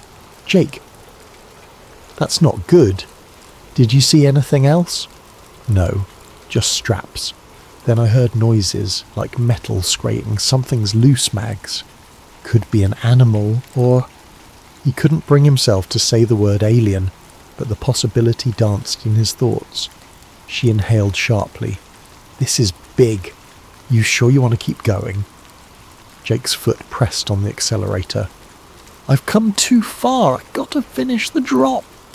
Maybe once I'm at the base they'll handle whatever it is. Then I'm done. Paid. Out." "Okay. But keep me updated. I'll see if I can dig up anything on that container code you mentioned, R51. Might be referencing Area 51, or it could be something else. Just be careful." He ended the call feeling slightly better, knowing someone had his back. The desert night pulled him deeper in. A battered sign reading "Restricted access beyond this point" loomed up, complete with additional warnings about lethal force. His GPS insisted he was on course. The drop-off coordinate flickered on the screen, still about 30 miles away. A swirling dust devil crossed the highway, forcing Jake to slow. For a moment he thought he spotted headlights behind him, but when he looked again, they were gone. Another flicker of paranoia. Focus on driving. At the next bend, the road became narrower, lined with chain-link fences sporting no trespassing placards. This was definitely a different world, someplace built to discourage visitors. At last, around 11:20 p.m, the GPS beeped. You have arrived at your destination. He found himself at a tall automated gate. A small speaker next to it crackled. "State your clearance code," a monotone voice demanded. Jake fumbled through the envelope for a badge with a printed code. He read it into the speaker. The gate groaned open. No turning back now. Beyond the gate, wide asphalt fields stretched out, dotted with hangars and low buildings. Dim security lights revealed soldiers patrolling. Jake was directed by glowing cones to an underground entrance, reminiscent of a bunker. The entire operation exuded secrecy, and the air felt thick with tension. A pair of uniformed men flagged him down. One motioned him into a cavernous elevator platform large enough for the truck. As it descended, the walls became concrete. Jake's heart hammered. He was going underground, presumably beneath the base's surface. The platform settled in a subterranean loading area, bright fluorescent lights washing everything in an antiseptic glow. Armed guards approached. One barked, "Power down the truck. Step out with your hands visible." Jake complied, squinting under the stark lights. Another guard used a scanning device over the container's locks. Jake tensed. Would they notice I pried it open? A beep. The guard frowned. "The container's seal is compromised. Sir, did you tamper with this?" Jake's breath caught. He forced an even tone. "No. Must have come loose on the road." The guard stared daggers at him, unconvinced. Before the interrogation could deepen, a tall figure in a crisp suit appeared, a man exuding authority. He wore no name tag, but his demeanour demanded respect. "Take the container," he told the guards. "I'll handle the driver." He turned to Jake, his gaze cold. "I'm Agent Nathan Cole. Follow me. Now." Jake had no choice. Agent Cole led him through a set of steel doors into a windowless corridor that seemed to stretch forever, each side bearing identical sealed rooms. They reached a small antechamber where Cole fixed him with a glare. "You're not to speak of anything you see here. I assume you read your contract?" Jake swallowed, trying to maintain composure. "Yes." "Good, because if you break your silence, we'll know. We always know." Cole paused, as if relishing the intimidation. "You'll wait here until we confirm the cargo. Then you'll be escorted off the premises." Jake gave a stiff nod. The door slammed shut, leaving him in a Spartan waiting area with 2 chairs and a silent guard. Minutes bled into an hour. Jake's mind whirred, replaying the ominous note, the empty pod, the possibility that some creature roamed free. He couldn't just leave. He had to at least see it through, yet now he was stuck, evidently untrusted. Suddenly, a blaring siren echoed down the corridor. The guard stiffened, pressing a finger to his earpiece. Muffled orders came through. Another beep, a door slid open, and a frantic voice barked, "We have a breach. Unidentified subject loose in Sector C. Secure all entry points." Jake's eyes widened. Sector C? Is that where they took the container? The guard dashed out, leaving Jake momentarily unguarded. Fear and adrenaline collided. If something truly broke loose, a creature perhaps, this place was about to become a war zone, and Jake had no desire to be trapped in the crossfire. He took a risk, slipping out of the waiting area into the corridor. Sirens kept howling and red emergency lights strobed. He turned a corner, nearly colliding with a cluster of uniformed men sprinting in the opposite direction. They ignored him, focused on the crisis deeper inside the facility. Jake spotted a sign that read, "Warehouse access, authorized personnel only." Heart pounding, he reasoned that was likely where his cargo had been stored. Maybe he could glimpse the truth. Maybe he could find answers, and maybe find an exit, because once the base settled, they'd probably arrest or worse. If I see something incriminating, maybe I can force my release. Steeling his courage, he slipped through the door and descended a short flight of steps. The hallway ended in a large open area that resembled an aircraft hangar, only it was buried underground. Harsh fluorescent lights shone over crates, pods and containers, and near the centre, resting on a heavy-duty dolly, was his container, the side panel still parted from his crowbar attempt. Military personnel crowded around, rifles at the ready. A slender, bespectacled man in a lab coat kneeled by the container, rummaging through what appeared to be alien-like apparatus inside.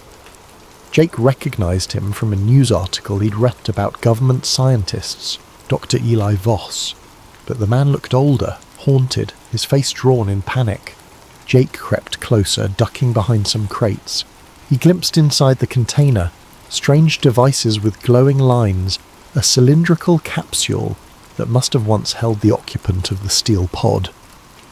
Dr. Voss fiddled with an electronic console as if trying to lock something down. Another soldier shouted, "We have movement in the vents, Sector C!" Chaos reigned. In the swirl of confusion, a shadow flickered across the far wall, tall and spindly, shifting unnaturally quick.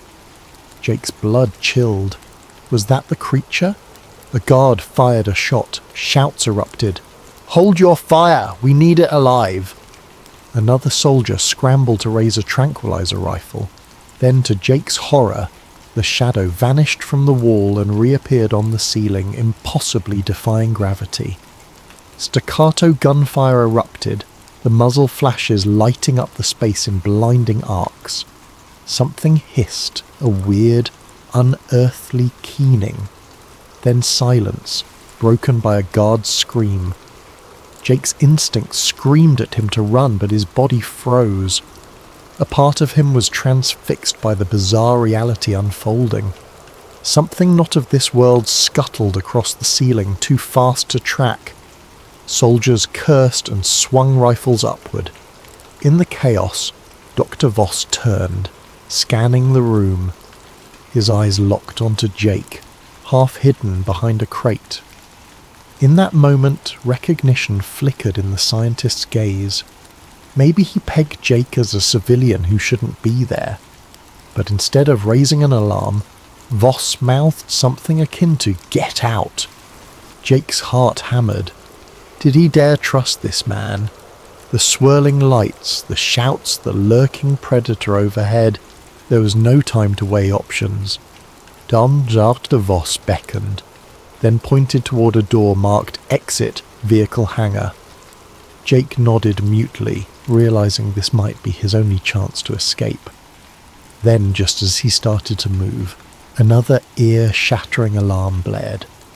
The creature hissed again, and the lights flickered, plunging the entire base into partial darkness.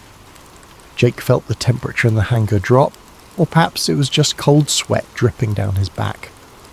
The overhead fluorescent tubes sputtered, struggling to keep the space lit. In that half-lit gloom, shadows sprawled across the walls like living things. The shape of the creature, so swift and unnatural, kept flickering in his peripheral vision. Dr. Eli Voss dashed across the concrete floor, nearly tripping over a supply crate. Jake followed, keeping low. Gunshots echoed again, followed by a soldier's panicked shout. Then a monstrous clang of metal on metal, like something heavy was battered aside. One more shriek cut through the confusion, then silence.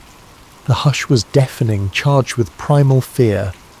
Voss and Jake reached the side door labelled Exit Vehicle Hangar, but it was locked by an electronic key panel. Cursing under his breath, Voss fumbled for a keycard, swiped it, and the panel beeped red. Access denied. Another attempt, same result. "Damn it!" Voss hissed, his voice quivering. He slapped the panel in frustration. They must have initiated lockdown. I need a higher clearance. He glanced over his shoulder. We'll have to find another way out. Jake's mind reeled. Doc, what the hell is in here? Did something break out of that container? Voss closed his eyes briefly as if in pain. Yes, it's an entity we recovered from a crash site. Part biological, part mechanical, still learning about it, but we call it Xenoform Beta. We had it sedated, locked in stasis, until your container got compromised. He cast Jake a conflicted look, half guilt, half blame. Now it's loose. Jake's stomach clenched. This is insane. Let's just get out. If that thing's dangerous, the soldiers can handle it, right? A bitter laugh escaped the scientist. You think a few bullets can handle something not made by human hands? We've barely scratched the surface of its capabilities. That's why they keep it here, in these underground labs. They have been trying to replicate or harness its technology, but God knows if they truly can. A flash of movement tore their attention back to the hangar's centre. The overhead lights finally died, plunging the entire chamber into strobing red emergency lighting. In that throbbing glow, Jake glimpsed a twisted silhouette perched on top of a giant crate. The creature's form defied easy description. Elongated limbs, an insectile curvature to its back, and an almost metallic sheen under the red glare. Its eyes, or what resembled them, glowed faintly, scanning the room. Jake's breath caught. Fear hammered in his chest. Then, in a heartbeat, the creature leapt upward, disappearing into the rafters. Voss grabbed Jake's sleeve. We need to move. There's a side corridor that might lead us to the upper levels, then an exit. Hurry. They skirted the edge of the hangar, slipping past toppled crates and the scattered remains of advanced lab gear. Jake's mind flitted between horror at what he'd seen and the sheer adrenaline of survival. He recalled the hush-hush talk about Area 51, the rumours of alien remains, crashed UFOs, secret experiments. He'd always dismissed them until now. The reality overshadowed any rumour. A corridor branched off from the main hangar, lined with thick steel doors at intervals. Flickering lights revealed bloodstains on the floor. Voss swallowed hard, adjusting his lab coat. We had staff stationed down here, if the entity attacked them. He didn't finish the sentence. Jake decided it was best not to look too closely.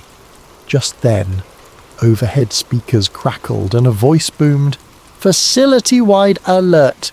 Intruder protocol engaged. All unauthorized personnel must surrender immediately. We have lethal authority."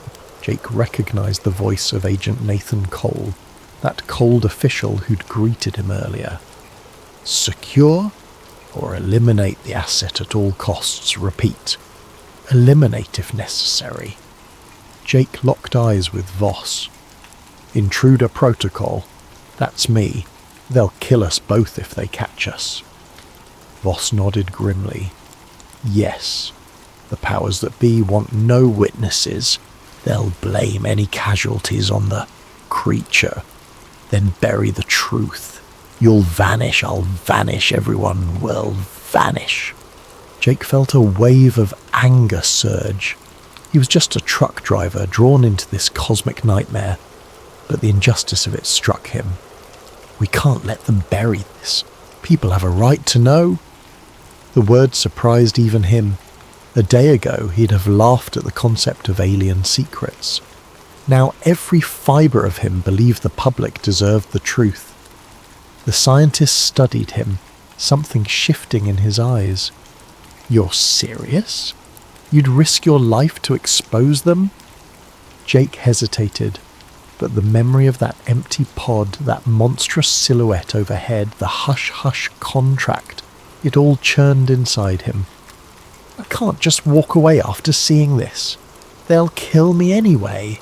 Might as well try to do something. Voss exhaled, a mixture of relief and desperation. Then we need evidence, proof. There's a secure server in Lab 7. If we can copy data from the research logs, photos, video, we can blow the lid off. But it's deeper in the facility, and we still have that alien creature roaming free. Jake's pulse pounded.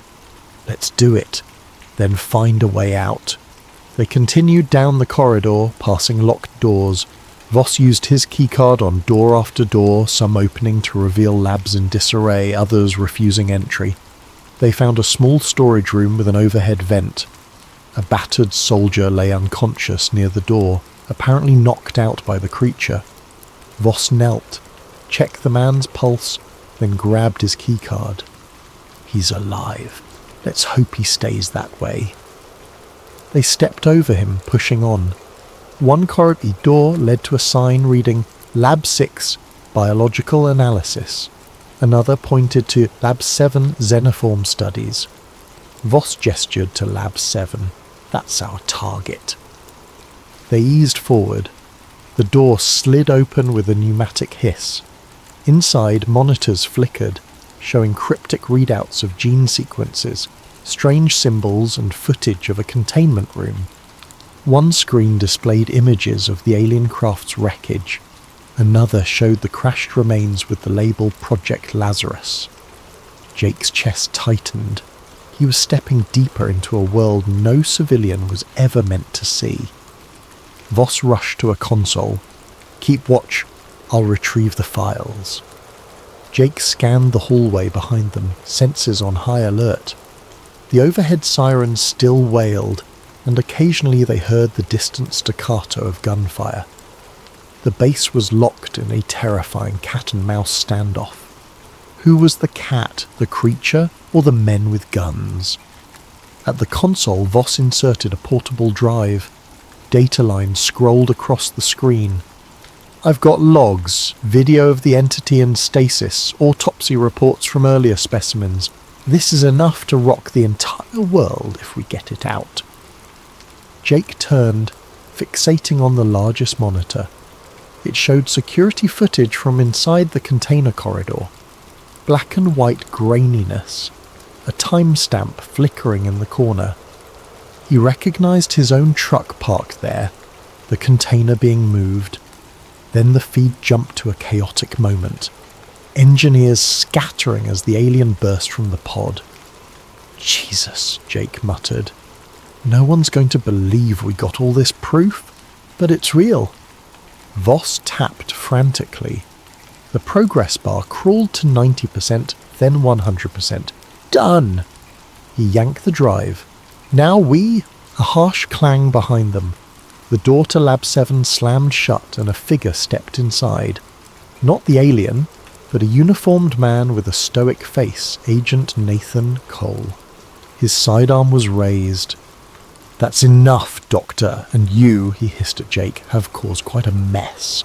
Jake's gut clenched. We're just... Shut it. Cole's eyes burned with quiet rage. Hand over the drive and face the wall. The only reason you two aren't dead is because I want to know how far this breach goes. He gestured with the gun. Now! Jake glanced at Voss. The scientist gave a tiny nod.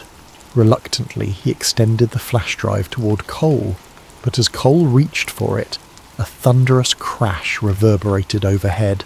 The lights flickered off. Darkness swallowed the room. Then a single red emergency lamp kicked in, bathing everything in a sinister glow. A monstrous screech resonated from the corridor. Xenoform Beta was near. Cole spun, momentarily distracted. Voss seized the chance, fumbling for a button on the console that read, Override Lab 7 door. The door slid open. Run! Voss yelled. Jake bolted, ignoring Cole's furious shout. Shots rang out, sparks ricocheted from a metal panel, but in the confusion, Jake and Voss tumbled into the hallway, the precious flash drive still in the scientist's grip. They slammed the door behind them, locking Cole inside. Another screech echoed down the corridor, closer this time. Jake realized they were trapped between an armed agent and a rampaging alien. But at least they had the data. The question was, could they reach the surface and the outside world before the entire base sealed their fate? Jake's adrenaline soared. The corridor was dimly lit by flickering red emergency panels, casting dancing shadows on the concrete walls. Dr. Voss clutched the flash drive tightly, face pale but resolute. They could still hear Agent Cole pounding on the locked lab door behind them, shouting commands into a radio. More gunshots thundered somewhere in the distance. A scraping sound from the ceiling alerted Jake. He and Voss froze. Something large moved through the ventilation shafts overhead, slithering or crawling with unnatural speed. Then silence. Jake's heart hammered against his ribcage. The creature is close, so close. Voss motioned him forward. If we can reach the main elevator, we might get to the surface, unless they've locked it down. They crept forward, the corridor branching in multiple directions. Each intersection was marked with cryptic signs. Sector E, testing labs. Sector F, holding cells, armory, data center. Sparks arced near a half-destroyed control panel. The air smelled of burning wires. They passed a lifeless soldier slumped against the wall. Jake tried not to stare at the man's blank eyes. This base had become a battlefield, or maybe a slaughterhouse. They turned a corner and spotted the main elevator at the far end. A steel gate sealed it off. Another keycard panel blinked red. "We can try," Voss whispered. He ran up and swiped his card. Nothing. He typed a code, still no response. The screen displayed "Lockdown Protocol Engaged." Jake cursed under his breath. "What now? A staircase?" Voss nodded. "There's an emergency stairwell near the east side, but it's a long way up. And if they've sealed the hatches, we might be trapped anyway. Better than waiting around." Jake gestured for him to lead. They hustled deeper into the labyrinth. Alarms kept screeching overhead, messages about containment breach, mixing with intruder protocol. The base's disorientation left Jake feeling like a rat in a high-tech maze. A loud clang resounded from behind them, like metal being torn apart. Then came a roar of fear. A soldier's voice cut short. Jake's throat constricted. The creature was picking them off one by one. They had to keep moving. They found the stairwell door, heavy reinforced steel. Voss tried his card, the lock clicked, and they pulled it open. Inside, the shaft spiraled up. Dim emergency lights illuminated each landing. Voss peered upward. "We're at least 8 levels below ground. Let's hope we can get out on the top level." They started climbing. The sounds of chaos below gradually faded, replaced by their ragged breaths echoing in the concrete chamber. After 2 flights, Jake's calves burned, but adrenaline pushed him on. Voss lagged slightly, clutching the railing. "I'm not exactly in shape for this," he muttered with a grim humour. Jake offered a hand, helping him keep pace. By the 4th level up, a new noise drifted from above. Heavy footsteps, or maybe boots. They exchanged a worried glance. Could it be more soldiers, or the men in black? They pressed themselves against the wall, listening. The footsteps paused, then resumed, heading downward. Jake's instincts flared. A confrontation was likely. He looked around for an alternate route, but the stairwell was a single column, nowhere to hide. Within moments, 2 armed men in black tactical gear rounded the landing above, rifles aimed. They froze upon spotting Jake and Voss. "Stop, hands up," one barked. The other triggered a radio. "We have them in the stairwell, Sector G, Level 3. Request backup." Jake's mind raced. If they complied, they'd be detained or killed. The data would be lost. We have to fight or flee. He looked at the door on the next landing, noticing a sign that read Maintenance Tunnel. If they could just reach it. But the men advanced, rifles unwavering. "Down on the ground now!" Voss clutched the flash drive like a lifeline. Jake raised his hand slowly, scanning for an opening. Then an unexpected roar shook the stairwell from far below. A monstrous wail, so loud it vibrated the metal railings. The men in black turned reflexively, faces betraying fear. Jake seized the moment. He lunged forward, slamming one guard's rifle sideways. A shot rang out, ricocheting off the wall. The second guard spun, but Voss, fueled by desperation, tackled him. The guard stumbled, lost his footing, and pitched down a half-flight of stairs with a sickening thud. Jake wrested the rifle from the first guard, who reeled from the blow. Another savage roar echoed. The guard's eyes widened with terror. He's heard that sound before, Jake realized. Without hesitation, the guard wrenched free, scrambled up the stairs, and fled. Clearly dealing with an alien nightmare outranked capturing them. Voss panted, adrenaline surging. That was close. He retrieved the rifle from the second guard's limp form, then eyed Jake. We can't do that again. Let's get to that maintenance tunnel. They ascended the last steps, prying open the door labelled Maintenance Tunnel. A narrow corridor greeted them, pipes running along the ceiling. Dim overhead bulbs flickered. The air smelled of chemical coolant. This wasn't a typical hallway for staff, more like a service route for engineers. If they were lucky, it might lead to a less guarded exit. They threaded through tight passages. Machinery hummed behind grated walls. Occasional signage read ventilation, power grid, or hazardous material storage. The base's sheer scale astounded Jake. He was used to big warehouse complexes, but this was on another level entirely, like a hidden city beneath the desert. Voss led them around a bend, consulting a small mental map he presumably knew from his years working here. This path should intersect an older cargo elevator that services above-ground hangars, less monitored. Maybe we can bypass the lockdown. They soon reached a rusted steel door labelled Auxiliary Cargo Lift. Voss fiddled with the control panel. Seems offline. Let me see if I can power it. He popped open a fuse box, revealing a mess of wires. While he worked, Jake kept an ear out for pursuit. The base's alarms had quieted, replaced by sporadic gunfire or distant screams. An uneasy hush lay over the corridors. Finally, the lights on the lift control glowed. "I think it's operational," Voss said with relief. They pulled the heavy door aside, revealing a cargo elevator platform big enough for a small truck. A single overhead bulb cast feeble light inside. Voss stepped on, tapped a control. "It might take us near the surface, at least. Let's hope the power supply holds."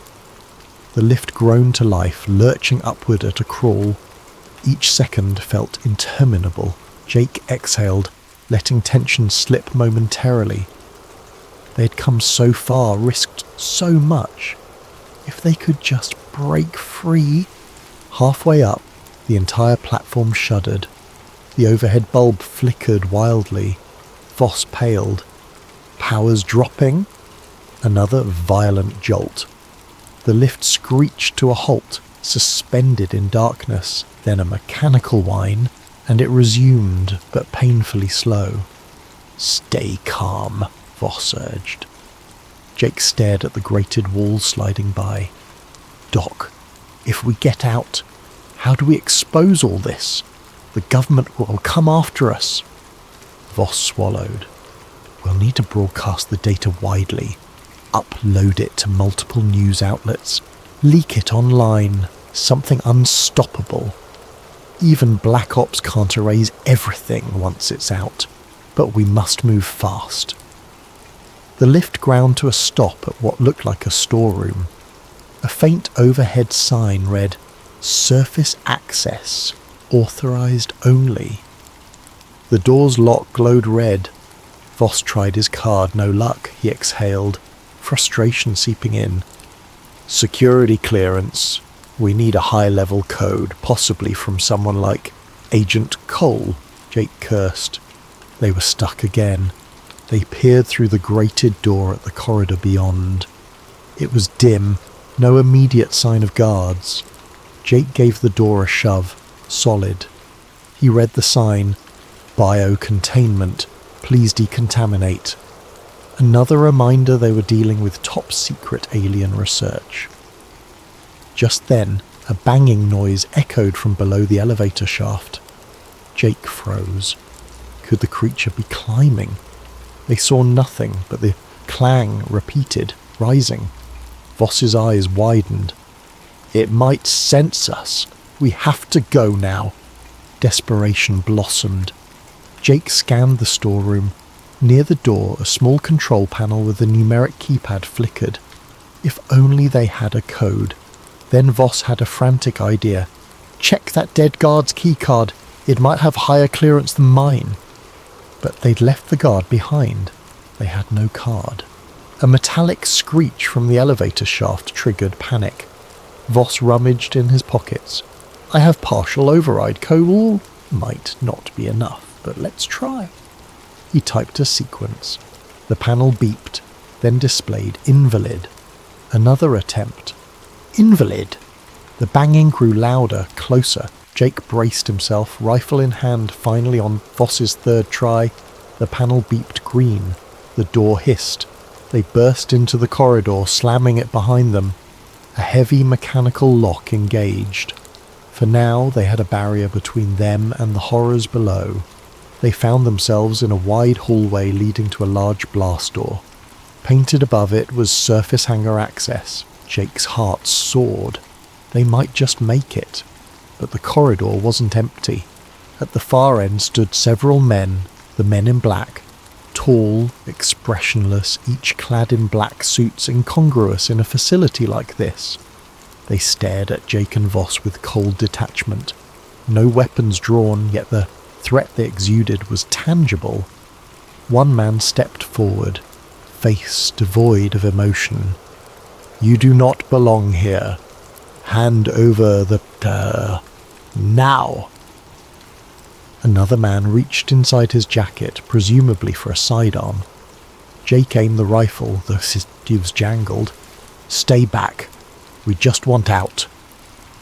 The lead man's lips twitched in what might have been a faint smile.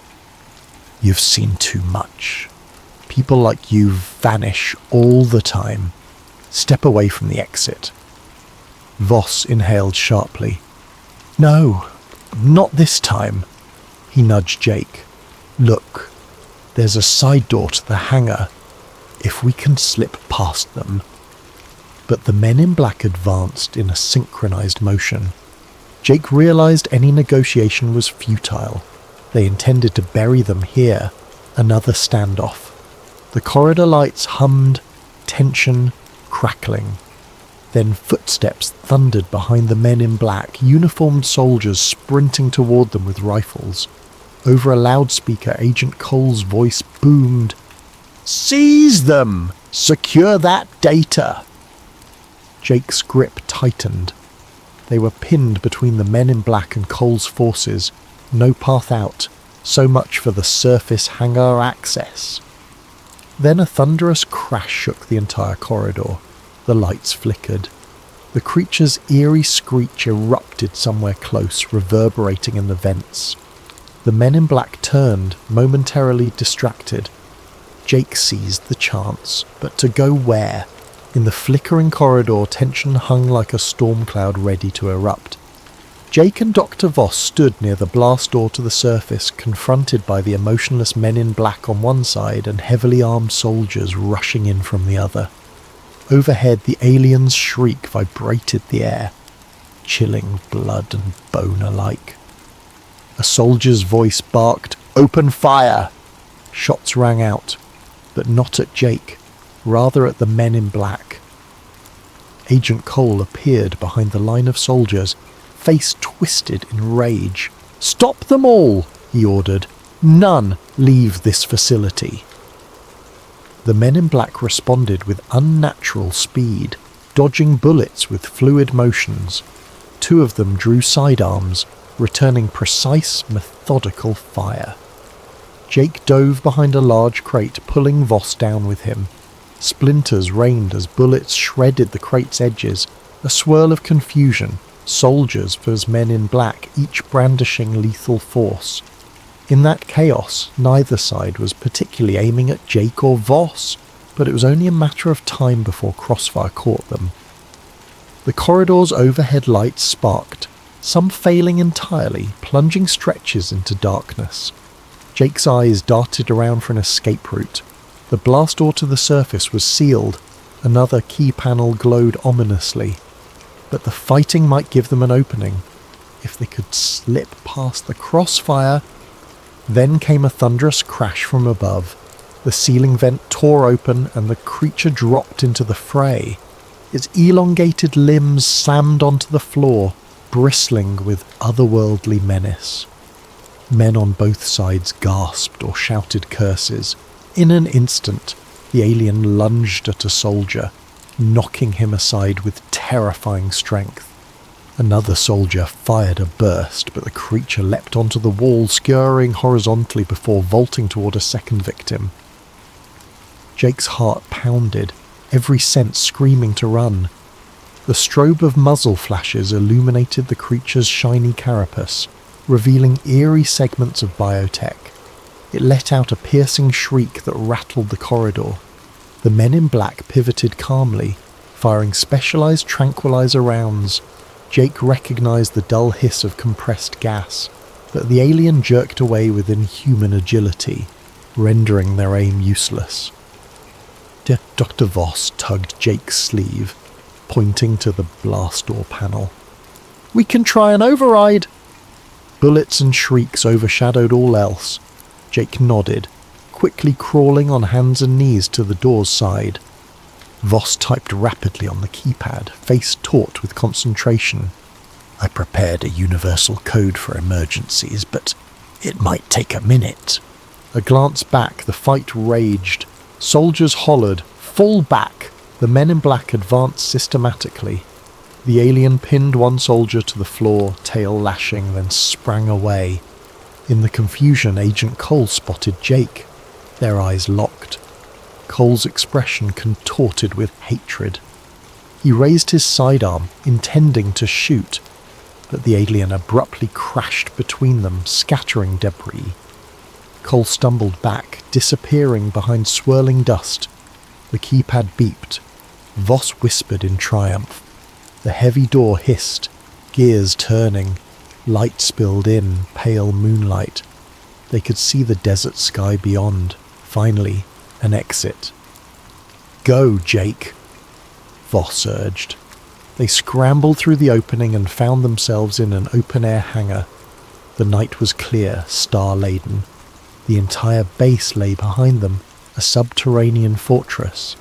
A pair of black helicopters idled near the perimeter, rotors spinning. On the far side of the hangar stood Jake's original rig, or so it appeared at a glance, though the trailer was missing, likely whisked away for processing. Uniformed ground crew scurried about, some brandishing weapons.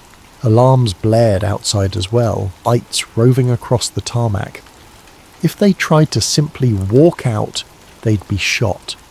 Jake scanned for a path. A row of government SUVs sat parked near a chain-link fence. If they could hotwire one. Behind them, the corridor echoed with more screams. The alien might tear that entire place apart, or be subdued. Jake had no illusions about the government's willingness to use extreme measures. A fiery explosion rumbled from below, dust puffing around the door's edges. Red lights flickered on the surface as well, signifying a full base emergency. Dr. Voss panted, adrenaline fueling him. "We must get to a vehicle and run. We can send the data out once we're safe. Don't let them corner us." Jake spied a break in the fence to the north near a ridge. Maybe if they reached that vantage, they could vanish into the desert. He grabbed Voss's shoulder. "Come on!" They sprinted across the open ground. A startled crewman shouted, raising a sidearm. Jake fired a warning shot in the air from the rifle he'd kept. The crewman ducked, letting them pass. They nearly reached the SUVs when headlights flared. 2 black jeeps roared into the hangar from the opposite side, tires squealing. Figures in black suits hopped out. Reinforcements. One fired at them, bullets pinging on the tarmac. Jake and Voss dove behind an SUV. Voss fumbled for the keys in the ignition. Locked. No key. We'll have to hot-wire it. Jake had experience with older trucks, not modern and secure systems, but he wrenched open the dash panel, yanking wires. Meanwhile, Voss returned fire with the stolen rifle. Shouts rang out. Jake's fingers trembled as he tried bypassing the ignition. A bullet shattered the passenger window, glass raining. Voss gasped, clutching his arm. "I'm hit." Just a graze. Finally a spark. The SUV's engine coughed, then roared. Jake slid into the driver's seat, yanking Voss inside. With a screech they peeled away, bullets pursuing them. The chain-link fence ahead was locked, but Jake floored it. The SUV crashed through with a shriek of twisted metal, lurching onto a desert road. Dust engulfed them, freed from the base but not out of danger. Under the moonlit sky, they sped across an unpaved route, the tires bouncing violently. Voss clutched his wounded arm. "Keep driving. We have to get as far as possible from their perimeter. They'll have drones, helicopters." Jake glanced at the overhead starlight. "Then we need to lose ourselves in the terrain." He recalled a canyon area about 5 miles east, where the ridges might conceal them. The SUV's high beams carved a path through the dark. The night felt endless, the desert an expanse of shadows. Maggie's voice flashed in Jake's mind. "I'll be on the line if you need me." They had no stable radio here, but the SUV's console might have a secure channel. He fumbled with the radio dials, static, then an open channel. "Jake, you there? I heard rumours. Top secret base activity near Groom Lake." "Jake?" Relief flooded him. "Maggie, I'm out, but they're chasing me. Listen, I have proof, real proof. We have an alien life form down there. They tried to kill me. They won't stop." Maggie's voice trembled. "Jake, oh my God, send me the files now. I'll try to upload them. Maybe we can blow it wide open." Voss, hunched in the passenger seat, managed to pass the flash drive over. Jake rummaged for a data port on the radio console. The SUV, being government issue, had a specialised system. He jammed the drive in, praying it connected. "We're uploading," he told Maggie. "Get ready." But as soon as the transfer began, a whirring hum overhead signalled an approaching helicopter. The SUV's warning systems beeped. "Tracking signal detected," a robotic voice announced. They had no illusions about outrunning a helicopter. The digital progress bar in the console advanced painfully slow, 10%, 20%. A bright spotlight hit them from above. The helicopter swooped in, buffeting them with wind. Gunfire spat from its side, peppering the ground. Jake swerved, nearly flipping the SUV. The progress bar hit 50%. Another burst of bullets forced him to brake behind a rocky outcrop, losing line of sight with the chopper. Over the radio, Maggie's voice crackled. Jake? The feed cut out. Are you there? I only got partial data. Hurry! The console displayed signal lost. Jake's fists clenched. They needed a stable line. Voss gasped from blood loss, eyes drooping. We can't hold them off. Maybe we should hide the drive. Let the next person find it. Jake refused to accept defeat. We're so close. He looked around, noticing a side canyon. If they could lure the chopper away or jam its sensors, they might resume uploading. But even if they do, would the government manage to shut it down? Suddenly, a second helicopter roared over the ridge. The spotlight pinned them again. The SUV's engine coughed under the strain of the rough terrain. The dash flickered. This is it, Jake realized. They're pinned. No clear escape. He turned to Voss. Doc, you did your best. Let me try one last Hail Mary. He grabbed the mic. Maggie, if you can hear me, get the word out. Even partial data might be enough. Don't let them bury this. The only reply was static. The swirling rotors whipped up a sandstorm around them. A mechanical voice from overhead blared on a loudspeaker. Jake Mercer, surrender now. Mom. Agent Cole's tone, no doubt. The first helicopter descended, kicking up a hurricane of dust. Jake shielded his eyes. Voss, hang in there. Men in black tactical gear leapt from the copter, guns drawn. Jake tried to reverse the SUV, but the engine sputtered. A bullet shattered the windshield, grazing his shoulder. He cried out, slumping. Another bullet took out the front tire. The SUV lurched to a stop. Doors flung open, men yanking them out. The next moments were chaos. Voss wailing in pain, the flash drive knocked from his grip. Jake tried to fight, but a rifle butt slammed into his temple. Stars exploded across his vision. He heard muffled shouts, felt his arms wrenched behind him. Then a final memory. Agent Cole's face looming over him, eyes cold. You led me on quite a chase, Cole hissed, but it ends here. You disappear now. All of this remains classified. Jake's world blurred. Dust stung his eyes. The last thing he saw was the starlit sky spinning, then darkness. 3 days later, Maggie Ruiz sat alone in her cramped radio dispatch office, eyes red from lack of sleep. She'd tried every trick to reconnect with Jake. Nothing. No calls, no signals, no sightings. Rumours spread about a massive incident near Area 51, some folks claiming to see unmarked helicopters, strange lights, entire roads sealed off. But official statements mentioned only routine military exercises. Maggie replayed the partial data Jake had managed to send. It contained 6 cryptic file names, fragments of lab notes referencing something called Xeniform Beta, and low-resolution images of a bizarre metallic skeleton. Not conclusive proof, but enough to imply something momentous. She'd attempted to share it with certain media outlets, only to face immediate pushback. The files vanished from her email drafts. Her online posts flagged or removed for violating guidelines. She feared her phone might be tapped. In a last-ditch effort, she posted the partial images on fringe conspiracy forums. A handful of responses trickled in, some proclaiming fake, others calling her a hero. Then the forum threads disappeared, replaced by 404 errors.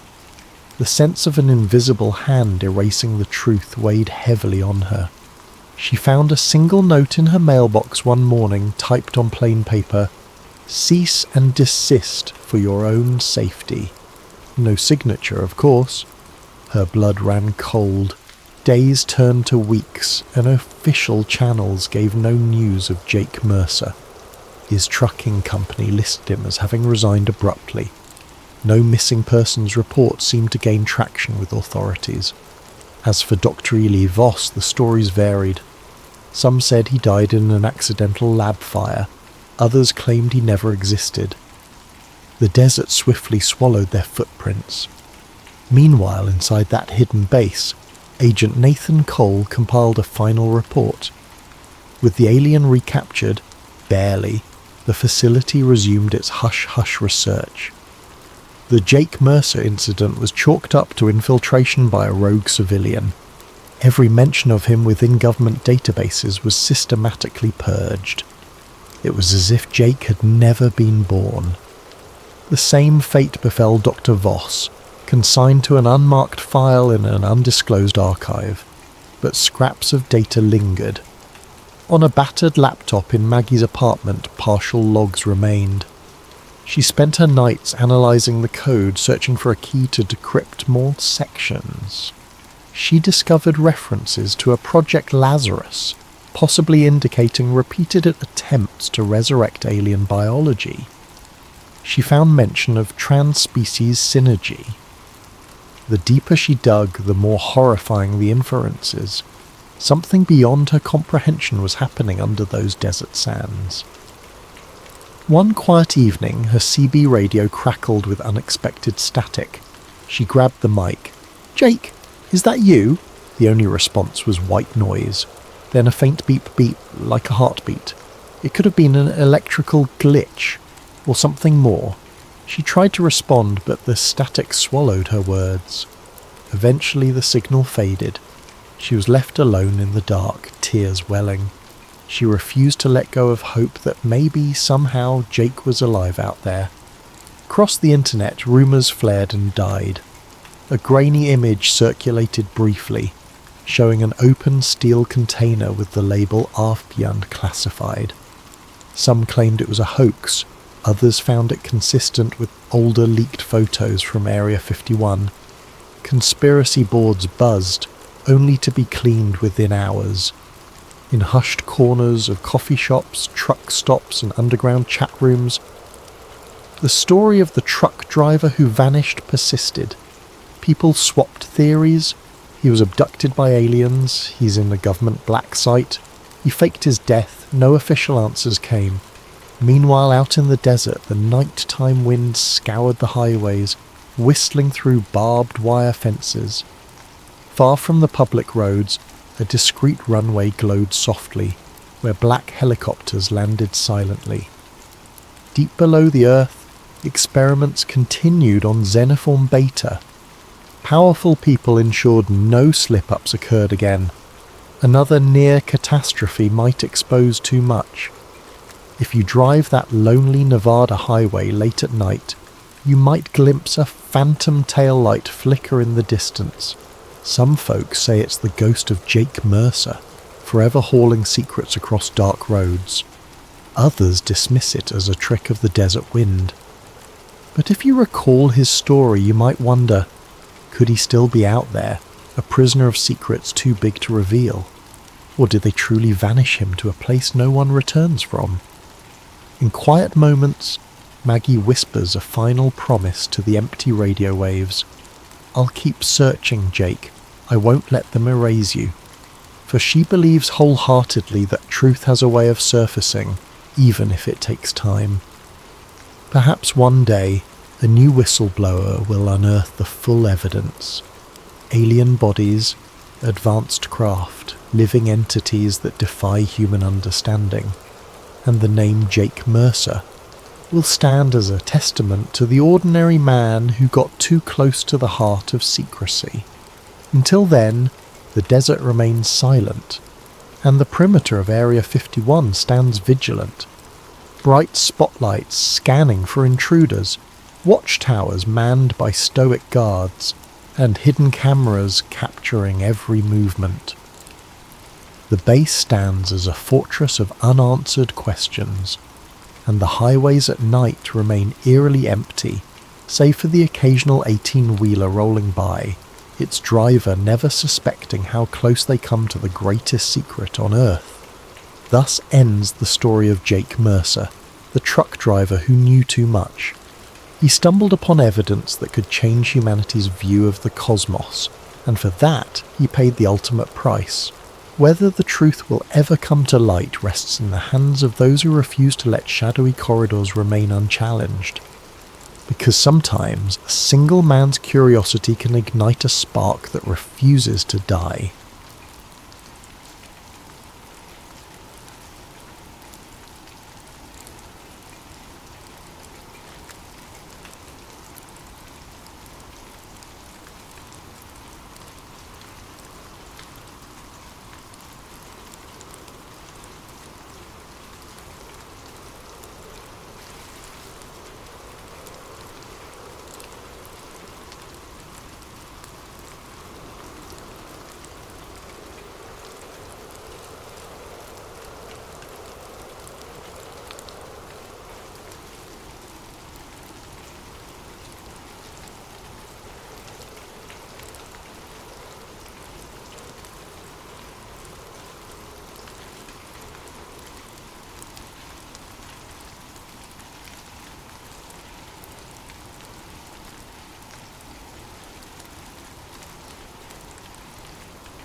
Hello night owls and curious minds, welcome to Sleep Theories, your sanctuary for immersive tales designed to accompany you into late night reflection, or even lull you into slumber.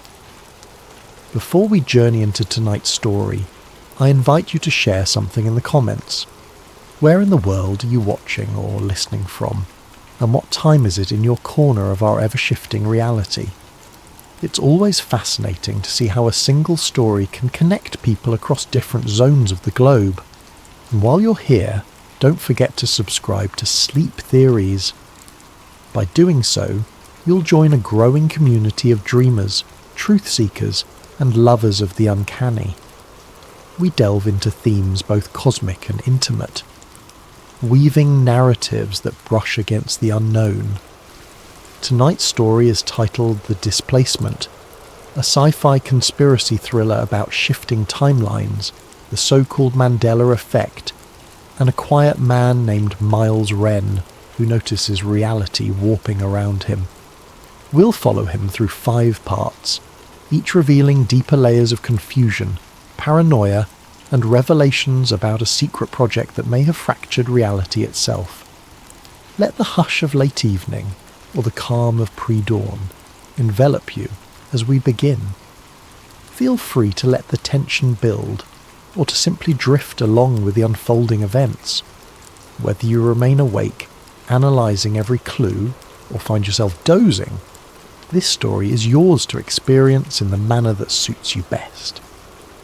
Now, let us step into the world of The Displacement. Miles Wren's morning began the way it always did, in a cramped and neutral-toned apartment that smelled faintly of stale coffee. His day started with a quick shower, a single mug of black coffee and a half-eaten bagel. He scrolled aimlessly through news sites as he waited for the bus to work. It was precisely the life he'd grown used to. Consistent, routine, and unremarkable. But something nagged at him that day. The same unsettling sense of discrepancy he'd been feeling for the past month. It started small. Halfway through the bus ride, he noticed the brand logo on a passing billboard was different from how he remembered. The colour scheme seemed off. At his mundane IT job, he corrected his co-worker Maria about a movie quote, only for her to look confused. She insisted the quote had always been the way she said it, not how Miles remembered. He tried to laugh it off, chalking it up to memory slip, except these slip-ups were happening more frequently. One evening, Miles rummaged through a storage box and found an old grocery receipt that listed a cereal brand spelled differently than what was on the shelves today. He double-checked online. No alternate spelling existed in any official record.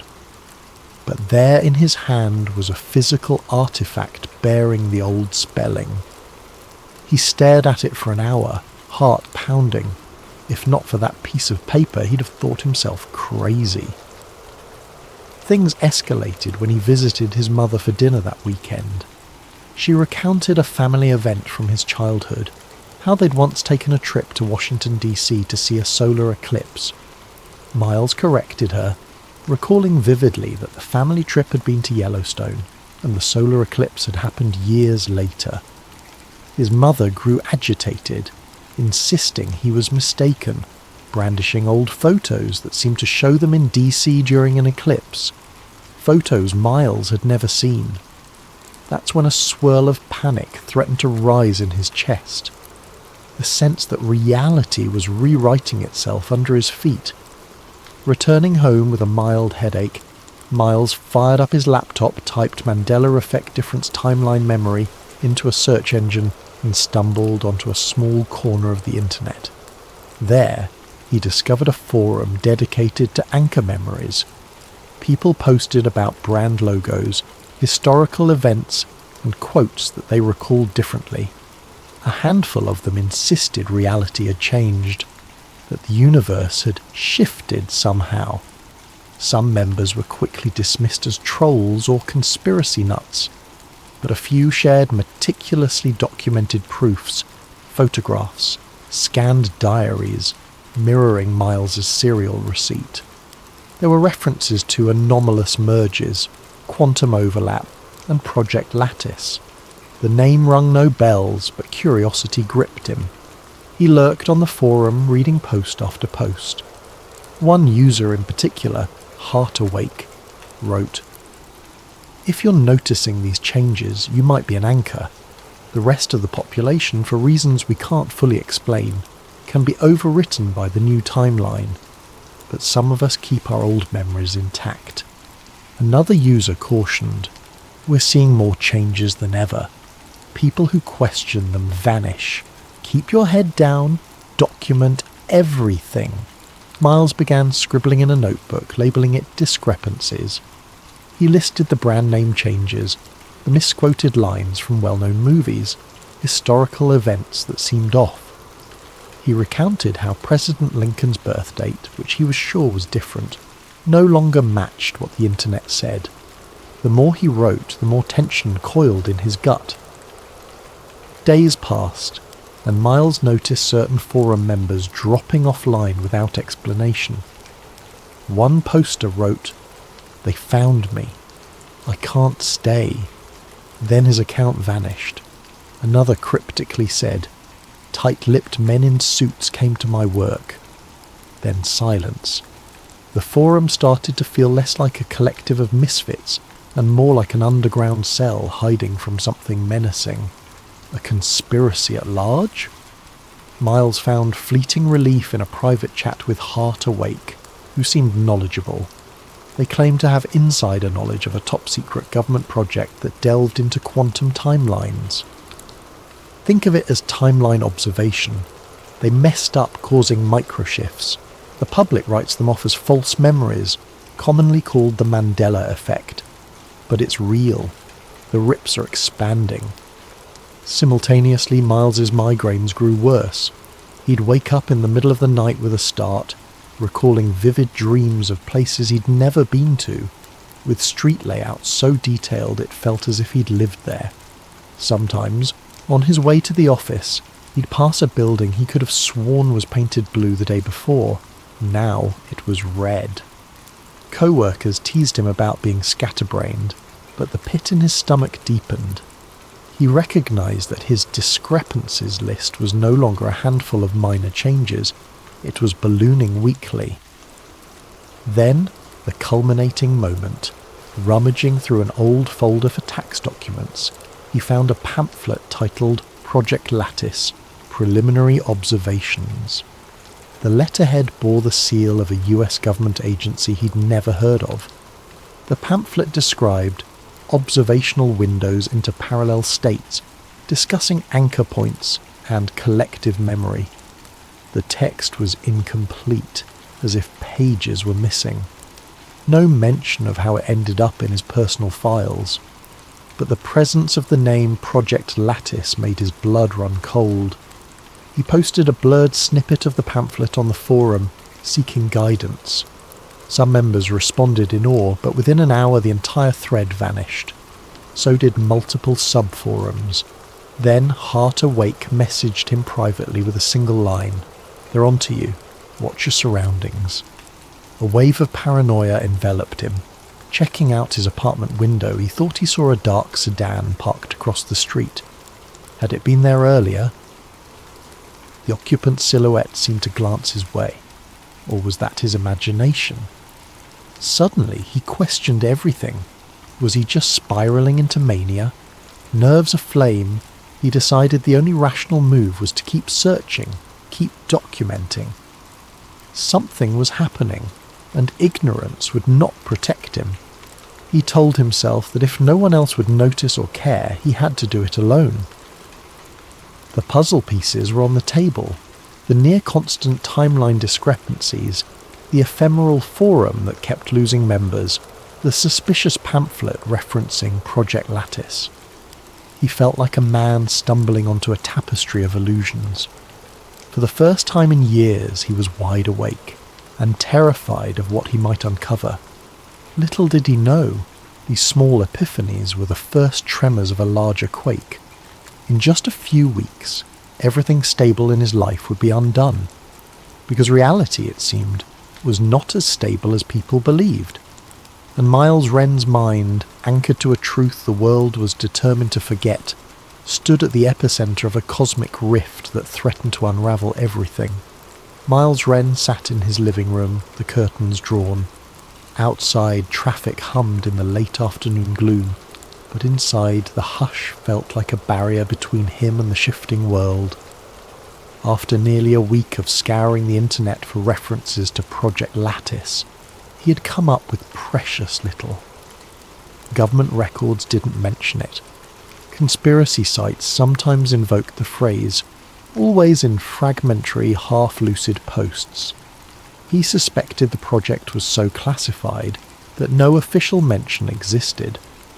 The only real clue was from Hart, the forum user who'd gone silent after cryptic warnings.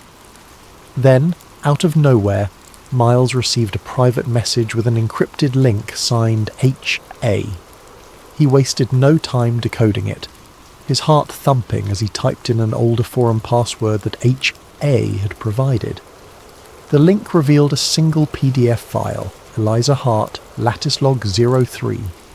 The name made him inhale sharply. Dr. Eliza Hart. Could she be Hart awake? Inside the PDF were fragments of a scientific report. Subject, parallel observations are interfering with baseline reality. Anchor individuals remain aware. Evidence of memory overwrite in 99% of population. We must secure the anchor subjects or face unstoppable merges. Miles's face flushed hot. This was no idle talk. The data was official, stamped with an outdated government insignia. The log alluded to quantum bridging events, unintentional merges, and a classified facility. Dr. Eliza Hart had apparently led the project that studied these phenomena. The final lines read, "We cannot remain silent, the bleed will intensify." That day, he took off from work, claiming a headache. He felt compelled to chase the next lead. Hours of online searching led him to a ghost site with partial references to an Eliza Hart PhD, a physicist who vanished 5 years ago under suspicious circumstances. She'd once published papers on quantum wave function collapse, then abruptly left academia.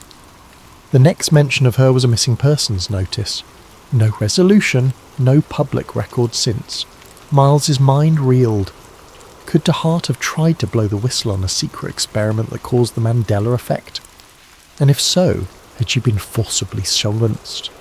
His phone buzzed, interrupting his thoughts. The caller ID was unknown. He hesitated but answered, tension coiling in his gut. Mr. Wren, a low voice said.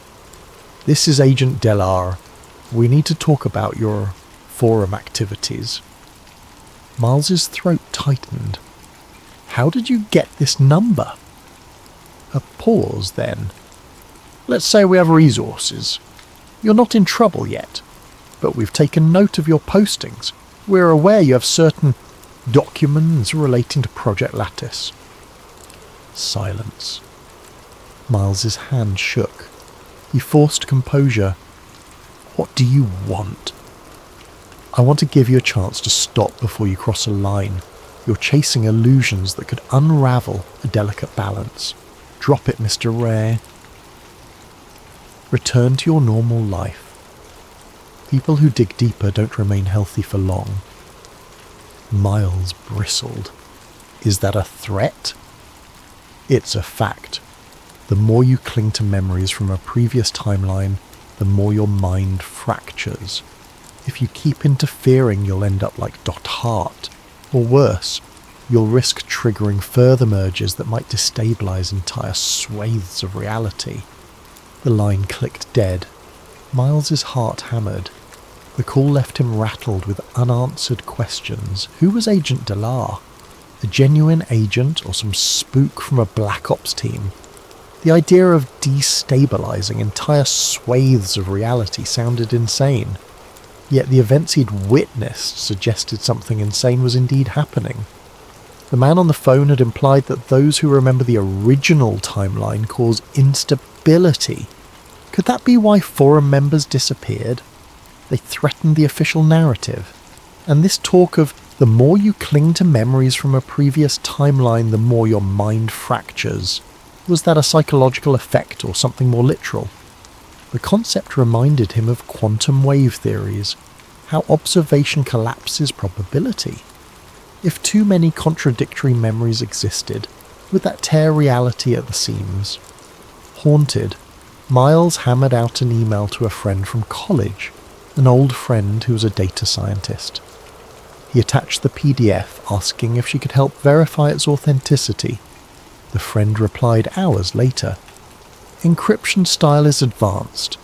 The doc's metadata suggests it's from a government system. If it's a hoax, it's extremely sophisticated. Miles, this is big. Tread carefully.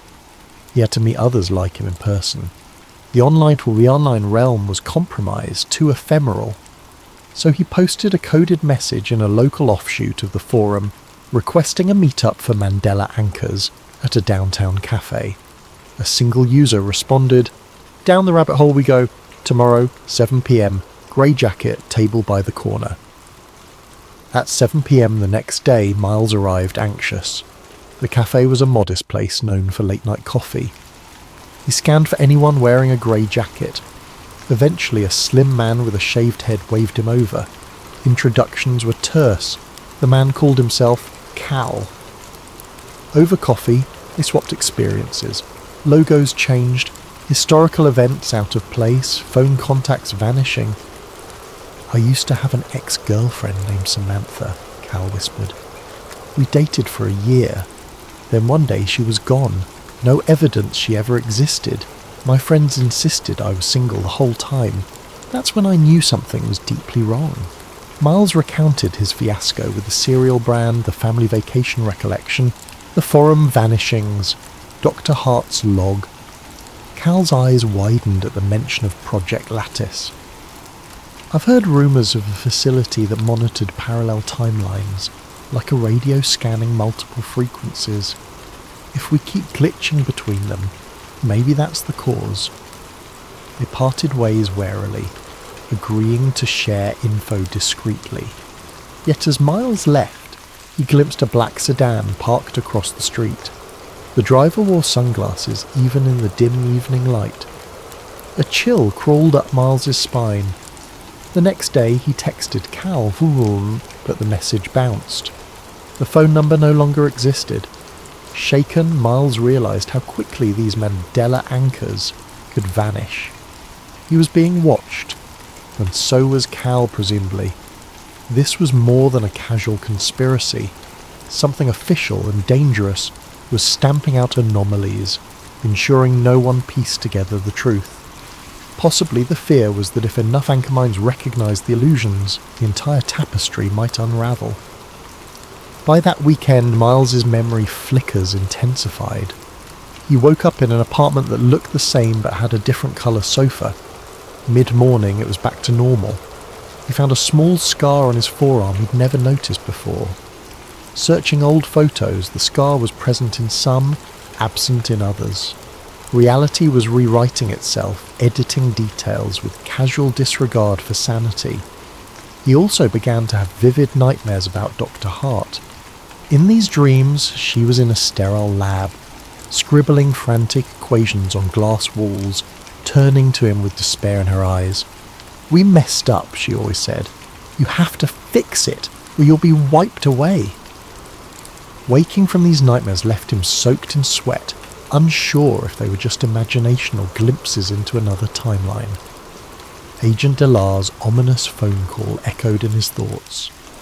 The man had spoken as if the shift was unstoppable, but was that truly the case? Dr. Hart's log suggested a meltdown scenario, left unchecked. Could Miles somehow mend the damage? Every step forward put him in deeper danger, yet turning back felt impossible. So he pressed on, scouring every corner of the internet, scanning library archives for references to Lattice.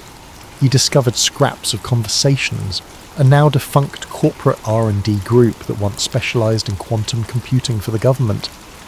A mention of temporal data anomalies. The puzzle was maddeningly incomplete.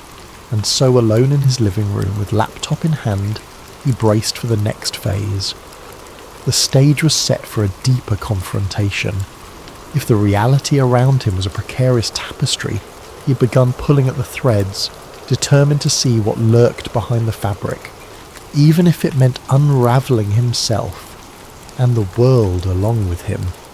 Another restless night found Miles hunched over a desk lamp at 3 a.m, skimming old microfilm copies of the local newspaper's archives. His limbs felt jittery from too much coffee and too little sleep. He'd discovered a library that still kept microfilm records dating decades back, hoping to find some sign of Dr. Eliza Hart's involvement with the city's tech or research labs. An unassuming article from 5 years ago caught his eye. Local lab receives federal grant for advanced quantum studies. The article mentioned a Dr. E. Hart heading a small team. The lab, located near the city's industrial outskirts, apparently disbanded soon after. No reason was given. That detail might have slipped under normal circumstances, but now it seemed like a signpost. The address was listed. 1822 Redwood Drive. Miles closed the microfilm viewer, heart thumping. Redwood Drive. That could be the location where Project Lattice took place. The one place he might find tangible proof. If Dr. Hart had vanished, perhaps her notes, her equipment, or something else remained. He set out early the next day in a beat-up sedan he borrowed from a friend, not wanting to use his own car in case Agent Della was watching. Redwood Drive led to a run-down industrial zone of rusted fencing and empty warehouses. Building number 1822 was a squat, windowless structure with a chain-link gate. A weathered sign read, "Restricted Area, Federal Property." Weeds sprouted through cracks in the pavement, suggesting the place had been abandoned for years. Adrenaline kept him focused. He snuck around the side, found a rusted door, and discovered it was locked with a heavy padlock. Lacking better tools, he rummaged for a crowbar in his trunk, silently apologising to the cosmos for trespassing. After some effort and plenty of anxious glances over his shoulder, the lock snapped open. Inside, dust motes floated in stale air. It was a husk of a lab, empty benches and scattered equipment crates forming a ghostly tableau.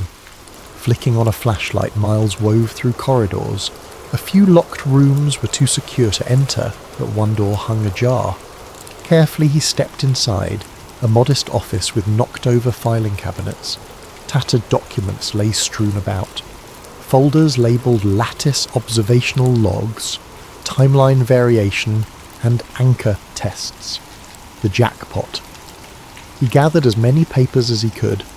Most were partial or heavily redacted, yet certain lines made his skin prickle.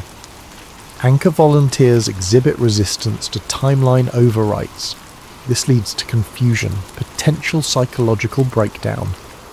Cross-observation windows must be minimised to prevent merges. Dr. Hart warns of an unstoppable chain reaction if left uncontained. It was proof that the government had indeed funded a project to observe or manipulate parallel timelines, possibly under the impetus that these volunteers could maintain memory across timeline shifts. That explained the forum references about anchor individuals, people like Miles. A battered lab notebook in the corner caught his eye. Its cover read E.H., presumably Eliza Hart.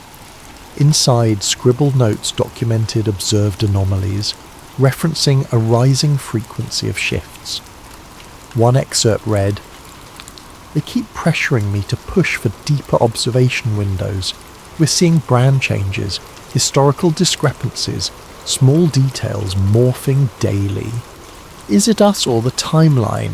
The quantum bridging is fragile. Our presence might be causing the merges." Miles's throat tightened. He flipped to the final page. "I'm losing time. My fiancé says we never met, though we have pictures. The data suggests we've triggered a global effect. I must hide these logs before they bury me. If you find this, you're an anchor. Remember the original. They'll try to rewrite you." He clutched the notebook with shaking hands. This was bigger than anything he'd imagined. Project Lattice had cracked a door into parallel realities, letting them bleed together. Eliza Hart had recognised the danger, but presumably she vanished. The parallels to his own experiences were chilling. Friends or family forgetting entire histories, brand changes, illusions of false memories. Suddenly a sharp sound. Footsteps in the corridor. Miles froze, heart pounding. The beam of a flashlight illuminated dust motes. He ducked behind an overturned cabinet. A voice, male, brusque, spoke into a radio. No signs of forced entry in the main lab. Checking offices now. Fear coursed through Miles. He recognised that distinct official tone. Possibly Agent Delar or one of his colleagues. Silently, Miles slid the lab notebook into his satchel. Step by careful step, he edged away. The footsteps drew closer. He heard the squeak of a boot on debris. Another beam of light moved across the floor. Tense seconds stretched like hours. A stroke of luck. The unseen agent stepped into a different hallway, momentarily letting Miles slip out into the corridor behind him. He retraced his path, ignoring the hammering of his heart. Within minutes, he found the side door, hurried outside and sprinted to his borrowed sedan. He peeled away from Redwood Drive, adrenaline coursing. In his rearview mirror, he spotted no immediate pursuit, though that offered little comfort. Back in the safety of his apartment, he locked every door and jammed a chair under the handle, paranoid but justified. Taking a deep breath, he spread the rescued documents on his living room floor. The significance of each page weighed on him like a crushing burden. The government, or some clandestine group, had messed with the fabric of reality. The Mandela effect was not a glitch in memory alone. It was an actual shift triggered by these quantum observation windows. People like Miles retained the old memories because they had some mental anomaly that anchored them to the original timeline. Project Lattice used these anchors for research, and apparently the cost had been catastrophic. He scanned the pages, searching for any mention of Agent Delar. Indeed, a memo indicated that Delar was assigned to contain anchor anomalies. Another note read, Subject Anchor recall threatens success. Use memory reset protocols if subject refuses compliance. The hair on Miles's neck stood up. Memory reset. That must be the ultimate threat, erasing anchors so they no longer disrupted the new timeline. He recalled Delar's phone call and mention of further mergers. This was the machinery behind it. One portion referred to contingency labs across multiple states, each monitoring minor mergers. A mention of Hart's last message directed to a secure server with an IP address partially scratched out.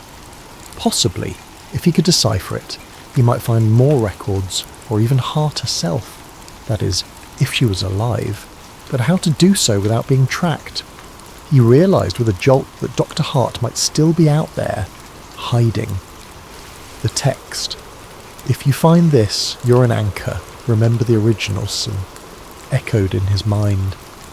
He felt an odd solidarity with her. A woman who tried to safeguard the world from unstoppable quantum fracturing. Sitting amid the scattered documents, exhaustion weighed on him.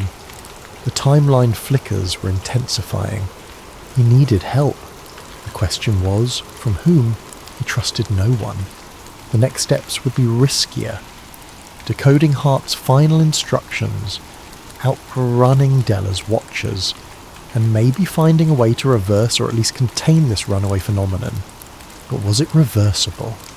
The notion that thousands, maybe millions of small changes had already taken root in people's lives was staggering. Even if the large mergers had yet to come, smaller ones threatened fundamental truths. He shuddered at the thought. Entire countries might morph. People might vanish, replaced by alternate versions. If the original timeline was lost, how long until everything collapsed? He pressed a palm against his eyes, staving off a migraine. A wave of mental exhaustion threatened to swallow him. The final line in one of Hart's notes repeated in his head like a mantra. we must not remain silent. Indeed, if he succumbed to fear or let them silence him, the consequences could be unthinkable. He just hoped he could hold on to his own mind before the shifting timeline wrote him out of existence. Because for an anchor like Miles, the cost of remembering everything might come at a price, losing his sanity, or incurring the wrath of the shadowy forces determined to keep the world oblivious to the displacement. The day began with another jarring shift. Miles woke on his worn-out couch, blinking blearily at the living room. The furniture layout was reversed. The couch sat against the opposite wall. Startled, he jolted upright, only to find it was back to normal, as though it had never changed. Gasping, he pressed a hand to his racing heart. The flickers of timeline merges were stronger now, coming in broad daylight. He was so shaken he nearly forgot to breathe. Determined to push forward, he rummaged through the documents from Redwood Drive, focusing on references to anchor points and secure servers. A few cryptic clues suggested that Dr. Hart's last known location was an underground facility near a satellite station outside the city. It matched the mention of contingency labs. Possibly she had retreated there or left a final message. With a sense of desperate resolve, Miles decided to investigate. The battered sedan took him down a winding rural road. As evening fell, the satellites loomed overhead like silent guardians. Giant metal dishes pointed skyward. Past a locked gate and a barbed wire fence, he saw a squat building with minimal lighting. He parked the car out of sight, then approached on foot through patches of tall grass. Once again, he found a side door with a rusting security panel. Fortune favoured him. The security system was old, easily bypassed with a trick he'd learned in his IT days. Inside, the air felt cool, tinged with a faint hum of servers. Dim emergency lights illuminated a corridor that led underground. After descending a few flights, he emerged into a sterile hallway of metal walls. Posters with cryptic instructions about temporarily sensitive data hung lopsided, a sure sign of abandonment or minimal staff presence. He entered a control room lined with monitors, some black, others displaying streams of code or static-laced images. The largest screen flickered with a partial readout, timeline residue analysis. Heart pounding, Miles realised this must be where they monitored merges, collecting data from multiple realities. On a console, he spotted references to Hart's uplink. Bingo. He rummaged in the desk drawers and found a small device, a specialised USB-like drive labelled Anchor Module. The label read, "Authorised anchor use only." The synergy of so many coincidences gave him chills. He jacked it into a console, hoping to access deeper files. The screen displayed a prompt. "Please confirm anchor ID." Confusion struck. Did he have an ID? Then he remembered the Redwood documents mentioning anchor volunteers. Possibly his name was in some database as a potential anchor. He typed Miles Wren, but the system responded with an error. He tried rummaging for a numeric code in the Redwood notes. One snippet had a 9-digit number next to the name M. Wren. Inputting that into the console, he waited with bated breath. A beep. Then the console text changed.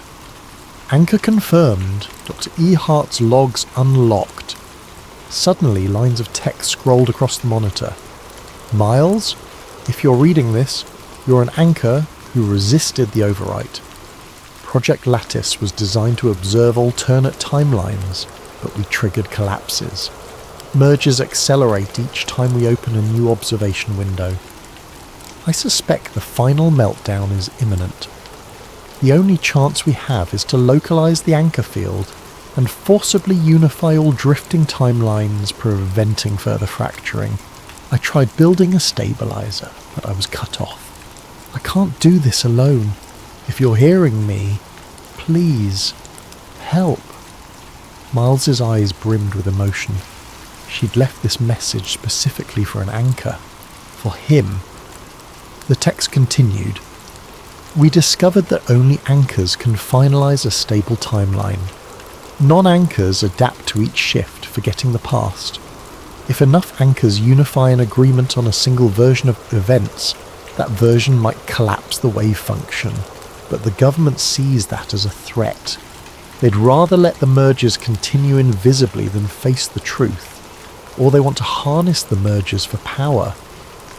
He paused reading, heart pounding. So a large-scale meltdown threatened to rewrite reality entirely. The repeated mergers left the fabric of existence wearing thin. Possibly humankind would wake up to an alien tomorrow, or entire continents might blink out. The scale was unimaginable. Another line scrolled. If Agent Delar or others approach you, they'll offer to wipe your memory. They believe that removing anchor memories eases the mergers. Don't let them. We must keep the original in mind or we all vanish. I'm nearby, but my consciousness is fragmented. This facility's deeper level houses a quantum link to the lattice. That's where you must go. I'll be waiting. Anxious determination flared in Miles. Dr. Hart was not just a ghost. She might still be physically or mentally present, albeit in a compromised state. He had to find her. The meltdown was happening. Even the small flickers in his daily life were signs of a larger cosmic shift. He took the anchor module from the console, following a map displayed on the screen that led to a lower level. Treading carefully, he made his way down an echoing corridor. A low hum filled the air, intensifying with each step. At the end, he found a locked steel door with caution signs. Inside was a lab filled with a labyrinth of equipment reminiscent of Redwood, but more advanced. In a glass chamber, a figure lay motionless on a reclined chair, head wired to an array of sensors. It was a woman, her features gaunt, eyes half-lidded. Recognition pulsed in him. Dr. Eliza Hart, the woman from his nightmares. She was alive, connected to machines. Approaching, he saw faint flickers across the monitors. Brainwave patterns soared in chaotic spikes. On a screen was a 3D rendering of multiple timelines, overlapping.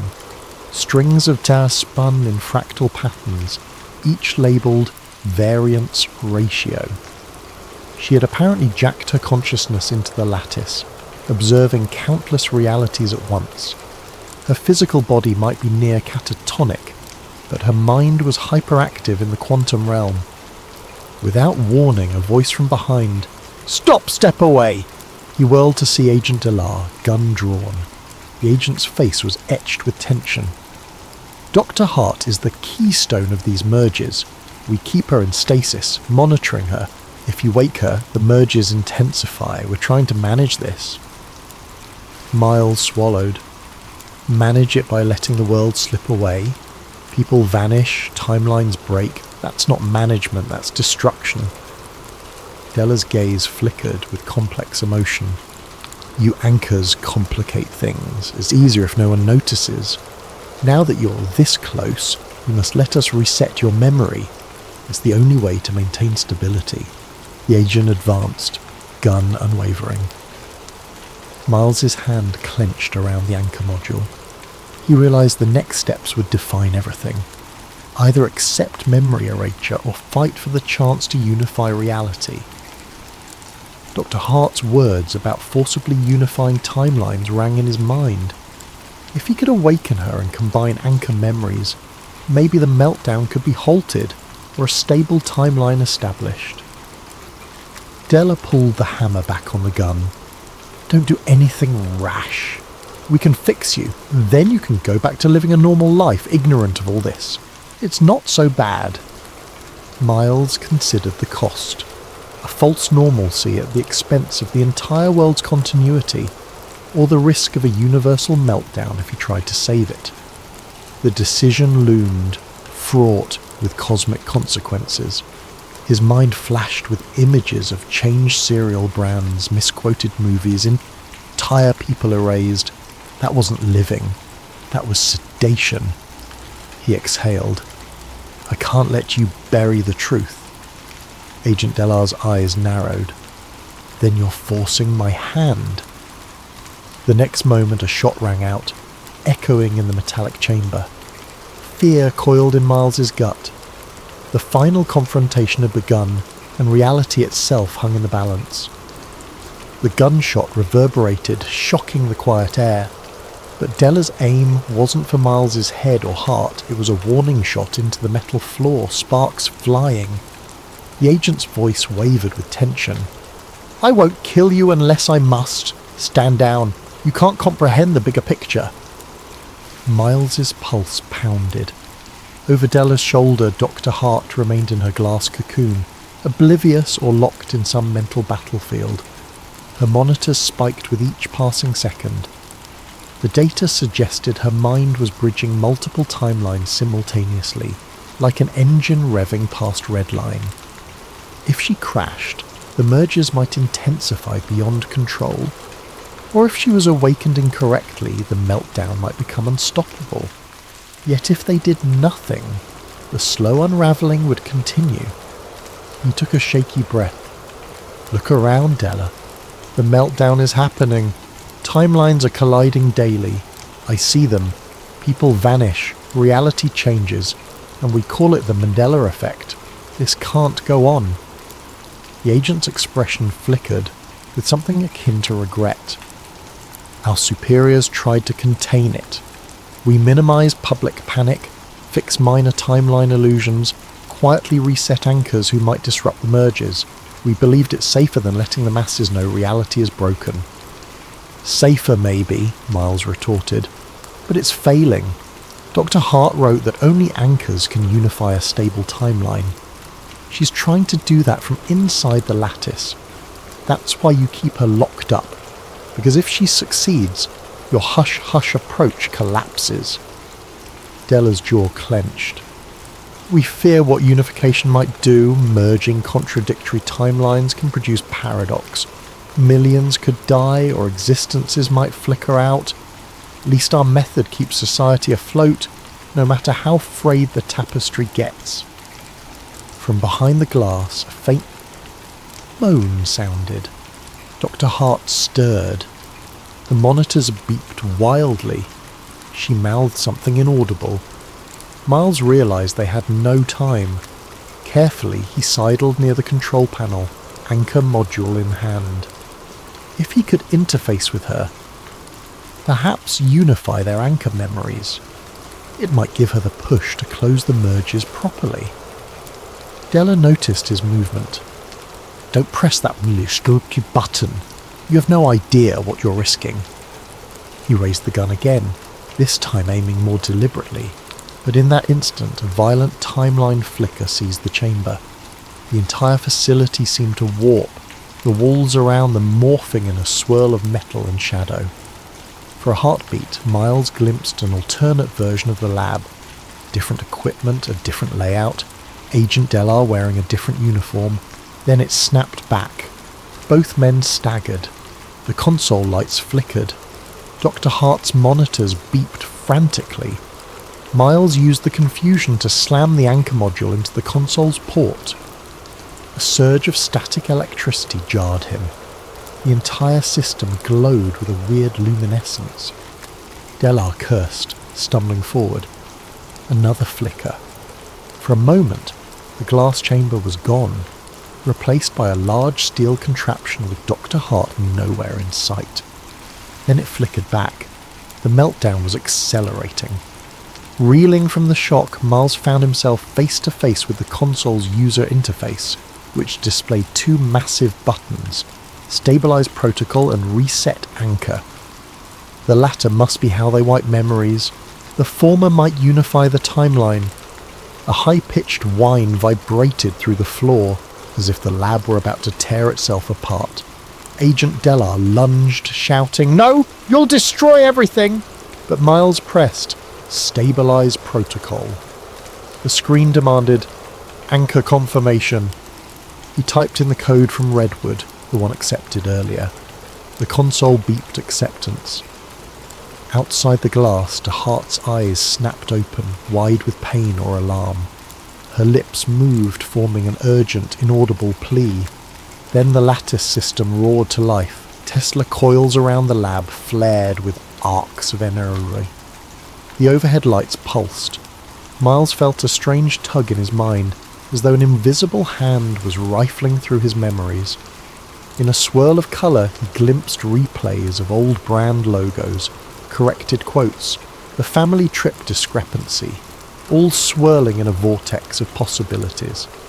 He tasted the edges of alternate timelines, ones where he'd lived in different apartments or dated people he'd never known.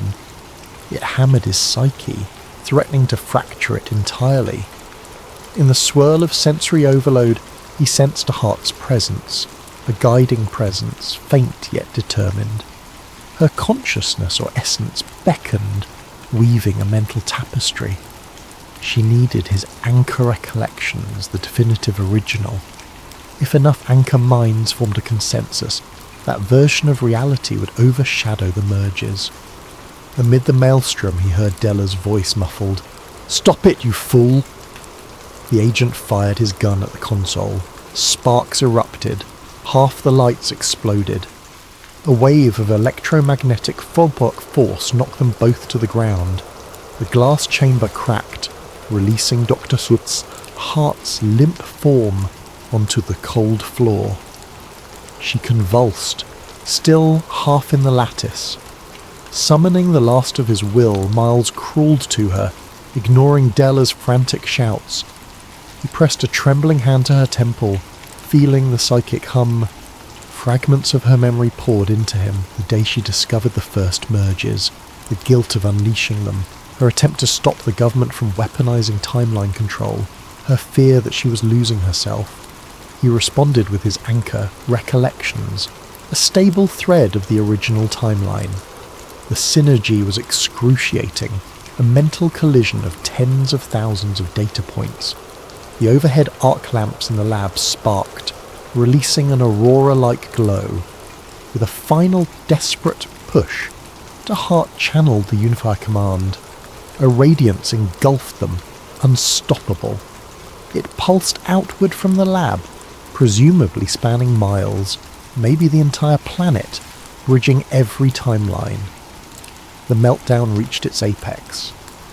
Della's panicked face was the last thing Miles saw before light consumed everything. The agent's mouth formed the word no, even as the swirling energies overcame him. Then absolute whiteness, absolute sense. Moments or eons later, Miles found himself lying on a street corner. He groaned, disoriented. The sun shone overhead. People bustled about, unperturbed, as if everything were normal. Blinking, he recognized the city centre near his office, but details felt altered. He stood up, heart racing. A quick glance around revealed store signs that matched his earliest recollections, logos spelled the way he'd originally remembered. A wave of relief mixed with confusion. So the Unify command might have locked in a certain timeline, but was it truly the original, or a patchwork compromise? As he stumbled through the city, he spotted a billboard for a cereal brand spelled the way he'd first known it. The sense of victory soared in his chest. Perhaps it worked. Then again, were there still subtle differences he wasn't seeing? He rushed to a newsstand. The date on the newspaper matched the day he expected. Skimming the headlines, nothing seemed bizarre. No mention of timeline merges or meltdown. He breathed in shaky relief, so the meltdown had presumably stabilized. He was still an anchor, remembering the chaos that had led here. But no one else showed any sign of noticing. No mania in the streets, no men in black chasing him. He tried calling Dr. Hart's name under his breath, but only the city's bustle responded. Did she survive that final unification? Or had she merged into this timeline, sacrificing her own existence to anchor everyone else? A swirl of sorrow and gratitude welled inside him. She might have been the guiding mind behind the stabilization. That evening, Miles returned to his apartment, finding it precisely as he'd always known from his earliest recollection. Yet the boxes of half-remembered artifacts were gone. The receipt with the old serial spelling was absent. Even the redwood documents vanished. All physical evidence of the fiasco had dissolved in the unification wave. Days slipped by. The forum for anchor memories no longer existed. Searching Project Lattice yielded nothing. No references to Dr. Eliza Hart in missing persons archives. It was as if reality had sealed the cracks, forging a consistent tapestry. But deep in his mind, Miles remembered the merges. The Redwood Lab, the Meltdown. No one else did. He was alone in that knowledge, or so he believed. The final clue arrived in the mail a week later. A small padded envelope with no return address. Inside was a toy figurine from that serial brand, one that in the original timeline had never existed as a freebie. The toy was a miniature version of Miles himself, in the clothes he'd worn that day in the lab, complete with a tiny laptop bag. Painted on the underside was the cryptic text, "We made it, EH." Tears pricked his eyes. Dr. Hart had found a way to send a final sign. She'd survived in some capacity, or left this message from within the newly stabilised reality. He set the figurine on his desk, letting it stand as a quiet sentinel. A testament that he wasn't mad, that the meltdown really happened.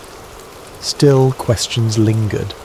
Did Agent LR also remain in this unified timeline, possibly with no memory of the mergers? Could the mergers reignite under new circumstances? And was the stable timeline truly stable, or a temporary respite? He supposed only time would reveal the answers. For now, Miles continued his unremarkable daily life, feeling the faint hum of a cosmic secret beneath it all. He'd become the man who remembered too much, but that memory no longer threatened to unravel the world. If anything, it was the glue that kept it from fracturing anew. Occasionally he'd catch a subtle difference, a fleeting sign that the world was not absolutely locked. But these glimpses were small and ephemeral. Perhaps the meltdown had ended, but the potential for future displacements remained. And so each evening he'd gaze at that small figurine of himself, reminded that the anchor's burden was a lonely one, but crucial. Because the greatest conspiracy was to ensure no one realised reality itself had nearly shattered. And he, Miles Wren, was the quiet guardian of that truth, even as the world slept peacefully in the newly minted timeline.